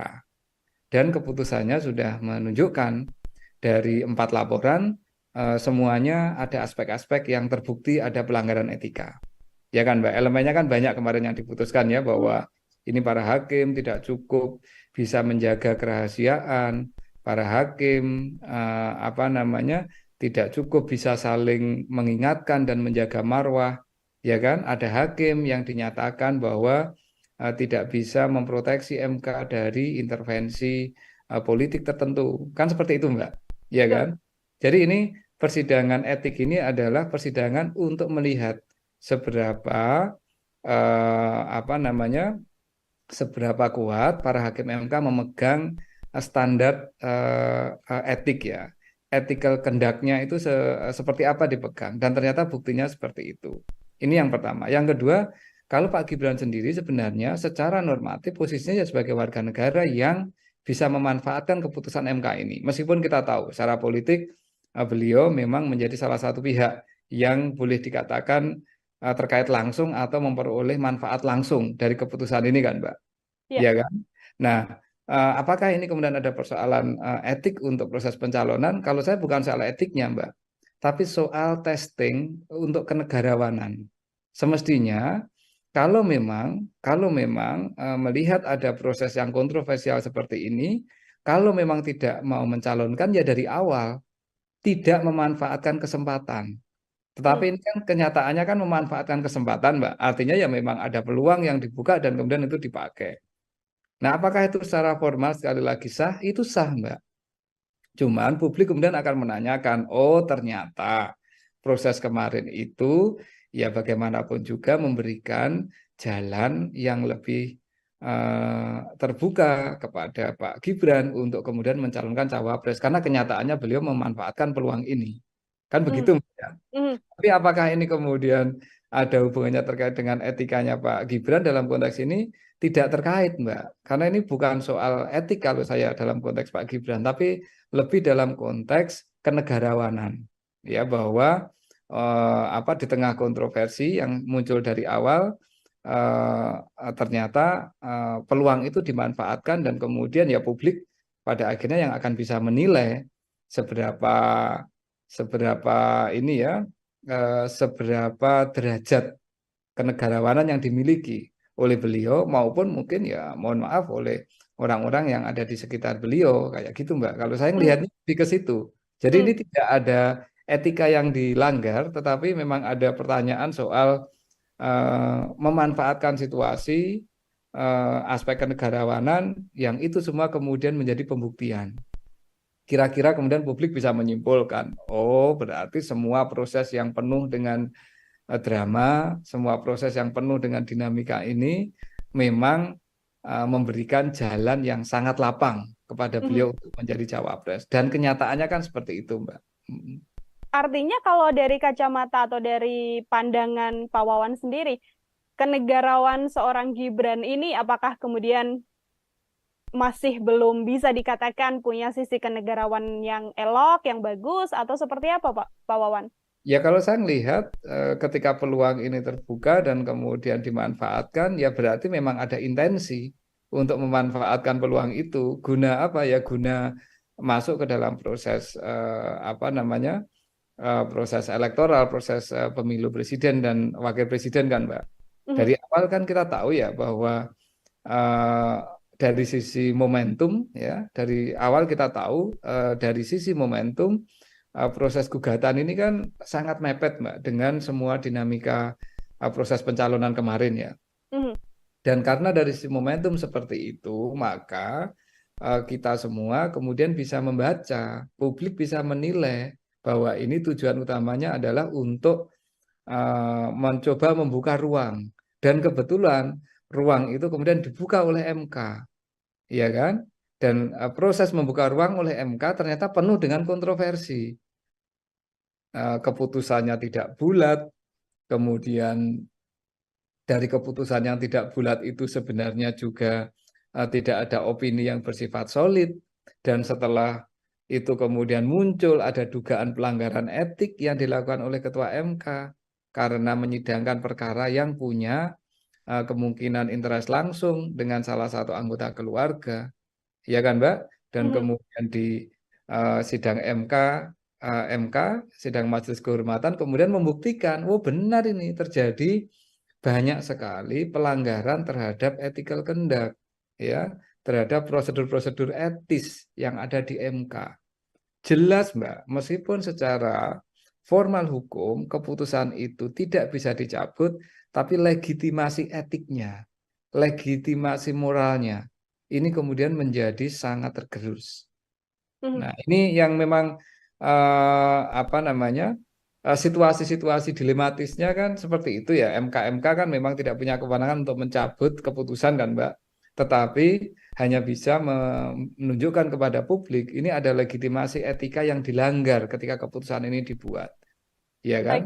Dan ketika itu dimanfaatkan untuk pencalonan, akhirnya ya publik yang bisa menilai kalau ini semuanya penuh kontroversi, mengapa sih kita ambil jalan itu? Dan kalau itu diambil, berarti dari awal memang sudah punya niat untuk ikut dalam kontestasi ini. Nah, motif dibalik itu apa? Nah, kita yang nggak tahu kan, Mbak. Apakah ini dalam rangka untuk ekstensi kekuasaan dari keluarga Pak Presiden, ataukah ini ada semangat lain di luar itu, kan kita yang belum tahu nih publik kan. Termasuk kalau kita sedikit tarik mundur ke belakang, Pak Wawan, ini apakah proses kenegarawan atau etika seorang Mas Gibran ini juga bisa dilihat dari kemudian hilangnya atau pamitnya Mas Gibran dari PDIP yang selama ini sudah membesarkan namanya, bisa mencalonkan Mas Gibran sebagai wali kota Solo, termasuk juga 2 periode Presiden Joko Widodo bersama dengan PDI Perjuangan yang tiba-tiba bergabungnya bersama dengan Prabowo Subianto begitu? Saya kira hubungan PDIP dan Gibran dan PDIP memang sudah sampai pada titik yang tidak mungkin untuk diperbaiki untuk saat ini, Mbak ya. Di satu sisi PDIP tidak pernah secara tegas menyatakan memberhentikan atau memecat Pak Gibran kan, Mbak. Yang diminta oleh PDIP adalah ya mengembalikan KTA, yang artinya itu adalah mengundurkan diri. Nah, yang dimau Pak Gibran kelihatannya nggak kayak gitu. Ya kalau tidak dipecat berarti saya masih di PDIP kan, kira-kira kan seperti itu toh Mbak. Nah ini situasinya ya memang kemudian menjadi serba menggantung, tetapi saya kira PDIP melakukan itu ya untuk menghindari kemungkinan Pak Gibran mengatakan kepada publik kelak ketika kampanye, saya dipecat kok dari PDIP. Kan orang dipecat itu kan seperti orang disakiti kan Mbak. Seringkali kan orang lupa kenapa sampai dipecat, kan ada proses panjang di situ kan. Nah PDIP nggak mau itu terjadi. Nah PDIP maunya adalah ya Pak Gibran bergabung secara volunteer ke PDIP, kemudian mendapatkan tiket dari PDIP untuk meniti karir politik. Kalau memang sudah berbeda haluan, mengambil jalan berbeda, ya mundur baik-baik. Nah itu kan ungkapan-ungkapan yang disampaikan oleh tokoh-tokoh dan elit-elit PDIP kan Mbak, baik yang di Solo maupun yang di Jakarta. Jadi ini soal tarik ulur politik lah antara Pak Gibran dengan PDIP ya, yang saya kira PDIP tidak akan pernah tegas menyatakan memecat dan hanya akan membiarkan, membuat Pak Gibran mungkin dalam posisi yang tidak enak juga, tetapi ya udahlah, politik ya akan berlangsung seperti ini, dan saya kira situasinya ya akan saling menggantung, tetapi publik tahu bahwa akhirnya Pak Gibran sudah tidak lagi di PDIP dan PDIP juga sudah tidak menganggap Pak Gibran, setidaknya seperti itu Mbak. Baik, sudah tidak bisa diperbaiki lagi ya artinya ya Pak Wawan ya, karena proses panjang yang terjadi ini tarik ulur menulur antara PDIP dan juga Mas Gibran. Ya menurut pendapat saya agak susah Mbak, meskipun kita tahu bahwa dalam politik apa sih yang nggak mungkin, ya kan, sejauh kepentingannya kecapai, tetapi kalau saya lihat dari proses yang berlangsung ini nampaknya ada proses yang secara sakit hati politik jauh lebih dalam lah, dari perasaan politik jauh lebih dalam daripada sekedar keluar dari partai untuk pindah ke partai lain atau untuk mengambil pilihan politik lain. Oke, Pak Wawan, ini ada pihak juga yang kemudian mendesak agar Pak Prabowo Subianto, ini ada dari kubu Pak Anies begitu ya, dan juga Pak Ganjar yang sama-sama kompak mengatakan sedianya atau seyogyanya Pak Prabowo Subianto ini mengganti Mas Gibran dari Cawapres setelah adanya putusan MK. Komentar Pak Wawan seperti apa? Ya, itu bagian dari saling menyerang dalam politik lah, itu biasalah kayak gitu ya. Jadi tentu kubu lawan politik akan mengatakan ini ada keputusan seperti ini dan secara etik berarti ada masalah, sebaiknya mengganti, kan kayak gitu toh Mbak. Ini kan bagian dari strategi menyerang dalam politik kan. Ya. Nah, jadi ya, tidak ada masalah kalau itu yang menyampaikan partai politik. Nanti mungkin Pak Prabowo akan merespon dengan cara yang lain toh, bahwa mungkin mengatakan ya secara formal hukumnya tidak ada yang kami salahi dan kami akan jalan dan kemudian kami akan masuk dengan program-program. Nah, ini bagian dari Mbak, political political discourse lah ya. Narasi-narasi politik yang dibangun oleh kubu-kubu yang saling sedang bersaing dalam proses pemilu, dan itu wajar dan sah-sah saja Mbak, saya kira. Oke, itu wajar dan sah-sah saja. Namun kalau dari kacamata Pak Wawan ini sebagai pengamat politik juga ya, dari Koalisi Indonesia Maju atau dari pihak Prabowo Subianto, secara etika yang elok, etika yang patut, memberikan sikap terkait putusan MK dan sentimen negatif publik atas pencawapresan Mas Gibran ini yang paling bagus itu seperti apa, Pak? Dalam kacamata saya, ini sudah point of no return, Mbak, bagi Pak Prabowo dan Koalisi Indonesia Maju. Menunjuk Pak Gibran yang sudah dideklarasikan dan didaftarkan ke KPU, dan kemudian setidaknya hasil MK tidak mencabut keputusan yang memungkinkan Pak Gibran untuk mencalonkan, itu sudah menjadi point of no return. Artinya Koalisi Indonesia Maju, dugaan saya, dan saya hampir pasti mengatakan iya, akan mempertahankan duet Pak Prabowo dan Pak Gibran. Yang dilakukan oleh Koalisi Indonesia Maju, dalam pandangan saya, akan mencoba untuk menutup dan menggeser isu terkait dengan etika, isu terkait dengan patut tidak patut ini dengan narasi-narasi politik yang lain, Mbak. Misalkan kampanye program tertentu, kemudian arah kepemimpinan yang akan mereka bawa, kemudian mencoba untuk membangun narasi-narasi langsung ke publik, membangun komunikasi ke grassroots dan seterusnya. Saya kira itu yang dilakukan. Jadi mereka tidak akan mengconsider lagi soal perdebatan etika itu, Mbak. Tetapi bukan berarti etika ini tidak penting. Dalam kacamata saya tetap penting untuk selalu disampaikan kepada publik bahwa ada proses politik, ada proses pembuatan keputusan di MK terkait dengan proses pencalonan ini yang oleh Majelis Kehormatan MK pun dinyatakan terbukti melanggar etik ya. Dan publik kemudian bisa menilai kalau semua aspek-aspek etika ini kemudian dilanggar, ya, aspek-aspek etika itu dilanggar, sanksinya apa sih, Mbak? Kan sanksi hukum kan nggak bisa kita lakukan. Yang ada itu adalah sanksi sosial biasanya, ya kan? Sanksi sosial, sanksi moral. Nah, sanksi sosial yang bisa dilakukan oleh publik, oleh pemilih itu apa sih pada akhirnya?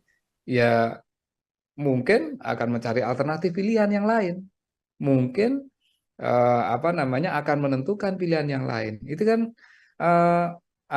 pemilih ketika sudah masuk ke bilik suara kelak dengan pengetahuan yang dimiliki, itu kan upaya, Mbak, satu untuk memperkuat legitimasi atau untuk mendukung satu pihak, tapi ada juga yang semangatnya itu adalah menghukum pihak lain. Nah, ini dan itu adalah kewenangan voters, Mbak. Itu adalah kewenangan pemilih untuk mendukung atau motivasinya ketika memilih itu adalah untuk mendukung calon yang benar-benar dia pilih, ataukah proses pemilihan yang dia lakukan itu merupakan upaya untuk menghukum pihak yang dia tidak suka. Itu namanya protes voting, Mbak. Nah, ini artinya apa? Artinya ini nanti sudah bergeser, Mbak. Cara untuk melihat dampak dan implikasi dari soal putusan MK ini dalam kaitannya dengan etika politik itu nanti sudah akan bergeser kepada pemilih, akan bergeser ke bilik suara, dan kemudian pemilik suara bisa punya kewenangan yang kita tidak tahu. Kalau dia ingin menghukum protes voting, ya tentu dia akan melakukan itu. Kalau dia ingin mendukung, ya tentu dia akan mendukung. Nah, seperti itu kira-kira logik berpikirnya seperti itu, Mbak. Oke, baik. Terakhir dari saya, Pak Wawan. Ini kan tadi disampaikan Pak Wawan, dinamika ini tergantung bagaimana nanti publik, apakah isu ini masih akan terus berkembang sampai panjang atau bisa diredam dengan isu atau dinamika politik yang lain. Pertanyaan saya, Pak Wawan, apabila memang kontestasi ini berjalan satu putaran, 2 putaran, dan nantinya pasangan Prabowo dan Gibran berkemungkinan untuk memperoleh suara terbanyak dan memenangi Pilpres begitu ya, apakah bumerang atau isu MK ini akan berjalan sebegitu panjang dan akan terus diingat oleh publik sebagai salah satu cacat etika dalam proses ini meskipun keduanya sudah menjabat? Pak Wawan, silahkan. Menjadi catatan publik pasti, menjadi catatan sejarah bangsa ini pasti, karena prosesnya memang seperti itu. Apa yang dilakukan oleh MK, kemudian koreksi yang dilakukan oleh MK itu merupakan bagian penting, Mbak, dari catatan sejarah demokrasi di negeri ini. Dan itu tidak terhapus. Ya karena itu fakta yang berlangsung. Ya kan, Mbak? Dan apakah itu akan menjadi catatan publik? Ya tentu menjadi catatan, wong itu menjadi catatan sejarah ya. Nah, soal seberapa kuat itu mempengaruhi legitimasi calon terpilih, ya, misalkan kebetulan yang calon yang bisa memanfaatkan peluang MK ini kemudian memenangkan pemilu ya. Tentu yang pertama ketika mereka terpilih ya legitimasi elektoral itu sendiri menjadi penting, Mbak. Artinya ya dia tetap legitimate karena secara elektoral dipilih. Tetapi sekali lagi ini kan ada kekuatan lain di masyarakat kita, Mbak, selain proses pemilu ya. Ya kan, setelah proses pemilu ada kekuatan lain di dalam masyarakat kita. Selain parpol, selain DPR, selain DPD, selain tokoh politik. Siapa mereka? Ya kekuatan masyarakat sipil, kekuatan media massa yang bisa kemudian secara kritis selalu melihat bahwa ada persoalan-persoalan dalam proses pemilu Indonesia tahun 2024 ini yang dipenuhi, ya, yang dipenuhi dengan aspek-aspek yang tadi kita diskusikan. Ada code of conduct dalam konteks pengambilan keputusan di MK yang dilanggar, ada proses dan bentuk kenegarawanan yang mungkin tidak diambil, ada diskusi soal bahwa ini semua merupakan bagian dari orkestrasi untuk memperpanjang kekuasaan yang berlangsung, dan seterusnya lah, Mbak. Nah, catatan-catatan kritis ini akan menjadi elemen yang tidak terpisahkan, Mbak, dari proses pemilu tahun 2024 ke depan ini. Oke, artinya cap yang akan dilabelkan begitu ya, Pak Wawan, bisa saya sampaikan kepada pasangan Prabowo Gibran berkepanjangan sampai terpilih pun nanti masih akan melekat karena ini adalah bagian dari catatan sejarah proses panjang yang masih akan diingat oleh publik seperti itu. Yeah. Pak Wawan, terima kasih banyak atas kesempatannya berbincang bersama dengan saya untuk bahasan hari ini. Semoga di lain kesempatan kita bisa berbincang lagi, Pak Wawan. Terima kasih. Mbak Nila, sehat selalu. Ya. Sehat selalu, Pak Wawan. Ya, Tribuners, demikian program Tribun News on Focus hari ini. Nantikan Tribun News on Focus selanjutnya untuk bahasan-bahasan konten lain bersama dengan saya. Saya Nila Irda, pamit undur diri. Terima kasih dan sampai jumpa. Download Tribun X sekarang. Menghadirkan lokal menjadi Indonesia. Menjadi catatan sejarah bangsa ini pasti. Karena prosesnya memang seperti itu.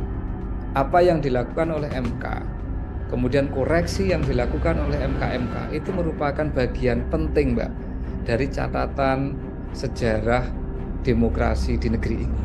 Jelas, Mbak, meskipun secara formal hukum keputusan itu tidak bisa dicabut, tapi legitimasi etiknya, legitimasi moralnya ini kemudian menjadi sangat tergerus. Karena ini bukan soal etik kalau saya dalam konteks Pak Gibran, tapi lebih dalam konteks kenegarawanan. Ya, bahwa di tengah kontroversi yang muncul dari awal, ternyata peluang itu dimanfaatkan dan kemudian ya publik pada akhirnya yang akan bisa menilai PDIP melakukan itu ya untuk menghindari kemungkinan Pak Gibran mengatakan kepada publik kelak ketika kampanye, saya dipecat kok dari PDIP. Kan orang dipecat itu kan seperti orang disakiti kan Mbak. Nah, seringkali kan orang lupa kenapa sampai dipecat, kan ada proses panjang di situ kan. Halo Tribuners, program Tribun News on Focus kembali lagi menjumpai Anda hari ini bersama dengan saya Nila Irda. Kita membahas terkait putusan MK yang kemarin keluar, ini sudah dinantikan oleh banyak pihak dan akhirnya diputuskan bahwa Ketua MK Anwar Usman diberhentikan dari jabatannya sebagai Ketua Mahkamah Konstitusi. Kira-kira apakah kemudian putusan MK ini akan berdampak pada pencalonan sosok Gibran Rakabuming Raka yang memang konflik ini atau isu ini berkembang setelah lolosnya nama seorang Gibran untuk melenggang menjadi calon wakil presiden berpasangan dengan Prabowo Subianto. Untuk membahas hal tersebut, Tribuners, saya sudah tersambung bersama dengan pakar politik sekaligus Dekan Visipol Universitas Gadjah Mada, ada Pak Wawan Masudi dalam sambungan Zoom. Pak Wawan, terima kasih banyak sudah bergabung. Apa kabar, Bapak? Kabar sehat, Mbak Nila. Baik, terima kasih Pak Wawan untuk meluangkan waktunya berbincang bersama dengan saya. Sebagai pengantar Pak Wawan, kemarin kita sama-sama mengikuti jalannya sidang putusan MK yang menyatakan akhirnya Anwar Usman ini diberhentikan begitu ya dari jabatannya karena terbukti melakukan pelanggaran etik. Seperti apa komentar Pak Wawan? Ada beberapa aspek yang bisa kita lihat dari keputusan MK ya Mbak. Pertama, dari aspek penegakan etika sendiri. Keputusan MK ini memang memberikan semacam harapan bahwa marwah MK sebagai lembaga untuk menjaga konstitusi ini bisa dipulihkan. Ya, bahwa pada akhirnya dinyatakan ada sejumlah pelanggaran etik yang dilakukan oleh para hakim konstitusi yang dilaporkan, dan dengan adanya keputusan tersebut maka beberapa bentuk ketidakpercayaan publik, beberapa persoalan yang berhubungan dengan dugaan etika yang itu bisa menggerus kepercayaan kita kepada lembaga yang sangat penting ini bisa diperbaiki. Ini dimensi pertama. Dimensi kedua, persidangan etik yang dilakukan oleh MK ini kan menindaklanjuti laporan dari masyarakat, Mbak. Ya, poin ini menunjukkan betapa bahwa lembaga negara siapapun itu tidak akan pernah lepas dari kontrol publik. Bahwa demokrasi yang kuat di negara manapun, demokrasi yang kuat di belahan bumi manapun sangat ditentukan oleh seberapa kuat kontrol dari publik, seberapa kuat kontrol dari masyarakat sipil. Kita tahu bahwa para pelapor yang mempersoalkan dan yang melaporkan para hakim MK adalah bagian dari kekuatan masyarakat sipil di Indonesia.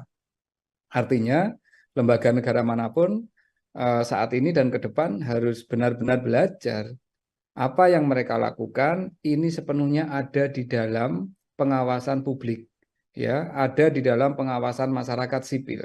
Dan jika ada hal yang dianggap menyimpang, maka itu bisa dipersoalkan dan bisa dikoreksi, menunjukkan bahwa demokrasi kita masih terjaga dengan adanya kekuatan dari masyarakat sipil. Itu aspek kedua. Aspek ketiga tentu berhubungan dengan tokoh yang atau siapapun nih yang kemudian mengambil manfaat kemarin, mengambil manfaat dari peluang yang dibuka oleh MK untuk bisa mencalonkan diri sebagai calon wakil presiden. Dalam konteks ini tentu Pak Gibran yang berpasangan dengan Pak Prabowo.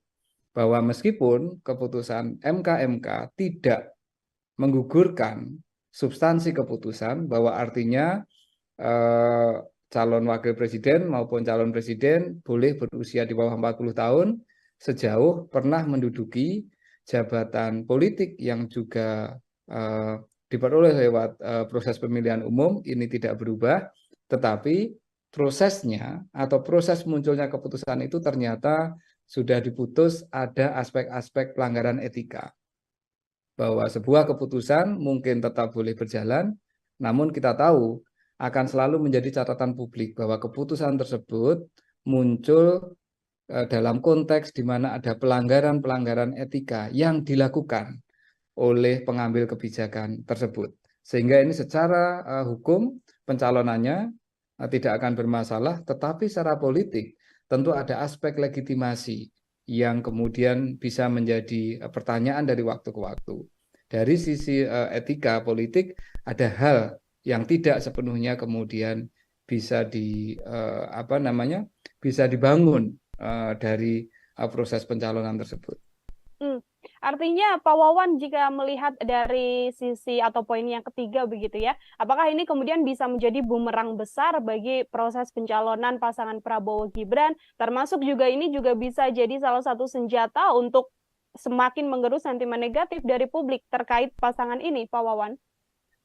Sekali lagi kalau dari sisi formal hukum, dari sisi legal tidak akan ada persoalan, Mbak, ya, bahwa legitimasi legal, legitimasi formal itu tetap akan ada. Tetapi kita tahu bahwa proses politik, proses kompetisi elektoral itu tidak semata-mata berbasis pada aspek legitimasi legal formal, tetapi ada legitimasi politik itu lebih luas. Ini ada aspek kepatutan yang publik bisa menilai.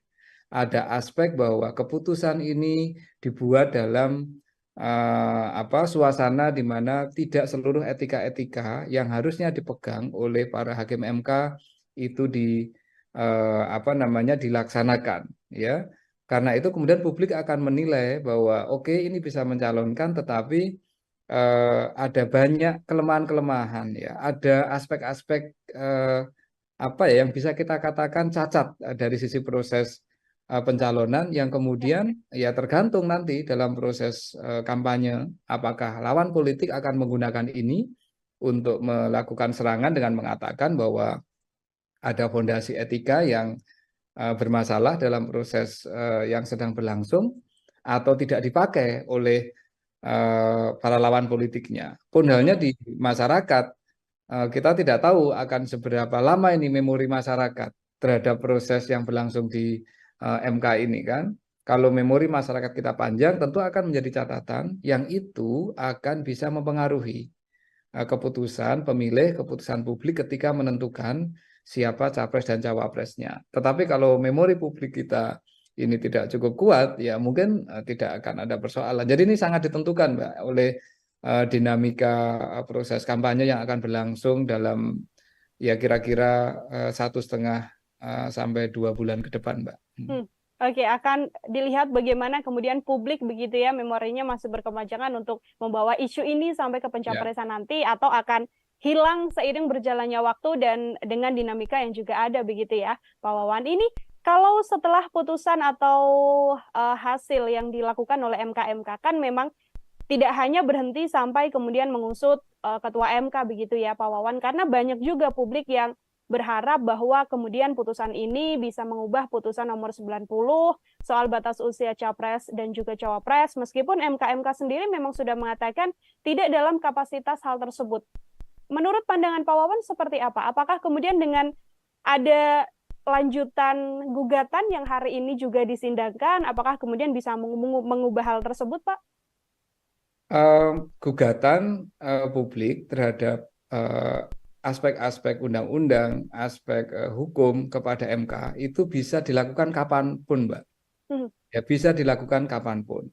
Ya, bisa sekarang, bisa minggu depan, bahkan bisa setelah pemilu.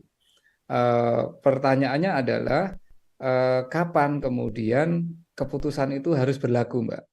Kalau ini nanti, hari ini kalau tidak salah KPU kan akan melakukan penetapan capres dan cawapres ya, Mbak? Iya, betul. Kalau KPU sudah menentukan siapa capres dan cawapres, maka ya sudah, pemilu yang akan kita lakukan tanggal 14 Februari tahun depan ya akan diikuti oleh capres dan cawapres yang saat ini ditetapkan oleh KPU. Kecuali kemudian ada yang menggugat KPU dan mempersoalkan keputusannya KPU tersebut. Jadi ini tidak berhubungan langsung dengan persidangan perkara yang saat ini, yang hari ini mulai disidangkan di MK kan, Mbak? Nah, sebagaimana disampaikan oleh Pak Jimli kemarin, seandainya ini ada gugatan lebih lanjut dan KPU sudah menetapkan siapa capres dan cawapres, apapun hasil dari gugatan, maka itu hanya akan berlaku kira-kira untuk pemilu tahun atau pemilu periode berikutnya ya Mbak. Artinya ini kan pemilu tahun 2029. Ya. Nah, dan apakah ini salah? Tidak, Mbak. Dari sisi proses pemilu, ini saya kira penting untuk segera memberikan kepastian kepada masyarakat. Cuman masalahnya, sekali lagi ini kan soal dukungan politik ya, Mbak. Soal legitimasi politik. Bagaimana masyarakat kemudian bisa memiliki catatan atas proses ini. Itu yang saya kira yang paling penting nantinya untuk menuju ke Februari tanggal 14 2024 nanti, Mbak. Baik, tidak akan banyak mengubah juga ya Pak Wawan ya, karena pun kalaupun bisa berlaku, batasnya sudah hari ini PKPU yang kemudian disahkan oleh KPU, lalu berlakunya kemungkinan besar adalah di 2029, seperti itu. Pertanyaan yang juga muncul di publik ini Pak Wawan adalah terkait bagaimana etika begitu ya, etika dari sosok Mas Gibran sendiri. Kalau kita tahu kan Mas Gibran juga sudah menyatakan statementnya, sudah mengatakan bahwa ya bagaimanapun saya mengikuti apa yang sudah diputuskan oleh MK-MK. Kalau Pak Wawan melihat jawaban dari Mas Gibran ini, seperti apa Pak Wawan? Karena kan Mas Gibran ini sosok yang terus dibahas terkait putusan 90 batas usia capres dan cawapres ini. Begini Mbak ya, bahwa satu proses persidangan etik oleh MK-MK ini pertama tidak berhubungan dengan siapapun di luar hakim MK. Itu yang penting harus kita tegaskan dulu ya, bahwa ini persidangan untuk menentukan apakah hakim MK cukup mengikuti standar etika yang ada di dalam peraturan MK. Dan keputusannya sudah menunjukkan dari 4 laporan, semuanya ada aspek-aspek yang terbukti ada pelanggaran etika. Ya kan Mbak, elemennya kan banyak kemarin yang diputuskan ya, bahwa ini para hakim tidak cukup bisa menjaga kerahasiaan, para hakim tidak cukup bisa saling mengingatkan dan menjaga marwah, ya kan? Ada hakim yang dinyatakan bahwa tidak bisa memproteksi MK dari intervensi politik tertentu, kan seperti itu Mbak, ya kan? Jadi ini persidangan etik ini adalah persidangan untuk melihat seberapa seberapa kuat para hakim MK memegang standar etik ya, ethical conduct-nya itu seperti apa dipegang, dan ternyata buktinya seperti itu. Ini yang pertama. Yang kedua, kalau Pak Gibran sendiri sebenarnya secara normatif posisinya sebagai warga negara yang bisa memanfaatkan keputusan MK ini. Meskipun kita tahu secara politik beliau memang menjadi salah satu pihak yang boleh dikatakan terkait langsung atau memperoleh manfaat langsung dari keputusan ini kan Mbak, ya kan? Nah, apakah ini kemudian ada persoalan etik untuk proses pencalonan? Kalau saya bukan soal etiknya Mbak, tapi soal testing untuk kenegarawanan. Semestinya kalau memang melihat ada proses yang kontroversial seperti ini, kalau memang tidak mau mencalonkan ya dari awal tidak memanfaatkan kesempatan. Tetapi ini kan kenyataannya kan memanfaatkan kesempatan, Mbak. Artinya ya memang ada peluang yang dibuka dan kemudian itu dipakai. Nah, apakah itu secara formal sekali lagi sah? Itu sah, Mbak. Cuman publik kemudian akan menanyakan, oh ternyata proses kemarin itu ya bagaimanapun juga memberikan jalan yang lebih terbuka kepada Pak Gibran untuk kemudian mencalonkan cawapres. Karena kenyataannya beliau memanfaatkan peluang ini. Kan begitu Mbak ya? Tapi apakah ini kemudian ada hubungannya terkait dengan etikanya Pak Gibran dalam konteks ini? Tidak terkait Mbak, karena ini bukan soal etik kalau saya dalam konteks Pak Gibran, tapi lebih dalam konteks kenegarawanan, ya, bahwa di tengah kontroversi yang muncul dari awal, ternyata peluang itu dimanfaatkan dan kemudian ya publik pada akhirnya yang akan bisa menilai seberapa derajat kenegarawanan yang dimiliki oleh beliau maupun mungkin ya mohon maaf oleh orang-orang yang ada di sekitar beliau, kayak gitu Mbak. Kalau saya melihatnya lebih ke situ. Jadi ini tidak ada etika yang dilanggar, tetapi memang ada pertanyaan soal memanfaatkan situasi, aspek kenegarawanan yang itu semua kemudian menjadi pembuktian. kira-kira kemudian publik bisa menyimpulkan, oh berarti semua proses yang penuh dengan drama, semua proses yang penuh dengan dinamika ini memang memberikan jalan yang sangat lapang kepada beliau untuk menjadi cawapres. Dan kenyataannya kan seperti itu, Mbak. Artinya kalau dari kacamata atau dari pandangan Pak Wawan sendiri, kenegarawan seorang Gibran ini apakah kemudian masih belum bisa dikatakan punya sisi kenegarawan yang elok, yang bagus, atau seperti apa Pak Wawan? Ya kalau saya melihat ketika peluang ini terbuka dan kemudian dimanfaatkan, ya berarti memang ada intensi untuk memanfaatkan peluang itu. Guna apa ya? Guna masuk ke dalam proses proses elektoral, proses pemilu presiden dan wakil presiden kan, Mbak. Dari awal kan kita tahu ya bahwa dari sisi momentum ya, dari awal kita tahu dari sisi momentum proses gugatan ini kan sangat mepet, Mbak, dengan semua dinamika proses pencalonan kemarin ya. Dan karena dari sisi momentum seperti itu, maka kita semua kemudian bisa membaca, publik bisa menilai bahwa ini tujuan utamanya adalah untuk mencoba membuka ruang. Dan kebetulan ruang itu kemudian dibuka oleh MK, ya kan? Dan proses membuka ruang oleh MK ternyata penuh dengan kontroversi. Keputusannya tidak bulat, kemudian dari keputusan yang tidak bulat itu sebenarnya juga tidak ada opini yang bersifat solid, dan setelah itu kemudian muncul ada dugaan pelanggaran etik yang dilakukan oleh Ketua MK karena menyidangkan perkara yang punya kemungkinan interest langsung dengan salah satu anggota keluarga, ya kan, Mbak? Dan kemudian di sidang MK, sidang Majelis Kehormatan kemudian membuktikan, oh benar ini terjadi banyak sekali pelanggaran terhadap ethical conduct, ya, terhadap prosedur-prosedur etis yang ada di MK. Jelas, Mbak, meskipun secara formal hukum keputusan itu tidak bisa dicabut, tapi legitimasi etiknya, legitimasi moralnya, ini kemudian menjadi sangat tergerus. Nah, ini yang memang situasi-situasi dilematisnya kan seperti itu ya. MK kan memang tidak punya kewenangan untuk mencabut keputusan kan, Mbak. Tetapi hanya bisa menunjukkan kepada publik ini ada legitimasi etika yang dilanggar ketika keputusan ini dibuat, ya kan? Okay. Dan ketika itu dimanfaatkan untuk pencalonan, akhirnya ya publik yang bisa menilai kalau ini semuanya penuh kontroversi, mengapa sih kita ambil jalan itu? Dan kalau itu diambil, berarti dari awal memang sudah punya niat untuk ikut dalam kontestasi ini. Nah, motif dibalik itu apa? Nah, kita yang nggak tahu kan, Mbak. Apakah ini dalam rangka untuk ekstensi kekuasaan dari keluarga Pak Presiden, ataukah ini ada semangat lain di luar itu, kan kita yang belum tahu nih publik kan.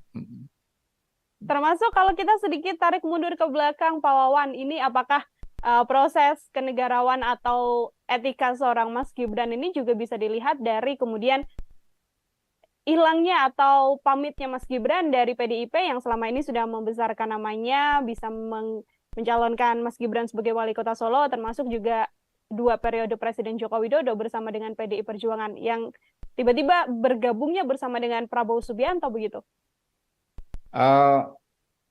Saya kira hubungan PDIP dan Gibran dan PDIP memang sudah sampai pada titik yang tidak mungkin untuk diperbaiki untuk saat ini, Mbak ya. Di satu sisi PDIP tidak pernah secara tegas menyatakan memberhentikan atau memecat Pak Gibran kan, Mbak. Yang diminta oleh PDIP adalah ya mengembalikan KTA, yang artinya itu adalah mengundurkan diri.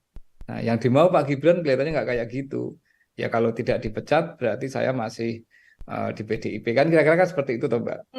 Nah, ini situasinya ya memang kemudian menjadi serba menggantung, tetapi saya kira PDIP melakukan itu ya untuk menghindari kemungkinan Pak Gibran mengatakan kepada publik kelak ketika kampanye, saya dipecat kok dari PDIP.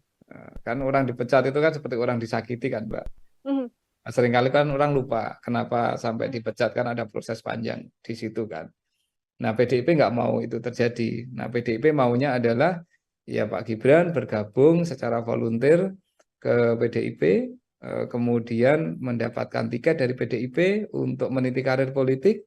Kalau memang sudah berbeda haluan, mengambil jalan berbeda, ya mundur baik-baik. Nah itu kan ini ya apa ungkapan-ungkapan yang disampaikan oleh tokoh-tokoh dan elit-elit PDIP kan Mbak, baik yang di Solo maupun yang di Jakarta.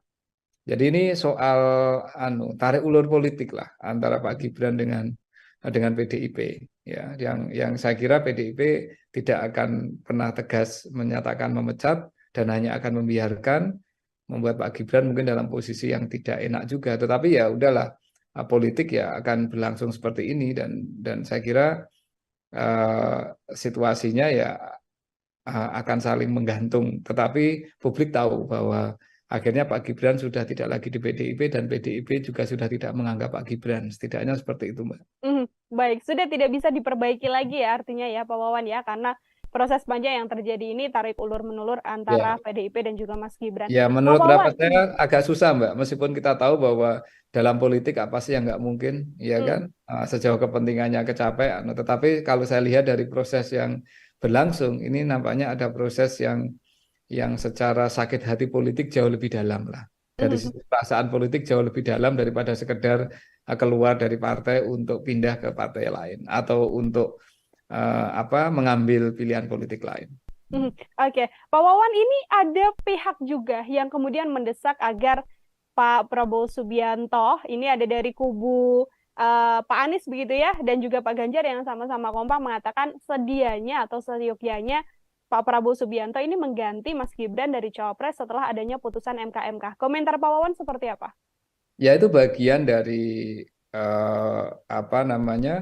saling menyerang dalam politik lah, itu biasalah kayak gitu ya. Jadi tentu kubu lawan politik akan mengatakan ini ada keputusan seperti ini dan secara etik berarti ada masalah, sebaiknya mengganti, kan kayak gitu toh Mbak. Ini kan bagian dari strategi menyerang dalam politik kan.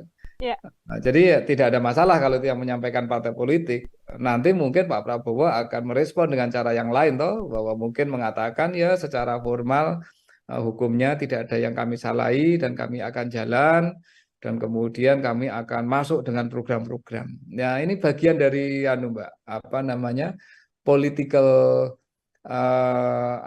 political discourse lah ya. Narasi-narasi politik yang dibangun oleh kubu-kubu yang saling sedang bersaing dalam proses pemilu, dan itu wajar dan sah-sah saja Mbak, saya kira. Oke, itu wajar dan sah-sah saja. Namun kalau dari kacamata Pak Wawan ini sebagai pengamat politik juga ya, dari Koalisi Indonesia Maju atau dari pihak Prabowo Subianto, secara etika yang elok, etika yang patut, memberikan sikap terkait putusan MK dan sentimen negatif publik atas pencawapresan Mas Gibran ini yang paling bagus itu seperti apa, Pak? Dalam kacamata saya, ini sudah point of no return, Mbak, bagi Pak Prabowo dan Koalisi Indonesia Maju. Menunjuk Pak Gibran yang sudah dideklarasikan dan didaftarkan ke KPU, dan kemudian setidaknya hasil MK tidak mencabut keputusan yang memungkinkan Pak Gibran untuk mencalonkan, itu sudah menjadi point of no return. Artinya Koalisi Indonesia Maju, dugaan saya, dan saya hampir pasti mengatakan iya, akan mempertahankan duet Pak Prabowo dan Pak Gibran. Yang dilakukan oleh Koalisi Indonesia Maju, dalam pandangan saya, akan mencoba untuk menutup dan menggeser isu terkait dengan etika, isu terkait dengan patut tidak patut ini dengan narasi-narasi politik yang lain, Mbak. Misalkan kampanye program tertentu, kemudian arah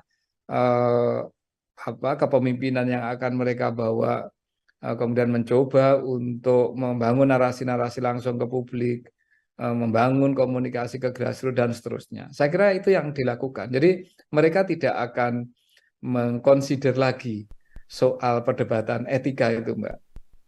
Tetapi bukan berarti etika ini tidak penting. Dalam kacamata saya tetap penting untuk selalu disampaikan kepada publik bahwa ada proses politik, ada proses pembuatan keputusan di MK terkait dengan proses pencalonan ini yang oleh Majelis Kehormatan MK pun dinyatakan terbukti melanggar etik ya. Dan publik kemudian bisa menilai kalau semua aspek-aspek etika ini kemudian dilanggar, ya aspek-aspek etika itu dilanggar, sanksinya apa sih Mbak? Kan sanksi hukum kan nggak bisa kita lakukan. Yang ada itu adalah sanksi sosial biasanya, ya kan? Sanksi sosial, sanksi moral. Nah, sanksi sosial yang bisa dilakukan oleh publik, oleh pemilih itu apa sih pada akhirnya? Ya, mungkin akan mencari alternatif pilihan yang lain. Mungkin akan menentukan pilihan yang lain. Itu kan pemilih ketika sudah masuk ke bilik suara kelak dengan pengetahuan yang dimiliki, itu kan upaya Mbak, satu untuk memperkuat legitimasi atau untuk mendukung satu pihak, tapi ada juga yang semangatnya itu adalah menghukum pihak lain. Nah, dan itu adalah kewenangan voters, Mbak. Itu adalah kewenangan pemilih untuk mendukung atau motivasinya ketika memilih itu adalah untuk mendukung calon yang benar-benar dia pilih, ataukah proses pemilihan yang dia lakukan itu merupakan upaya untuk menghukum pihak yang dia tidak suka. Itu namanya protes voting, Mbak. Nah, ini artinya apa? Artinya ini nanti sudah bergeser, Mbak. Cara untuk melihat dampak dan implikasi dari soal putusan MK ini dalam kaitannya dengan etika politik itu nanti sudah akan bergeser kepada pemilih, akan bergeser ke bilik suara, dan kemudian pemilik suara bisa punya kewenangan yang kita tidak tahu. Kalau dia ingin menghukum, protes voting, ya tentu dia akan melakukan itu. Kalau dia ingin mendukung, ya tentu dia akan mendukung. Nah, seperti itu kira-kira logik berpikirnya seperti itu, Mbak.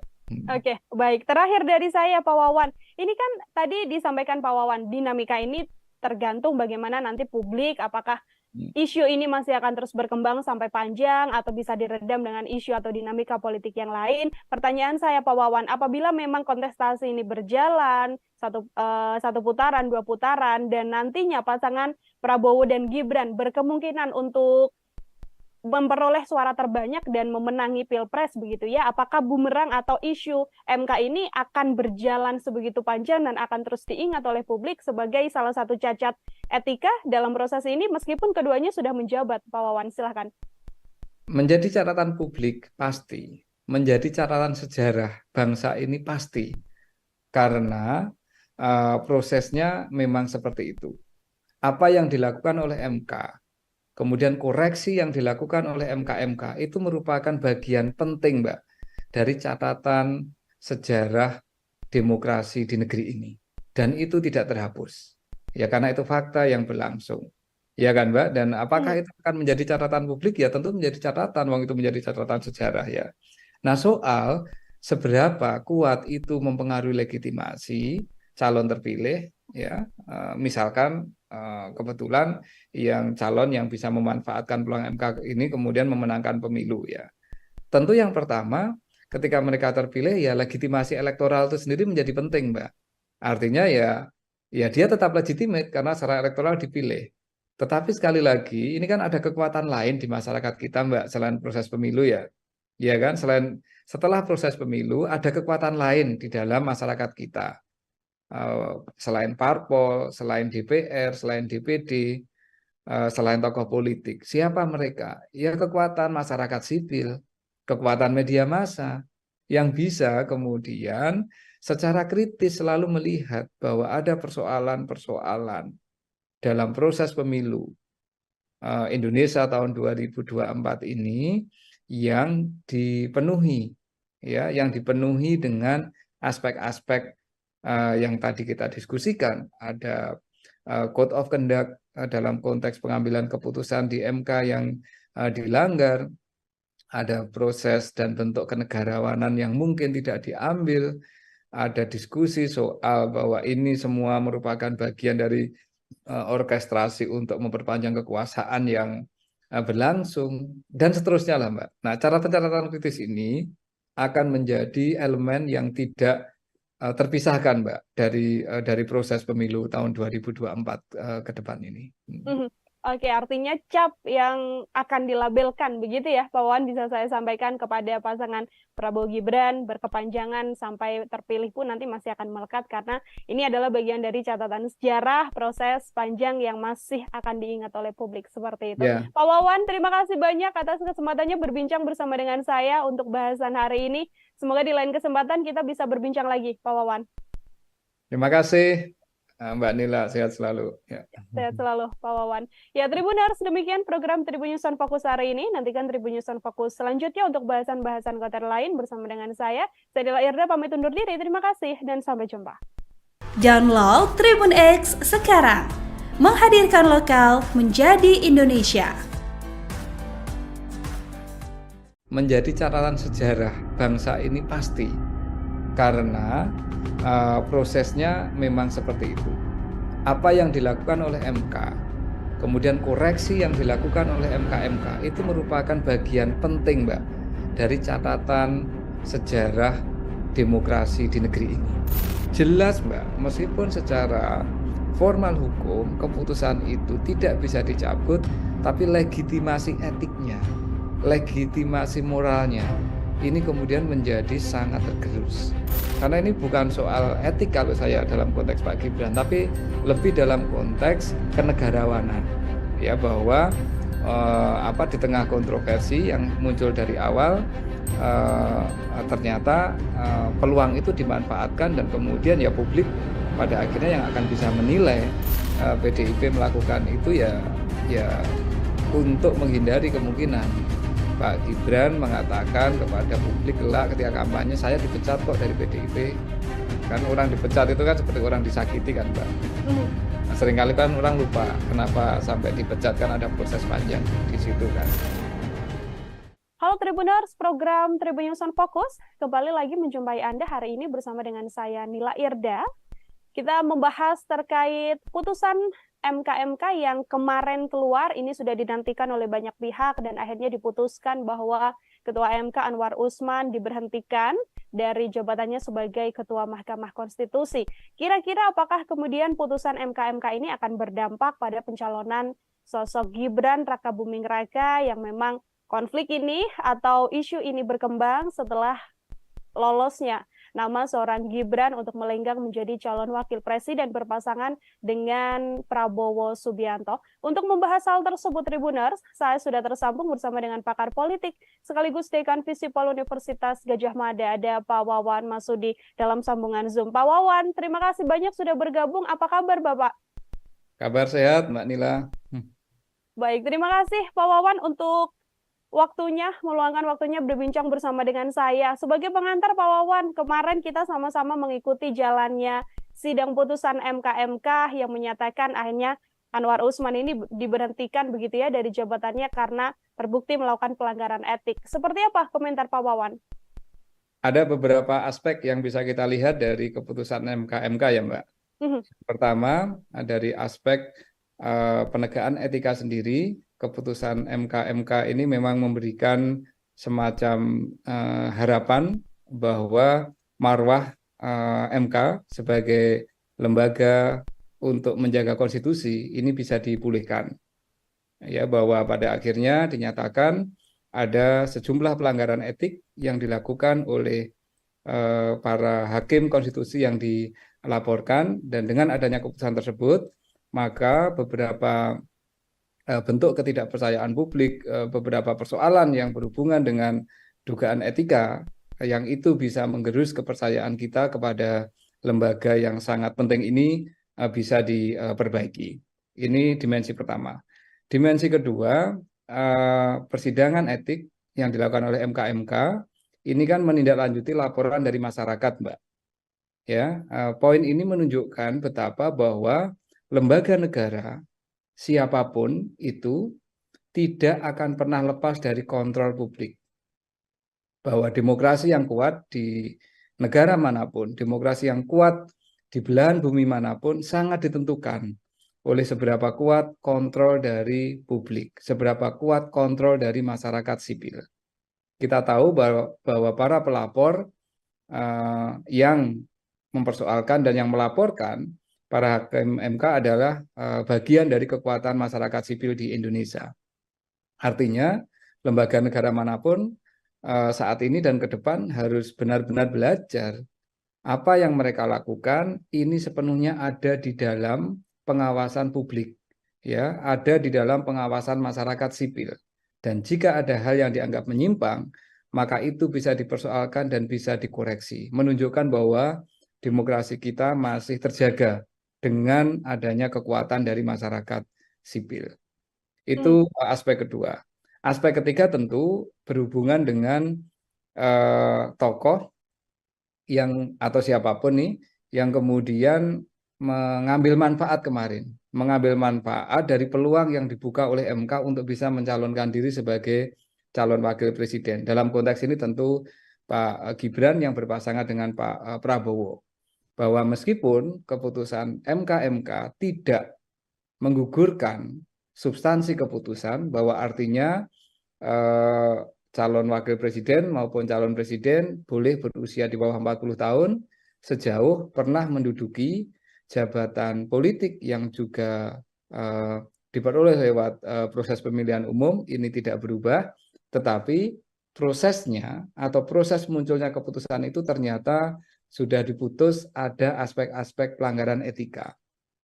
Bahwa sebuah keputusan mungkin tetap boleh berjalan, namun kita tahu akan selalu menjadi catatan publik bahwa keputusan tersebut muncul dalam konteks di mana ada pelanggaran-pelanggaran etika yang dilakukan oleh pengambil kebijakan tersebut. Sehingga ini secara hukum pencalonannya tidak akan bermasalah, tetapi secara politik tentu ada aspek legitimasi yang kemudian bisa menjadi pertanyaan dari waktu ke waktu. Dari sisi etika politik ada hal yang tidak sepenuhnya kemudian bisa bisa dibangun dari proses pencalonan tersebut. Artinya Pak Wawan jika melihat dari sisi atau poin yang ketiga begitu ya, apakah ini kemudian bisa menjadi bumerang besar bagi proses pencalonan pasangan Prabowo Gibran, termasuk juga ini juga bisa jadi salah satu senjata untuk semakin menggerus sentimen negatif dari publik terkait pasangan ini, Pak Wawan? Sekali lagi kalau dari sisi formal hukum, dari sisi legal tidak akan ada persoalan, Mbak, ya, bahwa legitimasi legal, legitimasi formal itu tetap akan ada. Tetapi kita tahu bahwa proses politik, proses kompetisi elektoral itu tidak semata-mata berbasis pada aspek legitimasi legal formal, tetapi ada legitimasi politik itu lebih luas. Ini ada aspek kepatutan yang publik bisa menilai. Ada aspek bahwa keputusan ini dibuat dalam suasana di mana tidak seluruh etika-etika yang harusnya dipegang oleh para hakim MK itu dilaksanakan, ya. Karena itu kemudian publik akan menilai bahwa oke, ini bisa mencalonkan, tetapi ada banyak kelemahan-kelemahan, ya. Ada aspek-aspek yang bisa kita katakan cacat dari sisi proses pencalonan yang kemudian ya tergantung nanti dalam proses kampanye apakah lawan politik akan menggunakan ini untuk melakukan serangan dengan mengatakan bahwa ada fondasi etika yang bermasalah dalam proses yang sedang berlangsung atau tidak dipakai oleh para lawan politiknya. Pun halnya di masyarakat, kita tidak tahu akan seberapa lama ini memori masyarakat terhadap proses yang berlangsung di MK ini kan. Kalau memori masyarakat kita panjang, tentu akan menjadi catatan yang itu akan bisa mempengaruhi keputusan pemilih, keputusan publik ketika menentukan siapa capres dan cawapresnya. Tetapi kalau memori publik kita ini tidak cukup kuat, ya mungkin tidak akan ada persoalan. Jadi ini sangat ditentukan, Mbak, oleh dinamika proses kampanye yang akan berlangsung dalam ya kira-kira 1,5 sampai 2 bulan ke depan, Mbak. Oke, akan dilihat bagaimana kemudian publik begitu ya, memorinya masih berkepanjangan untuk membawa isu ini sampai ke pencapresan nanti, atau akan hilang seiring berjalannya waktu dan dengan dinamika yang juga ada begitu ya, Pak Wawan. Ini kalau setelah putusan atau hasil yang dilakukan oleh MK kan memang tidak hanya berhenti sampai kemudian mengusut ketua MK begitu ya, Pak Wawan, karena banyak juga publik yang berharap bahwa kemudian putusan ini bisa mengubah putusan nomor 90 soal batas usia capres dan juga cawapres, meskipun MK sendiri memang sudah mengatakan tidak dalam kapasitas hal tersebut. Menurut pandangan Pak Wawan seperti apa? Apakah kemudian dengan ada lanjutan gugatan yang hari ini juga disindangkan, apakah kemudian bisa mengubah hal tersebut, Pak? Gugatan publik terhadap aspek-aspek undang-undang, aspek hukum kepada MK itu bisa dilakukan kapanpun, Mbak. Ya, bisa dilakukan kapanpun. Ya, bisa sekarang, bisa minggu depan, bahkan bisa setelah pemilu. Pertanyaannya adalah kapan kemudian keputusan itu harus berlaku, Mbak. Kalau ini nanti, hari ini kalau tidak salah KPU kan akan melakukan penetapan capres dan cawapres ya, Mbak? Iya, betul. Kalau KPU sudah menentukan siapa capres dan cawapres, maka ya sudah, pemilu yang akan kita lakukan tanggal 14 Februari tahun depan ya akan diikuti oleh capres dan cawapres yang saat ini ditetapkan oleh KPU.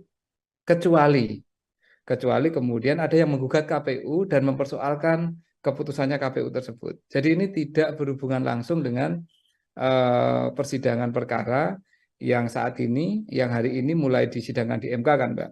Nah, sebagaimana disampaikan oleh Pak Jimli kemarin, seandainya ini ada gugatan lebih lanjut dan KPU sudah menetapkan siapa capres dan cawapres, apapun hasil dari gugatan, maka itu hanya akan berlaku kira-kira untuk pemilu tahun atau pemilu periode berikutnya ya, Mbak. Artinya ini kan pemilu tahun 2029. Ya. Nah, dan apakah ini salah? Tidak, Mbak. Dari sisi proses pemilu, ini saya kira penting untuk segera memberikan kepastian kepada masyarakat. Cuman masalahnya, sekali lagi ini kan soal dukungan politik ya, Mbak. Soal legitimasi politik. Bagaimana masyarakat kemudian bisa memiliki catatan atas proses ini. Itu yang saya kira yang paling penting nantinya untuk menuju ke Februari tanggal 14 2024 nanti, Mbak. Baik, tidak akan banyak mengubah juga ya Pak Wawan ya, karena pun kalaupun bisa berlaku, batasnya sudah hari ini PKPU yang kemudian disahkan oleh KPU, lalu berlakunya kemungkinan besar adalah di 2029, seperti itu. Pertanyaan yang juga muncul di publik ini, Pak Wawan, adalah terkait bagaimana etika begitu ya, etika dari sosok Mas Gibran sendiri. Kalau kita tahu kan Mas Gibran juga sudah menyatakan statementnya, sudah mengatakan bahwa ya bagaimanapun saya mengikuti apa yang sudah diputuskan oleh MK.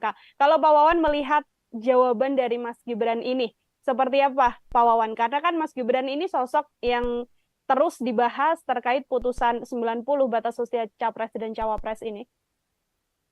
Begini Mbak ya, bahwa satu proses persidangan etik oleh MK ini pertama tidak berhubungan dengan siapapun di luar hakim MK. Itu yang penting harus kita tegaskan dulu ya, bahwa ini persidangan untuk menentukan apakah hakim MK cukup mengikuti standar etika yang ada di dalam peraturan MK. Dan keputusannya sudah menunjukkan dari 4 laporan, semuanya ada aspek-aspek yang terbukti ada pelanggaran etika. Ya kan Mbak, elemennya kan banyak kemarin yang diputuskan ya, bahwa ini para hakim tidak cukup bisa menjaga kerahasiaan, para hakim tidak cukup bisa saling mengingatkan dan menjaga marwah, ya kan? Ada hakim yang dinyatakan bahwa tidak bisa memproteksi MK dari intervensi politik tertentu, kan seperti itu Mbak, ya kan? Jadi ini persidangan etik ini adalah persidangan untuk melihat seberapa seberapa kuat para hakim MK memegang standar etik ya, ethical conduct-nya itu seperti apa dipegang, dan ternyata buktinya seperti itu.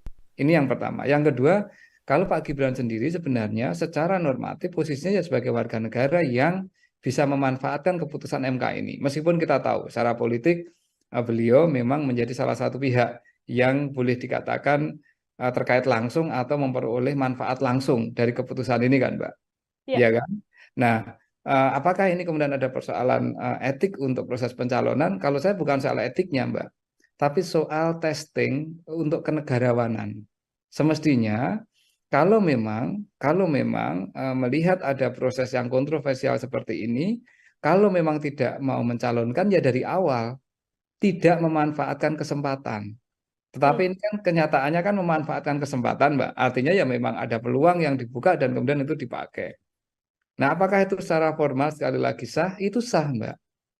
Cuman publik kemudian akan menanyakan, oh ternyata proses kemarin itu ya bagaimanapun juga memberikan jalan yang lebih terbuka kepada Pak Gibran untuk kemudian mencalonkan cawapres. Karena kenyataannya beliau memanfaatkan peluang ini.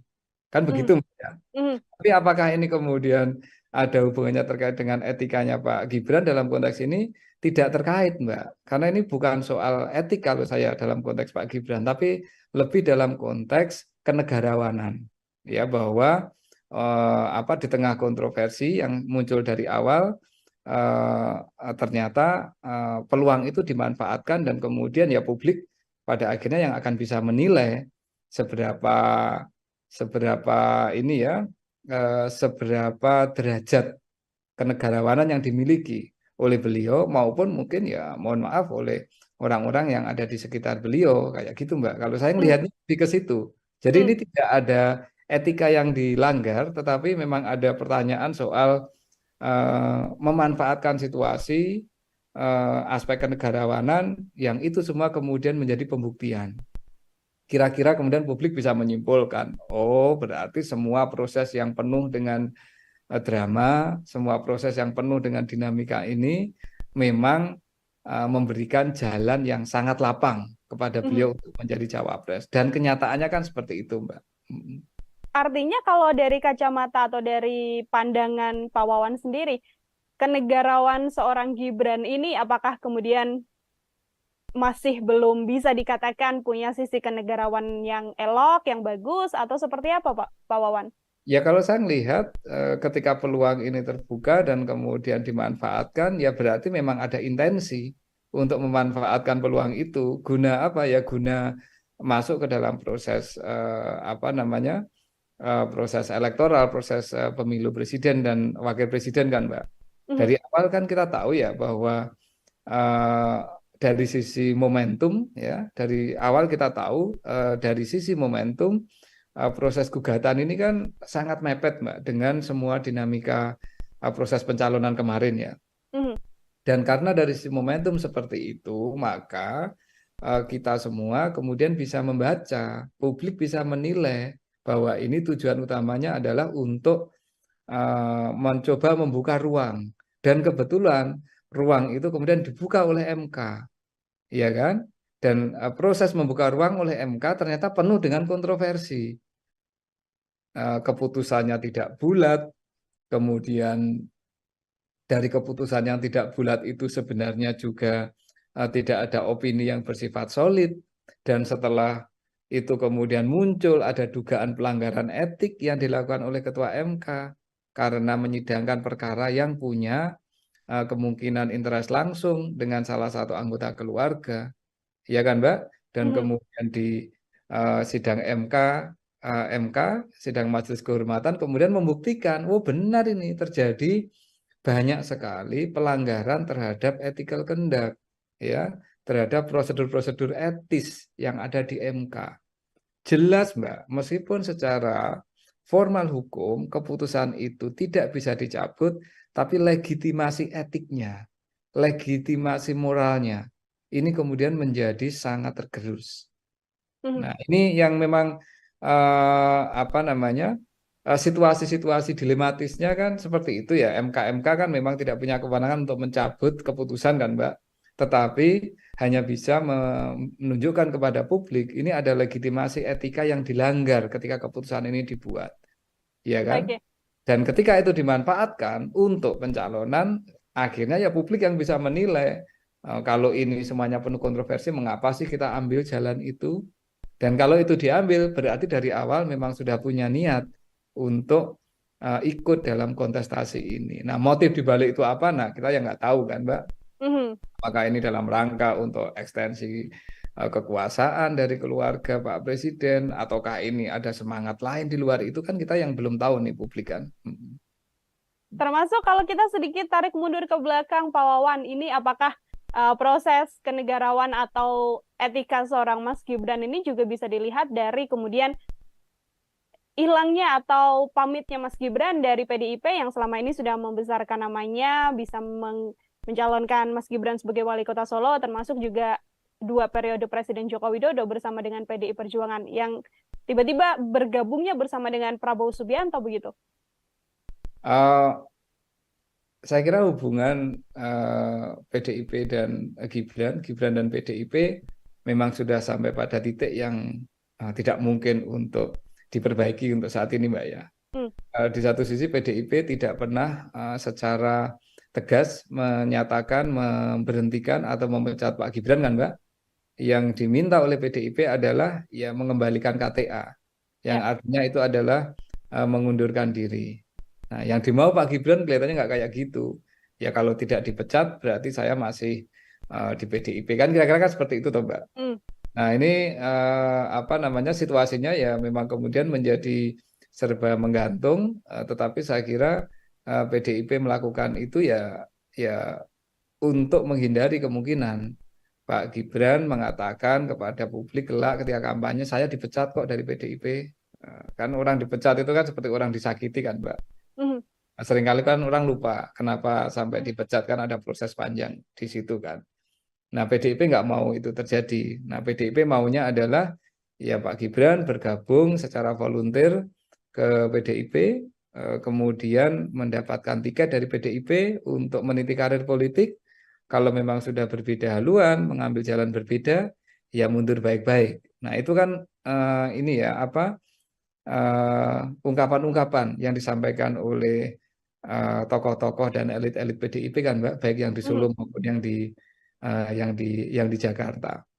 Jadi ini soal tarik ulur politik lah antara Pak Gibran dengan PDIP ya, yang saya kira PDIP tidak akan pernah tegas menyatakan memecat dan hanya akan membiarkan, membuat Pak Gibran mungkin dalam posisi yang tidak enak juga. Tetapi ya udahlah, politik ya akan berlangsung seperti ini, dan saya kira situasinya ya akan saling menggantung. Tetapi publik tahu bahwa akhirnya Pak Gibran sudah tidak lagi di PDIP dan PDIP juga sudah tidak menganggap Pak Gibran. Setidaknya seperti itu, Mbak.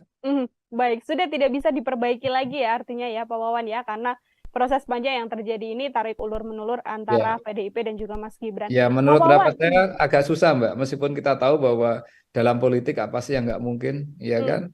Sejauh kepentingannya kecapai. Tetapi kalau saya lihat dari proses yang berlangsung, ini nampaknya ada proses yang secara sakit hati politik jauh lebih dalam lah.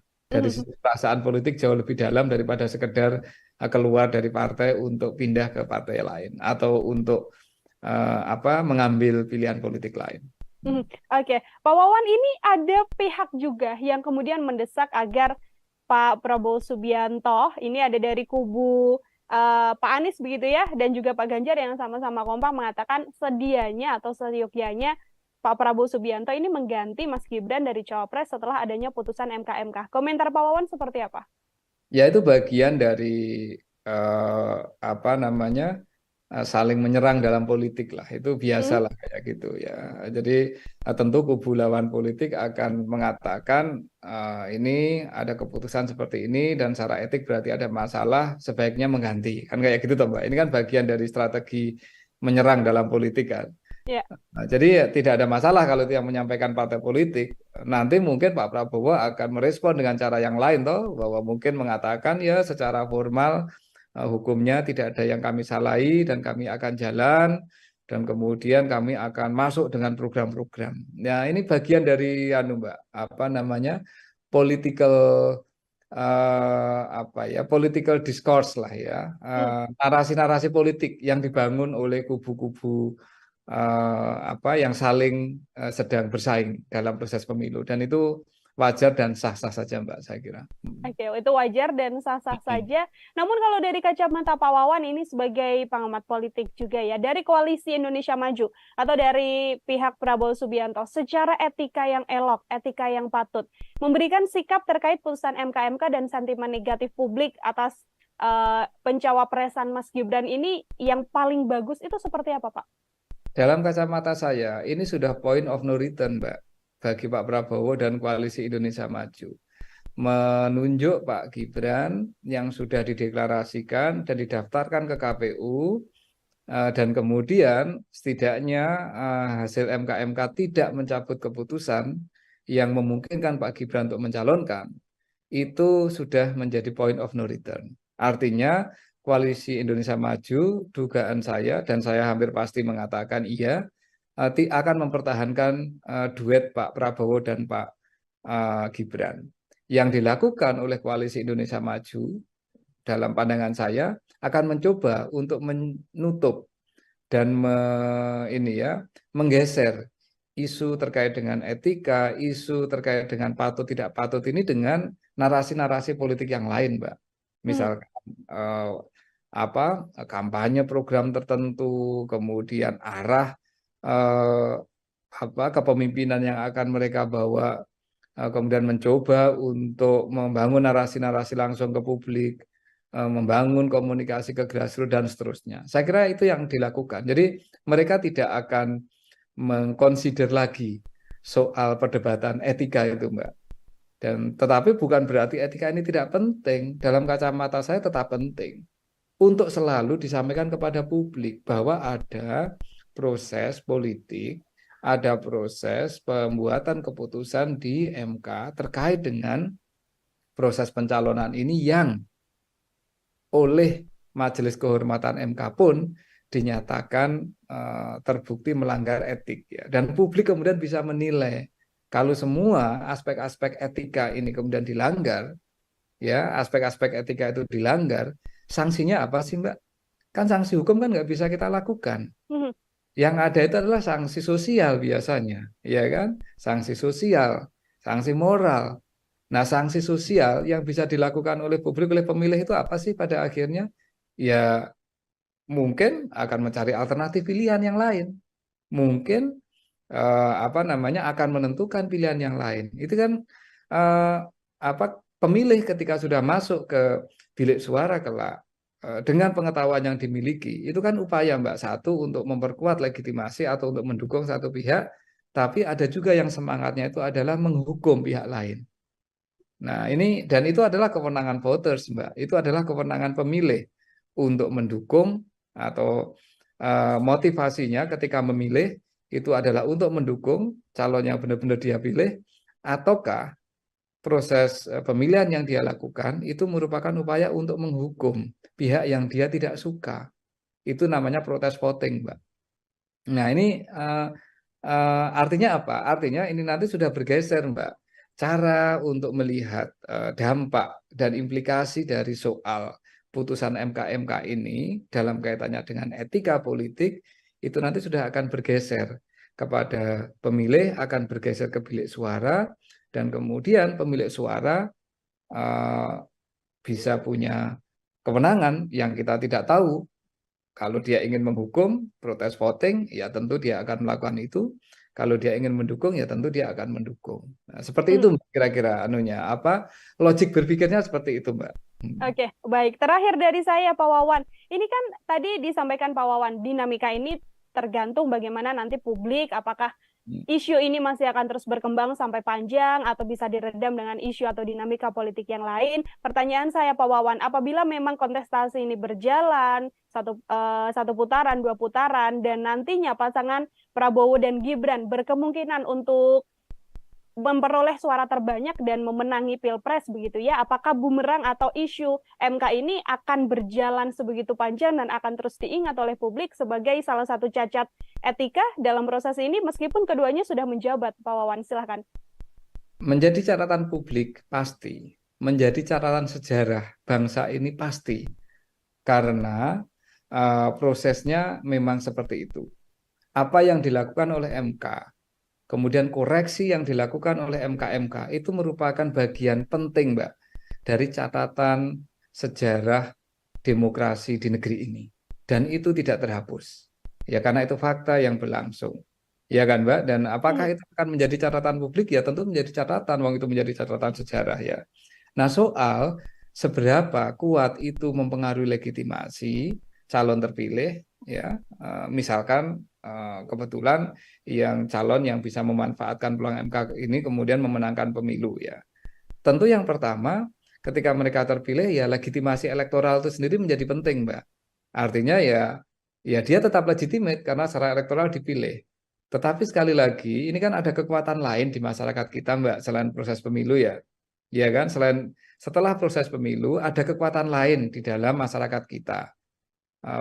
Selain parpol, selain DPR, selain DPD, selain tokoh politik. Siapa mereka? Ya kekuatan masyarakat sipil, kekuatan media massa yang bisa kemudian secara kritis selalu melihat bahwa ada persoalan-persoalan dalam proses pemilu Indonesia tahun 2024 ini yang dipenuhi dengan aspek-aspek yang tadi kita diskusikan. Ada code of conduct dalam konteks pengambilan keputusan di MK yang dilanggar, ada proses dan bentuk kenegarawanan yang mungkin tidak diambil, ada diskusi soal bahwa ini semua merupakan bagian dari orkestrasi untuk memperpanjang kekuasaan yang berlangsung, dan seterusnya lah, Mbak. Nah, catatan kritis ini akan menjadi elemen yang tidak terpisahkan, Mbak, dari proses pemilu tahun 2024 ke depan ini.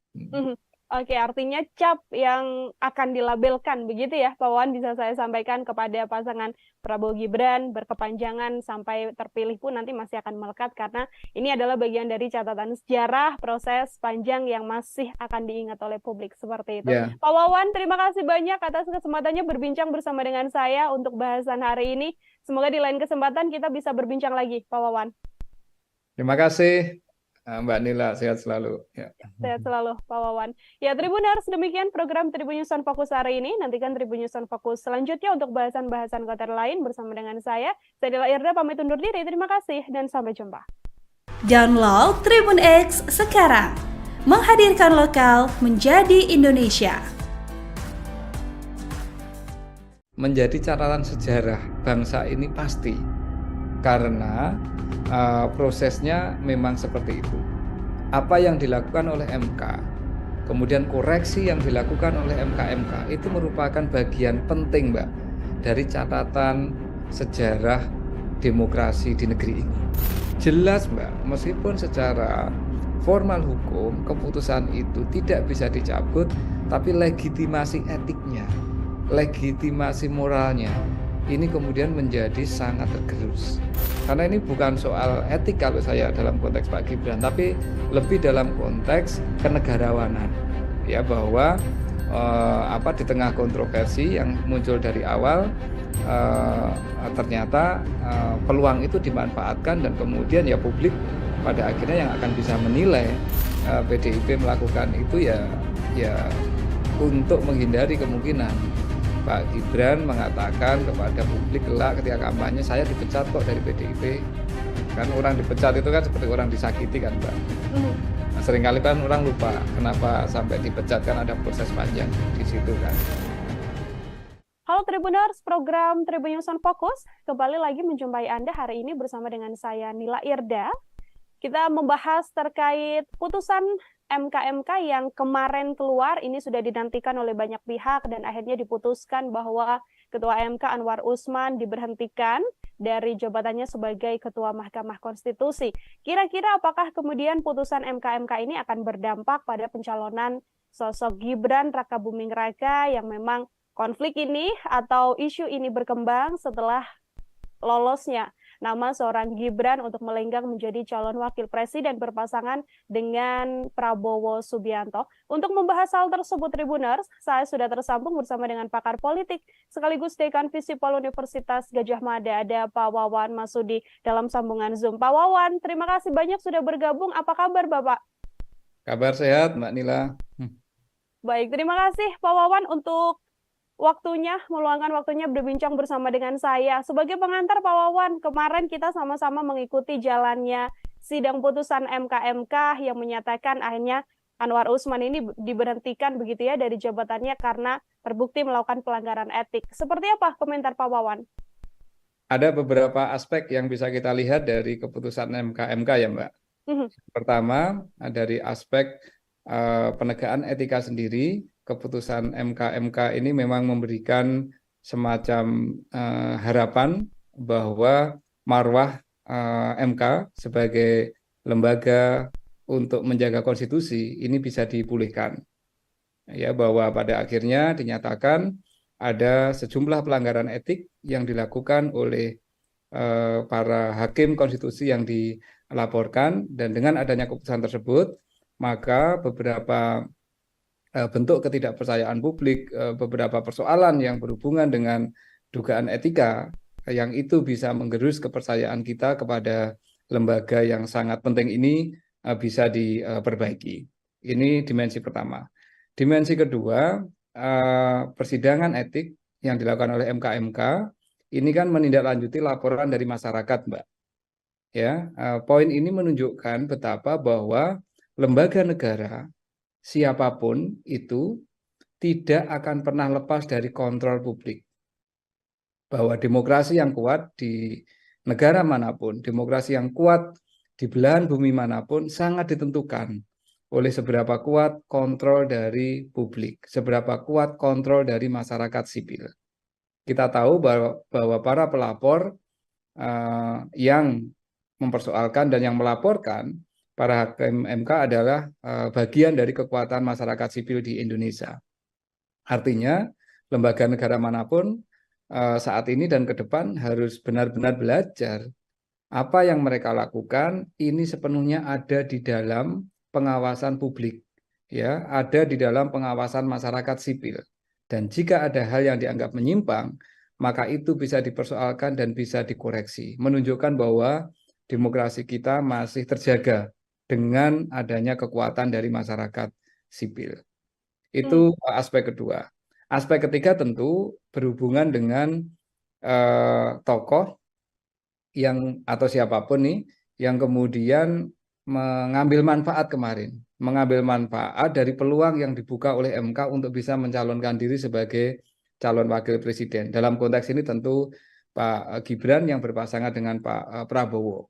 Bahwa meskipun keputusan MK-MK tidak menggugurkan substansi keputusan, bahwa artinya calon wakil presiden maupun calon presiden boleh berusia di bawah 40 tahun sejauh pernah menduduki jabatan politik yang juga diperoleh lewat proses pemilihan umum, ini tidak berubah, tetapi prosesnya atau proses munculnya keputusan itu ternyata sudah diputus ada aspek-aspek pelanggaran etika. Bahwa sebuah keputusan mungkin tetap boleh berjalan, namun kita tahu akan selalu menjadi catatan publik bahwa keputusan tersebut muncul dalam konteks di mana ada pelanggaran-pelanggaran etika yang dilakukan oleh pengambil kebijakan tersebut. Sehingga ini secara hukum pencalonannya tidak akan bermasalah, tetapi secara politik tentu ada aspek legitimasi yang kemudian bisa menjadi pertanyaan dari waktu ke waktu. Dari sisi etika politik ada hal yang tidak sepenuhnya kemudian bisa bisa dibangun dari proses pencalonan tersebut. Artinya Pak Wawan jika melihat dari sisi atau poin yang ketiga begitu ya, apakah ini kemudian bisa menjadi bumerang besar bagi proses pencalonan pasangan Prabowo Gibran, termasuk juga ini juga bisa jadi salah satu senjata untuk semakin menggerus sentimen negatif dari publik terkait pasangan ini, Pak Wawan? Sekali lagi kalau dari sisi formal hukum, dari sisi legal tidak akan ada persoalan, Mbak, ya, bahwa legitimasi legal, legitimasi formal itu tetap akan ada. Tetapi kita tahu bahwa proses politik, proses kompetisi elektoral itu tidak semata-mata berbasis pada aspek legitimasi legal formal, tetapi ada legitimasi politik itu lebih luas. Ini ada aspek kepatutan yang publik bisa menilai. Ada aspek bahwa keputusan ini dibuat dalam suasana di mana tidak seluruh etika-etika yang harusnya dipegang oleh para hakim MK itu dilaksanakan, ya.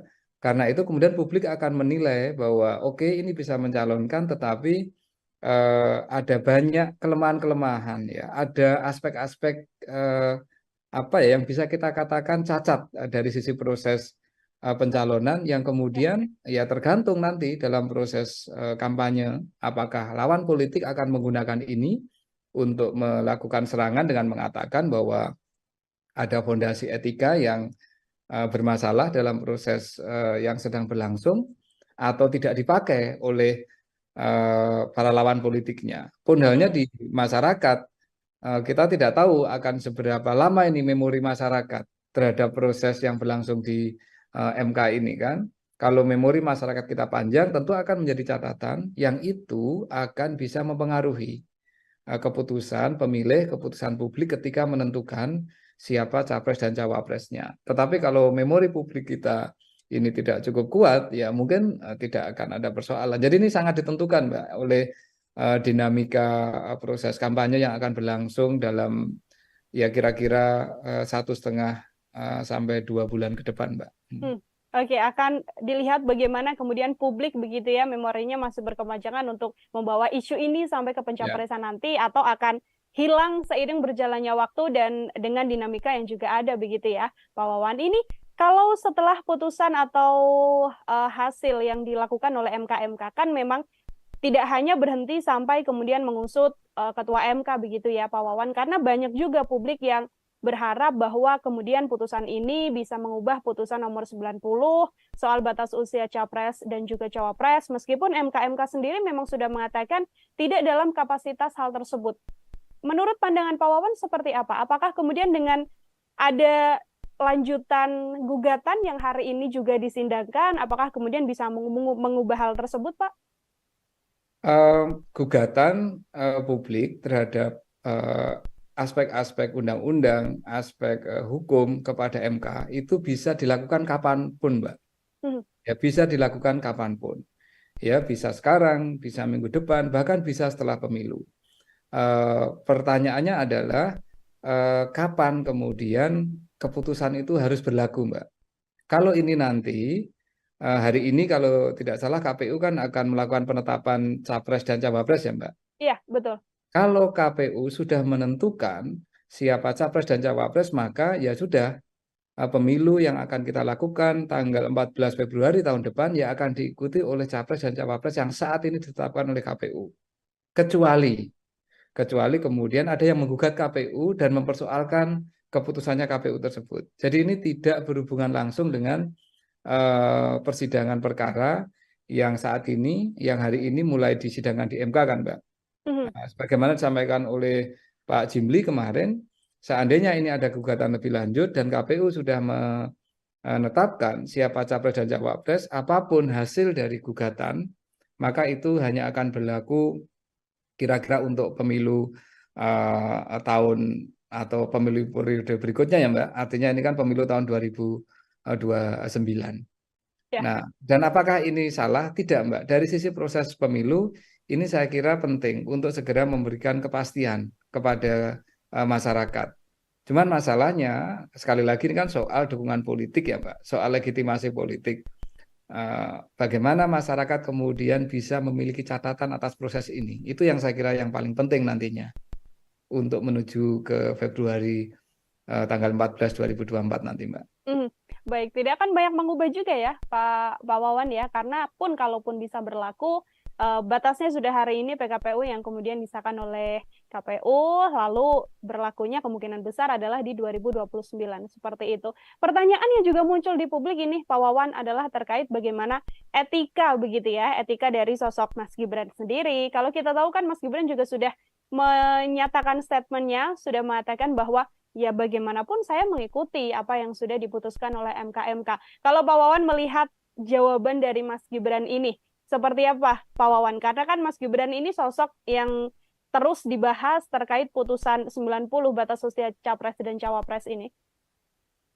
Begini Mbak ya, bahwa satu proses persidangan etik oleh MK ini pertama tidak berhubungan dengan siapapun di luar hakim MK. Itu yang penting harus kita tegaskan dulu ya, bahwa ini persidangan untuk menentukan apakah hakim MK cukup mengikuti standar etika yang ada di dalam peraturan MK.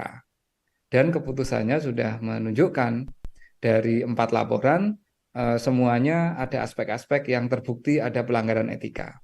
Ya kan Mbak, elemennya kan banyak kemarin yang diputuskan ya, bahwa ini para hakim tidak cukup bisa menjaga kerahasiaan, para hakim tidak cukup bisa saling mengingatkan dan menjaga marwah, ya kan? Ada hakim yang dinyatakan bahwa tidak bisa memproteksi MK dari intervensi politik tertentu, kan seperti itu Mbak, ya kan? Jadi ini persidangan etik ini adalah persidangan untuk melihat seberapa seberapa kuat para hakim MK memegang standar etik ya, ethical conduct-nya itu seperti apa dipegang, dan ternyata buktinya seperti itu. Ini yang pertama. Yang kedua, kalau Pak Gibran sendiri sebenarnya secara normatif posisinya ya sebagai warga negara yang bisa memanfaatkan keputusan MK ini. Meskipun kita tahu secara politik beliau memang menjadi salah satu pihak yang boleh dikatakan terkait langsung atau memperoleh manfaat langsung dari keputusan ini kan Mbak, ya kan? Nah, apakah ini kemudian ada persoalan etik untuk proses pencalonan? Kalau saya bukan soal etiknya Mbak, tapi soal testing untuk kenegarawanan. Semestinya kalau memang melihat ada proses yang kontroversial seperti ini, kalau memang tidak mau mencalonkan ya dari awal tidak memanfaatkan kesempatan. Tetapi ini kan kenyataannya kan memanfaatkan kesempatan, Mbak. Artinya ya memang ada peluang yang dibuka dan kemudian itu dipakai. Nah, apakah itu secara formal sekali lagi sah? Itu sah, Mbak. Cuman publik kemudian akan menanyakan, oh ternyata proses kemarin itu ya bagaimanapun juga memberikan jalan yang lebih terbuka kepada Pak Gibran untuk kemudian mencalonkan cawapres. Karena kenyataannya beliau memanfaatkan peluang ini. Kan begitu, Mbak, ya? Tapi apakah ini kemudian ada hubungannya terkait dengan etikanya Pak Gibran dalam konteks ini? Tidak terkait, Mbak. Karena ini bukan soal etik kalau saya dalam konteks Pak Gibran, tapi lebih dalam konteks kenegarawanan. Ya, bahwa di tengah kontroversi yang muncul dari awal, ternyata peluang itu dimanfaatkan dan kemudian ya publik pada akhirnya yang akan bisa menilai seberapa derajat kenegarawanan yang dimiliki oleh beliau maupun mungkin ya mohon maaf oleh orang-orang yang ada di sekitar beliau kayak gitu Mbak. Kalau saya melihatnya lebih ke situ. Jadi ini tidak ada etika yang dilanggar, tetapi memang ada pertanyaan soal memanfaatkan situasi aspek kenegarawanan yang itu semua kemudian menjadi pembuktian. Kira-kira kemudian publik bisa menyimpulkan, oh berarti semua proses yang penuh dengan drama, semua proses yang penuh dengan dinamika ini memang memberikan jalan yang sangat lapang kepada beliau untuk menjadi cawapres. Dan kenyataannya kan seperti itu, Mbak. Artinya kalau dari kacamata atau dari pandangan Pak Wawan sendiri, kenegarawan seorang Gibran ini apakah kemudian masih belum bisa dikatakan punya sisi kenegarawan yang elok, yang bagus, atau seperti apa Pak Wawan? Ya kalau saya melihat ketika peluang ini terbuka dan kemudian dimanfaatkan, ya berarti memang ada intensi untuk memanfaatkan peluang itu guna apa ya? Guna masuk ke dalam proses proses elektoral, proses pemilu presiden dan wakil presiden kan, Mbak. Dari awal kan kita tahu ya bahwa dari sisi momentum ya, dari awal kita tahu dari sisi momentum proses gugatan ini kan sangat mepet Mbak dengan semua dinamika proses pencalonan kemarin ya. Dan karena dari sisi momentum seperti itu, maka kita semua kemudian bisa membaca, publik bisa menilai bahwa ini tujuan utamanya adalah untuk mencoba membuka ruang. Dan kebetulan ruang itu kemudian dibuka oleh MK. Iya kan? Dan proses membuka ruang oleh MK ternyata penuh dengan kontroversi. Keputusannya tidak bulat, kemudian dari keputusan yang tidak bulat itu sebenarnya juga tidak ada opini yang bersifat solid, dan setelah itu kemudian muncul ada dugaan pelanggaran etik yang dilakukan oleh Ketua MK karena menyidangkan perkara yang punya kemungkinan interest langsung dengan salah satu anggota keluarga, ya kan Mbak? Dan kemudian di sidang MK MK, sidang Majelis Kehormatan, kemudian membuktikan, oh benar ini terjadi banyak sekali pelanggaran terhadap ethical conduct, ya, terhadap prosedur-prosedur etis yang ada di MK. Jelas, Mbak, meskipun secara formal hukum keputusan itu tidak bisa dicabut, tapi legitimasi etiknya, legitimasi moralnya, ini kemudian menjadi sangat tergerus. Nah, ini yang memang apa namanya, situasi-situasi dilematisnya kan seperti itu ya. MK kan memang tidak punya kewenangan untuk mencabut keputusan kan, Mbak. Tetapi hanya bisa menunjukkan kepada publik ini ada legitimasi etika yang dilanggar ketika keputusan ini dibuat, ya kan? Oke. Dan ketika itu dimanfaatkan untuk pencalonan, akhirnya ya publik yang bisa menilai kalau ini semuanya penuh kontroversi, mengapa sih kita ambil jalan itu? Dan kalau itu diambil, berarti dari awal memang sudah punya niat untuk ikut dalam kontestasi ini. Nah, motif dibalik itu apa? Nah, kita yang nggak tahu kan, Mbak. Apakah ini dalam rangka untuk ekstensi kekuasaan dari keluarga Pak Presiden, ataukah ini ada semangat lain di luar itu, kan kita yang belum tahu nih publik kan.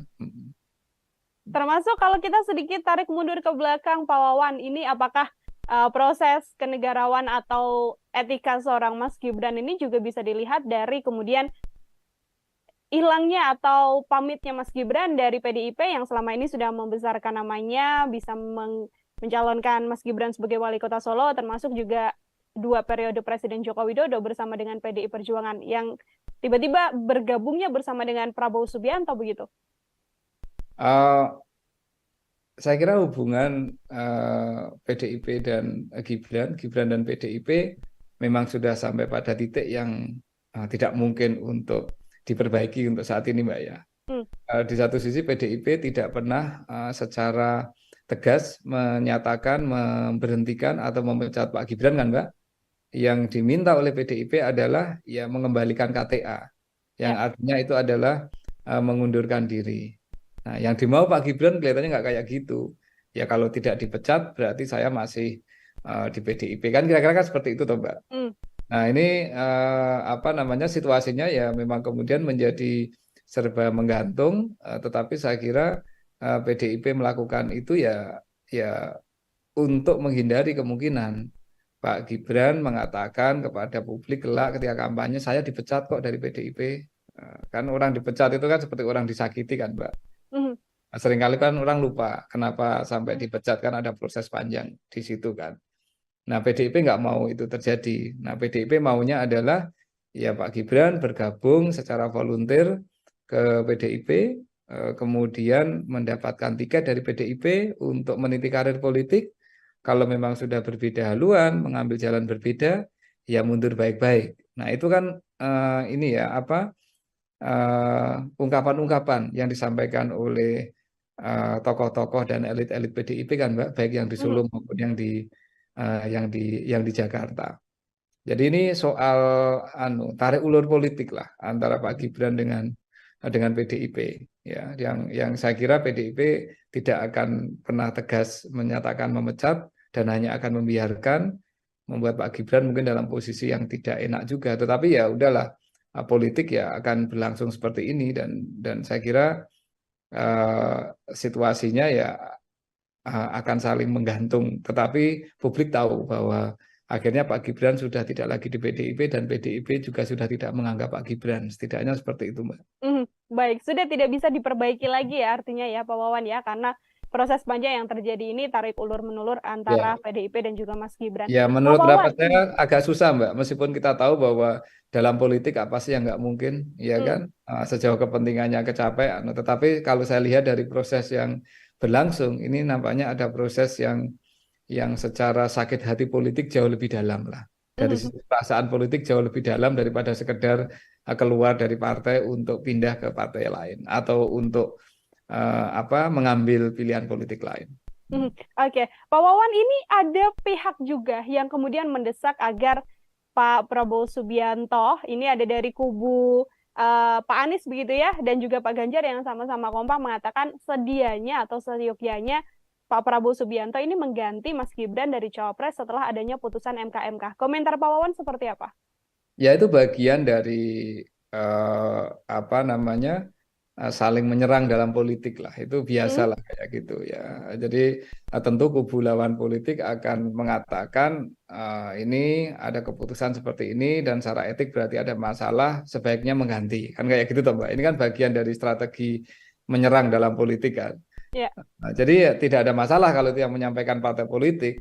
Nanti mungkin Pak Prabowo akan merespon dengan cara yang lain toh, bahwa mungkin mengatakan ya secara formal hukumnya tidak ada yang kami salahi dan kami akan jalan dan kemudian kami akan masuk dengan program-program. Nah, ini bagian dari Mbak, apa namanya? Political political discourse lah ya. Narasi-narasi politik yang dibangun oleh kubu-kubu yang saling sedang bersaing dalam proses pemilu, dan itu wajar dan sah-sah saja Mbak, saya kira. Oke, itu wajar dan sah-sah saja. Namun kalau dari kacamata Pak Wawan ini sebagai pengamat politik juga ya, dari Koalisi Indonesia Maju atau dari pihak Prabowo Subianto, secara etika yang elok, etika yang patut, memberikan sikap terkait putusan MK dan sentimen negatif publik atas pencawapresan Mas Gibran ini yang paling bagus itu seperti apa, Pak? Dalam kacamata saya, ini sudah point of no return, Mbak, bagi Pak Prabowo dan Koalisi Indonesia Maju. Menunjuk Pak Gibran yang sudah dideklarasikan dan didaftarkan ke KPU, dan kemudian setidaknya hasil MK tidak mencabut keputusan yang memungkinkan Pak Gibran untuk mencalonkan, itu sudah menjadi point of no return. Artinya Koalisi Indonesia Maju, dugaan saya dan saya hampir pasti mengatakan iya, akan mempertahankan duet Pak Prabowo dan Pak Gibran. Yang dilakukan oleh Koalisi Indonesia Maju dalam pandangan saya akan mencoba untuk menutup dan menggeser isu terkait dengan etika, isu terkait dengan patut tidak patut ini dengan narasi-narasi politik yang lain, Mbak. Misalkan kampanye program tertentu, kemudian arah kepemimpinan yang akan mereka bawa, kemudian mencoba untuk membangun narasi-narasi langsung ke publik, membangun komunikasi ke grassroots dan seterusnya. Saya kira itu yang dilakukan. Jadi mereka tidak akan mengconsider lagi soal perdebatan etika itu, Mbak. Dan tetapi bukan berarti etika ini tidak penting. Dalam kacamata saya tetap penting untuk selalu disampaikan kepada publik bahwa ada proses politik, ada proses pembuatan keputusan di MK terkait dengan proses pencalonan ini yang oleh Majelis Kehormatan MK pun dinyatakan terbukti melanggar etik ya. Dan publik kemudian bisa menilai kalau semua aspek-aspek etika ini kemudian dilanggar, ya aspek-aspek etika itu dilanggar, sanksinya apa sih Mbak? Kan sanksi hukum kan nggak bisa kita lakukan. Yang ada itu adalah sanksi sosial biasanya, ya kan? Sanksi sosial, sanksi moral. Nah, sanksi sosial yang bisa dilakukan oleh publik, oleh pemilih itu apa sih pada akhirnya? Ya, mungkin akan mencari alternatif pilihan yang lain. Mungkin akan menentukan pilihan yang lain. Itu kan pemilih ketika sudah masuk ke bilik suara kelak, dengan pengetahuan yang dimiliki, itu kan upaya Mbak, satu untuk memperkuat legitimasi atau untuk mendukung satu pihak, tapi ada juga yang semangatnya itu adalah menghukum pihak lain. Nah ini, dan itu adalah kewenangan voters Mbak, itu adalah kewenangan pemilih untuk mendukung atau motivasinya ketika memilih itu adalah untuk mendukung calon yang benar-benar dia pilih, ataukah proses pemilihan yang dia lakukan itu merupakan upaya untuk menghukum pihak yang dia tidak suka. Itu namanya protes voting, Mbak. Nah ini artinya apa? Artinya ini nanti sudah bergeser, Mbak.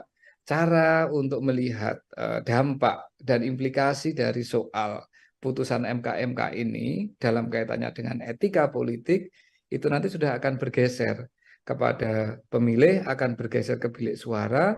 Dan kemudian pemilik suara bisa punya kewenangan yang kita tidak tahu. Kalau dia ingin menghukum, protes voting, ya tentu dia akan melakukan itu. Kalau dia ingin mendukung, ya tentu dia akan mendukung. Nah, seperti itu kira-kira logik berpikirnya seperti itu, Mbak. Oke, baik. Terakhir dari saya, Pak Wawan. Ini kan tadi disampaikan Pak Wawan, dinamika ini tergantung bagaimana nanti publik, apakah isu ini masih akan terus berkembang sampai panjang atau bisa diredam dengan isu atau dinamika politik yang lain. Pertanyaan saya, Pak Wawan, apabila memang kontestasi ini berjalan satu putaran, 2 putaran, dan nantinya pasangan Prabowo dan Gibran berkemungkinan untuk memperoleh suara terbanyak dan memenangi Pilpres begitu ya, apakah bumerang atau isu MK ini akan berjalan sebegitu panjang dan akan terus diingat oleh publik sebagai salah satu cacat etika dalam proses ini meskipun keduanya sudah menjabat? Pak Wawan, silahkan. Menjadi catatan publik pasti, menjadi catatan sejarah bangsa ini pasti, karena prosesnya memang seperti itu. Apa yang dilakukan oleh MK, kemudian koreksi yang dilakukan oleh MK-MK itu merupakan bagian penting, Mbak, dari catatan sejarah demokrasi di negeri ini. Dan itu tidak terhapus. Ya karena itu fakta yang berlangsung. Ya kan, Mbak? Dan apakah itu akan menjadi catatan publik? Ya tentu menjadi catatan, wong itu menjadi catatan sejarah ya. Nah, soal seberapa kuat itu mempengaruhi legitimasi calon terpilih, ya, misalkan kebetulan yang calon yang bisa memanfaatkan peluang MK ini kemudian memenangkan pemilu ya. Tentu yang pertama ketika mereka terpilih ya legitimasi elektoral itu sendiri menjadi penting, Mbak. Artinya ya dia tetap legitimate karena secara elektoral dipilih. Tetapi sekali lagi ini kan ada kekuatan lain di masyarakat kita, Mbak, selain proses pemilu ya. Ya kan, setelah proses pemilu ada kekuatan lain di dalam masyarakat kita. Selain parpol, selain DPR, selain DPD, selain tokoh politik. Siapa mereka? Ya kekuatan masyarakat sipil, kekuatan media massa yang bisa kemudian secara kritis selalu melihat bahwa ada persoalan-persoalan dalam proses pemilu Indonesia tahun 2024 ini yang dipenuhi, ya, yang dipenuhi dengan aspek-aspek yang tadi kita diskusikan. Ada code of conduct dalam konteks pengambilan keputusan di MK yang dilanggar, ada proses dan bentuk kenegarawanan yang mungkin tidak diambil, ada diskusi soal bahwa ini semua merupakan bagian dari orkestrasi untuk memperpanjang kekuasaan yang berlangsung, dan seterusnya lah, Mbak. Nah, catatan kritis ini akan menjadi elemen yang tidak terpisahkan, Mbak, dari proses pemilu tahun 2024 ke depan ini. Oke, artinya cap yang akan dilabelkan begitu ya, Pak Wawan, bisa saya sampaikan kepada pasangan Prabowo Gibran berkepanjangan sampai terpilih pun nanti masih akan melekat karena ini adalah bagian dari catatan sejarah proses panjang yang masih akan diingat oleh publik seperti itu. Pak Wawan, terima kasih banyak atas kesempatannya berbincang bersama dengan saya untuk bahasan hari ini. Semoga di lain kesempatan kita bisa berbincang lagi, Pak Wawan. Terima kasih, Mbak Nila, sehat selalu. Ya. Sehat selalu, Pak Wawan. Ya, Tribuners, demikian program Tribun News on Focus hari ini. Nantikan Tribun News on Focus selanjutnya untuk bahasan-bahasan konten lain bersama dengan saya. Saya Nila Irda, pamit undur diri. Terima kasih dan sampai jumpa. Download Tribun X sekarang. Menghadirkan lokal menjadi Indonesia. Menjadi catatan sejarah bangsa ini pasti. Karena prosesnya memang seperti itu. Apa yang dilakukan oleh MK, kemudian koreksi yang dilakukan oleh MK-MK itu merupakan bagian penting, Mbak, dari catatan sejarah demokrasi di negeri ini. Jelas, Mbak, meskipun secara formal hukum keputusan itu tidak bisa dicabut, tapi legitimasi etiknya, legitimasi moralnya ini kemudian menjadi sangat tergerus. Karena ini bukan soal etik kalau saya dalam konteks Pak Gibran, tapi lebih dalam konteks kenegarawanan. Ya, bahwa di tengah kontroversi yang muncul dari awal ternyata peluang itu dimanfaatkan dan kemudian ya publik pada akhirnya yang akan bisa menilai PDIP melakukan itu ya untuk menghindari kemungkinan Pak Gibran mengatakan kepada publik kelak ketika kampanye, saya dipecat kok dari PDIP. Kan orang dipecat itu kan seperti orang disakiti kan, Mbak. Nah, seringkali kan orang lupa kenapa sampai dipecat, kan ada proses panjang di situ kan. Halo Tribuners, program Tribun News on Focus kembali lagi menjumpai Anda hari ini bersama dengan saya Nila Irda. Kita membahas terkait putusan MK yang kemarin keluar, ini sudah dinantikan oleh banyak pihak dan akhirnya diputuskan bahwa Ketua MK Anwar Usman diberhentikan dari jabatannya sebagai Ketua Mahkamah Konstitusi. Kira-kira apakah kemudian putusan MK ini akan berdampak pada pencalonan sosok Gibran Rakabuming Raka yang memang konflik ini atau isu ini berkembang setelah lolosnya nama seorang Gibran untuk melenggang menjadi calon wakil presiden berpasangan dengan Prabowo Subianto. Untuk membahas hal tersebut, Tribuners, saya sudah tersambung bersama dengan pakar politik sekaligus Dekan Visipol Universitas Gadjah Mada, ada Pak Wawan Masudi dalam sambungan Zoom. Pak Wawan, terima kasih banyak sudah bergabung. Apa kabar, Bapak? Kabar sehat, Mbak Nila. Baik, terima kasih Pak Wawan untuk meluangkan waktunya berbincang bersama dengan saya. Sebagai pengantar Pak Wawan, kemarin kita sama-sama mengikuti jalannya sidang putusan MK yang menyatakan akhirnya Anwar Usman ini diberhentikan begitu ya dari jabatannya karena terbukti melakukan pelanggaran etik. Seperti apa komentar Pak Wawan? Ada beberapa aspek yang bisa kita lihat dari keputusan MK ya, Mbak. Pertama, dari aspek penegakan etika sendiri. Keputusan MK ini memang memberikan semacam harapan bahwa marwah MK sebagai lembaga untuk menjaga konstitusi ini bisa dipulihkan.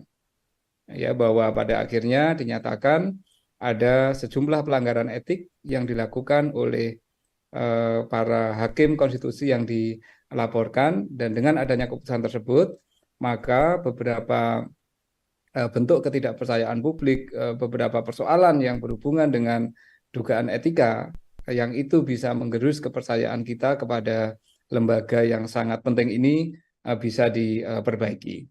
Ini dimensi pertama. Dimensi kedua, persidangan etik yang dilakukan oleh MK ini kan menindaklanjuti laporan dari masyarakat, Mbak. Ya, poin ini menunjukkan betapa bahwa lembaga negara siapapun itu tidak akan pernah lepas dari kontrol publik. Bahwa demokrasi yang kuat di negara manapun, demokrasi yang kuat di belahan bumi manapun sangat ditentukan oleh seberapa kuat kontrol dari publik, seberapa kuat kontrol dari masyarakat sipil. Kita tahu bahwa para pelapor yang mempersoalkan dan yang melaporkan para hakim MK adalah bagian dari kekuatan masyarakat sipil di Indonesia. Artinya, lembaga negara manapun saat ini dan ke depan harus benar-benar belajar apa yang mereka lakukan ini sepenuhnya ada di dalam pengawasan publik, ya, ada di dalam pengawasan masyarakat sipil.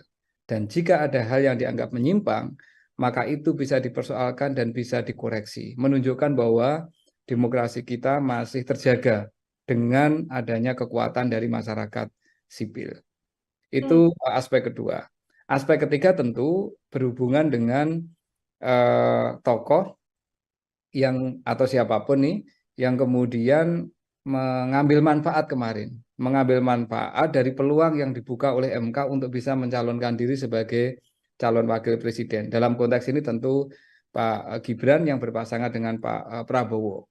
Bahwa meskipun keputusan MK tidak menggugurkan substansi keputusan, bahwa artinya calon wakil presiden maupun calon presiden boleh berusia di bawah 40 tahun sejauh pernah menduduki jabatan politik yang juga diperoleh lewat proses pemilihan umum, ini tidak berubah, tetapi prosesnya atau proses munculnya keputusan itu ternyata sudah diputus ada aspek-aspek pelanggaran etika.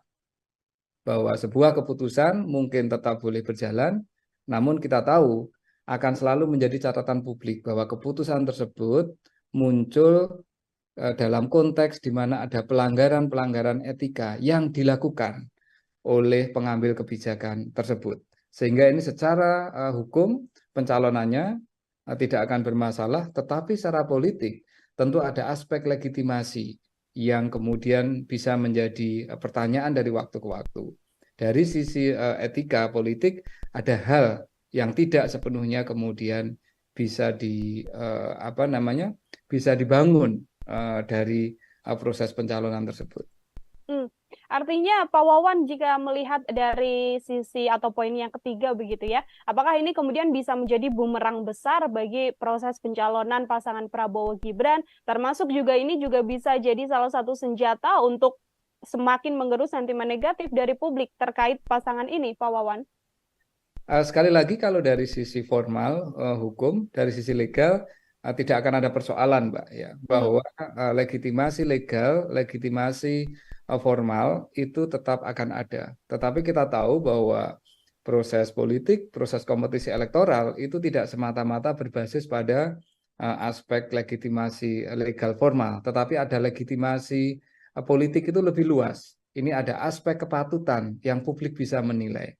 Ada aspek bahwa keputusan ini dibuat dalam suasana di mana tidak seluruh etika-etika yang harusnya dipegang oleh para hakim MK itu dilaksanakan, ya. Karena itu kemudian publik akan menilai bahwa oke, ini bisa mencalonkan, tetapi ada banyak kelemahan-kelemahan, ya. Ada aspek-aspek yang bisa kita katakan cacat dari sisi proses pencalonan yang kemudian ya tergantung nanti dalam proses kampanye apakah lawan politik akan menggunakan ini untuk melakukan serangan dengan mengatakan bahwa ada fondasi etika yang bermasalah dalam proses yang sedang berlangsung atau tidak dipakai oleh para lawan politiknya. Pun halnya di masyarakat, kita tidak tahu akan seberapa lama ini memori masyarakat terhadap proses yang berlangsung di MK ini kan. Kalau memori masyarakat kita panjang, tentu akan menjadi catatan yang itu akan bisa mempengaruhi keputusan pemilih, keputusan publik ketika menentukan siapa capres dan cawapresnya. Tetapi kalau memori publik kita ini tidak cukup kuat, ya mungkin tidak akan ada persoalan. Jadi ini sangat ditentukan, Mbak, oleh dinamika proses kampanye yang akan berlangsung dalam ya kira-kira 1,5 sampai 2 bulan ke depan, Mbak. Oke, akan dilihat bagaimana kemudian publik begitu ya, memorinya masih berkepanjangan untuk membawa isu ini sampai ke pencapresan nanti, atau akan hilang seiring berjalannya waktu dan dengan dinamika yang juga ada begitu ya, Pak Wawan. Ini kalau setelah putusan atau hasil yang dilakukan oleh MK kan memang tidak hanya berhenti sampai kemudian mengusut Ketua MK begitu ya, Pak Wawan, karena banyak juga publik yang berharap bahwa kemudian putusan ini bisa mengubah putusan nomor 90 soal batas usia capres dan juga cawapres, meskipun MK sendiri memang sudah mengatakan tidak dalam kapasitas hal tersebut. Menurut pandangan Pak Wawan seperti apa? Apakah kemudian dengan ada lanjutan gugatan yang hari ini juga disindangkan, apakah kemudian bisa mengubah hal tersebut, Pak? Gugatan publik terhadap aspek-aspek undang-undang, aspek hukum kepada MK itu bisa dilakukan kapanpun, Mbak. Ya, bisa dilakukan kapanpun. Ya, bisa sekarang, bisa minggu depan, bahkan bisa setelah pemilu. Pertanyaannya adalah kapan kemudian keputusan itu harus berlaku, Mbak. Kalau ini nanti, hari ini kalau tidak salah KPU kan akan melakukan penetapan capres dan cawapres ya, Mbak? Iya, betul. Kalau KPU sudah menentukan siapa capres dan cawapres, maka ya sudah, pemilu yang akan kita lakukan tanggal 14 Februari tahun depan ya akan diikuti oleh capres dan cawapres yang saat ini ditetapkan oleh KPU. Kecuali kemudian ada yang menggugat KPU dan mempersoalkan keputusannya KPU tersebut. Jadi ini tidak berhubungan langsung dengan persidangan perkara yang saat ini, yang hari ini mulai disidangkan di MK kan, Mbak? Nah, sebagaimana disampaikan oleh Pak Jimli kemarin, seandainya ini ada gugatan lebih lanjut dan KPU sudah menetapkan siapa capres dan cawapres, apapun hasil dari gugatan, maka itu hanya akan berlaku kira-kira untuk pemilu tahun atau pemilu periode berikutnya ya, Mbak. Artinya ini kan pemilu tahun 2029. Ya. Nah, dan apakah ini salah? Tidak, Mbak. Dari sisi proses pemilu, ini saya kira penting untuk segera memberikan kepastian kepada masyarakat. Cuman masalahnya, sekali lagi ini kan soal dukungan politik ya, Pak. Soal legitimasi politik. bagaimana masyarakat kemudian bisa memiliki catatan atas proses ini. Itu yang saya kira yang paling penting nantinya untuk menuju ke Februari tanggal 14 2024 nanti, Mbak. Baik, tidak akan banyak mengubah juga ya, Pak Wawan ya, karena pun kalaupun bisa berlaku, batasnya sudah hari ini PKPU yang kemudian disahkan oleh KPU, lalu berlakunya kemungkinan besar adalah di 2029, seperti itu. Pertanyaan yang juga muncul di publik ini, Pak Wawan, adalah terkait bagaimana etika begitu ya, etika dari sosok Mas Gibran sendiri. Kalau kita tahu kan Mas Gibran juga sudah menyatakan statementnya, sudah mengatakan bahwa ya bagaimanapun saya mengikuti apa yang sudah diputuskan oleh MK-MK. Kalau Pak Wawan melihat jawaban dari Mas Gibran ini, seperti apa Pak Wawan? Karena kan Mas Gibran ini sosok yang terus dibahas terkait putusan 90 batas usia Capres dan Cawapres ini. Begini Mbak, ya bahwa satu proses persidangan etik oleh MK-MK ini pertama tidak berhubungan dengan siapapun di luar hakim MK. Itu yang penting harus kita tegaskan dulu ya, bahwa ini persidangan untuk menentukan apakah hakim MK cukup mengikuti standar etika yang ada di dalam peraturan MK. Dan keputusannya sudah menunjukkan dari 4 laporan, semuanya ada aspek-aspek yang terbukti ada pelanggaran etika. Ya kan Mbak, elemennya kan banyak kemarin yang diputuskan ya, bahwa ini para hakim tidak cukup bisa menjaga kerahasiaan, para hakim tidak cukup bisa saling mengingatkan dan menjaga marwah, ya kan? Ada hakim yang dinyatakan bahwa tidak bisa memproteksi MK dari intervensi politik tertentu, kan seperti itu Mbak, ya kan? Jadi ini persidangan etik ini adalah persidangan untuk melihat seberapa seberapa kuat para hakim MK memegang standar etik ya, ethical conduct-nya itu seperti apa dipegang, dan ternyata buktinya seperti itu. Ini yang pertama. Yang kedua, kalau Pak Gibran sendiri sebenarnya secara normatif posisinya ya sebagai warga negara yang bisa memanfaatkan keputusan MK ini. Meskipun kita tahu secara politik beliau memang menjadi salah satu pihak yang boleh dikatakan terkait langsung atau memperoleh manfaat langsung dari keputusan ini kan Mbak, ya kan? Nah, apakah ini kemudian ada persoalan etik untuk proses pencalonan? Kalau saya bukan soal etiknya Mbak, tapi soal testing untuk kenegarawanan. Semestinya kalau memang melihat ada proses yang kontroversial seperti ini, kalau memang tidak mau mencalonkan ya dari awal tidak memanfaatkan kesempatan. Tetapi ini kan kenyataannya kan memanfaatkan kesempatan, Mbak. Artinya ya memang ada peluang yang dibuka dan kemudian itu dipakai. Nah, apakah itu secara formal sekali lagi sah? Itu sah, Mbak. Cuman publik kemudian akan menanyakan, oh ternyata proses kemarin itu ya bagaimanapun juga memberikan jalan yang lebih terbuka kepada Pak Gibran untuk kemudian mencalonkan cawapres. Karena kenyataannya beliau memanfaatkan peluang ini. Kan begitu, Mbak. Tapi apakah ini kemudian ada hubungannya terkait dengan etikanya Pak Gibran dalam konteks ini? Tidak terkait, Mbak. Karena ini bukan soal etik kalau saya dalam konteks Pak Gibran, tapi lebih dalam konteks kenegarawanan. Ya, bahwa di tengah kontroversi yang muncul dari awal, ternyata peluang itu dimanfaatkan dan kemudian ya publik pada akhirnya yang akan bisa menilai seberapa derajat kenegarawanan yang dimiliki oleh beliau maupun mungkin ya mohon maaf oleh orang-orang yang ada di sekitar beliau, kayak gitu Mbak. Kalau saya melihatnya lebih ke situ.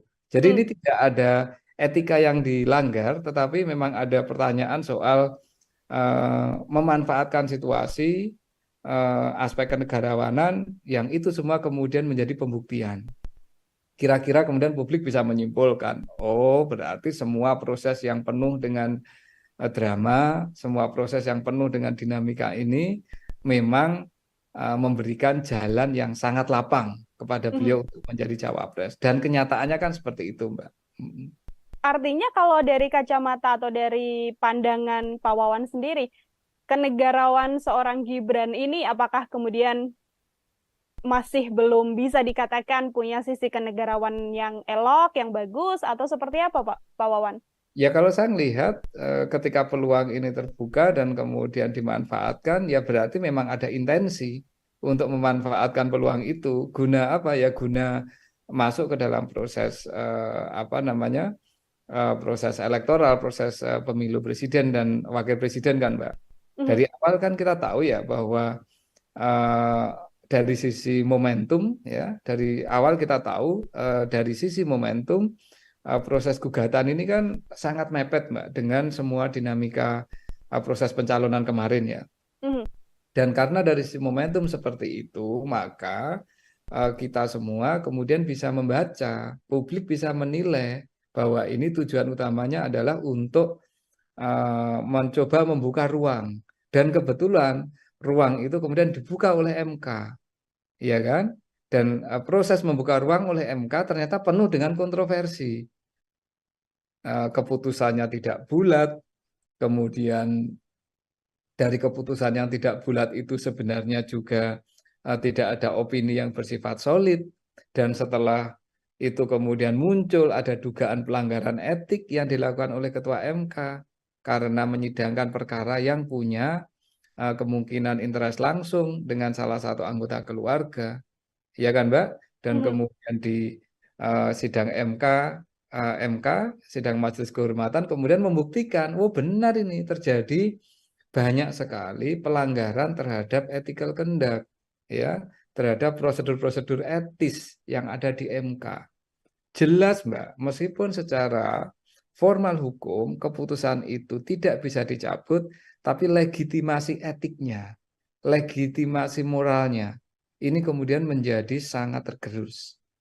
Nah, ini yang memang apa namanya situasi-situasi dilematisnya kan seperti itu ya. MK kan memang tidak punya kewenangan untuk mencabut keputusan kan, Mbak.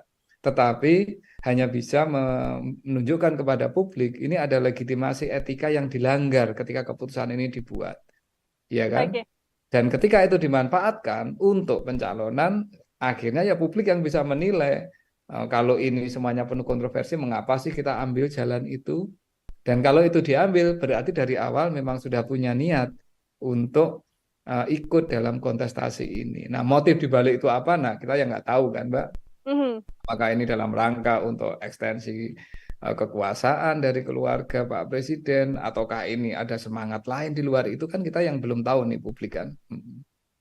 Termasuk kalau kita sedikit tarik mundur ke belakang, Pak Wawan, ini apakah proses kenegarawan atau etika seorang Mas Gibran ini juga bisa dilihat dari kemudian hilangnya atau pamitnya Mas Gibran dari PDIP yang selama ini sudah membesarkan namanya, bisa mencalonkan Mas Gibran sebagai wali kota Solo, termasuk juga 2 periode Presiden Joko Widodo bersama dengan PDI Perjuangan yang tiba-tiba bergabungnya bersama dengan Prabowo Subianto begitu? Saya kira hubungan PDIP dan Gibran dan PDIP memang sudah sampai pada titik yang tidak mungkin untuk diperbaiki untuk saat ini, Mbak ya. Di satu sisi PDIP tidak pernah secara tegas menyatakan memberhentikan atau memecat Pak Gibran kan, Mbak. Yang diminta oleh PDIP adalah ya mengembalikan KTA, yang artinya itu adalah mengundurkan diri.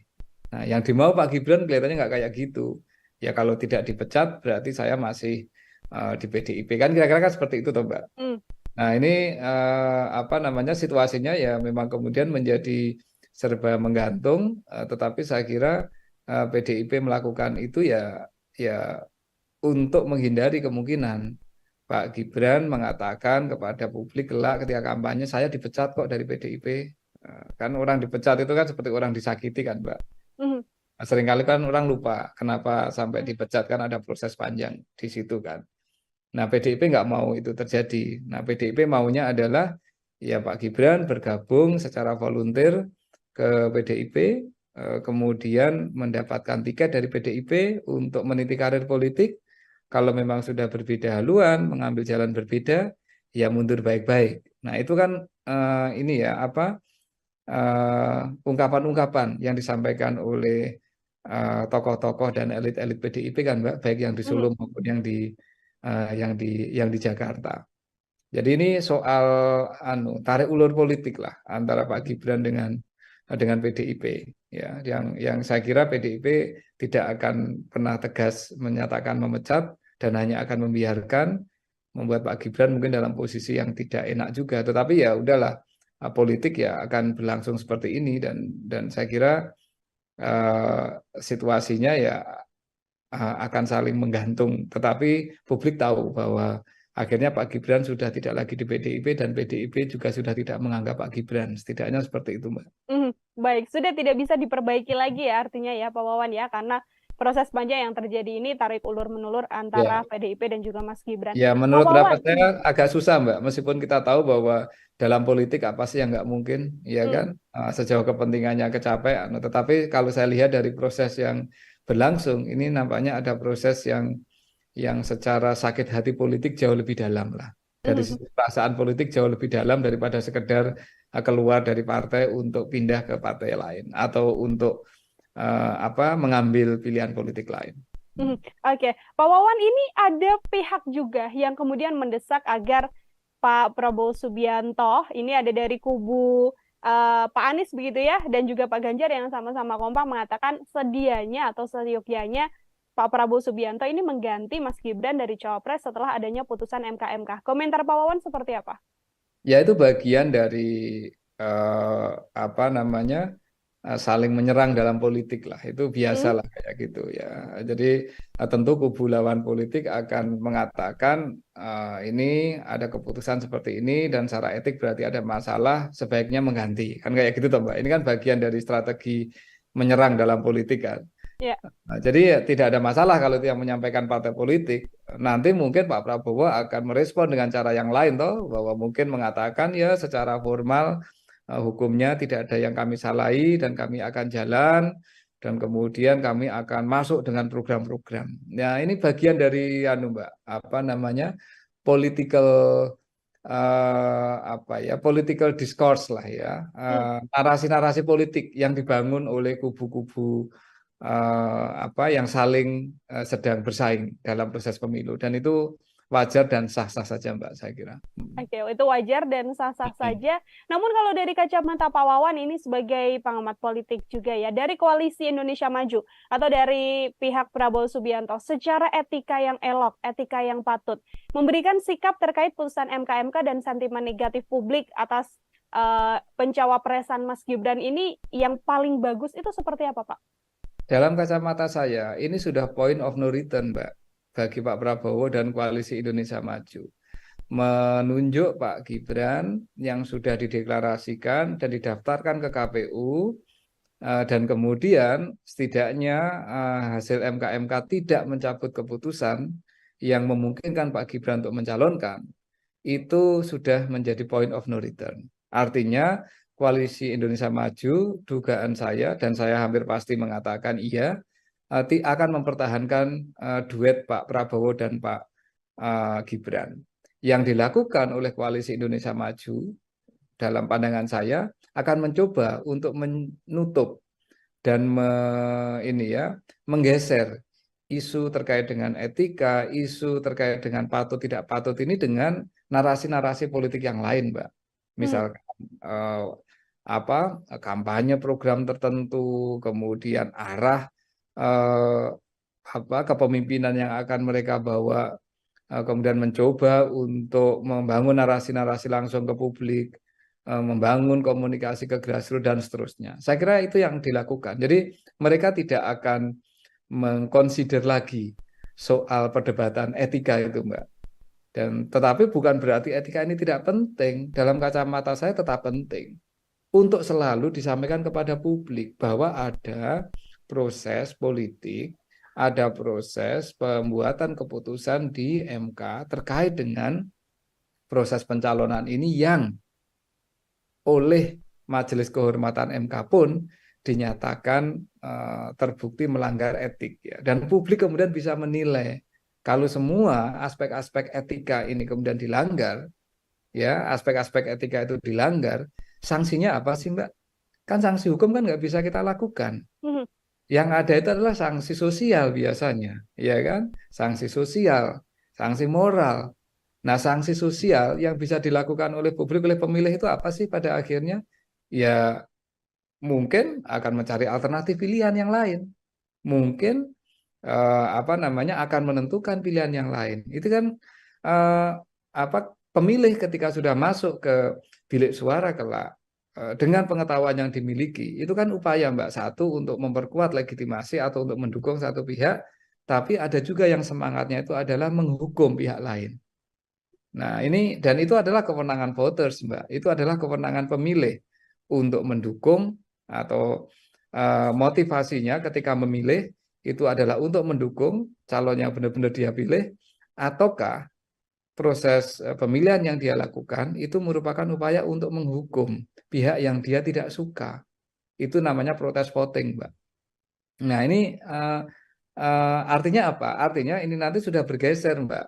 Cara untuk melihat dampak dan implikasi dari soal putusan MK ini dalam kaitannya dengan etika politik itu nanti sudah akan bergeser kepada pemilih, akan bergeser ke bilik suara, dan kemudian pemilik suara bisa punya kewenangan yang kita tidak tahu. Kalau dia ingin menghukum, protes voting, ya tentu dia akan melakukan itu. Kalau dia ingin mendukung, ya tentu dia akan mendukung. Nah, seperti itu kira-kira logik berpikirnya seperti itu, Mbak. Oke, baik. Terakhir dari saya, Pak Wawan. Ini kan tadi disampaikan Pak Wawan, dinamika ini tergantung bagaimana nanti publik, apakah isu ini masih akan terus berkembang sampai panjang atau bisa diredam dengan isu atau dinamika politik yang lain. Pertanyaan saya, Pak Wawan, apabila memang kontestasi ini berjalan satu putaran, 2 putaran, dan nantinya pasangan Prabowo dan Gibran berkemungkinan untuk memperoleh suara terbanyak dan memenangi Pilpres begitu ya, apakah bumerang atau isu MK ini akan berjalan sebegitu panjang dan akan terus diingat oleh publik sebagai salah satu cacat etika dalam proses ini meskipun keduanya sudah menjabat? Pak Wawan, silahkan. Menjadi catatan publik pasti, menjadi catatan sejarah bangsa ini pasti, karena prosesnya memang seperti itu. Apa yang dilakukan oleh MK, kemudian koreksi yang dilakukan oleh MK itu merupakan bagian penting, Mbak, dari catatan sejarah demokrasi di negeri ini. Dan itu tidak terhapus. Ya, karena itu fakta yang berlangsung. Ya kan, Mbak? Dan apakah itu akan menjadi catatan publik? Ya tentu menjadi catatan, wong itu menjadi catatan sejarah ya. Nah, soal seberapa kuat itu mempengaruhi legitimasi calon terpilih, ya, misalkan kebetulan calon yang bisa memanfaatkan peluang MK ini kemudian memenangkan pemilu ya. Tentu yang pertama ketika mereka terpilih ya legitimasi elektoral itu sendiri menjadi penting, Mbak. Artinya ya dia tetap legitimate karena secara elektoral dipilih. Tetapi sekali lagi ini kan ada kekuatan lain di masyarakat kita, Mbak, selain proses pemilu ya. Ya kan, setelah proses pemilu ada kekuatan lain di dalam masyarakat kita.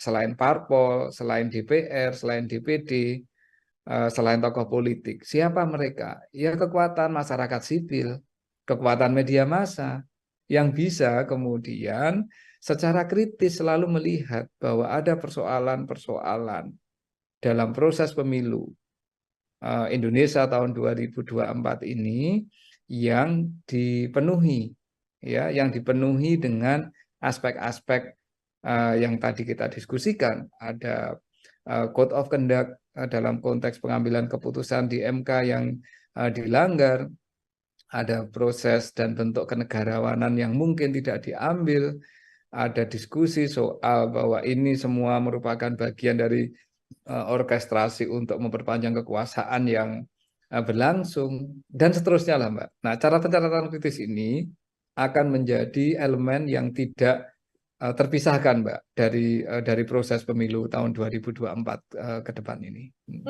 Oke, artinya cap yang akan dilabelkan begitu ya, Pak Wawan, bisa saya sampaikan kepada pasangan Prabowo Gibran berkepanjangan sampai terpilih pun nanti masih akan melekat karena ini adalah bagian dari catatan sejarah proses panjang yang masih akan diingat oleh publik seperti itu. Yeah. Pak Wawan, terima kasih banyak atas kesempatannya berbincang bersama dengan saya untuk bahasan hari ini. Semoga di lain kesempatan kita bisa berbincang lagi, Pak Wawan. Terima kasih, Mbak Nila, sehat selalu. Ya. Sehat selalu, Pak Wawan. Ya, Tribuners, demikian program Tribun News on Focus hari ini. Nantikan Tribun News on Focus selanjutnya untuk bahasan-bahasan konten lain bersama dengan saya. Saya Nila Irda, pamit undur diri. Terima kasih dan sampai jumpa. Download Tribun X sekarang. Menghadirkan lokal menjadi Indonesia. Menjadi catatan sejarah bangsa ini pasti, karena prosesnya memang seperti itu. Apa yang dilakukan oleh MK, kemudian koreksi yang dilakukan oleh MK itu merupakan bagian penting, Mbak, dari catatan sejarah demokrasi di negeri ini. Jelas, Mbak, meskipun secara formal hukum keputusan itu tidak bisa dicabut, tapi legitimasi etiknya, legitimasi moralnya ini kemudian menjadi sangat tergerus. Karena ini bukan soal etik kalau saya dalam konteks Pak Gibran, tapi lebih dalam konteks kenegarawanan. Ya, bahwa di tengah kontroversi yang muncul dari awal, ternyata peluang itu dimanfaatkan dan kemudian ya publik pada akhirnya yang akan bisa menilai PDIP melakukan itu ya untuk menghindari kemungkinan Pak Gibran mengatakan kepada publik kelak ketika kampanye, saya dipecat kok dari PDIP. Kan orang dipecat itu kan seperti orang disakiti kan, Mbak. Nah, seringkali kan orang lupa kenapa sampai dipecat, kan ada proses panjang di situ kan. Halo Tribuners, program Tribun News on Focus kembali lagi menjumpai Anda hari ini bersama dengan saya Nila Irda.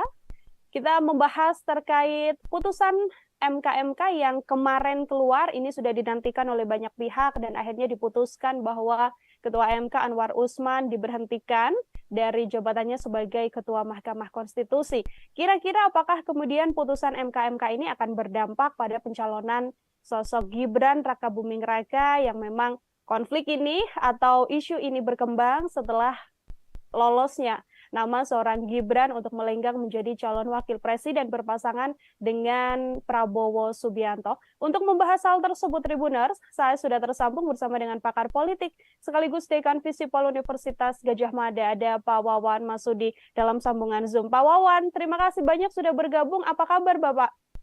Kabar sehat, Mbak Nila. Baik, terima kasih Pak Wawan untuk meluangkan waktunya berbincang bersama dengan saya. Sebagai pengantar Pak Wawan, kemarin kita sama-sama mengikuti jalannya sidang putusan MK yang menyatakan akhirnya Anwar Usman ini diberhentikan begitu ya dari jabatannya karena terbukti melakukan pelanggaran etik. Seperti apa komentar Pak Wawan? Ada beberapa aspek yang bisa kita lihat dari keputusan MK ya, Mbak. Pertama, dari aspek penegakan etika sendiri. Keputusan MK ini memang memberikan semacam harapan bahwa marwah MK sebagai lembaga untuk menjaga konstitusi ini bisa dipulihkan. Ya, bahwa pada akhirnya dinyatakan ada sejumlah pelanggaran etik yang dilakukan oleh para hakim konstitusi yang dilaporkan, dan dengan adanya keputusan tersebut maka beberapa bentuk ketidakpercayaan publik, beberapa persoalan yang berhubungan dengan dugaan etika yang itu bisa menggerus kepercayaan kita kepada lembaga yang sangat penting ini bisa diperbaiki. Ini dimensi pertama.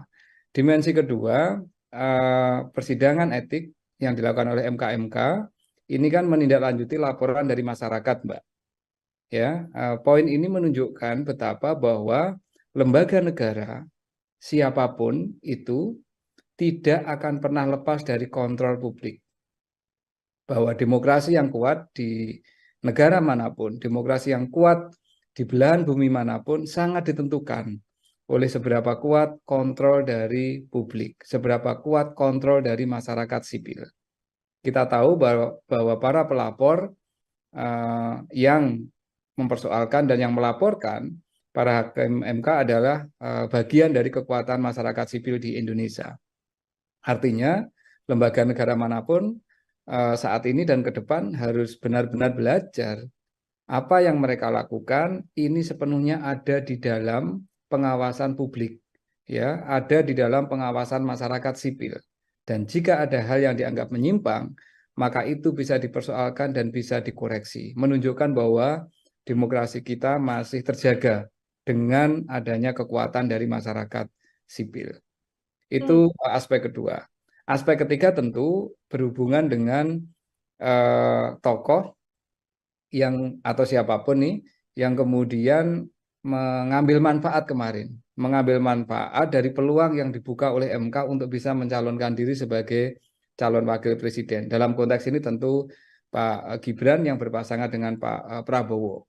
Bahwa meskipun keputusan MK tidak menggugurkan substansi keputusan, bahwa artinya calon wakil presiden maupun calon presiden boleh berusia di bawah 40 tahun sejauh pernah menduduki jabatan politik yang juga diperoleh lewat proses pemilihan umum, ini tidak berubah, tetapi prosesnya atau proses munculnya keputusan itu ternyata sudah diputus ada aspek-aspek pelanggaran etika. Bahwa sebuah keputusan mungkin tetap boleh berjalan, namun kita tahu akan selalu menjadi catatan publik bahwa keputusan tersebut muncul dalam konteks di mana ada pelanggaran-pelanggaran etika yang dilakukan oleh pengambil kebijakan tersebut. Sehingga ini secara hukum pencalonannya tidak akan bermasalah, tetapi secara politik tentu ada aspek legitimasi yang kemudian bisa menjadi pertanyaan dari waktu ke waktu. Dari sisi etika politik ada hal yang tidak sepenuhnya kemudian bisa bisa dibangun dari proses pencalonan tersebut. Artinya Pak Wawan jika melihat dari sisi atau poin yang ketiga begitu ya, apakah ini kemudian bisa menjadi bumerang besar bagi proses pencalonan pasangan Prabowo Gibran, termasuk juga ini juga bisa jadi salah satu senjata untuk semakin menggerus sentimen negatif dari publik terkait pasangan ini, Pak Wawan? Sekali lagi kalau dari sisi formal hukum, dari sisi legal tidak akan ada persoalan, Mbak, ya, bahwa legitimasi legal, legitimasi formal itu tetap akan ada. Tetapi kita tahu bahwa proses politik, proses kompetisi elektoral itu tidak semata-mata berbasis pada aspek legitimasi legal formal, tetapi ada legitimasi politik itu lebih luas. Ini ada aspek kepatutan yang publik bisa menilai. Ada aspek bahwa keputusan ini dibuat dalam suasana di mana tidak seluruh etika-etika yang harusnya dipegang oleh para hakim MK itu dilaksanakan, ya.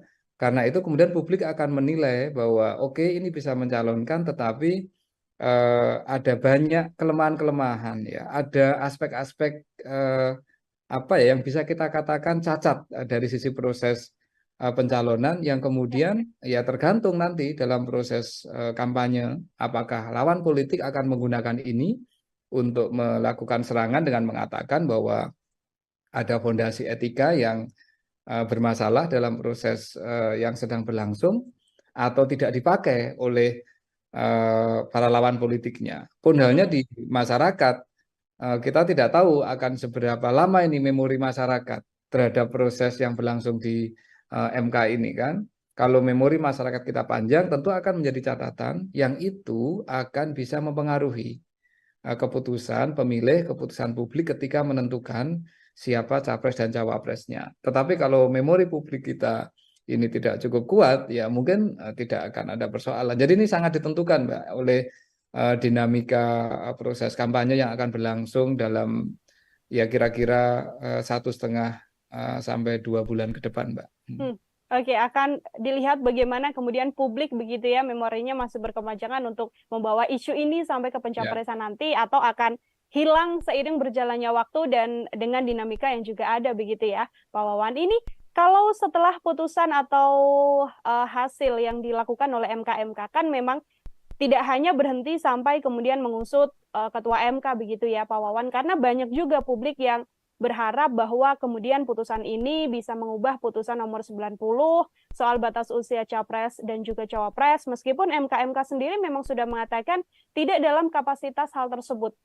Menurut pandangan Pak Wawan seperti apa? Apakah kemudian dengan ada lanjutan gugatan yang hari ini juga disindangkan, apakah kemudian bisa mengubah hal tersebut, Pak? Gugatan publik terhadap aspek-aspek undang-undang, aspek hukum kepada MK itu bisa dilakukan kapanpun, Mbak. Ya, bisa dilakukan kapanpun. Ya, bisa sekarang, bisa minggu depan, bahkan bisa setelah pemilu. Pertanyaannya adalah kapan kemudian keputusan itu harus berlaku, Mbak. Kalau ini nanti hari ini kalau tidak salah KPU kan akan melakukan penetapan capres dan cawapres ya, Mbak. Iya, betul. Kalau KPU sudah menentukan siapa capres dan cawapres, maka ya sudah, pemilu yang akan kita lakukan tanggal 14 Februari tahun depan ya akan diikuti oleh capres dan cawapres yang saat ini ditetapkan oleh KPU. Kecuali kemudian ada yang menggugat KPU dan mempersoalkan keputusannya KPU tersebut. Jadi ini tidak berhubungan langsung dengan persidangan perkara yang saat ini, yang hari ini mulai disidangkan di MK kan, Mbak.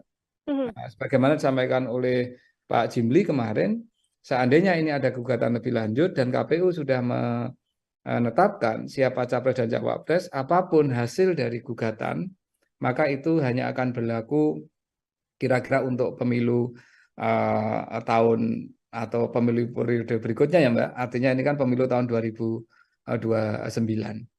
Ya. Nah, dan apakah ini salah? Tidak, Mbak. Dari sisi proses pemilu, ini saya kira penting untuk segera memberikan kepastian kepada masyarakat.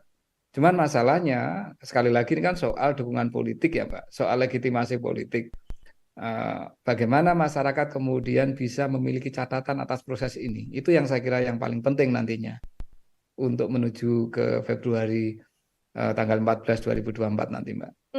Baik, tidak akan banyak mengubah juga ya Pak Wawan ya, karena pun kalaupun bisa berlaku, batasnya sudah hari ini PKPU yang kemudian disahkan oleh KPU, lalu berlakunya kemungkinan besar adalah di 2029, seperti itu. Pertanyaan yang juga muncul di publik ini Pak Wawan adalah terkait bagaimana etika begitu ya, etika dari sosok Mas Gibran sendiri. Kalau kita tahu kan Mas Gibran juga sudah menyatakan statementnya, sudah mengatakan bahwa ya bagaimanapun saya mengikuti apa yang sudah diputuskan oleh MK-MK. Kalau Pak Wawan melihat jawaban dari Mas Gibran ini, seperti apa Pak Wawan? Karena kan Mas Gibran ini sosok yang terus dibahas terkait putusan 90 batas usia capres dan cawapres ini.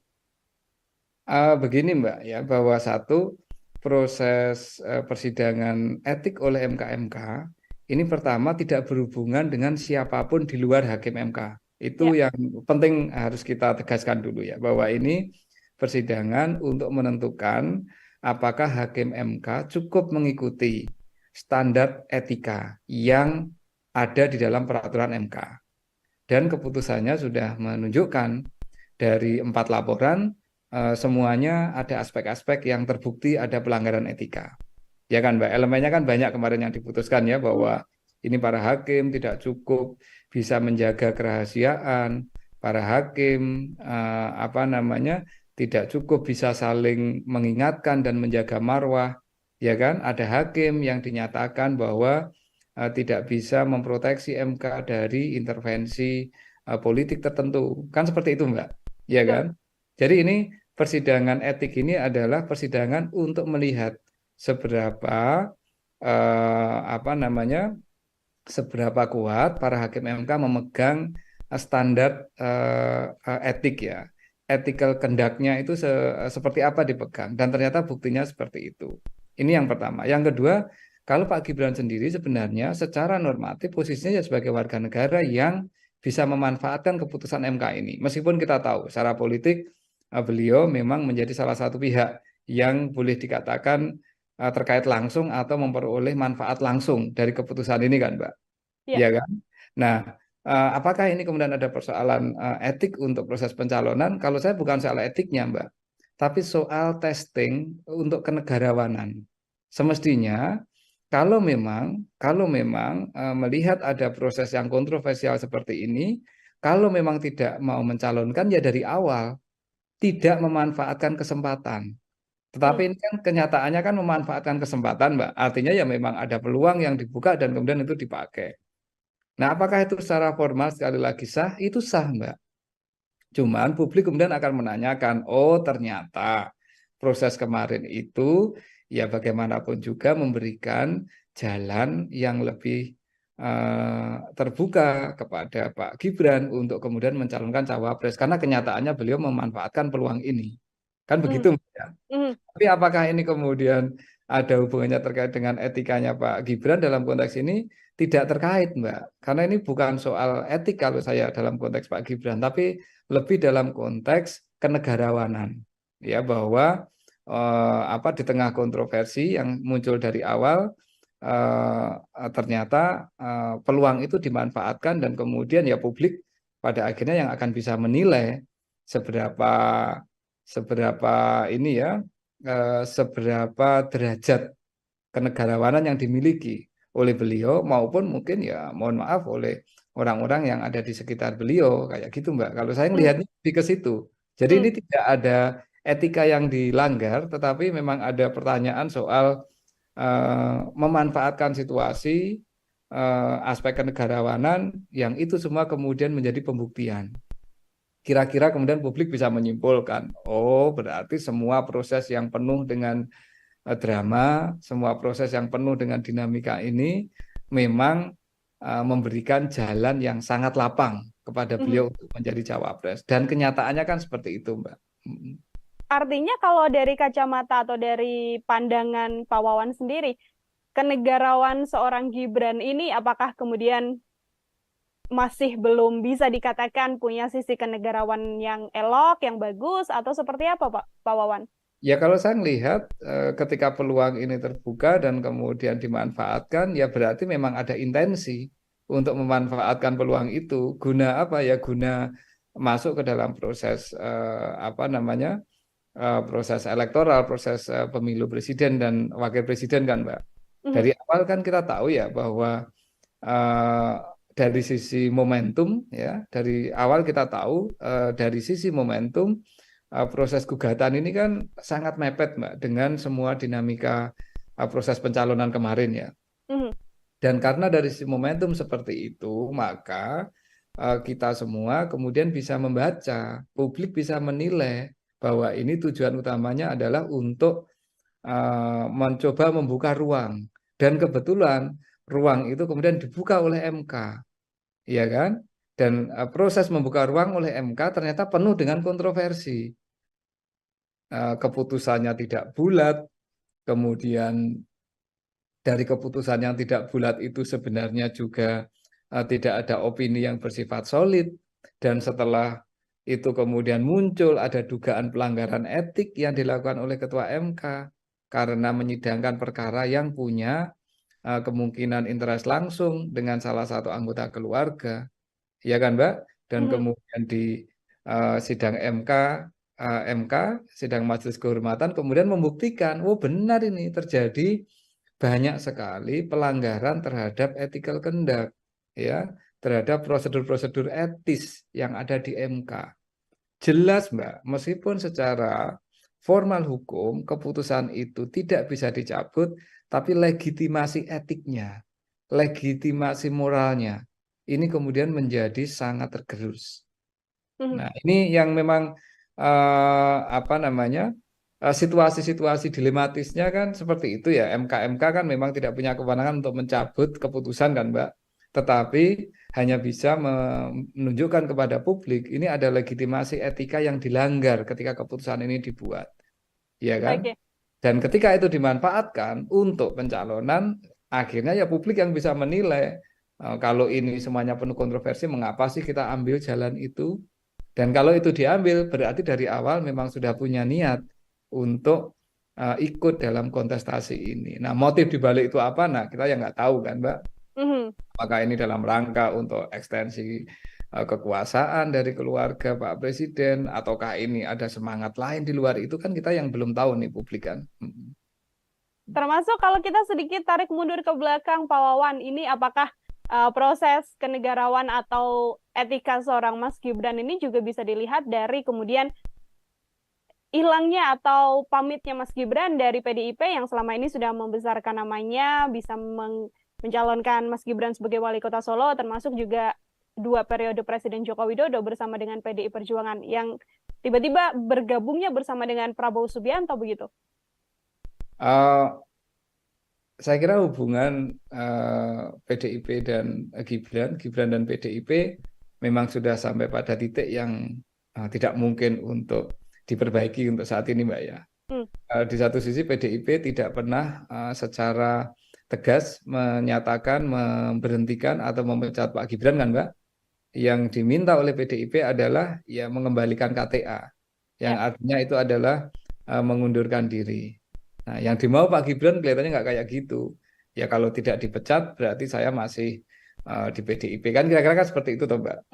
Nah ini apa namanya situasinya ya memang kemudian menjadi serba menggantung, tetapi saya kira PDIP melakukan itu ya untuk menghindari kemungkinan Pak Gibran mengatakan kepada publik kelak ketika kampanye, saya dipecat kok dari PDIP. Kan orang dipecat itu kan seperti orang disakiti kan Mbak.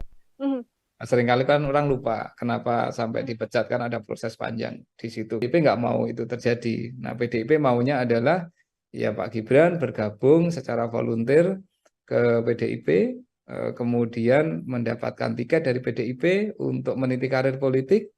Kalau memang sudah berbeda haluan, mengambil jalan berbeda, ya mundur baik-baik. Nah itu kan ini ya apa ungkapan-ungkapan yang disampaikan oleh tokoh-tokoh dan elit-elit PDIP kan Mbak, baik yang di Solo maupun yang di Jakarta.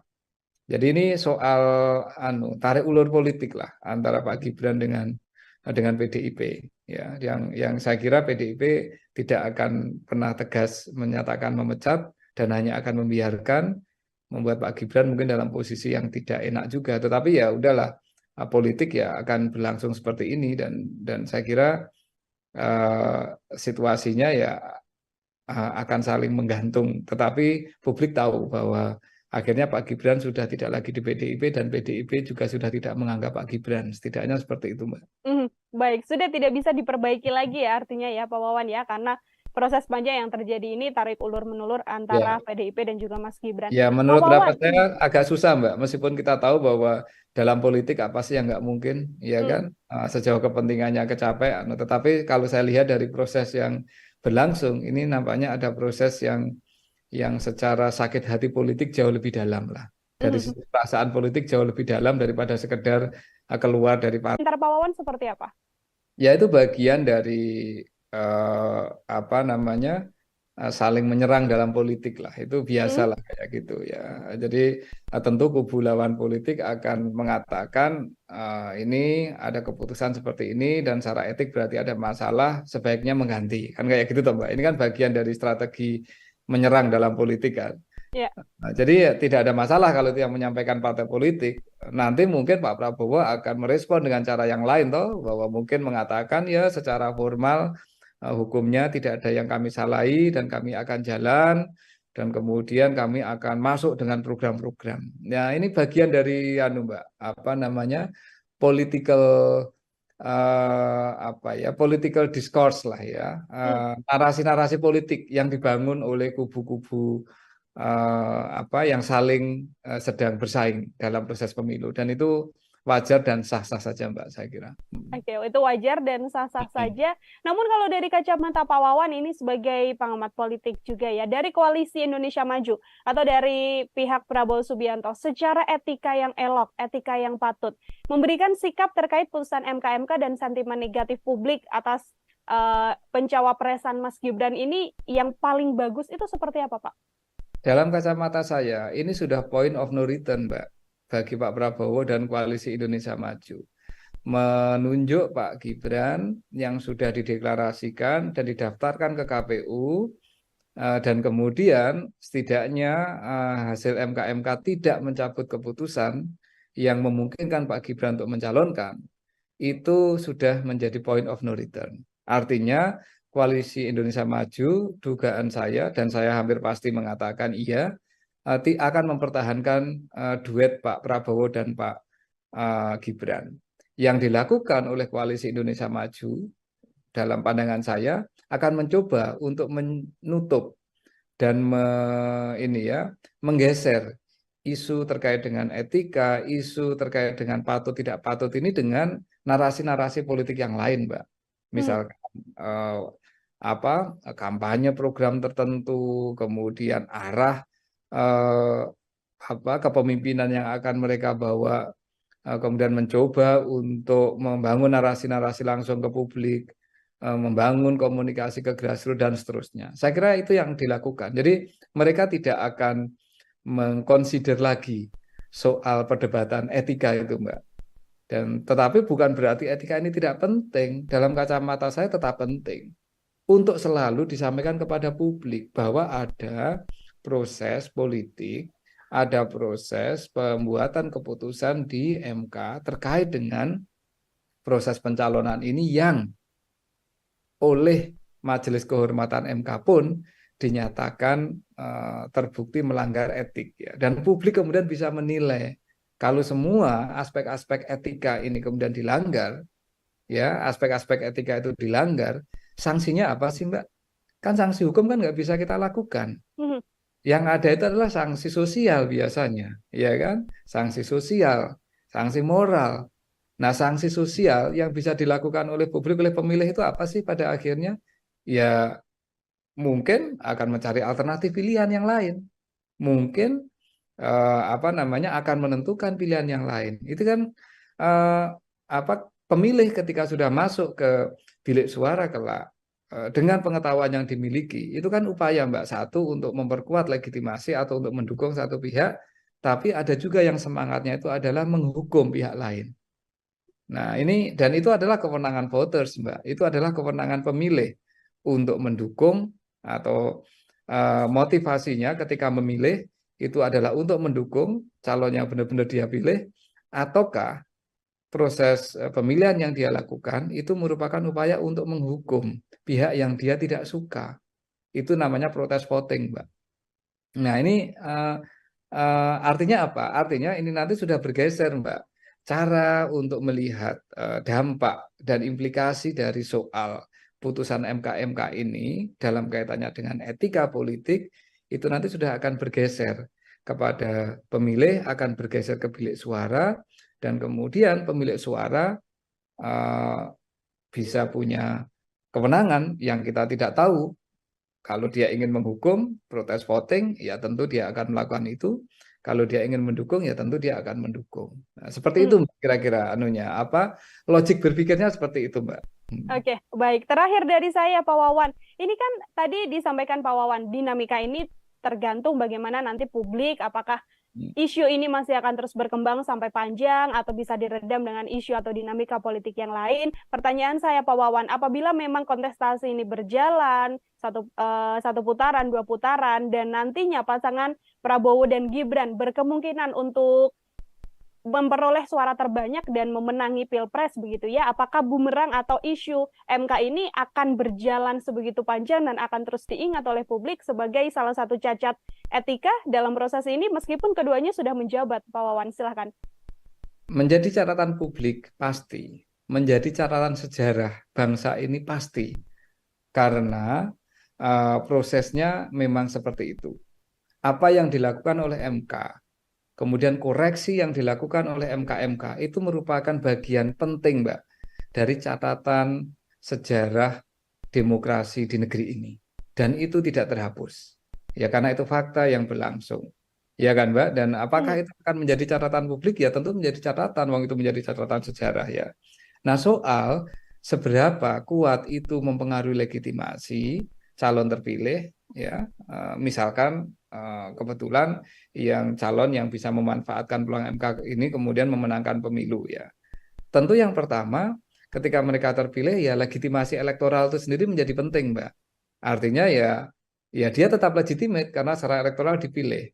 Tetapi sekali lagi ini kan ada kekuatan lain di masyarakat kita, Mbak, selain proses pemilu ya. Ya kan, setelah proses pemilu ada kekuatan lain di dalam masyarakat kita. Selain parpol, selain DPR, selain DPD, selain tokoh politik. Siapa mereka? Ya kekuatan masyarakat sipil, kekuatan media massa yang bisa kemudian secara kritis selalu melihat bahwa ada persoalan-persoalan dalam proses pemilu Indonesia tahun 2024 ini yang dipenuhi, ya, yang dipenuhi dengan aspek-aspek yang tadi kita diskusikan. Ada code of conduct dalam konteks pengambilan keputusan di MK yang dilanggar, ada proses dan bentuk kenegarawanan yang mungkin tidak diambil, ada diskusi soal bahwa ini semua merupakan bagian dari orkestrasi untuk memperpanjang kekuasaan yang berlangsung, dan seterusnya lah, Mbak. Nah, catatan-catatan kritis ini akan menjadi elemen yang tidak terpisahkan, Mbak, dari proses pemilu tahun 2024 ke depan ini. Oke, artinya cap yang akan dilabelkan begitu ya, Pak Wawan, bisa saya sampaikan kepada pasangan Prabowo Gibran berkepanjangan sampai terpilih pun nanti masih akan melekat, karena ini adalah bagian dari catatan sejarah proses panjang yang masih akan diingat oleh publik seperti itu. Ya. Pak Wawan, terima kasih banyak atas kesempatannya berbincang bersama dengan saya untuk bahasan hari ini. Semoga di lain kesempatan kita bisa berbincang lagi, Pak Wawan. Terima kasih, Mbak Nila, sehat selalu. Ya. Sehat selalu, Pak Wawan. Ya, Tribuners, demikian program Tribun News on Fokus hari ini. Nantikan Tribun News on Fokus selanjutnya untuk bahasan-bahasan konten lain bersama dengan saya. Saya Nila Irda, pamit undur diri. Terima kasih dan sampai jumpa. Download Tribun X sekarang. Menghadirkan lokal menjadi Indonesia. Menjadi catatan sejarah bangsa ini pasti, karena prosesnya memang seperti itu. Apa yang dilakukan oleh MK, kemudian koreksi yang dilakukan oleh MK itu merupakan bagian penting, Mbak, dari catatan sejarah demokrasi di negeri ini. Jelas, Mbak, meskipun secara formal hukum keputusan itu tidak bisa dicabut, tapi legitimasi etiknya, legitimasi moralnya ini kemudian menjadi sangat tergerus. Karena ini bukan soal etik kalau saya dalam konteks Pak Gibran, tapi lebih dalam konteks kenegarawanan. Ya, bahwa di tengah kontroversi yang muncul dari awal, ternyata peluang itu dimanfaatkan, dan kemudian ya publik pada akhirnya yang akan bisa menilai PDIP melakukan itu ya untuk menghindari kemungkinan Pak Gibran mengatakan kepada publik kelak ketika kampanye, saya dipecat kok dari PDIP. Kan orang dipecat itu kan seperti orang disakiti kan, Mbak. Nah, seringkali kan orang lupa kenapa sampai dipecat, kan ada proses panjang di situ kan. Halo Tribuners, program Tribun News on Fokus kembali lagi menjumpai Anda hari ini bersama dengan saya Nila Irda. Kita membahas terkait putusan MK yang kemarin keluar, ini sudah dinantikan oleh banyak pihak dan akhirnya diputuskan bahwa Ketua MK Anwar Usman diberhentikan dari jabatannya sebagai Ketua Mahkamah Konstitusi. Kira-kira apakah kemudian putusan MK ini akan berdampak pada pencalonan sosok Gibran Rakabuming Raka yang memang konflik ini atau isu ini berkembang setelah lolosnya nama seorang Gibran untuk melenggang menjadi calon wakil presiden berpasangan dengan Prabowo Subianto. Untuk membahas hal tersebut, Tribuners, saya sudah tersambung bersama dengan pakar politik sekaligus Dekan Visipol Universitas Gadjah Mada, ada Pak Wawan Masudi dalam sambungan Zoom. Pak Wawan, terima kasih banyak sudah bergabung. Apa kabar, Bapak? Kabar sehat, Mbak Nila. Baik, terima kasih Pak Wawan untuk meluangkan waktunya berbincang bersama dengan saya. Sebagai pengantar Pak Wawan, kemarin kita sama-sama mengikuti jalannya sidang putusan MK yang menyatakan akhirnya Anwar Usman ini diberhentikan begitu ya dari jabatannya karena terbukti melakukan pelanggaran etik. Seperti apa komentar Pak Wawan? Ada beberapa aspek yang bisa kita lihat dari keputusan MK ya, Mbak. Pertama, dari aspek penegakan etika sendiri. Keputusan MK ini memang memberikan semacam harapan bahwa marwah MK sebagai lembaga untuk menjaga konstitusi ini bisa dipulihkan.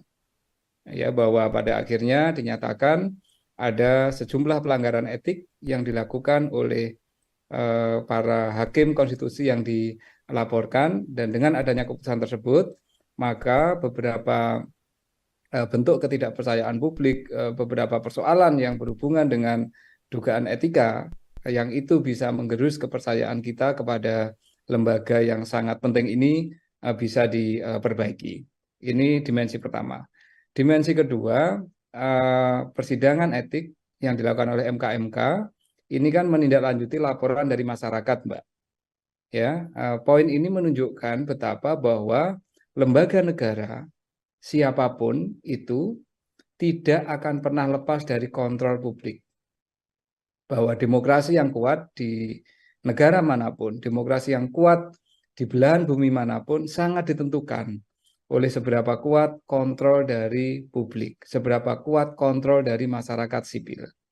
Kita tahu bahwa para pelapor yang mempersoalkan dan yang melaporkan para hakim MK adalah bagian dari kekuatan masyarakat sipil di Indonesia. Artinya, lembaga negara manapun saat ini dan ke depan harus benar-benar belajar apa yang mereka lakukan ini sepenuhnya ada di dalam pengawasan publik, ya, ada di dalam pengawasan masyarakat sipil. Dan jika ada hal yang dianggap menyimpang, maka itu bisa dipersoalkan dan bisa dikoreksi, menunjukkan bahwa demokrasi kita masih terjaga dengan adanya kekuatan dari masyarakat sipil. Itu aspek kedua. Aspek ketiga tentu berhubungan dengan tokoh yang atau siapapun nih yang kemudian mengambil manfaat kemarin, mengambil manfaat dari peluang yang dibuka oleh MK untuk bisa mencalonkan diri sebagai calon wakil presiden. Dalam konteks ini tentu Pak Gibran yang berpasangan dengan Pak Prabowo. Bahwa meskipun keputusan MK tidak menggugurkan substansi keputusan, bahwa artinya calon wakil presiden maupun calon presiden boleh berusia di bawah 40 tahun sejauh pernah menduduki jabatan politik yang juga diperoleh lewat proses pemilihan umum, ini tidak berubah, tetapi prosesnya atau proses munculnya keputusan itu ternyata sudah diputus ada aspek-aspek pelanggaran etika. Bahwa sebuah keputusan mungkin tetap boleh berjalan, namun kita tahu akan selalu menjadi catatan publik bahwa keputusan tersebut muncul dalam konteks di mana ada pelanggaran-pelanggaran etika yang dilakukan oleh pengambil kebijakan tersebut. Sehingga ini secara hukum pencalonannya tidak akan bermasalah, tetapi secara politik tentu ada aspek legitimasi yang kemudian bisa menjadi pertanyaan dari waktu ke waktu. Dari sisi etika politik ada hal yang tidak sepenuhnya kemudian bisa bisa dibangun dari proses pencalonan tersebut. Artinya Pak Wawan jika melihat dari sisi atau poin yang ketiga begitu ya, apakah ini kemudian bisa menjadi bumerang besar bagi proses pencalonan pasangan Prabowo Gibran, termasuk juga ini juga bisa jadi salah satu senjata untuk semakin menggerus sentimen negatif dari publik terkait pasangan ini, Pak Wawan? Sekali lagi kalau dari sisi formal hukum, dari sisi legal tidak akan ada persoalan, Mbak, ya, bahwa legitimasi legal, legitimasi formal itu tetap akan ada. Tetapi kita tahu bahwa proses politik, proses kompetisi elektoral itu tidak semata-mata berbasis pada aspek legitimasi legal formal, tetapi ada legitimasi politik itu lebih luas. Ini ada aspek kepatutan yang publik bisa menilai. Ada aspek bahwa keputusan ini dibuat dalam suasana di mana tidak seluruh etika-etika yang harusnya dipegang oleh para hakim MK itu dilaksanakan, ya. Karena itu kemudian publik akan menilai bahwa oke, ini bisa mencalonkan, tetapi ada banyak kelemahan-kelemahan, ya. Ada aspek-aspek yang bisa kita katakan cacat dari sisi proses pencalonan yang kemudian ya tergantung nanti dalam proses kampanye apakah lawan politik akan menggunakan ini untuk melakukan serangan dengan mengatakan bahwa ada fondasi etika yang bermasalah dalam proses yang sedang berlangsung atau tidak dipakai oleh para lawan politiknya. Pun halnya di masyarakat, kita tidak tahu akan seberapa lama ini memori masyarakat terhadap proses yang berlangsung di MK ini kan. Kalau memori masyarakat kita panjang, tentu akan menjadi catatan yang itu akan bisa mempengaruhi keputusan pemilih, keputusan publik ketika menentukan siapa capres dan cawapresnya. Tetapi kalau memori publik kita ini tidak cukup kuat, ya mungkin tidak akan ada persoalan. Jadi ini sangat ditentukan, Mbak, oleh dinamika proses kampanye yang akan berlangsung dalam ya kira-kira 1,5 sampai 2 bulan ke depan, Mbak.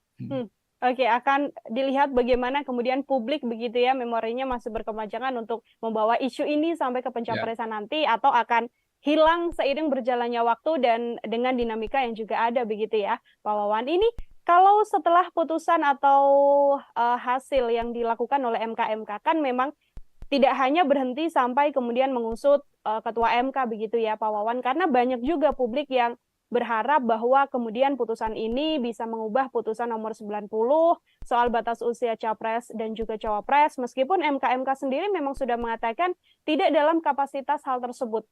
Menurut pandangan Pak Wawan seperti apa? Apakah kemudian dengan ada lanjutan gugatan yang hari ini juga disindangkan, apakah kemudian bisa mengubah hal tersebut, Pak? Gugatan publik terhadap aspek-aspek undang-undang, aspek hukum kepada MK itu bisa dilakukan kapanpun, Mbak. Ya, bisa dilakukan kapanpun.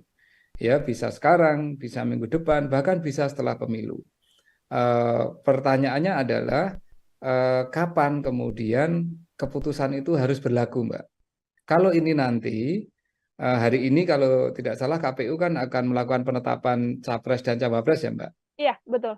Kalau KPU sudah menentukan siapa capres dan cawapres, maka ya sudah, pemilu yang akan kita lakukan tanggal 14 Februari tahun depan ya akan diikuti oleh capres dan cawapres yang saat ini ditetapkan oleh KPU. Kecuali kemudian ada yang menggugat KPU dan mempersoalkan keputusannya KPU tersebut. Jadi ini tidak berhubungan langsung dengan persidangan perkara yang saat ini, yang hari ini mulai disidangkan di MK kan, Mbak. Nah, sebagaimana disampaikan oleh Pak Jimli kemarin, seandainya ini ada gugatan lebih lanjut dan KPU sudah menetapkan siapa capres dan cawapres, apapun hasil dari gugatan, maka itu hanya akan berlaku kira-kira untuk pemilu tahun atau pemilu periode berikutnya ya, Mbak. Artinya ini kan pemilu tahun 2029. Ya. Nah, dan apakah ini salah? Tidak, Mbak. Dari sisi proses pemilu, ini saya kira penting untuk segera memberikan kepastian kepada masyarakat.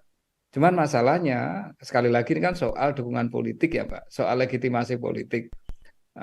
Bagaimana masyarakat kemudian bisa memiliki catatan atas proses ini. Itu yang saya kira yang paling penting nantinya untuk menuju ke Februari tanggal 14 2024 nanti, Mbak.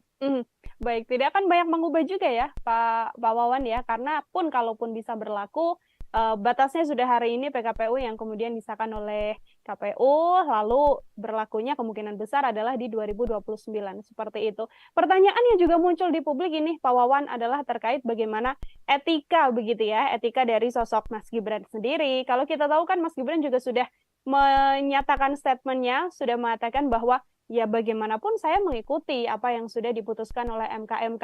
Kalau Pak Wawan melihat jawaban dari Mas Gibran ini, seperti apa Pak Wawan? Karena kan Mas Gibran ini sosok yang terus dibahas terkait putusan 90 batas usia capres dan cawapres ini.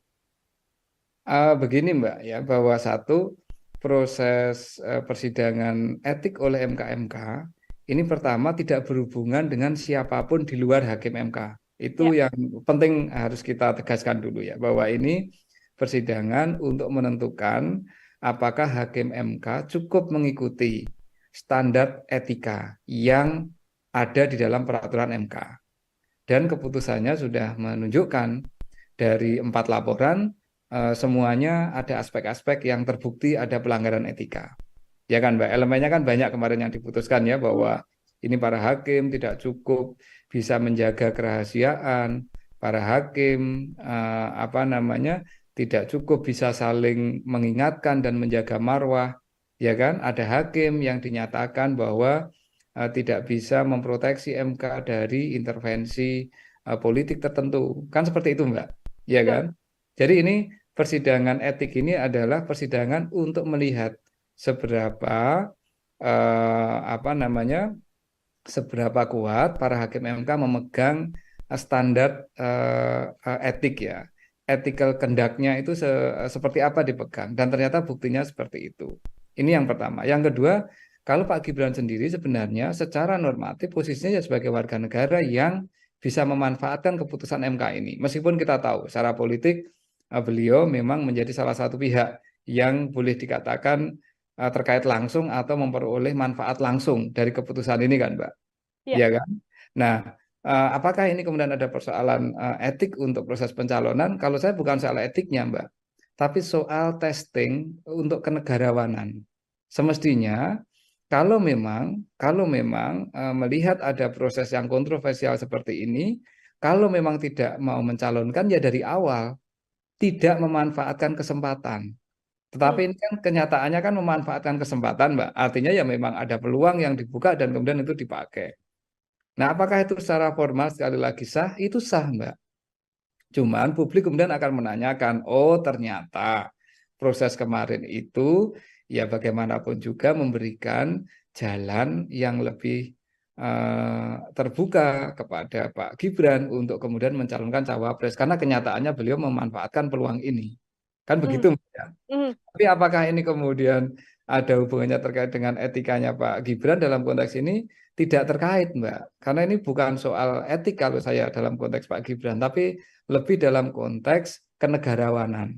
Ya, bahwa di tengah kontroversi yang muncul dari awal, ternyata peluang itu dimanfaatkan dan kemudian ya publik pada akhirnya yang akan bisa menilai seberapa ini ya, seberapa derajat kenegarawanan yang dimiliki oleh beliau maupun mungkin ya mohon maaf oleh orang-orang yang ada di sekitar beliau kayak gitu, Mbak. Kalau saya melihatnya lebih ke situ. Jadi ini tidak ada etika yang dilanggar, tetapi memang ada pertanyaan soal memanfaatkan situasi, aspek kenegarawanan yang itu semua kemudian menjadi pembuktian. Kira-kira kemudian publik bisa menyimpulkan, oh berarti semua proses yang penuh dengan drama, semua proses yang penuh dengan dinamika ini memang memberikan jalan yang sangat lapang kepada beliau untuk menjadi cawapres. Dan kenyataannya kan seperti itu, Mbak. Artinya kalau dari kacamata atau dari pandangan Pak Wawan sendiri, kenegarawan seorang Gibran ini apakah kemudian masih belum bisa dikatakan punya sisi kenegarawan yang elok, yang bagus, atau seperti apa, Pak Wawan? Ya kalau saya melihat ketika peluang ini terbuka dan kemudian dimanfaatkan, ya berarti memang ada intensi untuk memanfaatkan peluang itu. Guna apa ya? Guna masuk ke dalam proses proses elektoral, proses pemilu presiden dan wakil presiden kan, Mbak. Dari awal kan kita tahu ya bahwa dari sisi momentum ya, dari awal kita tahu dari sisi momentum proses gugatan ini kan sangat mepet, Mbak, dengan semua dinamika proses pencalonan kemarin ya. Dan karena dari sisi momentum seperti itu, maka kita semua kemudian bisa membaca, publik bisa menilai bahwa ini tujuan utamanya adalah untuk mencoba membuka ruang. Dan kebetulan ruang itu kemudian dibuka oleh MK, ya kan? Dan proses membuka ruang oleh MK ternyata penuh dengan kontroversi.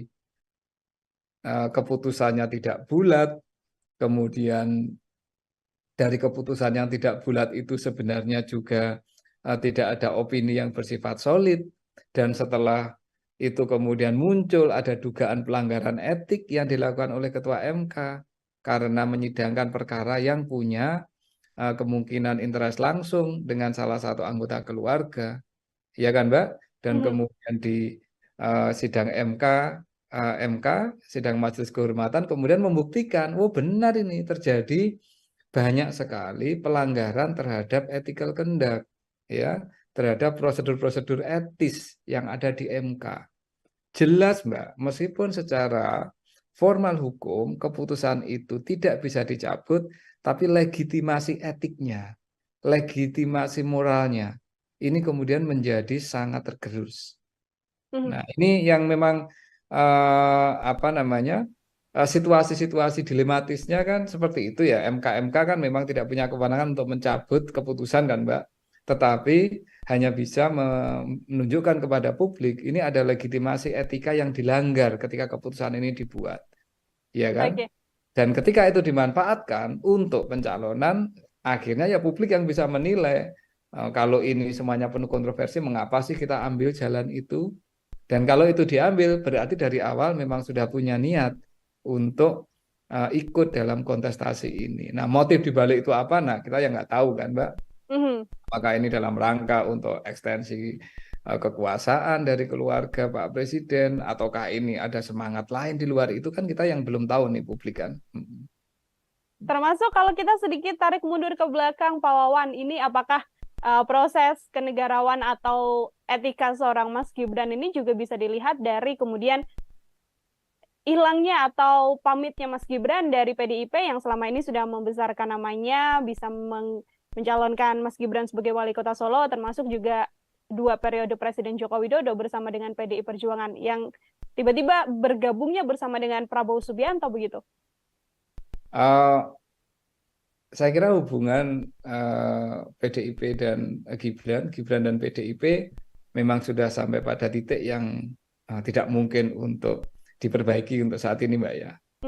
Di satu sisi PDIP tidak pernah secara tegas menyatakan memberhentikan atau memecat Pak Gibran kan, Mbak. Yang diminta oleh PDIP adalah ya mengembalikan KTA, yang artinya itu adalah mengundurkan diri. Nah, yang dimau Pak Gibran kelihatannya nggak kayak gitu. Ya kalau tidak dipecat berarti saya masih di PDIP, kan kira-kira kan seperti itu toh, Mbak. Nah, ini apa namanya, situasinya ya memang kemudian menjadi serba menggantung, tetapi saya kira PDIP melakukan itu ya untuk menghindari kemungkinan Pak Gibran mengatakan kepada publik kelak ketika kampanye, saya dipecat kok dari PDIP. Kan orang dipecat itu kan seperti orang disakiti kan, Mbak. Seringkali kan orang lupa kenapa sampai dipecat, kan ada proses panjang di situ kan. Nah, PDIP nggak mau itu terjadi. Nah, PDIP maunya adalah ya Pak Gibran bergabung secara volunteer ke PDIP, kemudian mendapatkan tiket dari PDIP untuk meniti karir politik. Kalau memang sudah berbeda haluan, mengambil jalan berbeda, ya mundur baik-baik. Nah, itu kan ini ya apa ungkapan-ungkapan yang disampaikan oleh tokoh-tokoh dan elit-elit PDIP kan, Mbak, baik yang di Solo maupun yang di Jakarta. Jadi ini soal tarik ulur politik lah antara Pak Gibran dengan PDIP ya, yang saya kira PDIP tidak akan pernah tegas menyatakan memecat dan hanya akan membiarkan, membuat Pak Gibran mungkin dalam posisi yang tidak enak juga, tetapi ya udahlah, politik ya akan berlangsung seperti ini, dan saya kira situasinya ya akan saling menggantung, tetapi publik tahu bahwa akhirnya Pak Gibran sudah tidak lagi di PDIP dan PDIP juga sudah tidak menganggap Pak Gibran, setidaknya seperti itu, Mbak. Baik, sudah tidak bisa diperbaiki lagi ya artinya ya Pak Wawan ya, karena proses panjang yang terjadi ini tarik ulur menulur antara PDIP dan juga Mas Gibran. Ya, menurut pendapat saya agak susah, Mbak, meskipun kita tahu bahwa dalam politik apa sih yang nggak mungkin, ya kan, sejauh kepentingannya kecapean. Tetapi kalau saya lihat dari proses yang berlangsung, ini nampaknya ada proses yang secara sakit hati politik jauh lebih dalam lah. Dari perasaan politik jauh lebih dalam daripada sekedar keluar dari partai untuk pindah ke partai lain atau untuk mengambil pilihan politik lain. Oke, Pak Wawan, ini ada pihak juga yang kemudian mendesak agar Pak Prabowo Subianto, ini ada dari kubu Pak Anies begitu ya, dan juga Pak Ganjar yang sama-sama kompak mengatakan sedianya atau seyogyanya Pak Prabowo Subianto ini mengganti Mas Gibran dari Cawapres setelah adanya putusan MK. Komentar Pak Wawan seperti apa? Ya, itu bagian dari saling menyerang dalam politik lah, itu biasa lah kayak gitu ya. Jadi tentu kubu lawan politik akan mengatakan ini ada keputusan seperti ini dan secara etik berarti ada masalah, sebaiknya mengganti, kan kayak gitu toh, Mbak. Ini kan bagian dari strategi menyerang dalam politik kan. Nah, jadi ya, tidak ada masalah kalau itu yang menyampaikan partai politik. Nanti mungkin Pak Prabowo akan merespon dengan cara yang lain toh, bahwa mungkin mengatakan ya secara formal hukumnya tidak ada yang kami salahi dan kami akan jalan, dan kemudian kami akan masuk dengan program-program. Nah, ini bagian dari Mbak, political discourse lah ya, narasi-narasi politik yang dibangun oleh kubu-kubu yang saling sedang bersaing dalam proses pemilu, dan itu wajar dan sah-sah saja Mbak, saya kira. Oke, itu wajar dan sah-sah saja. Namun kalau dari kacamata Pak Wawan ini sebagai pengamat politik juga ya, dari Koalisi Indonesia Maju atau dari pihak Prabowo Subianto, secara etika yang elok, etika yang patut, memberikan sikap terkait putusan MK dan sentimen negatif publik atas pencawapresan Mas Gibran ini yang paling bagus itu seperti apa, Pak? Dalam kacamata saya, ini sudah point of no return, Mbak, bagi Pak Prabowo dan Koalisi Indonesia Maju. Menunjuk Pak Gibran yang sudah dideklarasikan dan didaftarkan ke KPU, dan kemudian setidaknya hasil MK tidak mencabut keputusan yang memungkinkan Pak Gibran untuk mencalonkan, itu sudah menjadi point of no return. Artinya Koalisi Indonesia Maju, dugaan saya dan saya hampir pasti mengatakan iya, akan mempertahankan duet Pak Prabowo dan Pak Gibran. Yang dilakukan oleh Koalisi Indonesia Maju dalam pandangan saya akan mencoba untuk menutup dan menggeser isu terkait dengan etika, isu terkait dengan patut tidak patut ini dengan narasi-narasi politik yang lain, Mbak. Misalkan kampanye program tertentu, kemudian arah kepemimpinan yang akan mereka bawa, kemudian mencoba untuk membangun narasi-narasi langsung ke publik, membangun komunikasi ke grassroots dan seterusnya. Saya kira itu yang dilakukan. Jadi mereka tidak akan mengconsider lagi soal perdebatan etika itu, Mbak. Dan tetapi bukan berarti etika ini tidak penting. Dalam kacamata saya tetap penting untuk selalu disampaikan kepada publik bahwa ada proses politik, ada proses pembuatan keputusan di MK terkait dengan proses pencalonan ini yang oleh Majelis Kehormatan MK pun dinyatakan terbukti melanggar etik, ya. Dan publik kemudian bisa menilai kalau semua aspek-aspek etika ini kemudian dilanggar, ya, aspek-aspek etika itu dilanggar, sanksinya apa sih, Mbak? Kan sanksi hukum kan nggak bisa kita lakukan. Yang ada itu adalah sanksi sosial biasanya, ya kan? Sanksi sosial, sanksi moral. Nah, sanksi sosial yang bisa dilakukan oleh publik, oleh pemilih itu apa sih pada akhirnya? Ya, mungkin akan mencari alternatif pilihan yang lain. Mungkin akan menentukan pilihan yang lain. Itu kan pemilih ketika sudah masuk ke bilik suara kelak dengan pengetahuan yang dimiliki, itu kan upaya, Mbak, satu untuk memperkuat legitimasi atau untuk mendukung satu pihak, tapi ada juga yang semangatnya itu adalah menghukum pihak lain.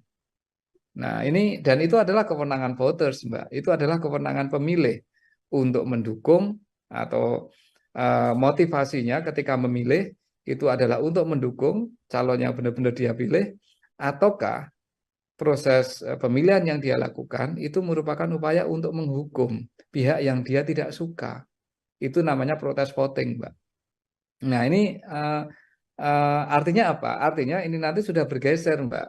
Cara untuk melihat dampak dan implikasi dari soal putusan MK ini dalam kaitannya dengan etika politik itu nanti sudah akan bergeser kepada pemilih, akan bergeser ke bilik suara, dan kemudian pemilik suara bisa punya kewenangan yang kita tidak tahu.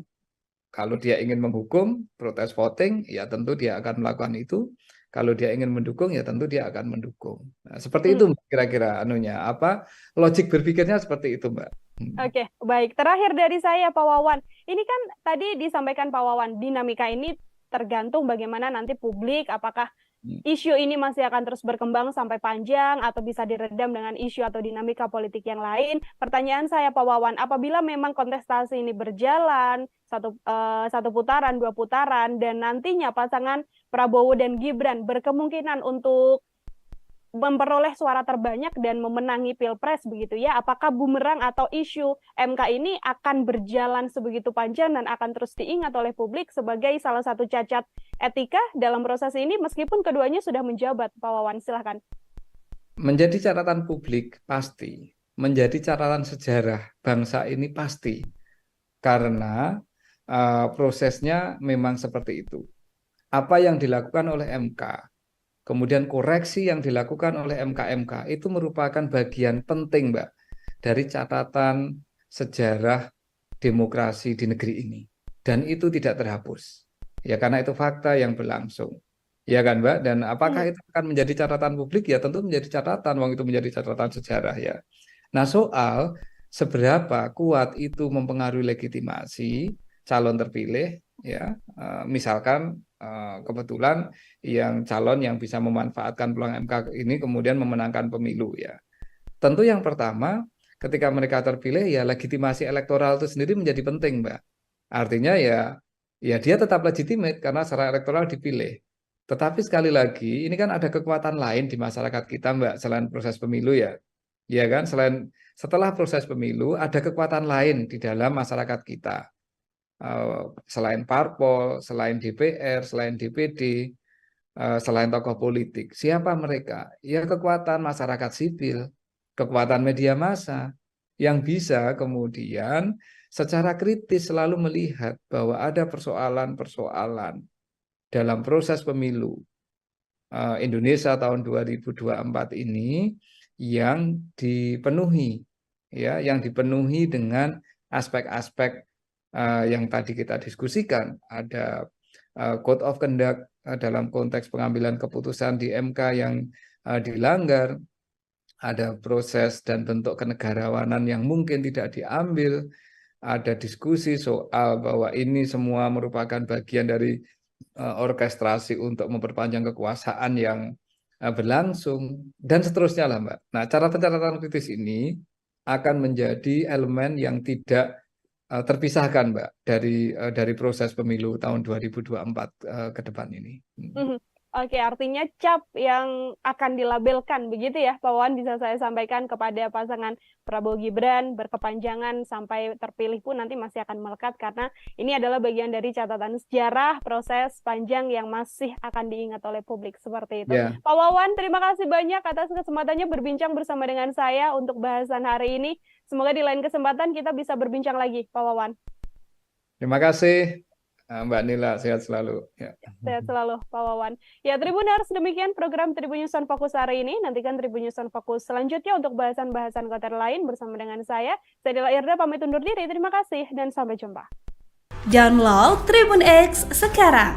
Menghadirkan lokal menjadi Indonesia. Menjadi catatan sejarah bangsa ini pasti. Karena prosesnya memang seperti itu. Apa yang dilakukan oleh MK, kemudian koreksi yang dilakukan oleh MK-MK itu merupakan bagian penting, Mbak, dari catatan sejarah demokrasi di negeri ini. Jelas, Mbak, meskipun secara formal hukum keputusan itu tidak bisa dicabut, tapi legitimasi etiknya, legitimasi moralnya ini kemudian menjadi sangat tergerus. Karena ini bukan soal etik kalau saya dalam konteks Pak Gibran, tapi lebih dalam konteks kenegarawanan. Ya, bahwa di tengah kontroversi yang muncul dari awal ternyata peluang itu dimanfaatkan dan kemudian ya publik pada akhirnya yang akan bisa menilai PDIP melakukan itu ya untuk menghindari kemungkinan Pak Gibran mengatakan kepada publik kelak ketika kampanye, saya dipecat kok dari PDIP. Kan orang dipecat itu kan seperti orang disakiti kan, Mbak. Nah, seringkali kan orang lupa kenapa sampai dipecat, kan ada proses panjang di situ kan. Halo Tribuners, program Tribun News on Focus kembali lagi menjumpai Anda hari ini bersama dengan saya Nila Irda. Kita membahas terkait putusan MK-MK yang kemarin keluar, ini sudah dinantikan oleh banyak pihak dan akhirnya diputuskan bahwa Ketua MK Anwar Usman diberhentikan dari jabatannya sebagai Ketua Mahkamah Konstitusi. Kira-kira apakah kemudian putusan MK-MK ini akan berdampak pada pencalonan sosok Gibran Rakabuming Raka yang memang konflik ini atau isu ini berkembang setelah lolosnya nama seorang Gibran untuk melenggang menjadi calon wakil presiden berpasangan dengan Prabowo Subianto. Untuk membahas hal tersebut, Tribuners, saya sudah tersambung bersama dengan pakar politik sekaligus Dekan Visipol Universitas Gadjah Mada, ada Pak Wawan Masudi dalam sambungan Zoom. Pak Wawan, terima kasih banyak sudah bergabung. Apa kabar, Bapak? Kabar sehat, Mbak Nila. Baik, terima kasih Pak Wawan untuk meluangkan waktunya berbincang bersama dengan saya. Sebagai pengantar Pak Wawan, kemarin kita sama-sama mengikuti jalannya sidang putusan MK yang menyatakan akhirnya Anwar Usman ini diberhentikan begitu ya dari jabatannya karena terbukti melakukan pelanggaran etik. Seperti apa komentar Pak Wawan? Ada beberapa aspek yang bisa kita lihat dari keputusan MK ya, Mbak.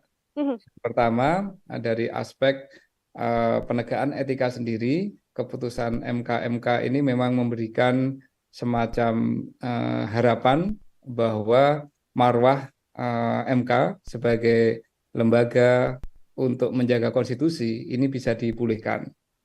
Ya, bahwa pada akhirnya dinyatakan ada sejumlah pelanggaran etik yang dilakukan oleh para hakim konstitusi yang dilaporkan, dan dengan adanya keputusan tersebut maka beberapa bentuk ketidakpercayaan publik, beberapa persoalan yang berhubungan dengan dugaan etika yang itu bisa menggerus kepercayaan kita kepada lembaga yang sangat penting ini bisa diperbaiki.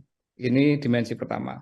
Dimensi kedua, persidangan etik yang dilakukan oleh MK ini kan menindaklanjuti laporan dari masyarakat, Mbak. Ya, poin ini menunjukkan betapa bahwa lembaga negara siapapun itu tidak akan pernah lepas dari kontrol publik. Bahwa demokrasi yang kuat di negara manapun, demokrasi yang kuat di belahan bumi manapun sangat ditentukan oleh seberapa kuat kontrol dari publik, seberapa kuat kontrol dari masyarakat sipil. Kita tahu bahwa para pelapor yang mempersoalkan dan yang melaporkan para hakim MK adalah bagian dari kekuatan masyarakat sipil di Indonesia. Artinya, lembaga negara manapun saat ini dan ke depan harus benar-benar belajar apa yang mereka lakukan ini sepenuhnya ada di dalam pengawasan publik, ya, ada di dalam pengawasan masyarakat sipil. Dan jika ada hal yang dianggap menyimpang, maka itu bisa dipersoalkan dan bisa dikoreksi, menunjukkan bahwa demokrasi kita masih terjaga dengan adanya kekuatan dari masyarakat sipil. Itu aspek kedua. Aspek ketiga tentu berhubungan dengan tokoh yang atau siapapun nih yang kemudian mengambil manfaat kemarin, mengambil manfaat dari peluang yang dibuka oleh MK untuk bisa mencalonkan diri sebagai calon wakil presiden. Dalam konteks ini tentu Pak Gibran yang berpasangan dengan Pak Prabowo. Bahwa meskipun keputusan MK tidak menggugurkan substansi keputusan, bahwa artinya calon wakil presiden maupun calon presiden boleh berusia di bawah 40 tahun sejauh pernah menduduki jabatan politik yang juga diperoleh lewat proses pemilihan umum, ini tidak berubah, tetapi prosesnya atau proses munculnya keputusan itu ternyata sudah diputus ada aspek-aspek pelanggaran etika. Bahwa sebuah keputusan mungkin tetap boleh berjalan, namun kita tahu akan selalu menjadi catatan publik bahwa keputusan tersebut muncul dalam konteks di mana ada pelanggaran-pelanggaran etika yang dilakukan oleh pengambil kebijakan tersebut. Sehingga ini secara hukum pencalonannya tidak akan bermasalah, tetapi secara politik tentu ada aspek legitimasi yang kemudian bisa menjadi pertanyaan dari waktu ke waktu. Dari sisi etika politik ada hal yang tidak sepenuhnya kemudian bisa bisa dibangun dari proses pencalonan tersebut. Artinya Pak Wawan jika melihat dari sisi atau poin yang ketiga begitu ya, apakah ini kemudian bisa menjadi bumerang besar bagi proses pencalonan pasangan Prabowo Gibran, termasuk juga ini juga bisa jadi salah satu senjata untuk semakin menggerus sentimen negatif dari publik terkait pasangan ini, Pak Wawan? Sekali lagi kalau dari sisi formal hukum, dari sisi legal tidak akan ada persoalan, Mbak, ya, bahwa legitimasi legal, legitimasi formal itu tetap akan ada. Tetapi kita tahu bahwa proses politik, proses kompetisi elektoral itu tidak semata-mata berbasis pada aspek legitimasi legal formal, tetapi ada legitimasi politik itu lebih luas. Ini ada aspek kepatutan yang publik bisa menilai. ada aspek bahwa keputusan ini dibuat dalam suasana di mana tidak seluruh etika-etika yang harusnya dipegang oleh para hakim MK itu dilaksanakan, ya. Karena itu kemudian publik akan menilai bahwa oke, ini bisa mencalonkan, tetapi ada banyak kelemahan-kelemahan, ya. Ada aspek-aspek yang bisa kita katakan cacat dari sisi proses pencalonan, yang kemudian ya tergantung nanti dalam proses kampanye apakah lawan politik akan menggunakan ini untuk melakukan serangan dengan mengatakan bahwa ada fondasi etika yang bermasalah dalam proses yang sedang berlangsung, atau tidak dipakai oleh para lawan politiknya. Pun halnya di masyarakat, kita tidak tahu akan seberapa lama ini memori masyarakat terhadap proses yang berlangsung di MK ini, kan. Kalau memori masyarakat kita panjang, tentu akan menjadi catatan yang itu akan bisa mempengaruhi keputusan pemilih, keputusan publik ketika menentukan siapa capres dan cawapresnya. Tetapi kalau memori publik kita ini tidak cukup kuat, ya mungkin tidak akan ada persoalan. Jadi ini sangat ditentukan, Mbak, oleh dinamika proses kampanye yang akan berlangsung dalam ya kira-kira 1,5 sampai 2 bulan ke depan, Mbak.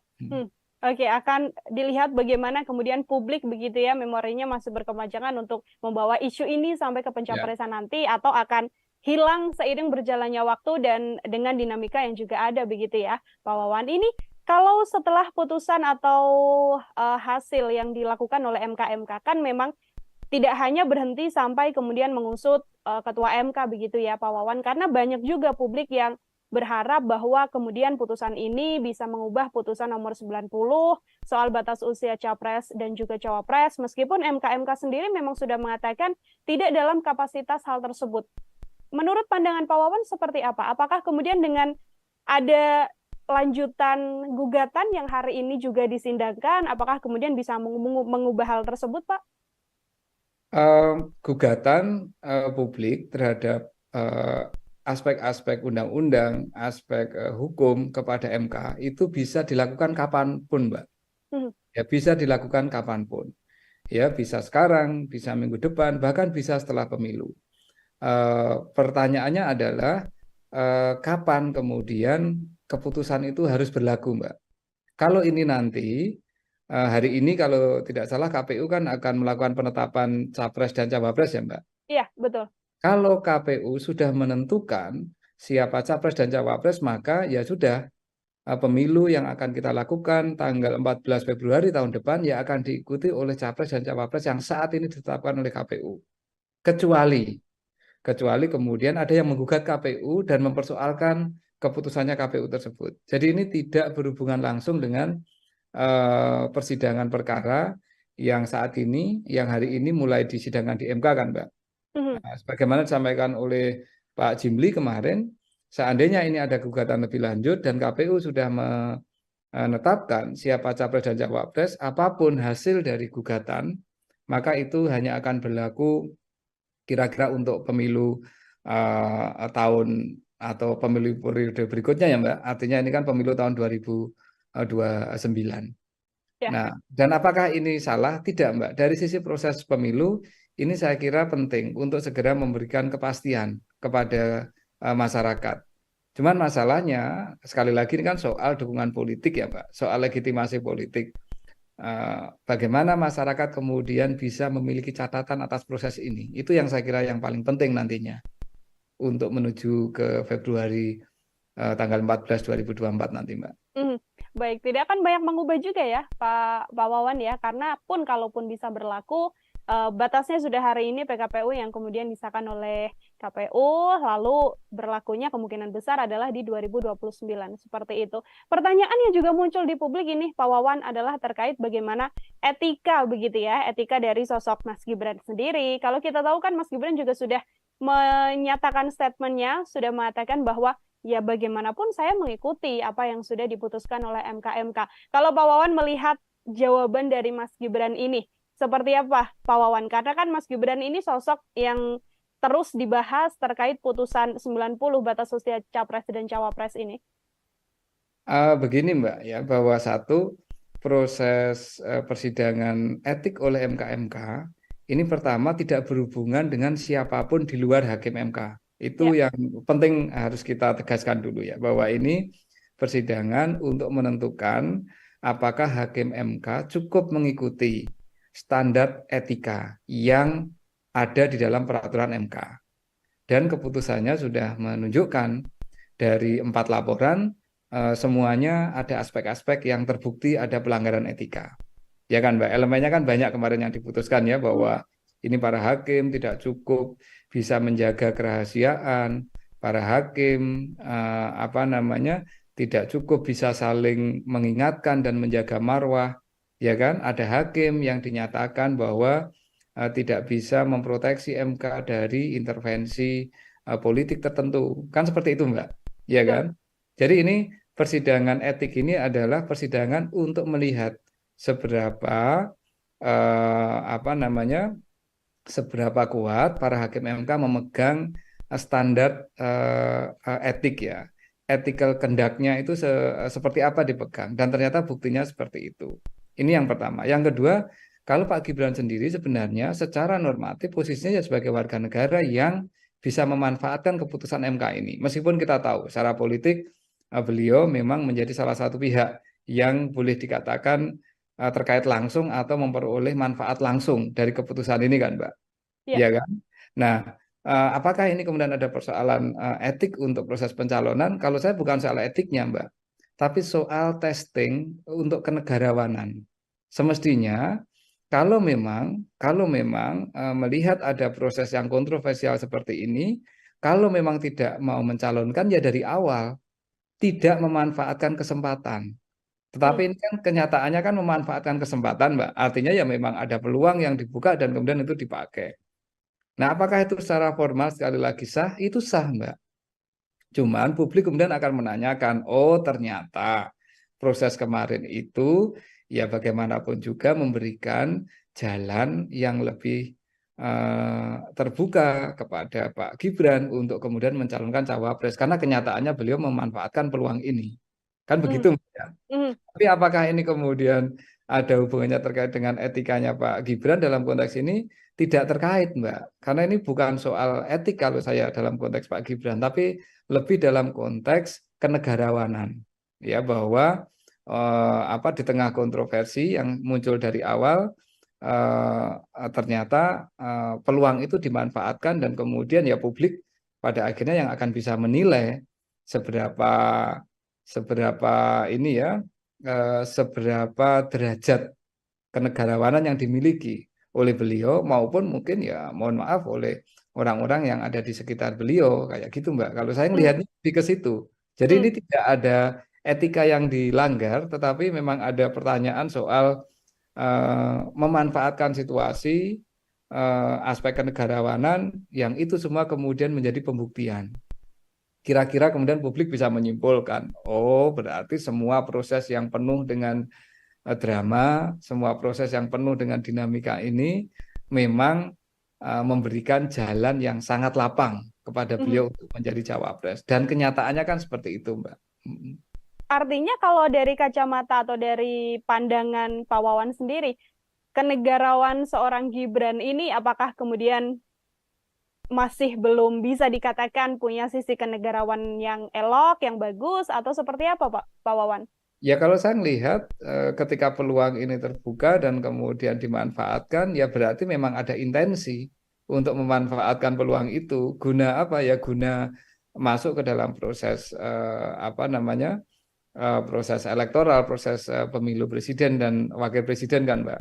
Dari awal kan kita tahu ya bahwa dari sisi momentum ya, dari awal kita tahu dari sisi momentum proses gugatan ini kan sangat mepet Mbak dengan semua dinamika proses pencalonan kemarin ya.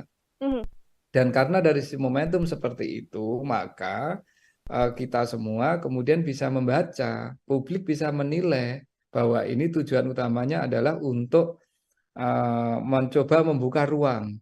Dan kebetulan ruang itu kemudian dibuka oleh MK, ya kan?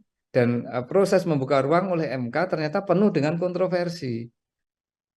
Keputusannya tidak bulat, kemudian dari keputusan yang tidak bulat itu sebenarnya juga tidak ada opini yang bersifat solid, dan setelah itu kemudian muncul ada dugaan pelanggaran etik yang dilakukan oleh Ketua MK karena menyidangkan perkara yang punya kemungkinan interest langsung dengan salah satu anggota keluarga, ya kan Mbak? Dan kemudian di sidang MK, sidang Majelis Kehormatan kemudian membuktikan, oh benar ini terjadi banyak sekali pelanggaran terhadap ethical conduct, ya, terhadap prosedur-prosedur etis yang ada di MK. Jelas Mbak, meskipun secara formal hukum keputusan itu tidak bisa dicabut, tapi legitimasi etiknya, legitimasi moralnya, ini kemudian menjadi sangat tergerus. Nah, ini yang memang situasi-situasi dilematisnya kan seperti itu ya. MK kan memang tidak punya kewenangan untuk mencabut keputusan kan Mbak, tetapi hanya bisa menunjukkan kepada publik ini ada legitimasi etika yang dilanggar ketika keputusan ini dibuat, ya kan? Dan ketika itu dimanfaatkan untuk pencalonan, akhirnya ya publik yang bisa menilai kalau ini semuanya penuh kontroversi, mengapa sih kita ambil jalan itu? Dan kalau itu diambil, berarti dari awal memang sudah punya niat untuk ikut dalam kontestasi ini. Nah, motif dibalik itu apa? Nah, kita yang nggak tahu kan, Mbak. Apakah ini dalam rangka untuk ekstensi kekuasaan dari keluarga Pak Presiden, ataukah ini ada semangat lain di luar itu, kan kita yang belum tahu nih publik kan. Termasuk kalau kita sedikit tarik mundur ke belakang, Pak Wawan, ini apakah proses kenegarawan atau etika seorang Mas Gibran ini juga bisa dilihat dari kemudian hilangnya atau pamitnya Mas Gibran dari PDIP yang selama ini sudah membesarkan namanya, bisa mencalonkan Mas Gibran sebagai wali kota Solo, termasuk juga 2 periode Presiden Joko Widodo bersama dengan PDI Perjuangan, yang tiba-tiba bergabungnya bersama dengan Prabowo Subianto begitu? Saya kira hubungan PDIP dan Gibran dan PDIP memang sudah sampai pada titik yang tidak mungkin untuk diperbaiki untuk saat ini, Mbak ya. Di satu sisi PDIP tidak pernah secara tegas menyatakan memberhentikan atau memecat Pak Gibran kan, Mbak. Yang diminta oleh PDIP adalah ya mengembalikan KTA, yang artinya itu adalah mengundurkan diri. Nah, yang dimau Pak Gibran kelihatannya nggak kayak gitu. Ya kalau tidak dipecat berarti saya masih di PDIP, kan kira-kira kan seperti itu toh Mbak. Nah ini situasinya ya memang kemudian menjadi serba menggantung, tetapi saya kira PDIP melakukan itu ya untuk menghindari kemungkinan Pak Gibran mengatakan kepada publik kelak ketika kampanye, saya dipecat kok dari PDIP. Kan orang dipecat itu kan seperti orang disakiti kan Mbak. Seringkali kan orang lupa kenapa sampai dipecat, kan ada proses panjang di situ kan. Nah PDIP nggak mau itu terjadi. Nah PDIP maunya adalah ya Pak Gibran bergabung secara volunteer ke PDIP, kemudian mendapatkan tiket dari PDIP untuk meniti karir politik. Kalau memang sudah berbeda haluan, mengambil jalan berbeda, ya mundur baik-baik. Nah itu kan ungkapan-ungkapan yang disampaikan oleh tokoh-tokoh dan elit-elit PDIP kan Mbak, baik yang di Solo maupun yang di Jakarta. Jadi ini soal tarik ulur politik lah antara Pak Gibran dengan PDIP ya, yang saya kira PDIP tidak akan pernah tegas menyatakan memecat dan hanya akan membiarkan, membuat Pak Gibran mungkin dalam posisi yang tidak enak juga, tetapi ya udahlah, politik ya akan berlangsung seperti ini, dan saya kira situasinya ya akan saling menggantung, tetapi publik tahu bahwa akhirnya Pak Gibran sudah tidak lagi di PDIP dan PDIP juga sudah tidak menganggap Pak Gibran, setidaknya seperti itu Mbak. Baik, sudah tidak bisa diperbaiki lagi ya artinya ya Pak Wawan ya, karena proses panjang yang terjadi ini tarik ulur menulur antara PDIP dan juga Mas Gibran. Ya menurut pendapat saya agak susah Mbak, meskipun kita tahu bahwa dalam politik apa sih yang nggak mungkin, ya kan, sejauh kepentingannya kecapai, tetapi kalau saya lihat dari proses yang berlangsung ini nampaknya ada proses yang secara sakit hati politik jauh lebih dalam lah. Dari perasaan politik jauh lebih dalam daripada sekedar keluar dari partai untuk pindah ke partai lain, atau untuk mengambil pilihan politik lain. Oke, Pak Wawan, ini ada pihak juga yang kemudian mendesak agar Pak Prabowo Subianto, ini ada dari kubu Pak Anies begitu ya, dan juga Pak Ganjar yang sama-sama kompak mengatakan sedianya atau seyogyanya Pak Prabowo Subianto ini mengganti Mas Gibran dari Cawapres setelah adanya putusan MK. Komentar Pak Wawan seperti apa? Ya, itu bagian dari saling menyerang dalam politik lah, itu biasalah kayak gitu ya. Jadi tentu kubu lawan politik akan mengatakan ini ada keputusan seperti ini dan secara etik berarti ada masalah, sebaiknya mengganti, kan kayak gitu toh Mbak. Ini kan bagian dari strategi menyerang dalam politik kan. Ya. Nah, jadi ya, tidak ada masalah kalau itu yang menyampaikan partai politik.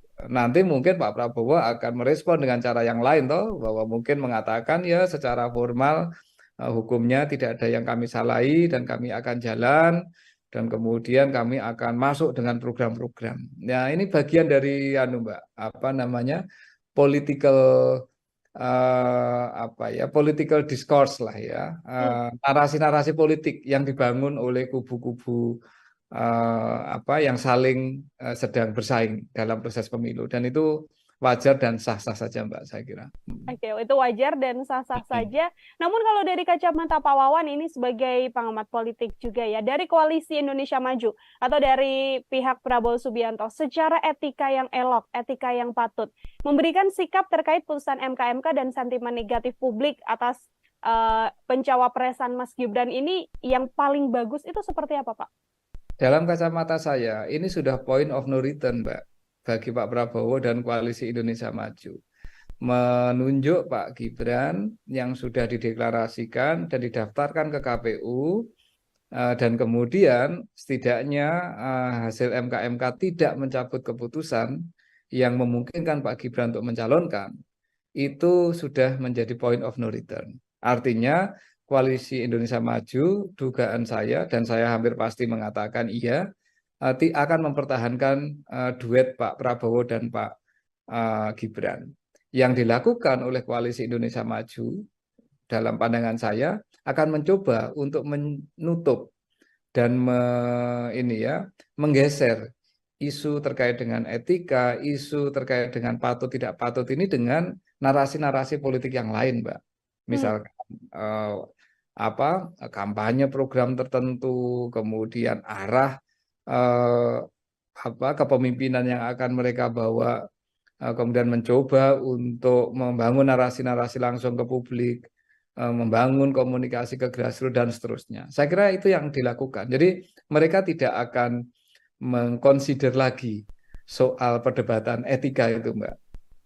Tetapi bukan berarti etika ini tidak penting. Dalam kacamata saya tetap penting untuk selalu disampaikan kepada publik bahwa ada proses politik, ada proses pembuatan keputusan di MK terkait dengan proses pencalonan ini yang oleh Majelis Kehormatan MK pun dinyatakan terbukti melanggar etik ya. Dan publik kemudian bisa menilai kalau semua aspek-aspek etika ini kemudian dilanggar, ya, aspek-aspek etika itu dilanggar, sanksinya apa sih Mbak?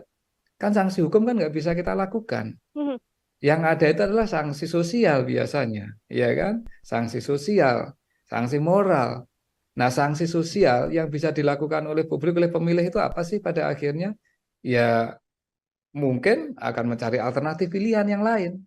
Mungkin akan menentukan pilihan yang lain. Itu kan pemilih ketika sudah masuk ke bilik suara kelak dengan pengetahuan yang dimiliki, itu kan upaya Mbak, satu untuk memperkuat legitimasi atau untuk mendukung satu pihak, tapi ada juga yang semangatnya itu adalah menghukum pihak lain.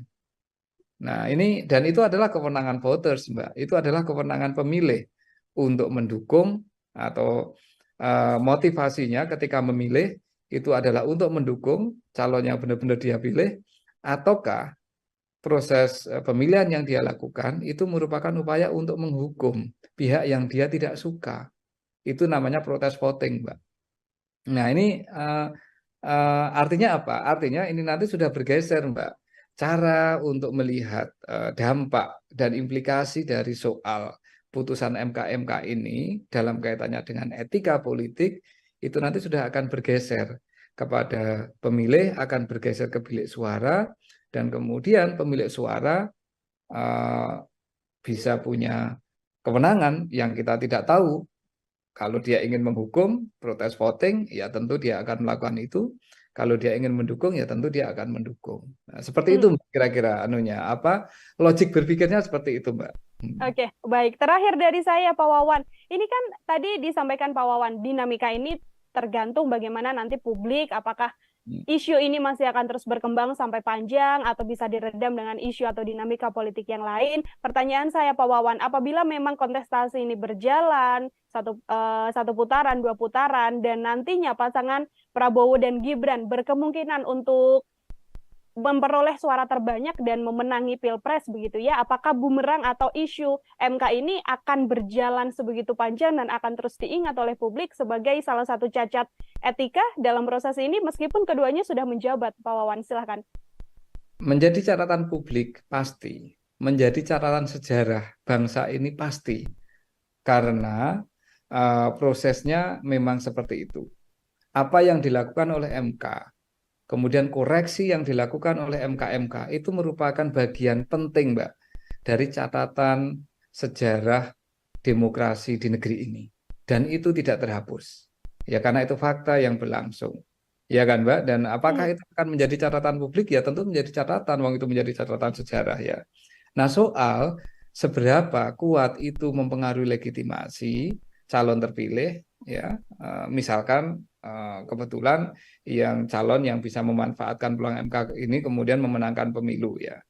Tentu yang pertama ketika mereka terpilih ya legitimasi elektoral itu sendiri menjadi penting, Mbak. Artinya ya dia tetap legitimate karena secara elektoral dipilih. Tetapi sekali lagi ini kan ada kekuatan lain di masyarakat kita, Mbak, selain proses pemilu ya. Ya kan, setelah proses pemilu ada kekuatan lain di dalam masyarakat kita.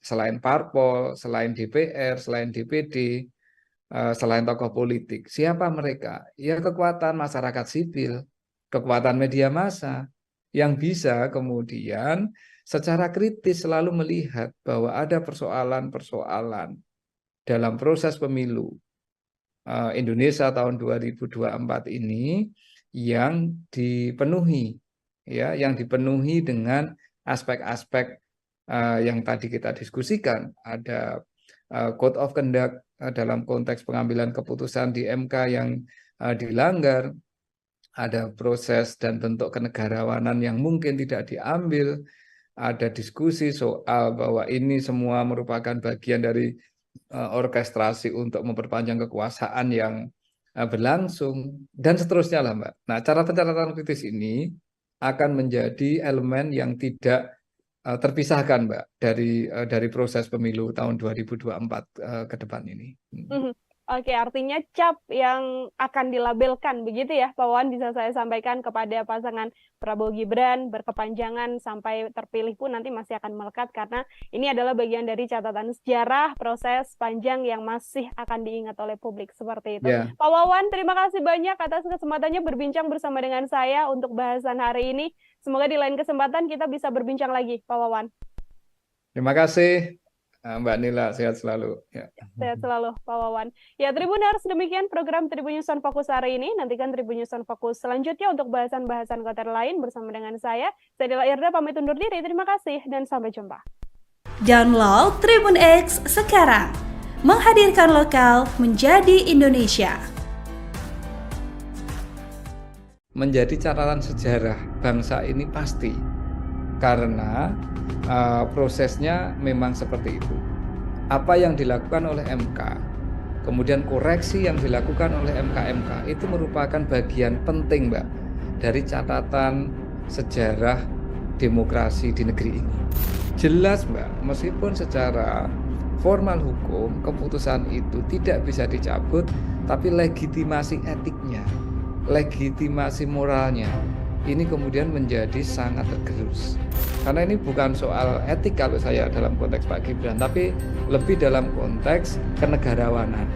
Ya, bahwa di tengah kontroversi yang muncul dari awal ternyata peluang itu dimanfaatkan dan kemudian ya publik pada akhirnya yang akan bisa menilai PDIP melakukan itu ya untuk menghindari kemungkinan Pak Gibran mengatakan kepada publik kelak ketika kampanye, saya dipecat kok dari PDIP.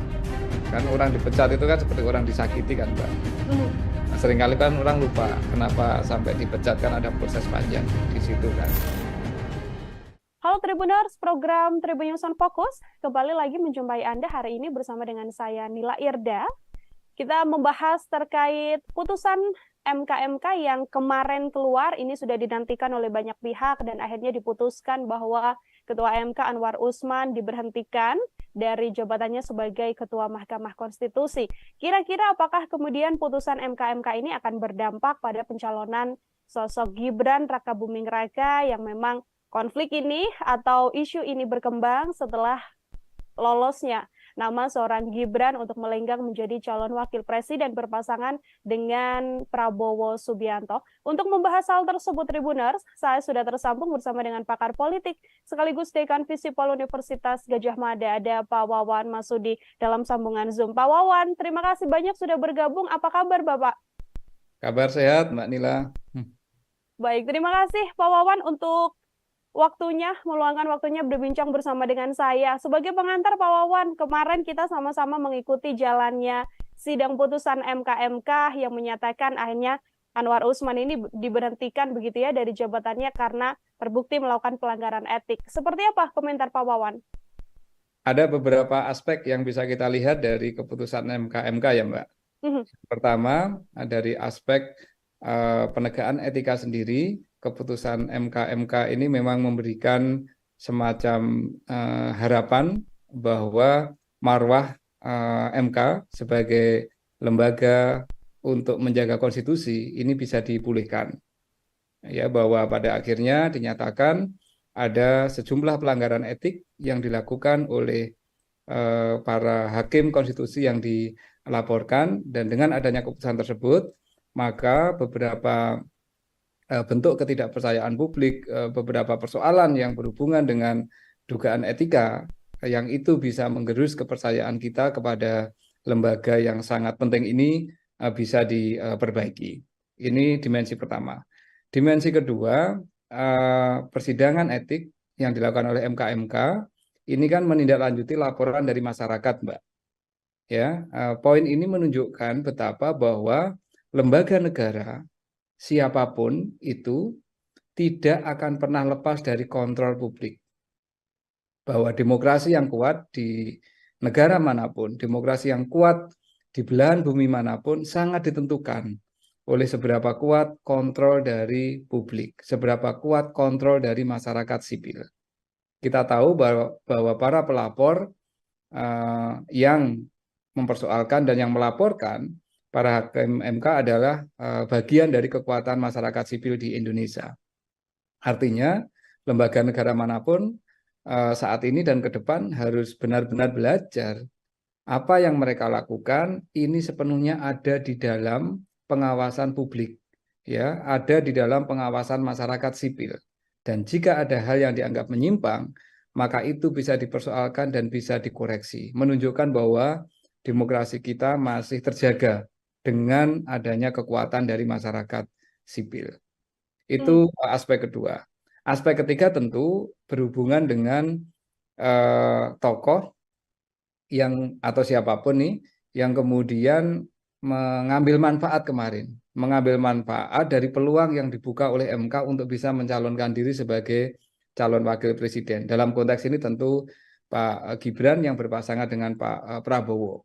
Bahwa meskipun keputusan MK tidak menggugurkan substansi keputusan, bahwa artinya calon wakil presiden maupun calon presiden boleh berusia di bawah 40 tahun sejauh pernah menduduki jabatan politik yang juga diperoleh lewat proses pemilihan umum, ini tidak berubah, tetapi prosesnya atau proses munculnya keputusan itu ternyata sudah diputus ada aspek-aspek pelanggaran etika.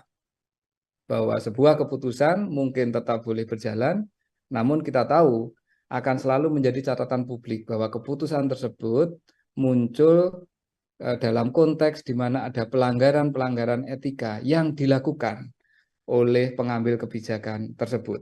Sehingga ini secara hukum pencalonannya tidak akan bermasalah, tetapi secara politik tentu ada aspek legitimasi yang kemudian bisa menjadi pertanyaan dari waktu ke waktu.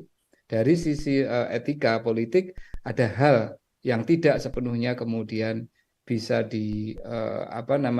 bisa dibangun dari proses pencalonan tersebut. Artinya Pak Wawan jika melihat dari sisi atau poin yang ketiga begitu ya, apakah ini kemudian bisa menjadi bumerang besar bagi proses pencalonan pasangan Prabowo Gibran, termasuk juga ini juga bisa jadi salah satu senjata untuk semakin menggerus sentimen negatif dari publik terkait pasangan ini, Pak Wawan? Sekali lagi kalau dari sisi formal hukum, dari sisi legal tidak akan ada persoalan, Mbak, ya, bahwa legitimasi legal, legitimasi formal itu tetap akan ada. Tetapi kita tahu bahwa proses politik, proses kompetisi elektoral itu tidak semata-mata berbasis pada aspek legitimasi legal formal, tetapi ada legitimasi politik itu lebih luas. Ini ada aspek kepatutan yang publik bisa menilai. Ada aspek bahwa keputusan ini dibuat dalam suasana di mana tidak seluruh etika-etika yang harusnya dipegang oleh para hakim MK itu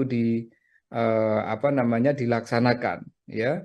Karena itu kemudian publik akan menilai bahwa oke, ini bisa mencalonkan, tetapi ada banyak kelemahan-kelemahan, ya. Ada aspek-aspek yang bisa kita katakan cacat dari sisi proses pencalonan yang kemudian ya tergantung nanti dalam proses kampanye apakah lawan politik akan menggunakan ini untuk melakukan serangan dengan mengatakan bahwa ada fondasi etika yang bermasalah dalam proses yang sedang berlangsung atau tidak dipakai oleh para lawan politiknya. Pun halnya di masyarakat, kita tidak tahu akan seberapa lama ini memori masyarakat terhadap proses yang berlangsung di MK ini kan.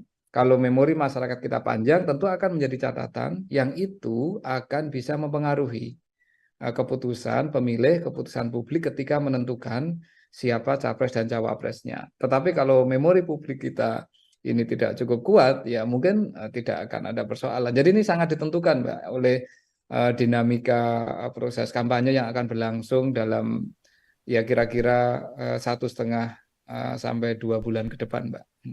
Oke, akan dilihat bagaimana kemudian publik begitu ya, memorinya masih berkepanjangan untuk membawa isu ini sampai ke pencapresan nanti, atau akan hilang seiring berjalannya waktu dan dengan dinamika yang juga ada begitu ya, Pak Wawan. Ini kalau setelah putusan atau hasil yang dilakukan oleh MK kan memang tidak hanya berhenti sampai kemudian mengusut Ketua MK begitu ya, Pak Wawan, karena banyak juga publik yang berharap bahwa kemudian putusan ini bisa mengubah putusan nomor 90 soal batas usia capres dan juga cawapres, meskipun MK sendiri memang sudah mengatakan tidak dalam kapasitas hal tersebut.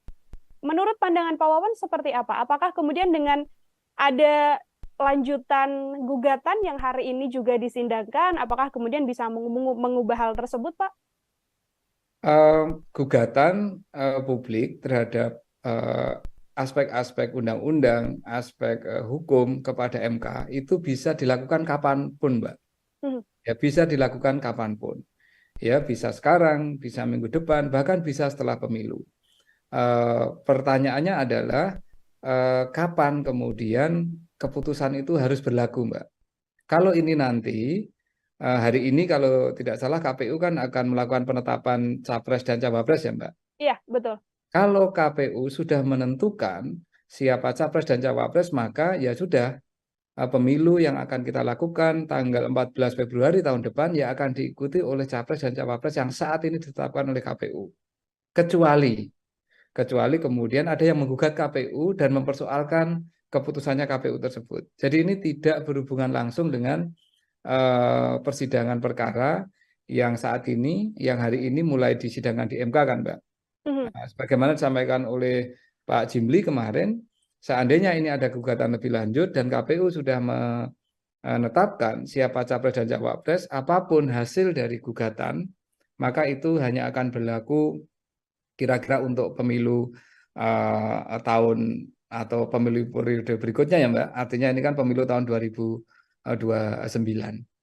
Ya. Nah, dan apakah ini salah? Tidak, Mbak. Dari sisi proses pemilu, ini saya kira penting untuk segera memberikan kepastian kepada masyarakat. Cuman masalahnya, sekali lagi ini kan soal dukungan politik ya, Mbak. Soal legitimasi politik. Bagaimana masyarakat kemudian bisa memiliki catatan atas proses ini. Itu yang saya kira yang paling penting nantinya untuk menuju ke Februari tanggal 14 2024 nanti, Mbak. Baik, tidak akan banyak mengubah juga ya Pak Wawan ya, karena pun kalaupun bisa berlaku, batasnya sudah hari ini PKPU yang kemudian disahkan oleh KPU, lalu berlakunya kemungkinan besar adalah di 2029, seperti itu. Pertanyaan yang juga muncul di publik ini Pak Wawan adalah terkait bagaimana etika begitu ya, etika dari sosok Mas Gibran sendiri. Kalau kita tahu kan Mas Gibran juga sudah menyatakan statementnya, sudah mengatakan bahwa ya bagaimanapun saya mengikuti apa yang sudah diputuskan oleh MK. Kalau Pak Wawan melihat jawaban dari Mas Gibran ini, seperti apa Pak Wawan? Karena kan Mas Gibran ini sosok yang terus dibahas terkait putusan 90 batas usia Capres dan Cawapres ini. Begini Mbak ya, bahwa satu proses persidangan etik oleh MK ini pertama tidak berhubungan dengan siapapun di luar hakim MK. Itu yang penting harus kita tegaskan dulu ya, bahwa ini persidangan untuk menentukan apakah hakim MK cukup mengikuti standar etika yang ada di dalam peraturan MK. Dan keputusannya sudah menunjukkan dari 4 laporan, semuanya ada aspek-aspek yang terbukti ada pelanggaran etika. Ya kan Mbak, elemennya kan banyak kemarin yang diputuskan ya, bahwa ini para hakim tidak cukup bisa menjaga kerahasiaan, para hakim tidak cukup bisa saling mengingatkan dan menjaga marwah, ya kan? Ada hakim yang dinyatakan bahwa tidak bisa memproteksi MK dari intervensi politik tertentu, kan seperti itu Mbak, ya kan? Jadi ini persidangan etik ini adalah persidangan untuk melihat seberapa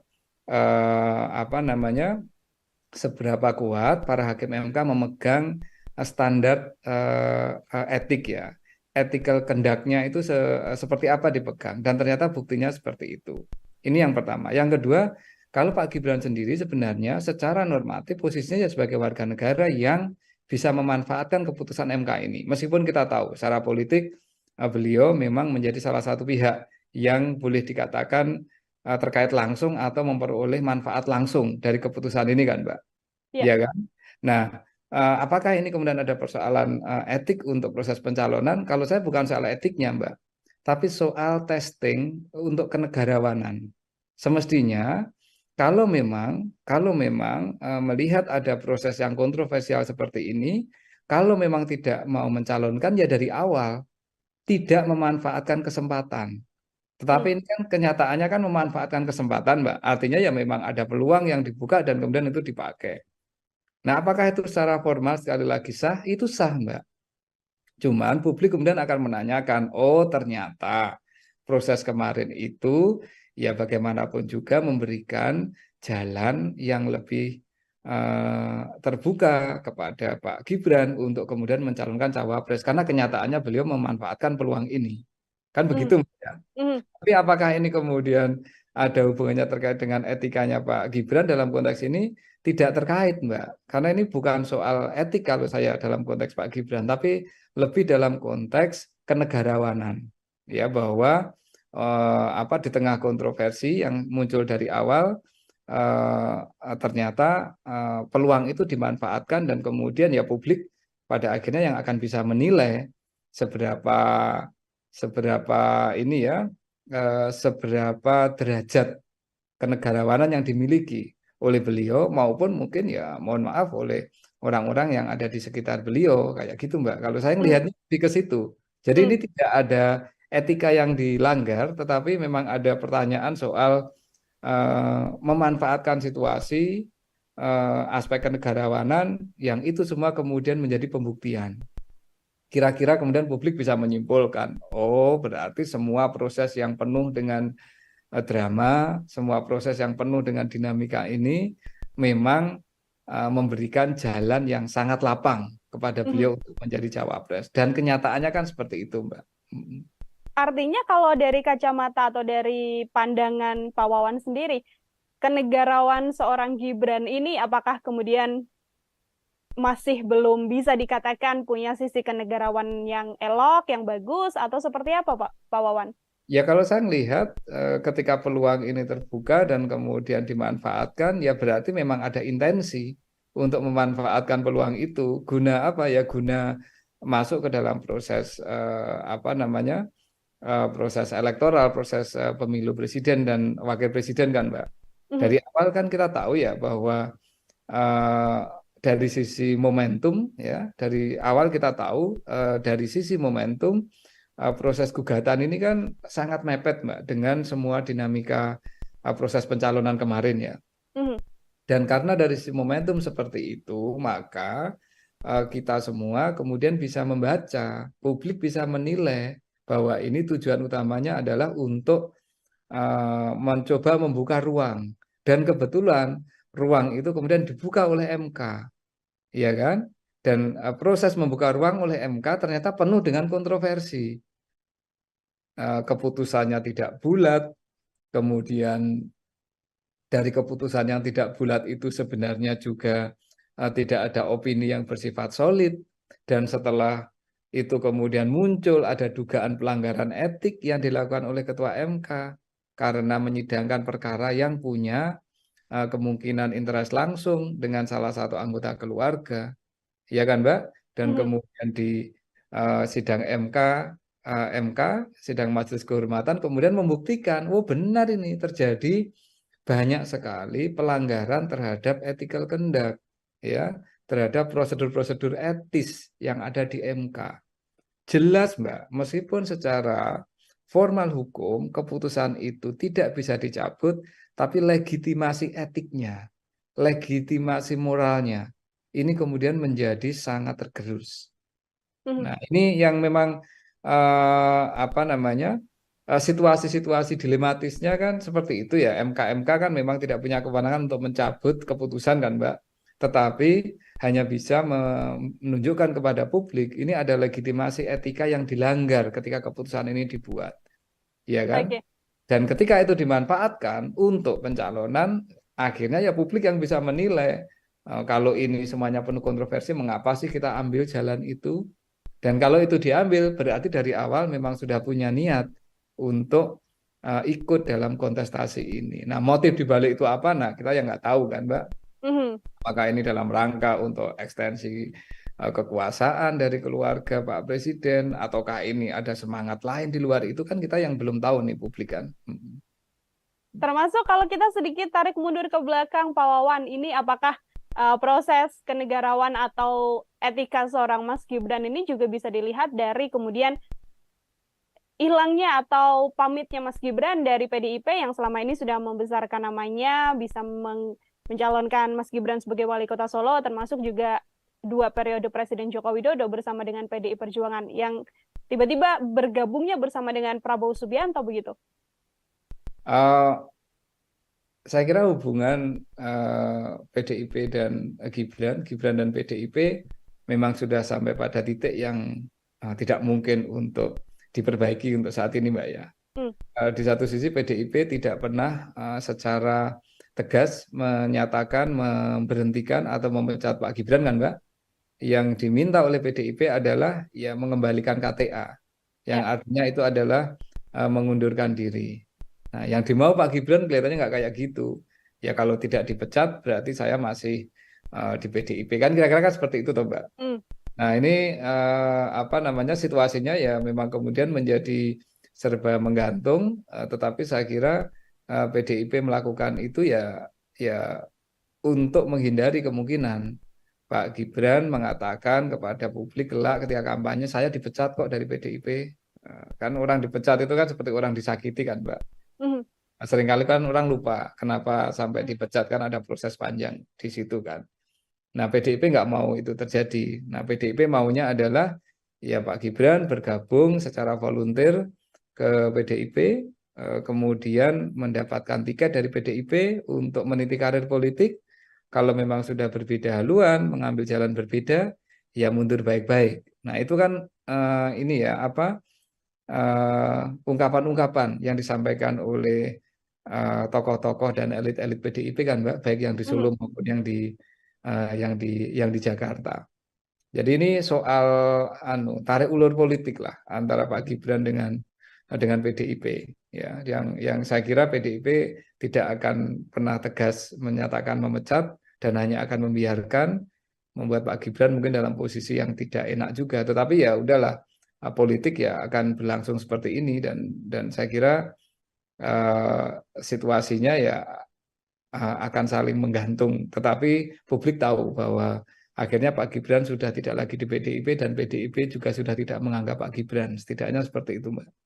Baik, sudah tidak bisa diperbaiki lagi ya artinya ya Pak Wawan ya, karena proses panjang yang terjadi ini tarik ulur menulur antara PDIP dan juga Mas Gibran. Ya, menurut pendapat saya agak susah, Mbak. Meskipun kita tahu bahwa dalam politik apa sih yang nggak mungkin, ya kan? Sejauh kepentingannya kecapai. Tetapi kalau saya lihat dari proses yang berlangsung, ini nampaknya ada proses yang secara sakit hati politik jauh lebih dalam lah. Dari perasaan politik jauh lebih dalam daripada sekedar keluar dari partai untuk pindah ke partai lain atau untuk mengambil pilihan politik lain. Oke, Pak Wawan, ini ada pihak juga yang kemudian mendesak agar Pak Prabowo Subianto, ini ada dari kubu Pak Anies begitu ya, dan juga Pak Ganjar yang sama-sama kompak mengatakan sedianya atau seyogyanya Pak Prabowo Subianto ini mengganti Mas Gibran dari Cawapres setelah adanya putusan MK. Komentar Pak Wawan seperti apa? Ya, itu bagian dari saling menyerang dalam politik lah, itu biasalah kayak gitu ya. Jadi tentu kubu lawan politik akan mengatakan ini ada keputusan seperti ini dan secara etik berarti ada masalah, sebaiknya mengganti, kan kayak gitu toh, Mbak. Ini kan bagian dari strategi menyerang dalam politik kan. Nah, jadi ya, tidak ada masalah kalau itu yang menyampaikan partai politik. Nanti mungkin Pak Prabowo akan merespon dengan cara yang lain toh, bahwa mungkin mengatakan ya secara formal hukumnya tidak ada yang kami salahi dan kami akan jalan, dan kemudian kami akan masuk dengan program-program. Nah, ini bagian dari Mbak, political political discourse lah ya, narasi-narasi politik yang dibangun oleh kubu-kubu yang saling sedang bersaing dalam proses pemilu, dan itu wajar dan sah-sah saja, Mbak, saya kira.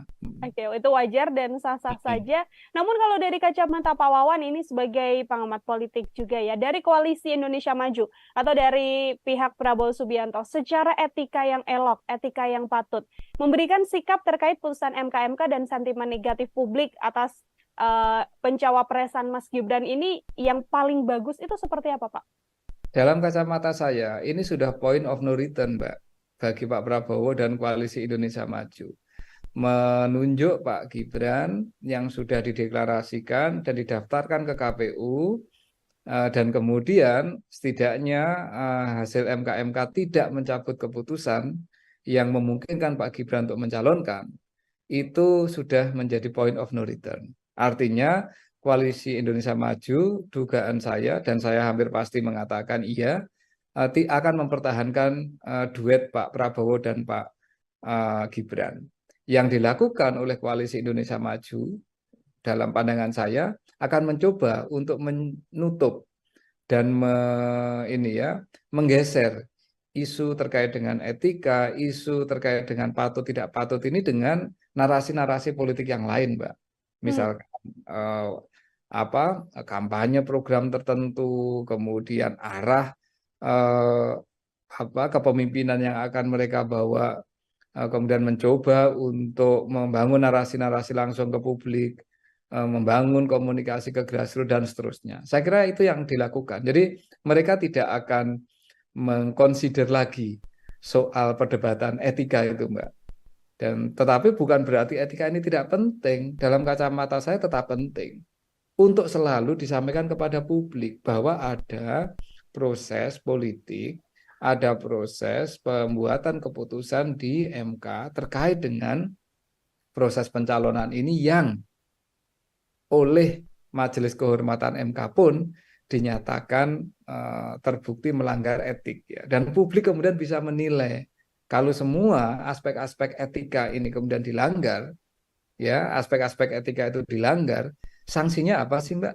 Kan sanksi hukum kan nggak bisa kita lakukan. Yang ada itu adalah sanksi sosial biasanya, ya kan? Sanksi sosial, sanksi moral. Nah, sanksi sosial yang bisa dilakukan oleh publik, oleh pemilih itu apa sih pada akhirnya? Ya mungkin akan mencari alternatif pilihan yang lain. Mungkin akan menentukan pilihan yang lain. Itu kan pemilih ketika sudah masuk ke bilik suara kelak dengan pengetahuan yang dimiliki, itu kan upaya Mbak, satu untuk memperkuat legitimasi atau untuk mendukung satu pihak, tapi ada juga yang semangatnya itu adalah menghukum pihak lain. Nah, ini dan itu adalah kewenangan voters, Mbak. Itu adalah kewenangan pemilih untuk mendukung atau motivasinya ketika memilih itu adalah untuk mendukung calon yang benar-benar dia pilih, ataukah proses pemilihan yang dia lakukan itu merupakan upaya untuk menghukum pihak yang dia tidak suka. Itu namanya protes voting, Mbak. Nah, ini artinya apa? Artinya ini nanti sudah bergeser, Mbak. Cara untuk melihat dampak dan implikasi dari soal putusan MK ini dalam kaitannya dengan etika politik itu nanti sudah akan bergeser kepada pemilih, akan bergeser ke bilik suara, dan kemudian pemilik suara bisa punya kewenangan yang kita tidak tahu. Kalau dia ingin menghukum, protes voting, ya tentu dia akan melakukan itu. Kalau dia ingin mendukung, ya tentu dia akan mendukung. Nah, seperti itu kira-kira logik berpikirnya seperti itu, Mbak. Oke, baik. Terakhir dari saya, Pak Wawan. Ini kan tadi disampaikan Pak Wawan, dinamika ini tergantung bagaimana nanti publik, apakah isu ini masih akan terus berkembang sampai panjang atau bisa diredam dengan isu atau dinamika politik yang lain. Pertanyaan saya, Pak Wawan, apabila memang kontestasi ini berjalan satu putaran, 2 putaran, dan nantinya pasangan Prabowo dan Gibran berkemungkinan untuk memperoleh suara terbanyak dan memenangi Pilpres begitu ya, apakah bumerang atau isu MK ini akan berjalan sebegitu panjang dan akan terus diingat oleh publik sebagai salah satu cacat etika dalam proses ini meskipun keduanya sudah menjabat? Pak Wawan, silahkan. Menjadi catatan publik pasti, menjadi catatan sejarah bangsa ini pasti, karena prosesnya memang seperti itu. Apa yang dilakukan oleh MK, kemudian koreksi yang dilakukan oleh MK itu merupakan bagian penting, Mbak, dari catatan sejarah demokrasi di negeri ini. Dan itu tidak terhapus. Ya karena itu fakta yang berlangsung. Ya kan, Mbak? Dan apakah itu akan menjadi catatan publik? Ya tentu menjadi catatan, wong itu menjadi catatan sejarah ya. Nah, soal seberapa kuat itu mempengaruhi legitimasi calon terpilih, ya misalkan kebetulan yang calon yang bisa memanfaatkan peluang MK ini kemudian memenangkan pemilu ya. Tentu yang pertama ketika mereka terpilih ya legitimasi elektoral itu sendiri menjadi penting, Mbak. Artinya ya dia tetap legitimate karena secara elektoral dipilih. Tetapi sekali lagi ini kan ada kekuatan lain di masyarakat kita, Mbak, selain proses pemilu ya. Ya kan, setelah proses pemilu ada kekuatan lain di dalam masyarakat kita. Selain parpol, selain DPR, selain DPD, selain tokoh politik. Siapa mereka? Ya kekuatan masyarakat sipil, kekuatan media massa yang bisa kemudian secara kritis selalu melihat bahwa ada persoalan-persoalan dalam proses pemilu Indonesia tahun 2024 ini yang dipenuhi dengan aspek-aspek yang tadi kita diskusikan. Ada code of conduct dalam konteks pengambilan keputusan di MK yang dilanggar, ada proses dan bentuk kenegarawanan yang mungkin tidak diambil, ada diskusi soal bahwa ini semua merupakan bagian dari orkestrasi untuk memperpanjang kekuasaan yang berlangsung, dan seterusnya lah, Mbak. Nah, catatan kritis ini akan menjadi elemen yang tidak terpisahkan, Mbak, dari proses pemilu tahun 2024 ke depan ini. Oke, artinya cap yang akan dilabelkan begitu ya, Pak Wawan, bisa saya sampaikan kepada pasangan Prabowo Gibran berkepanjangan sampai terpilih pun nanti masih akan melekat karena ini adalah bagian dari catatan sejarah proses panjang yang masih akan diingat oleh publik seperti itu. Ya, Pak Wawan, terima kasih banyak atas kesempatannya berbincang bersama dengan saya untuk bahasan hari ini. Semoga di lain kesempatan kita bisa berbincang lagi, Pak Wawan. terima kasih Mbak Nila, sehat selalu. Ya. Sehat selalu, Pak Wawan. Ya, Tribuners, demikian program Tribun News on Fokus hari ini. Nantikan Tribun News on Fokus selanjutnya untuk bahasan-bahasan konten lain bersama dengan saya. Saya Nila Irda, pamit undur diri. Terima kasih dan sampai jumpa. Download Tribun X sekarang. Menghadirkan lokal menjadi Indonesia. Menjadi catatan sejarah bangsa ini pasti. Karena prosesnya memang seperti itu. Apa yang dilakukan oleh MK, kemudian koreksi yang dilakukan oleh MK itu merupakan bagian penting, Mbak, dari catatan sejarah demokrasi di negeri ini. Jelas, Mbak, meskipun secara formal hukum keputusan itu tidak bisa dicabut, tapi legitimasi etiknya, legitimasi moralnya ini kemudian menjadi sangat tergerus. Karena ini bukan soal etik kalau saya dalam konteks Pak Gibran, tapi lebih dalam konteks kenegarawanan. Ya, bahwa di tengah kontroversi yang muncul dari awal ternyata peluang itu dimanfaatkan dan kemudian ya publik pada akhirnya yang akan bisa menilai PDIP melakukan itu ya untuk menghindari kemungkinan Pak Gibran mengatakan kepada publik kelak ketika kampanye, saya dipecat kok dari PDIP. Kan orang dipecat itu kan seperti orang disakiti kan, Mbak. Nah, seringkali kan orang lupa kenapa sampai dipecat, kan ada proses panjang di situ kan. Halo Tribuners, program Tribun News on Fokus kembali lagi menjumpai Anda hari ini bersama dengan saya Nila Irda. Kita membahas terkait putusan MK yang kemarin keluar, ini sudah dinantikan oleh banyak pihak dan akhirnya diputuskan bahwa Ketua MK Anwar Usman diberhentikan dari jabatannya sebagai Ketua Mahkamah Konstitusi. Kira-kira apakah kemudian putusan MK ini akan berdampak pada pencalonan sosok Gibran Rakabuming Raka yang memang konflik ini atau isu ini berkembang setelah lolosnya nama seorang Gibran untuk melenggang menjadi calon wakil presiden berpasangan dengan Prabowo Subianto. Untuk membahas hal tersebut, Tribuners, saya sudah tersambung bersama dengan pakar politik sekaligus Dekan Visipol Universitas Gadjah Mada, ada Pak Wawan Masudi dalam sambungan Zoom. Pak Wawan, terima kasih banyak sudah bergabung. Apa kabar, Bapak? Kabar sehat, Mbak Nila. Baik, terima kasih Pak Wawan untuk meluangkan waktunya berbincang bersama dengan saya. Sebagai pengantar Pak Wawan, kemarin kita sama-sama mengikuti jalannya sidang putusan MK yang menyatakan akhirnya Anwar Usman ini diberhentikan begitu ya dari jabatannya karena terbukti melakukan pelanggaran etik. Seperti apa komentar Pak Wawan? Ada beberapa aspek yang bisa kita lihat dari keputusan MK ya, Mbak. Pertama, dari aspek penegakan etika sendiri. Keputusan MK ini memang memberikan semacam harapan bahwa marwah MK sebagai lembaga untuk menjaga konstitusi ini bisa dipulihkan. Ya, bahwa pada akhirnya dinyatakan ada sejumlah pelanggaran etik yang dilakukan oleh para hakim konstitusi yang dilaporkan, dan dengan adanya keputusan tersebut maka beberapa bentuk ketidakpercayaan publik, beberapa persoalan yang berhubungan dengan dugaan etika yang itu bisa menggerus kepercayaan kita kepada lembaga yang sangat penting ini bisa diperbaiki. Ini dimensi pertama. Dimensi kedua, persidangan etik yang dilakukan oleh MK ini kan menindaklanjuti laporan dari masyarakat, Mbak. Ya, poin ini menunjukkan betapa bahwa lembaga negara siapapun itu tidak akan pernah lepas dari kontrol publik.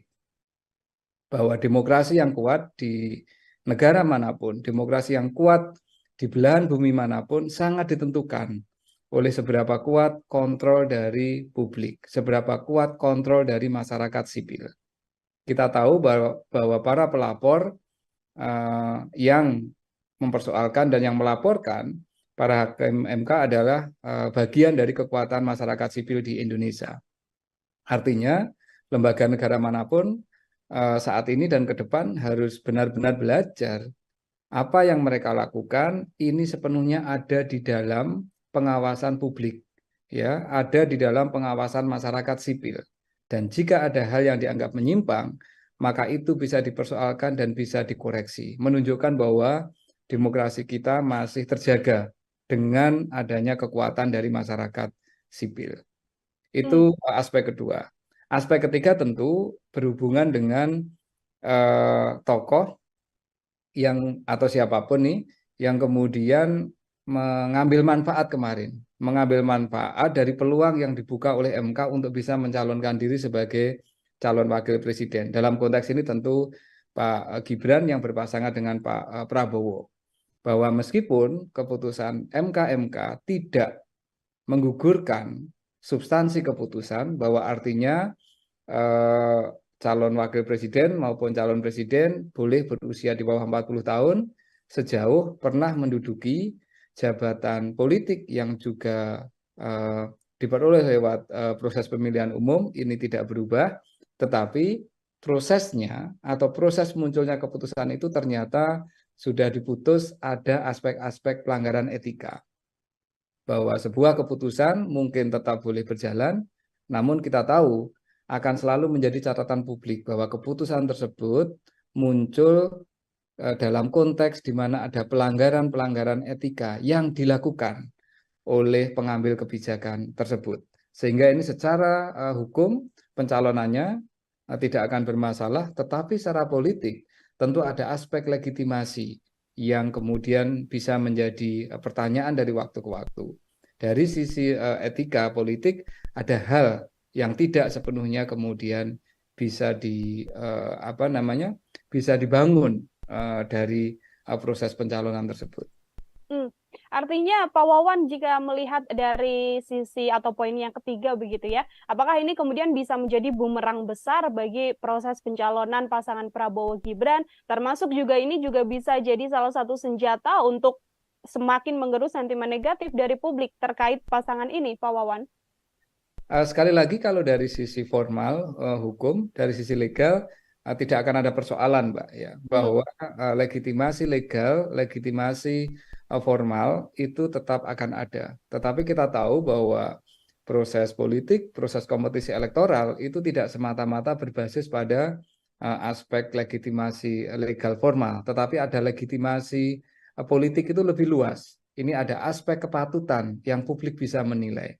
Ada aspek bahwa keputusan ini dibuat dalam suasana di mana tidak seluruh etika-etika yang harusnya dipegang oleh para hakim MK itu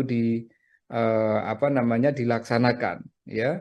Karena itu kemudian publik akan menilai bahwa oke, ini bisa mencalonkan, tetapi ada banyak kelemahan-kelemahan, ya. Ada aspek-aspek yang bisa kita katakan cacat dari sisi proses pencalonan yang kemudian ya tergantung nanti dalam proses kampanye apakah lawan politik akan menggunakan ini untuk melakukan serangan dengan mengatakan bahwa ada fondasi etika yang bermasalah dalam proses yang sedang berlangsung atau tidak dipakai oleh para lawan politiknya. Pun halnya di masyarakat, kita tidak tahu akan seberapa lama ini memori masyarakat terhadap proses yang berlangsung di MK ini kan.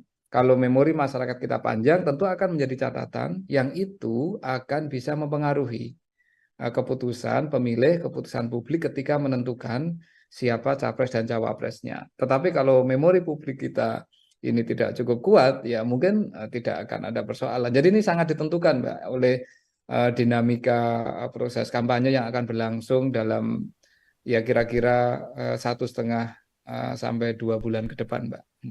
Oke, akan dilihat bagaimana kemudian publik begitu ya, memorinya masih berkepanjangan untuk membawa isu ini sampai ke pencapresan nanti, atau akan hilang seiring berjalannya waktu dan dengan dinamika yang juga ada begitu ya, Pak Wawan. Ini kalau setelah putusan atau hasil yang dilakukan oleh MK kan memang tidak hanya berhenti sampai kemudian mengusut ketua MK begitu ya, Pak Wawan, karena banyak juga publik yang berharap bahwa kemudian putusan ini bisa mengubah putusan nomor 90 soal batas usia capres dan juga cawapres, meskipun MK sendiri memang sudah mengatakan tidak dalam kapasitas hal tersebut. Menurut pandangan Pak Wawan seperti apa? Apakah kemudian dengan ada lanjutan gugatan yang hari ini juga disindangkan, apakah kemudian bisa mengubah hal tersebut, Pak?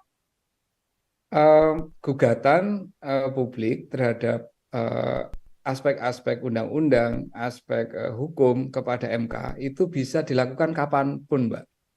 Ya, bisa dilakukan kapanpun. Ya, bisa sekarang, bisa minggu depan, bahkan bisa setelah pemilu. Pertanyaannya adalah kapan kemudian keputusan itu harus berlaku, Mbak. Kalau ini nanti, hari ini kalau tidak salah KPU kan akan melakukan penetapan capres dan cawapres ya, Mbak? Iya, betul.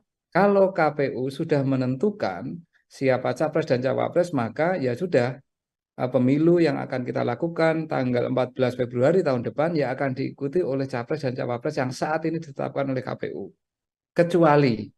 Kecuali kemudian ada yang menggugat KPU dan mempersoalkan keputusannya KPU tersebut. Jadi ini tidak berhubungan langsung dengan persidangan perkara yang saat ini, yang hari ini mulai disidangkan di MK kan, Mbak?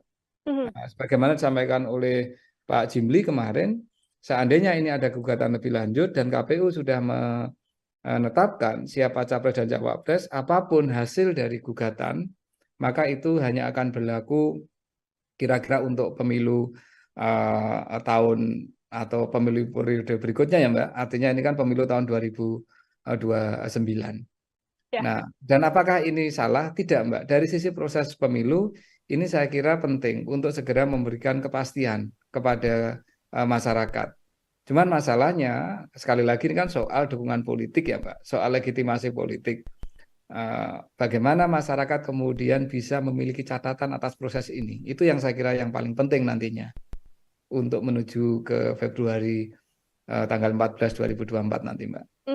Baik, tidak akan banyak mengubah juga ya Pak Wawan ya, karena pun kalaupun bisa berlaku, batasnya sudah hari ini PKPU yang kemudian disahkan oleh KPU, lalu berlakunya kemungkinan besar adalah di 2029, seperti itu. Pertanyaan yang juga muncul di publik ini, Pak Wawan, adalah terkait bagaimana etika begitu ya, etika dari sosok Mas Gibran sendiri. Kalau kita tahu kan Mas Gibran juga sudah menyatakan statementnya, sudah mengatakan bahwa ya bagaimanapun saya mengikuti apa yang sudah diputuskan oleh MK. Kalau Pak Wawan melihat jawaban dari Mas Gibran ini, seperti apa Pak Wawan? Karena kan Mas Gibran ini sosok yang terus dibahas terkait putusan 90 batas usia capres dan cawapres ini. Begini Mbak ya, bahwa satu proses persidangan etik oleh MK ini pertama tidak berhubungan dengan siapapun di luar hakim MK. Itu yang penting harus kita tegaskan dulu ya, bahwa ini persidangan untuk menentukan apakah hakim MK cukup mengikuti standar etika yang ada di dalam peraturan MK. Dan keputusannya sudah menunjukkan dari 4 laporan, semuanya ada aspek-aspek yang terbukti ada pelanggaran etika. Ya kan Mbak, elemennya kan banyak kemarin yang diputuskan ya, bahwa ini para hakim tidak cukup bisa menjaga kerahasiaan, para hakim tidak cukup bisa saling mengingatkan dan menjaga marwah, ya kan? Ada hakim yang dinyatakan bahwa tidak bisa memproteksi MK dari intervensi politik tertentu, kan seperti itu Mbak, ya kan? Jadi ini persidangan etik ini adalah persidangan untuk melihat seberapa seberapa kuat para hakim MK memegang standar etik ya, ethical conduct-nya itu seperti apa dipegang, dan ternyata buktinya seperti itu. Ini yang pertama. Yang kedua, kalau Pak Gibran sendiri sebenarnya secara normatif posisinya sebagai warga negara yang bisa memanfaatkan keputusan MK ini. Meskipun kita tahu secara politik beliau memang menjadi salah satu pihak yang boleh dikatakan terkait langsung atau memperoleh manfaat langsung dari keputusan ini kan Mbak, ya kan? Nah, apakah ini kemudian ada persoalan etik untuk proses pencalonan? Kalau saya bukan soal etiknya Mbak, tapi soal testing untuk kenegarawanan. Semestinya kalau memang melihat ada proses yang kontroversial seperti ini, kalau memang tidak mau mencalonkan ya dari awal tidak memanfaatkan kesempatan. Tetapi ini kan kenyataannya kan memanfaatkan kesempatan, Mbak. Artinya ya memang ada peluang yang dibuka dan kemudian itu dipakai. Nah, apakah itu secara formal sekali lagi sah? Itu sah, Mbak. Cuman publik kemudian akan menanyakan, oh ternyata proses kemarin itu ya bagaimanapun juga memberikan jalan yang lebih terbuka kepada Pak Gibran untuk kemudian mencalonkan cawapres karena kenyataannya beliau memanfaatkan peluang ini. Kan begitu, Mbak, ya? Tapi apakah ini kemudian ada hubungannya terkait dengan etikanya Pak Gibran dalam konteks ini? Tidak terkait, Mbak. Karena ini bukan soal etik kalau saya dalam konteks Pak Gibran, tapi lebih dalam konteks kenegarawanan. Ya, bahwa di tengah kontroversi yang muncul dari awal ternyata peluang itu dimanfaatkan dan kemudian ya publik pada akhirnya yang akan bisa menilai seberapa derajat kenegarawanan yang dimiliki oleh beliau maupun mungkin ya mohon maaf oleh orang-orang yang ada di sekitar beliau kayak gitu, Mbak. Kalau saya melihatnya lebih ke situ. Jadi ini tidak ada etika yang dilanggar, tetapi memang ada pertanyaan soal memanfaatkan situasi aspek kenegarawanan yang itu semua kemudian menjadi pembuktian. Kira-kira kemudian publik bisa menyimpulkan, oh berarti semua proses yang penuh dengan drama, semua proses yang penuh dengan dinamika ini memang memberikan jalan yang sangat lapang kepada beliau untuk menjadi cawapres. Dan kenyataannya kan seperti itu, Mbak. Artinya kalau dari kacamata atau dari pandangan Pak Wawan sendiri, kenegarawan seorang Gibran ini apakah kemudian masih belum bisa dikatakan punya sisi kenegarawan yang elok, yang bagus, atau seperti apa, Pak Wawan?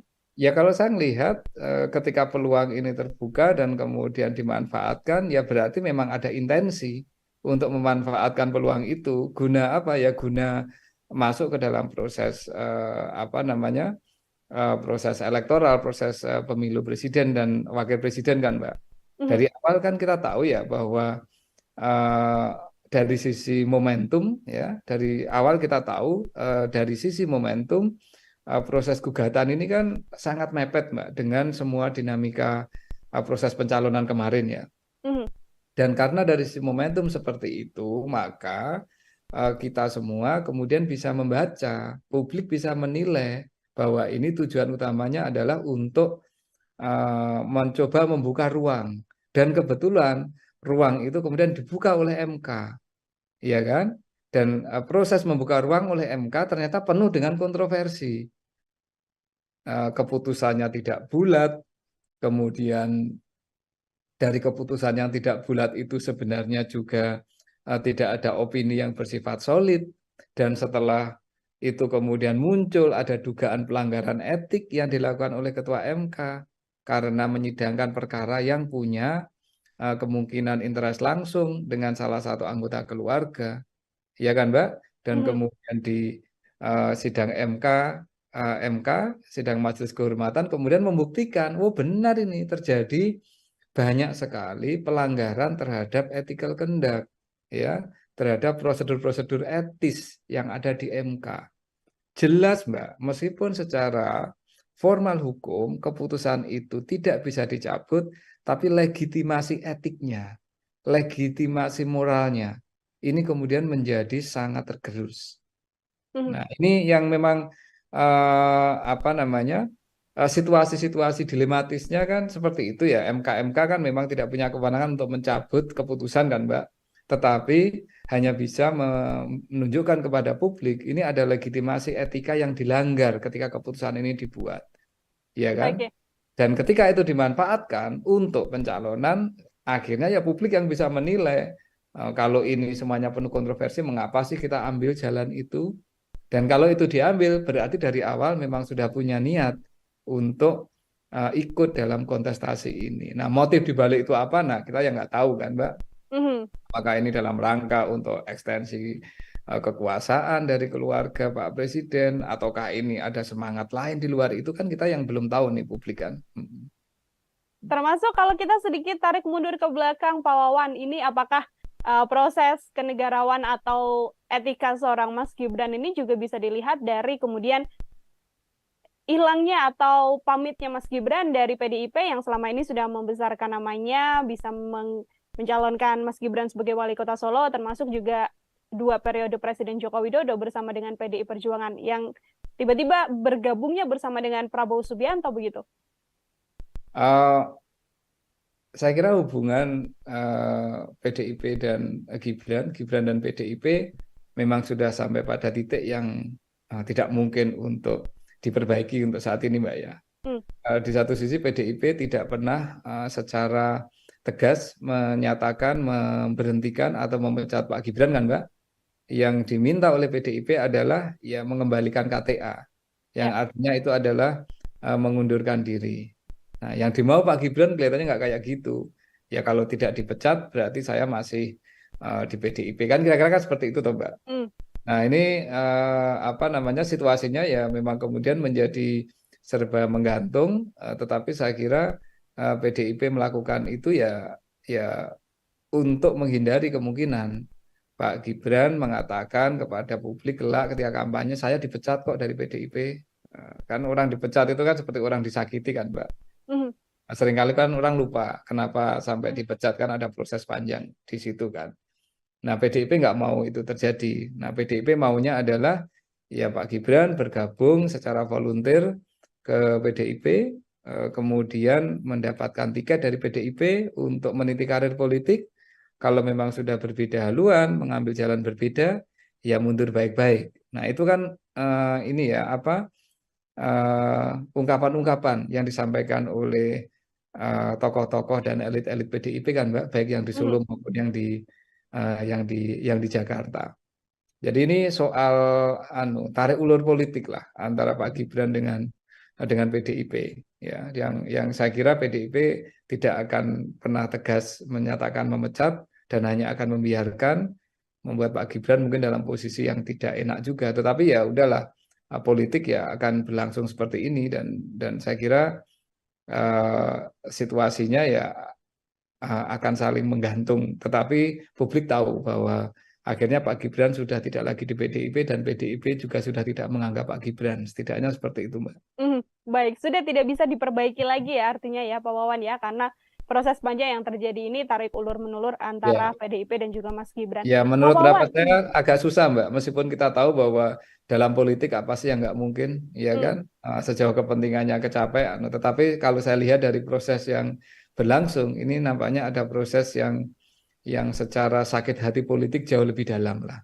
Dari perasaan politik jauh lebih dalam daripada sekedar keluar dari partai untuk pindah ke partai lain atau untuk mengambil pilihan politik lain. Oke, Pak Wawan, ini ada pihak juga yang kemudian mendesak agar Pak Prabowo Subianto, ini ada dari kubu Pak Anies begitu ya, dan juga Pak Ganjar yang sama-sama kompak mengatakan sedianya atau seyogyanya Pak Prabowo Subianto ini mengganti Mas Gibran dari Cawapres setelah adanya putusan MK. Komentar Pak Wawan seperti apa? Ya itu bagian dari saling menyerang dalam politik lah, itu biasalah kayak gitu ya. Jadi tentu kubu lawan politik akan mengatakan ini ada keputusan seperti ini dan secara etik berarti ada masalah, sebaiknya mengganti, kan kayak gitu toh, Mbak. Ini kan bagian dari strategi menyerang dalam politik kan. Nah, jadi ya, tidak ada masalah kalau itu yang menyampaikan partai politik. Nanti mungkin Pak Prabowo akan merespon dengan cara yang lain toh, bahwa mungkin mengatakan ya secara formal hukumnya tidak ada yang kami salahi dan kami akan jalan, dan kemudian kami akan masuk dengan program-program. Nah ini bagian dari Mbak, political political discourse lah ya, narasi-narasi politik yang dibangun oleh kubu-kubu yang saling sedang bersaing dalam proses pemilu, dan itu wajar dan sah-sah saja, Mbak, saya kira. Oke, itu wajar dan sah-sah saja. Namun kalau dari kacamata Pak Wawan ini sebagai pengamat politik juga ya, dari Koalisi Indonesia Maju atau dari pihak Prabowo Subianto, secara etika yang elok, etika yang patut, memberikan sikap terkait putusan MK dan sentimen negatif publik atas pencawapresan Mas Gibran ini yang paling bagus itu seperti apa, Pak? Dalam kacamata saya, ini sudah point of no return, Mbak, bagi Pak Prabowo dan Koalisi Indonesia Maju. menunjuk Pak Gibran yang sudah dideklarasikan dan didaftarkan ke KPU, dan kemudian setidaknya hasil MK tidak mencabut keputusan yang memungkinkan Pak Gibran untuk mencalonkan, itu sudah menjadi point of no return. Artinya Koalisi Indonesia Maju, dugaan saya dan saya hampir pasti mengatakan iya, akan mempertahankan duet Pak Prabowo dan Pak Gibran. Yang dilakukan oleh Koalisi Indonesia Maju dalam pandangan saya akan mencoba untuk menutup dan menggeser isu terkait dengan etika, isu terkait dengan patut tidak patut ini dengan narasi-narasi politik yang lain, Mbak. Misalkan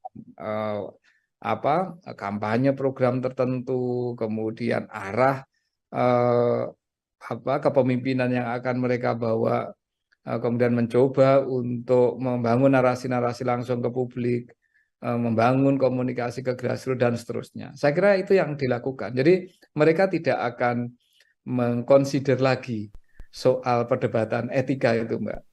Dan tetapi bukan berarti etika ini tidak penting. Dalam kacamata saya tetap penting untuk selalu disampaikan kepada publik bahwa ada proses politik, ada proses pembuatan keputusan di MK terkait dengan proses pencalonan ini yang oleh Majelis Kehormatan MK pun dinyatakan terbukti melanggar etik, ya. Dan publik kemudian bisa menilai kalau semua aspek-aspek etika ini kemudian dilanggar, ya, aspek-aspek etika itu dilanggar, sanksinya apa sih, Mbak?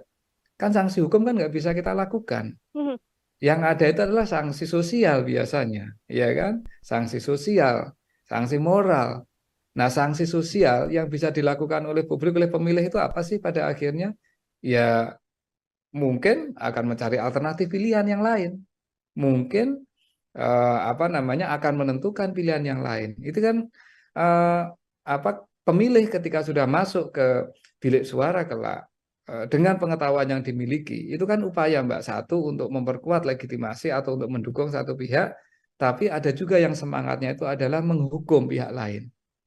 Nah, dan itu adalah kewenangan voters, Mbak. Itu adalah kewenangan pemilih untuk mendukung atau motivasinya ketika memilih itu adalah untuk mendukung calon yang benar-benar dia pilih, ataukah proses pemilihan yang dia lakukan itu merupakan upaya untuk menghukum pihak yang dia tidak suka.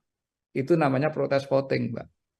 Nah, ini artinya apa? Artinya ini nanti sudah bergeser, Mbak.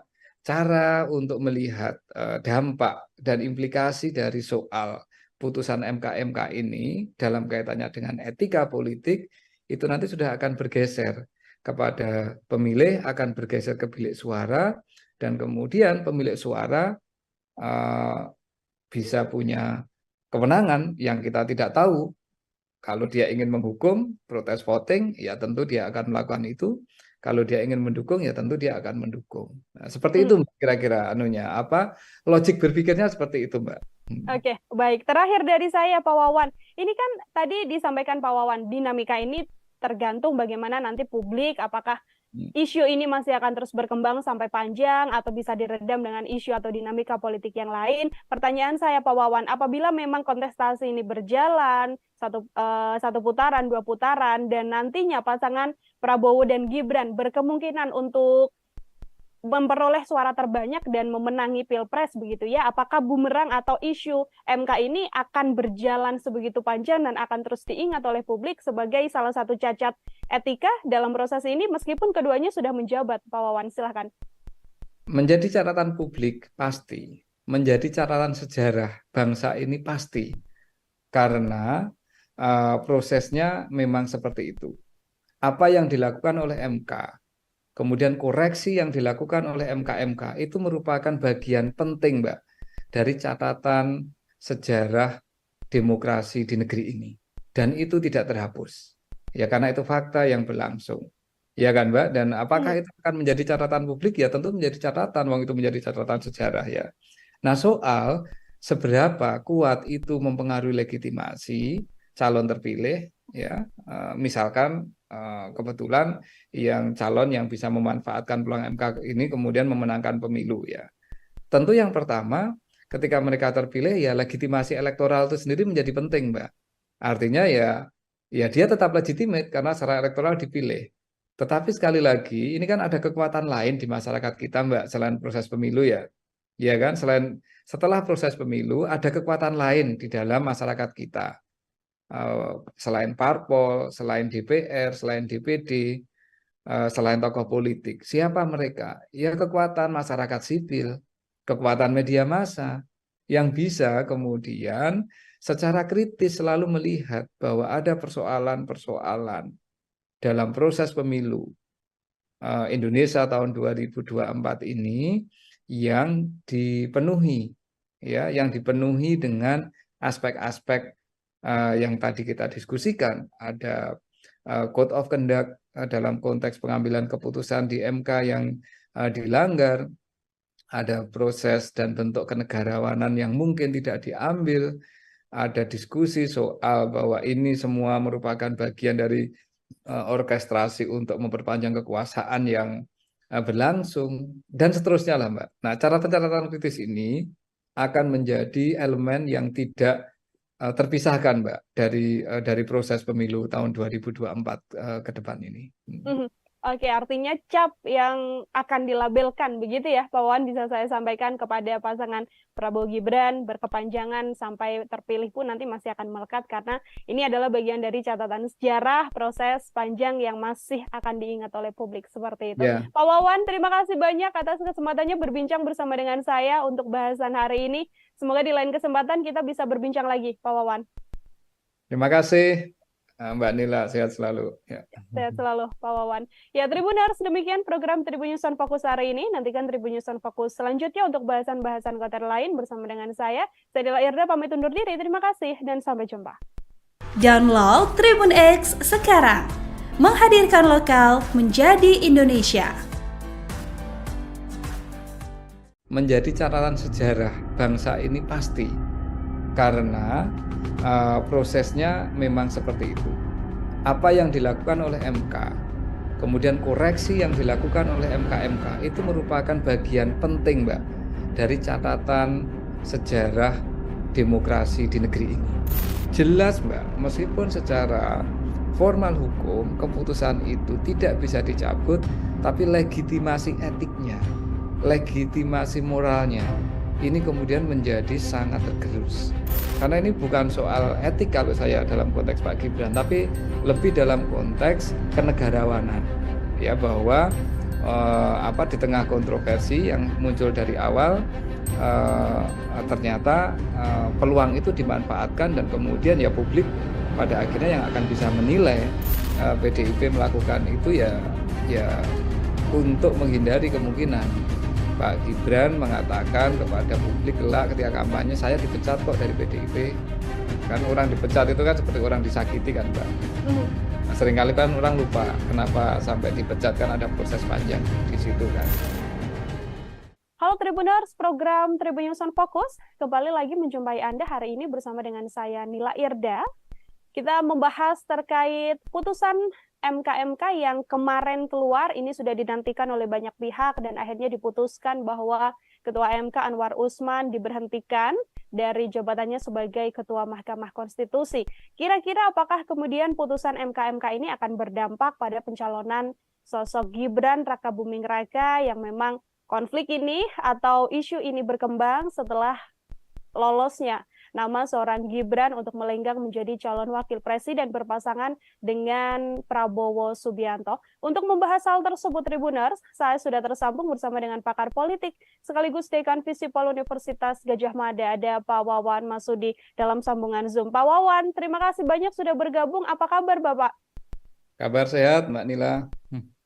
Baik, terima kasih Pak Wawan untuk meluangkan waktunya berbincang bersama dengan saya. Sebagai pengantar Pak Wawan, kemarin kita sama-sama mengikuti jalannya sidang putusan MK yang menyatakan akhirnya Anwar Usman ini diberhentikan begitu ya dari jabatannya karena terbukti melakukan pelanggaran etik. Seperti apa komentar Pak Wawan? Ada beberapa aspek yang bisa kita lihat dari keputusan MK ya, Mbak. Pertama, dari aspek penegakan etika sendiri. Keputusan MK ini memang memberikan semacam harapan bahwa marwah MK sebagai lembaga untuk menjaga konstitusi ini bisa dipulihkan. Ya, bahwa pada akhirnya dinyatakan ada sejumlah pelanggaran etik yang dilakukan oleh para hakim konstitusi yang dilaporkan, dan dengan adanya keputusan tersebut maka beberapa bentuk ketidakpercayaan publik, beberapa persoalan yang berhubungan dengan dugaan etika yang itu bisa menggerus kepercayaan kita kepada lembaga yang sangat penting ini bisa diperbaiki. Ini dimensi pertama. Dimensi kedua, persidangan etik yang dilakukan oleh MK-MK ini kan menindaklanjuti laporan dari masyarakat, Mbak. Ya, poin ini menunjukkan betapa bahwa lembaga negara siapapun itu tidak akan pernah lepas dari kontrol publik. Bahwa demokrasi yang kuat di negara manapun, demokrasi yang kuat di belahan bumi manapun sangat ditentukan oleh seberapa kuat kontrol dari publik, seberapa kuat kontrol dari masyarakat sipil. Kita tahu bahwa para pelapor yang mempersoalkan dan yang melaporkan para hakim MK adalah bagian dari kekuatan masyarakat sipil di Indonesia. Artinya, lembaga negara manapun saat ini dan ke depan harus benar-benar belajar apa yang mereka lakukan ini sepenuhnya ada di dalam pengawasan publik, ya, ada di dalam pengawasan masyarakat sipil. Dan jika ada hal yang dianggap menyimpang, maka itu bisa dipersoalkan dan bisa dikoreksi, menunjukkan bahwa demokrasi kita masih terjaga dengan adanya kekuatan dari masyarakat sipil. Itu aspek kedua. Aspek ketiga tentu berhubungan dengan tokoh yang atau siapapun nih yang kemudian mengambil manfaat kemarin, mengambil manfaat dari peluang yang dibuka oleh MK untuk bisa mencalonkan diri sebagai calon wakil presiden. Dalam konteks ini tentu Pak Gibran yang berpasangan dengan Pak Prabowo. Bahwa meskipun keputusan MK-MK tidak menggugurkan substansi keputusan, bahwa artinya calon wakil presiden maupun calon presiden boleh berusia di bawah 40 tahun sejauh pernah menduduki jabatan politik yang juga diperoleh lewat proses pemilihan umum, ini tidak berubah, tetapi prosesnya atau proses munculnya keputusan itu ternyata sudah diputus ada aspek-aspek pelanggaran etika. Bahwa sebuah keputusan mungkin tetap boleh berjalan, namun kita tahu akan selalu menjadi catatan publik bahwa keputusan tersebut muncul dalam konteks di mana ada pelanggaran-pelanggaran etika yang dilakukan oleh pengambil kebijakan tersebut. Sehingga ini secara hukum pencalonannya tidak akan bermasalah, tetapi secara politik tentu ada aspek legitimasi yang kemudian bisa menjadi pertanyaan dari waktu ke waktu. Dari sisi etika politik ada hal yang tidak sepenuhnya kemudian bisa bisa dibangun dari proses pencalonan tersebut. Artinya Pak Wawan jika melihat dari sisi atau poin yang ketiga begitu ya, apakah ini kemudian bisa menjadi bumerang besar bagi proses pencalonan pasangan Prabowo Gibran, termasuk juga ini juga bisa jadi salah satu senjata untuk semakin menggerus sentimen negatif dari publik terkait pasangan ini, Pak Wawan? Sekali lagi kalau dari sisi formal hukum, dari sisi legal tidak akan ada persoalan, Mbak, ya, bahwa legitimasi legal, legitimasi formal itu tetap akan ada. Tetapi kita tahu bahwa proses politik, proses kompetisi elektoral itu tidak semata-mata berbasis pada aspek legitimasi legal formal, tetapi ada legitimasi politik itu lebih luas. Ini ada aspek kepatutan yang publik bisa menilai. Ada aspek bahwa keputusan ini dibuat dalam suasana di mana tidak seluruh etika-etika yang harusnya dipegang oleh para hakim MK itu dilaksanakan, ya. Karena itu kemudian publik akan menilai bahwa oke, ini bisa mencalonkan, tetapi ada banyak kelemahan-kelemahan, ya. Ada aspek-aspek yang bisa kita katakan cacat dari sisi proses pencalonan yang kemudian ya tergantung nanti dalam proses kampanye apakah lawan politik akan menggunakan ini untuk melakukan serangan dengan mengatakan bahwa ada fondasi etika yang bermasalah dalam proses yang sedang berlangsung atau tidak dipakai oleh para lawan politiknya. Pun halnya di masyarakat, kita tidak tahu akan seberapa lama ini memori masyarakat terhadap proses yang berlangsung di MK ini kan. Kalau memori masyarakat kita panjang, tentu akan menjadi catatan yang itu akan bisa mempengaruhi keputusan pemilih, keputusan publik ketika menentukan siapa capres dan cawapresnya. Tetapi kalau memori publik kita ini tidak cukup kuat, ya mungkin tidak akan ada persoalan. Jadi ini sangat ditentukan, Mbak, oleh dinamika proses kampanye yang akan berlangsung dalam ya kira-kira 1,5 sampai 2 bulan ke depan, Mbak.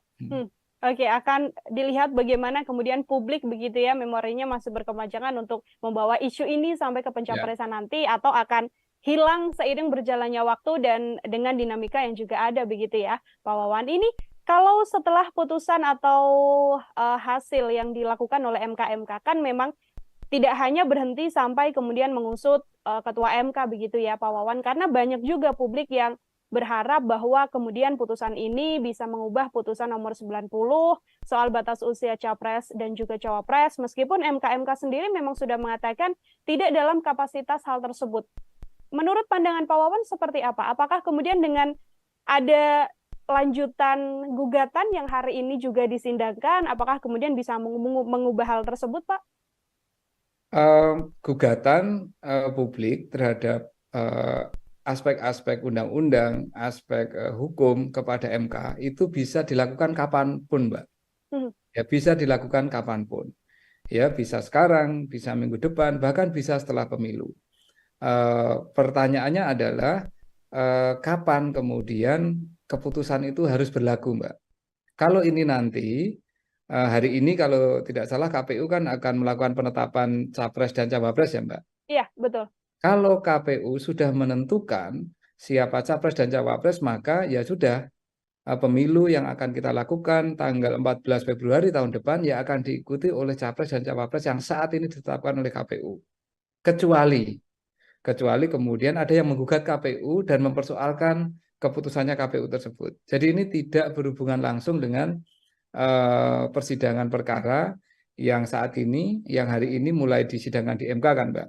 Nah, sebagaimana disampaikan oleh Pak Jimli kemarin, seandainya ini ada gugatan lebih lanjut dan KPU sudah menetapkan siapa capres dan cawapres, apapun hasil dari gugatan, maka itu hanya akan berlaku kira-kira untuk pemilu tahun atau pemilu periode berikutnya ya, Mbak. Artinya ini kan pemilu tahun 2029. Ya. Nah, dan apakah ini salah? Tidak, Mbak. Dari sisi proses pemilu, ini saya kira penting untuk segera memberikan kepastian kepada masyarakat. Cuman masalahnya, sekali lagi ini kan soal dukungan politik ya, Mbak. Soal legitimasi politik. Bagaimana masyarakat kemudian bisa memiliki catatan atas proses ini. Itu yang saya kira yang paling penting nantinya. Untuk menuju ke Februari tanggal 14 2024 nanti, Mbak.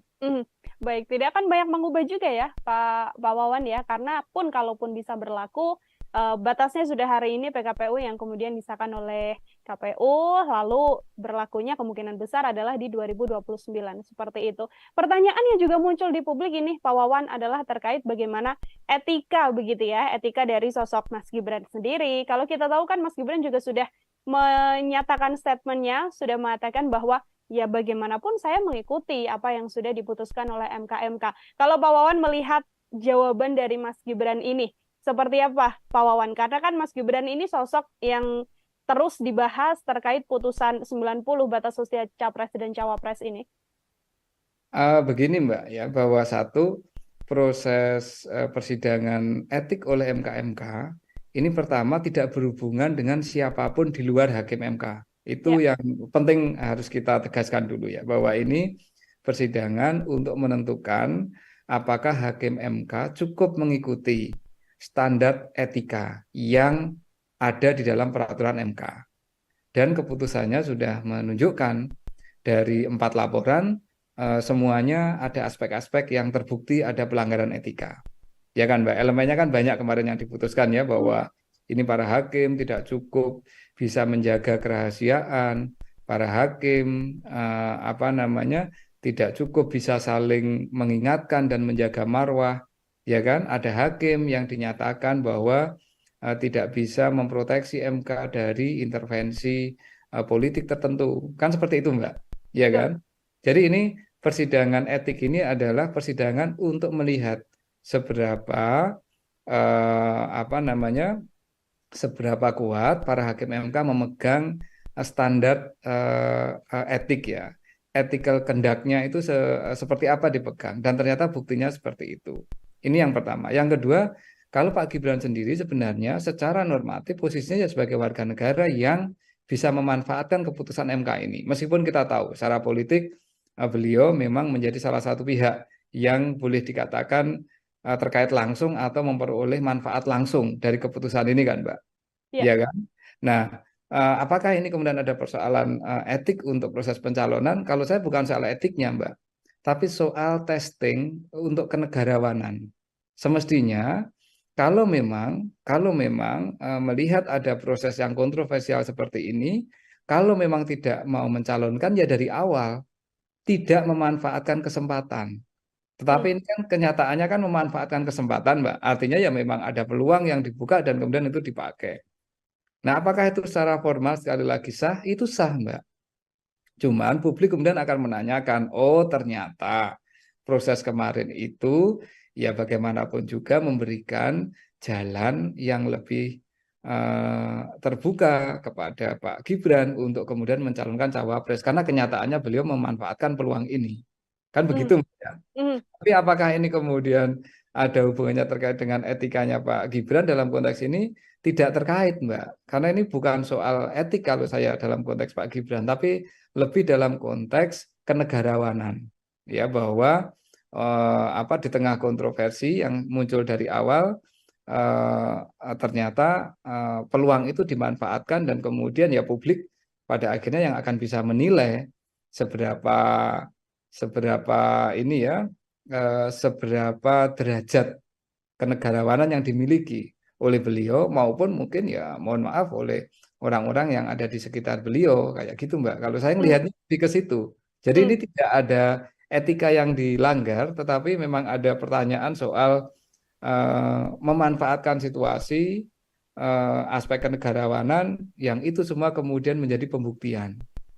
Kira-kira kemudian publik bisa menyimpulkan, oh berarti semua proses yang penuh dengan drama, semua proses yang penuh dengan dinamika ini memang memberikan jalan yang sangat lapang kepada beliau untuk menjadi cawapres. Dan kenyataannya kan seperti itu, Mbak. Artinya kalau dari kacamata atau dari pandangan Pak Wawan sendiri, kenegarawan seorang Gibran ini apakah kemudian masih belum bisa dikatakan punya sisi kenegarawan yang elok, yang bagus, atau seperti apa Pak Wawan? Ya kalau saya melihat ketika peluang ini terbuka dan kemudian dimanfaatkan, ya berarti memang ada intensi untuk memanfaatkan peluang itu guna apa ya, guna masuk ke dalam proses proses elektoral, proses pemilu presiden dan wakil presiden kan Mbak. Dari awal kan kita tahu ya bahwa dari sisi momentum ya, dari awal kita tahu dari sisi momentum proses gugatan ini kan sangat mepet Mbak dengan semua dinamika proses pencalonan kemarin ya. Dan karena dari sisi momentum seperti itu, maka kita semua kemudian bisa membaca, publik bisa menilai bahwa ini tujuan utamanya adalah untuk mencoba membuka ruang. Dan kebetulan ruang itu kemudian dibuka oleh MK. Ya kan? Dan proses membuka ruang oleh MK ternyata penuh dengan kontroversi. Keputusannya tidak bulat, kemudian dari keputusan yang tidak bulat itu sebenarnya juga tidak ada opini yang bersifat solid, dan setelah itu kemudian muncul ada dugaan pelanggaran etik yang dilakukan oleh Ketua MK karena menyidangkan perkara yang punya kemungkinan interest langsung dengan salah satu anggota keluarga, ya kan Mbak? Dan kemudian di sidang MK MK, sidang Majelis Kehormatan, kemudian membuktikan, oh benar ini terjadi banyak sekali pelanggaran terhadap ethical conduct, ya, terhadap prosedur-prosedur etis yang ada di MK. Jelas, Mbak, meskipun secara formal hukum keputusan itu tidak bisa dicabut, tapi legitimasi etiknya, legitimasi moralnya, ini kemudian menjadi sangat tergerus. Nah, ini yang memang situasi-situasi dilematisnya kan seperti itu ya. MK kan memang tidak punya kewenangan untuk mencabut keputusan kan, Mbak. Tetapi hanya bisa menunjukkan kepada publik ini ada legitimasi etika yang dilanggar ketika keputusan ini dibuat. Ya kan? Oke. Dan ketika itu dimanfaatkan untuk pencalonan, akhirnya ya publik yang bisa menilai kalau ini semuanya penuh kontroversi, mengapa sih kita ambil jalan itu? Dan kalau itu diambil, berarti dari awal memang sudah punya niat untuk ikut dalam kontestasi ini. Nah, motif dibalik itu apa? Nah, kita yang nggak tahu kan, Mbak. Apakah ini dalam rangka untuk ekstensi kekuasaan dari keluarga Pak Presiden, ataukah ini ada semangat lain di luar itu, kan kita yang belum tahu nih publik kan. Termasuk kalau kita sedikit tarik mundur ke belakang, Pak Wawan, ini apakah proses kenegarawan atau etika seorang Mas Gibran ini juga bisa dilihat dari kemudian hilangnya atau pamitnya Mas Gibran dari PDIP yang selama ini sudah membesarkan namanya, bisa mencalonkan Mas Gibran sebagai wali kota Solo, termasuk juga 2 periode Presiden Joko Widodo bersama dengan PDI Perjuangan yang tiba-tiba bergabungnya bersama dengan Prabowo Subianto begitu? Saya kira hubungan PDIP dan Gibran dan PDIP memang sudah sampai pada titik yang tidak mungkin untuk diperbaiki untuk saat ini, Mbak ya. Di satu sisi PDIP tidak pernah secara tegas menyatakan memberhentikan atau memecat Pak Gibran kan, Mbak. Yang diminta oleh PDIP adalah ya mengembalikan KTA, yang artinya itu adalah mengundurkan diri. Nah, yang dimau Pak Gibran kelihatannya nggak kayak gitu. Ya kalau tidak dipecat berarti saya masih di PDIP kan, kira-kira kan seperti itu toh, Mbak. Nah, ini situasinya ya memang kemudian menjadi serba menggantung, tetapi saya kira PDIP melakukan itu ya untuk menghindari kemungkinan Pak Gibran mengatakan kepada publik kelak ketika kampanye, saya dipecat kok dari PDIP. Kan orang dipecat itu kan seperti orang disakiti kan, Mbak. Seringkali kan orang lupa kenapa sampai dipecat, kan ada proses panjang di situ kan. Nah, PDIP nggak mau itu terjadi. Nah, PDIP maunya adalah ya Pak Gibran bergabung secara volunteer ke PDIP, kemudian mendapatkan tiket dari PDIP untuk meniti karir politik. Kalau memang sudah berbeda haluan, mengambil jalan berbeda, ya mundur baik-baik. Nah, itu kan ungkapan-ungkapan yang disampaikan oleh tokoh-tokoh dan elit-elit PDIP kan, Mbak, baik yang di Solo maupun yang di Jakarta.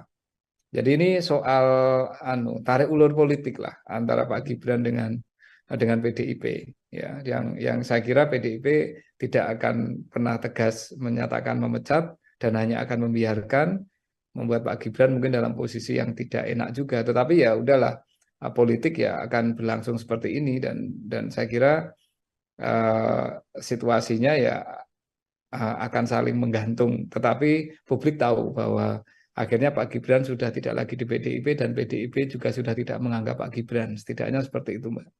Baik, sudah tidak bisa diperbaiki lagi ya artinya ya Pak Wawan ya, karena proses panjang yang terjadi ini tarik ulur menulur antara PDIP dan juga Mas Gibran. Ya, menurut pendapat saya agak susah, Mbak. Meskipun kita tahu bahwa dalam politik apa sih yang nggak mungkin, ya kan? Sejauh kepentingannya kecapai. Tetapi kalau saya lihat dari proses yang berlangsung, ini nampaknya ada proses yang secara sakit hati politik jauh lebih dalam lah. Dari perasaan politik jauh lebih dalam daripada sekedar keluar dari partai untuk pindah ke partai lain atau untuk mengambil pilihan politik lain. Oke, Pak Wawan, ini ada pihak juga yang kemudian mendesak agar Pak Prabowo Subianto, ini ada dari kubu Pak Anies begitu ya, dan juga Pak Ganjar yang sama-sama kompak mengatakan sedianya atau seyogyanya Pak Prabowo Subianto ini mengganti Mas Gibran dari Cawapres setelah adanya putusan MK. Komentar Pak Wawan seperti apa?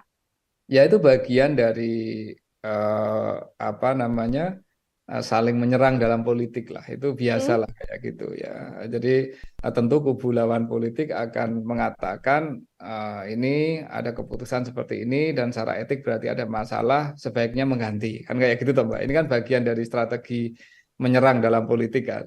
Ya. Nah, jadi ya, tidak ada masalah kalau itu yang menyampaikan partai politik. Nanti mungkin Pak Prabowo akan merespon dengan cara yang lain toh, bahwa mungkin mengatakan ya secara formal hukumnya tidak ada yang kami salahi dan kami akan jalan dan kemudian kami akan masuk dengan program-program. Ya ini bagian dari Mbak, apa namanya political political discourse lah ya, narasi-narasi politik yang dibangun oleh kubu-kubu yang saling sedang bersaing dalam proses pemilu, dan itu wajar dan sah-sah saja Mbak, saya kira. Oke, itu wajar dan sah-sah saja. Namun kalau dari kacamata Pak Wawan ini sebagai pengamat politik juga ya, dari Koalisi Indonesia Maju atau dari pihak Prabowo Subianto, secara etika yang elok, etika yang patut, memberikan sikap terkait putusan MK dan sentimen negatif publik atas pencawapresan Mas Gibran ini yang paling bagus itu seperti apa Pak? Dalam kacamata saya, ini sudah point of no return Mbak, bagi Pak Prabowo dan Koalisi Indonesia Maju. Menunjuk Pak Gibran yang sudah dideklarasikan dan didaftarkan ke KPU, dan kemudian setidaknya hasil MK tidak mencabut keputusan yang memungkinkan Pak Gibran untuk mencalonkan, itu sudah menjadi point of no return. Artinya Koalisi Indonesia Maju, dugaan saya dan saya hampir pasti mengatakan iya, akan mempertahankan duet Pak Prabowo dan Pak Gibran. Yang dilakukan oleh Koalisi Indonesia Maju dalam pandangan saya akan mencoba untuk menutup dan menggeser isu terkait dengan etika, isu terkait dengan patut tidak patut ini dengan narasi-narasi politik yang lain, Mbak. Misalkan kampanye program tertentu, kemudian arah kepemimpinan yang akan mereka bawa, kemudian mencoba untuk membangun narasi-narasi langsung ke publik, membangun komunikasi ke grassroots dan seterusnya. Saya kira itu yang dilakukan. Jadi mereka tidak akan mengconsider lagi soal perdebatan etika itu, Mbak. Tetapi bukan berarti etika ini tidak penting. Dalam kacamata saya tetap penting untuk selalu disampaikan kepada publik bahwa ada proses politik, ada proses pembuatan keputusan di MK terkait dengan proses pencalonan ini yang oleh Majelis Kehormatan MK pun dinyatakan terbukti melanggar etik ya. Dan publik kemudian bisa menilai kalau semua aspek-aspek etika ini kemudian dilanggar, ya aspek-aspek etika itu dilanggar, sanksinya apa sih Mbak? Kan sanksi hukum kan nggak bisa kita lakukan. Yang ada itu adalah sanksi sosial biasanya, ya kan? Sanksi sosial, sanksi moral. Nah, sanksi sosial yang bisa dilakukan oleh publik, oleh pemilih itu apa sih pada akhirnya? Ya mungkin akan mencari alternatif pilihan yang lain. Mungkin akan menentukan pilihan yang lain. Itu kan pemilih ketika sudah masuk ke bilik suara kelak dengan pengetahuan yang dimiliki, itu kan upaya Mbak, satu untuk memperkuat legitimasi atau untuk mendukung satu pihak, tapi ada juga yang semangatnya itu adalah menghukum pihak lain. Nah ini, dan itu adalah kewenangan voters Mbak, itu adalah kewenangan pemilih untuk mendukung atau motivasinya ketika memilih itu adalah untuk mendukung calon yang benar-benar dia pilih, ataukah proses pemilihan yang dia lakukan itu merupakan upaya untuk menghukum pihak yang dia tidak suka. Itu namanya protes voting, Mbak. Nah ini artinya apa? Artinya ini nanti sudah bergeser, Mbak. Cara untuk melihat dampak dan implikasi dari soal putusan MK ini dalam kaitannya dengan etika politik itu nanti sudah akan bergeser kepada pemilih, akan bergeser ke bilik suara, dan kemudian pemilik suara bisa punya kewenangan yang kita tidak tahu. Kalau dia ingin menghukum, protes voting, ya tentu dia akan melakukan itu. Kalau dia ingin mendukung, ya tentu dia akan mendukung. Nah, seperti itu kira-kira logik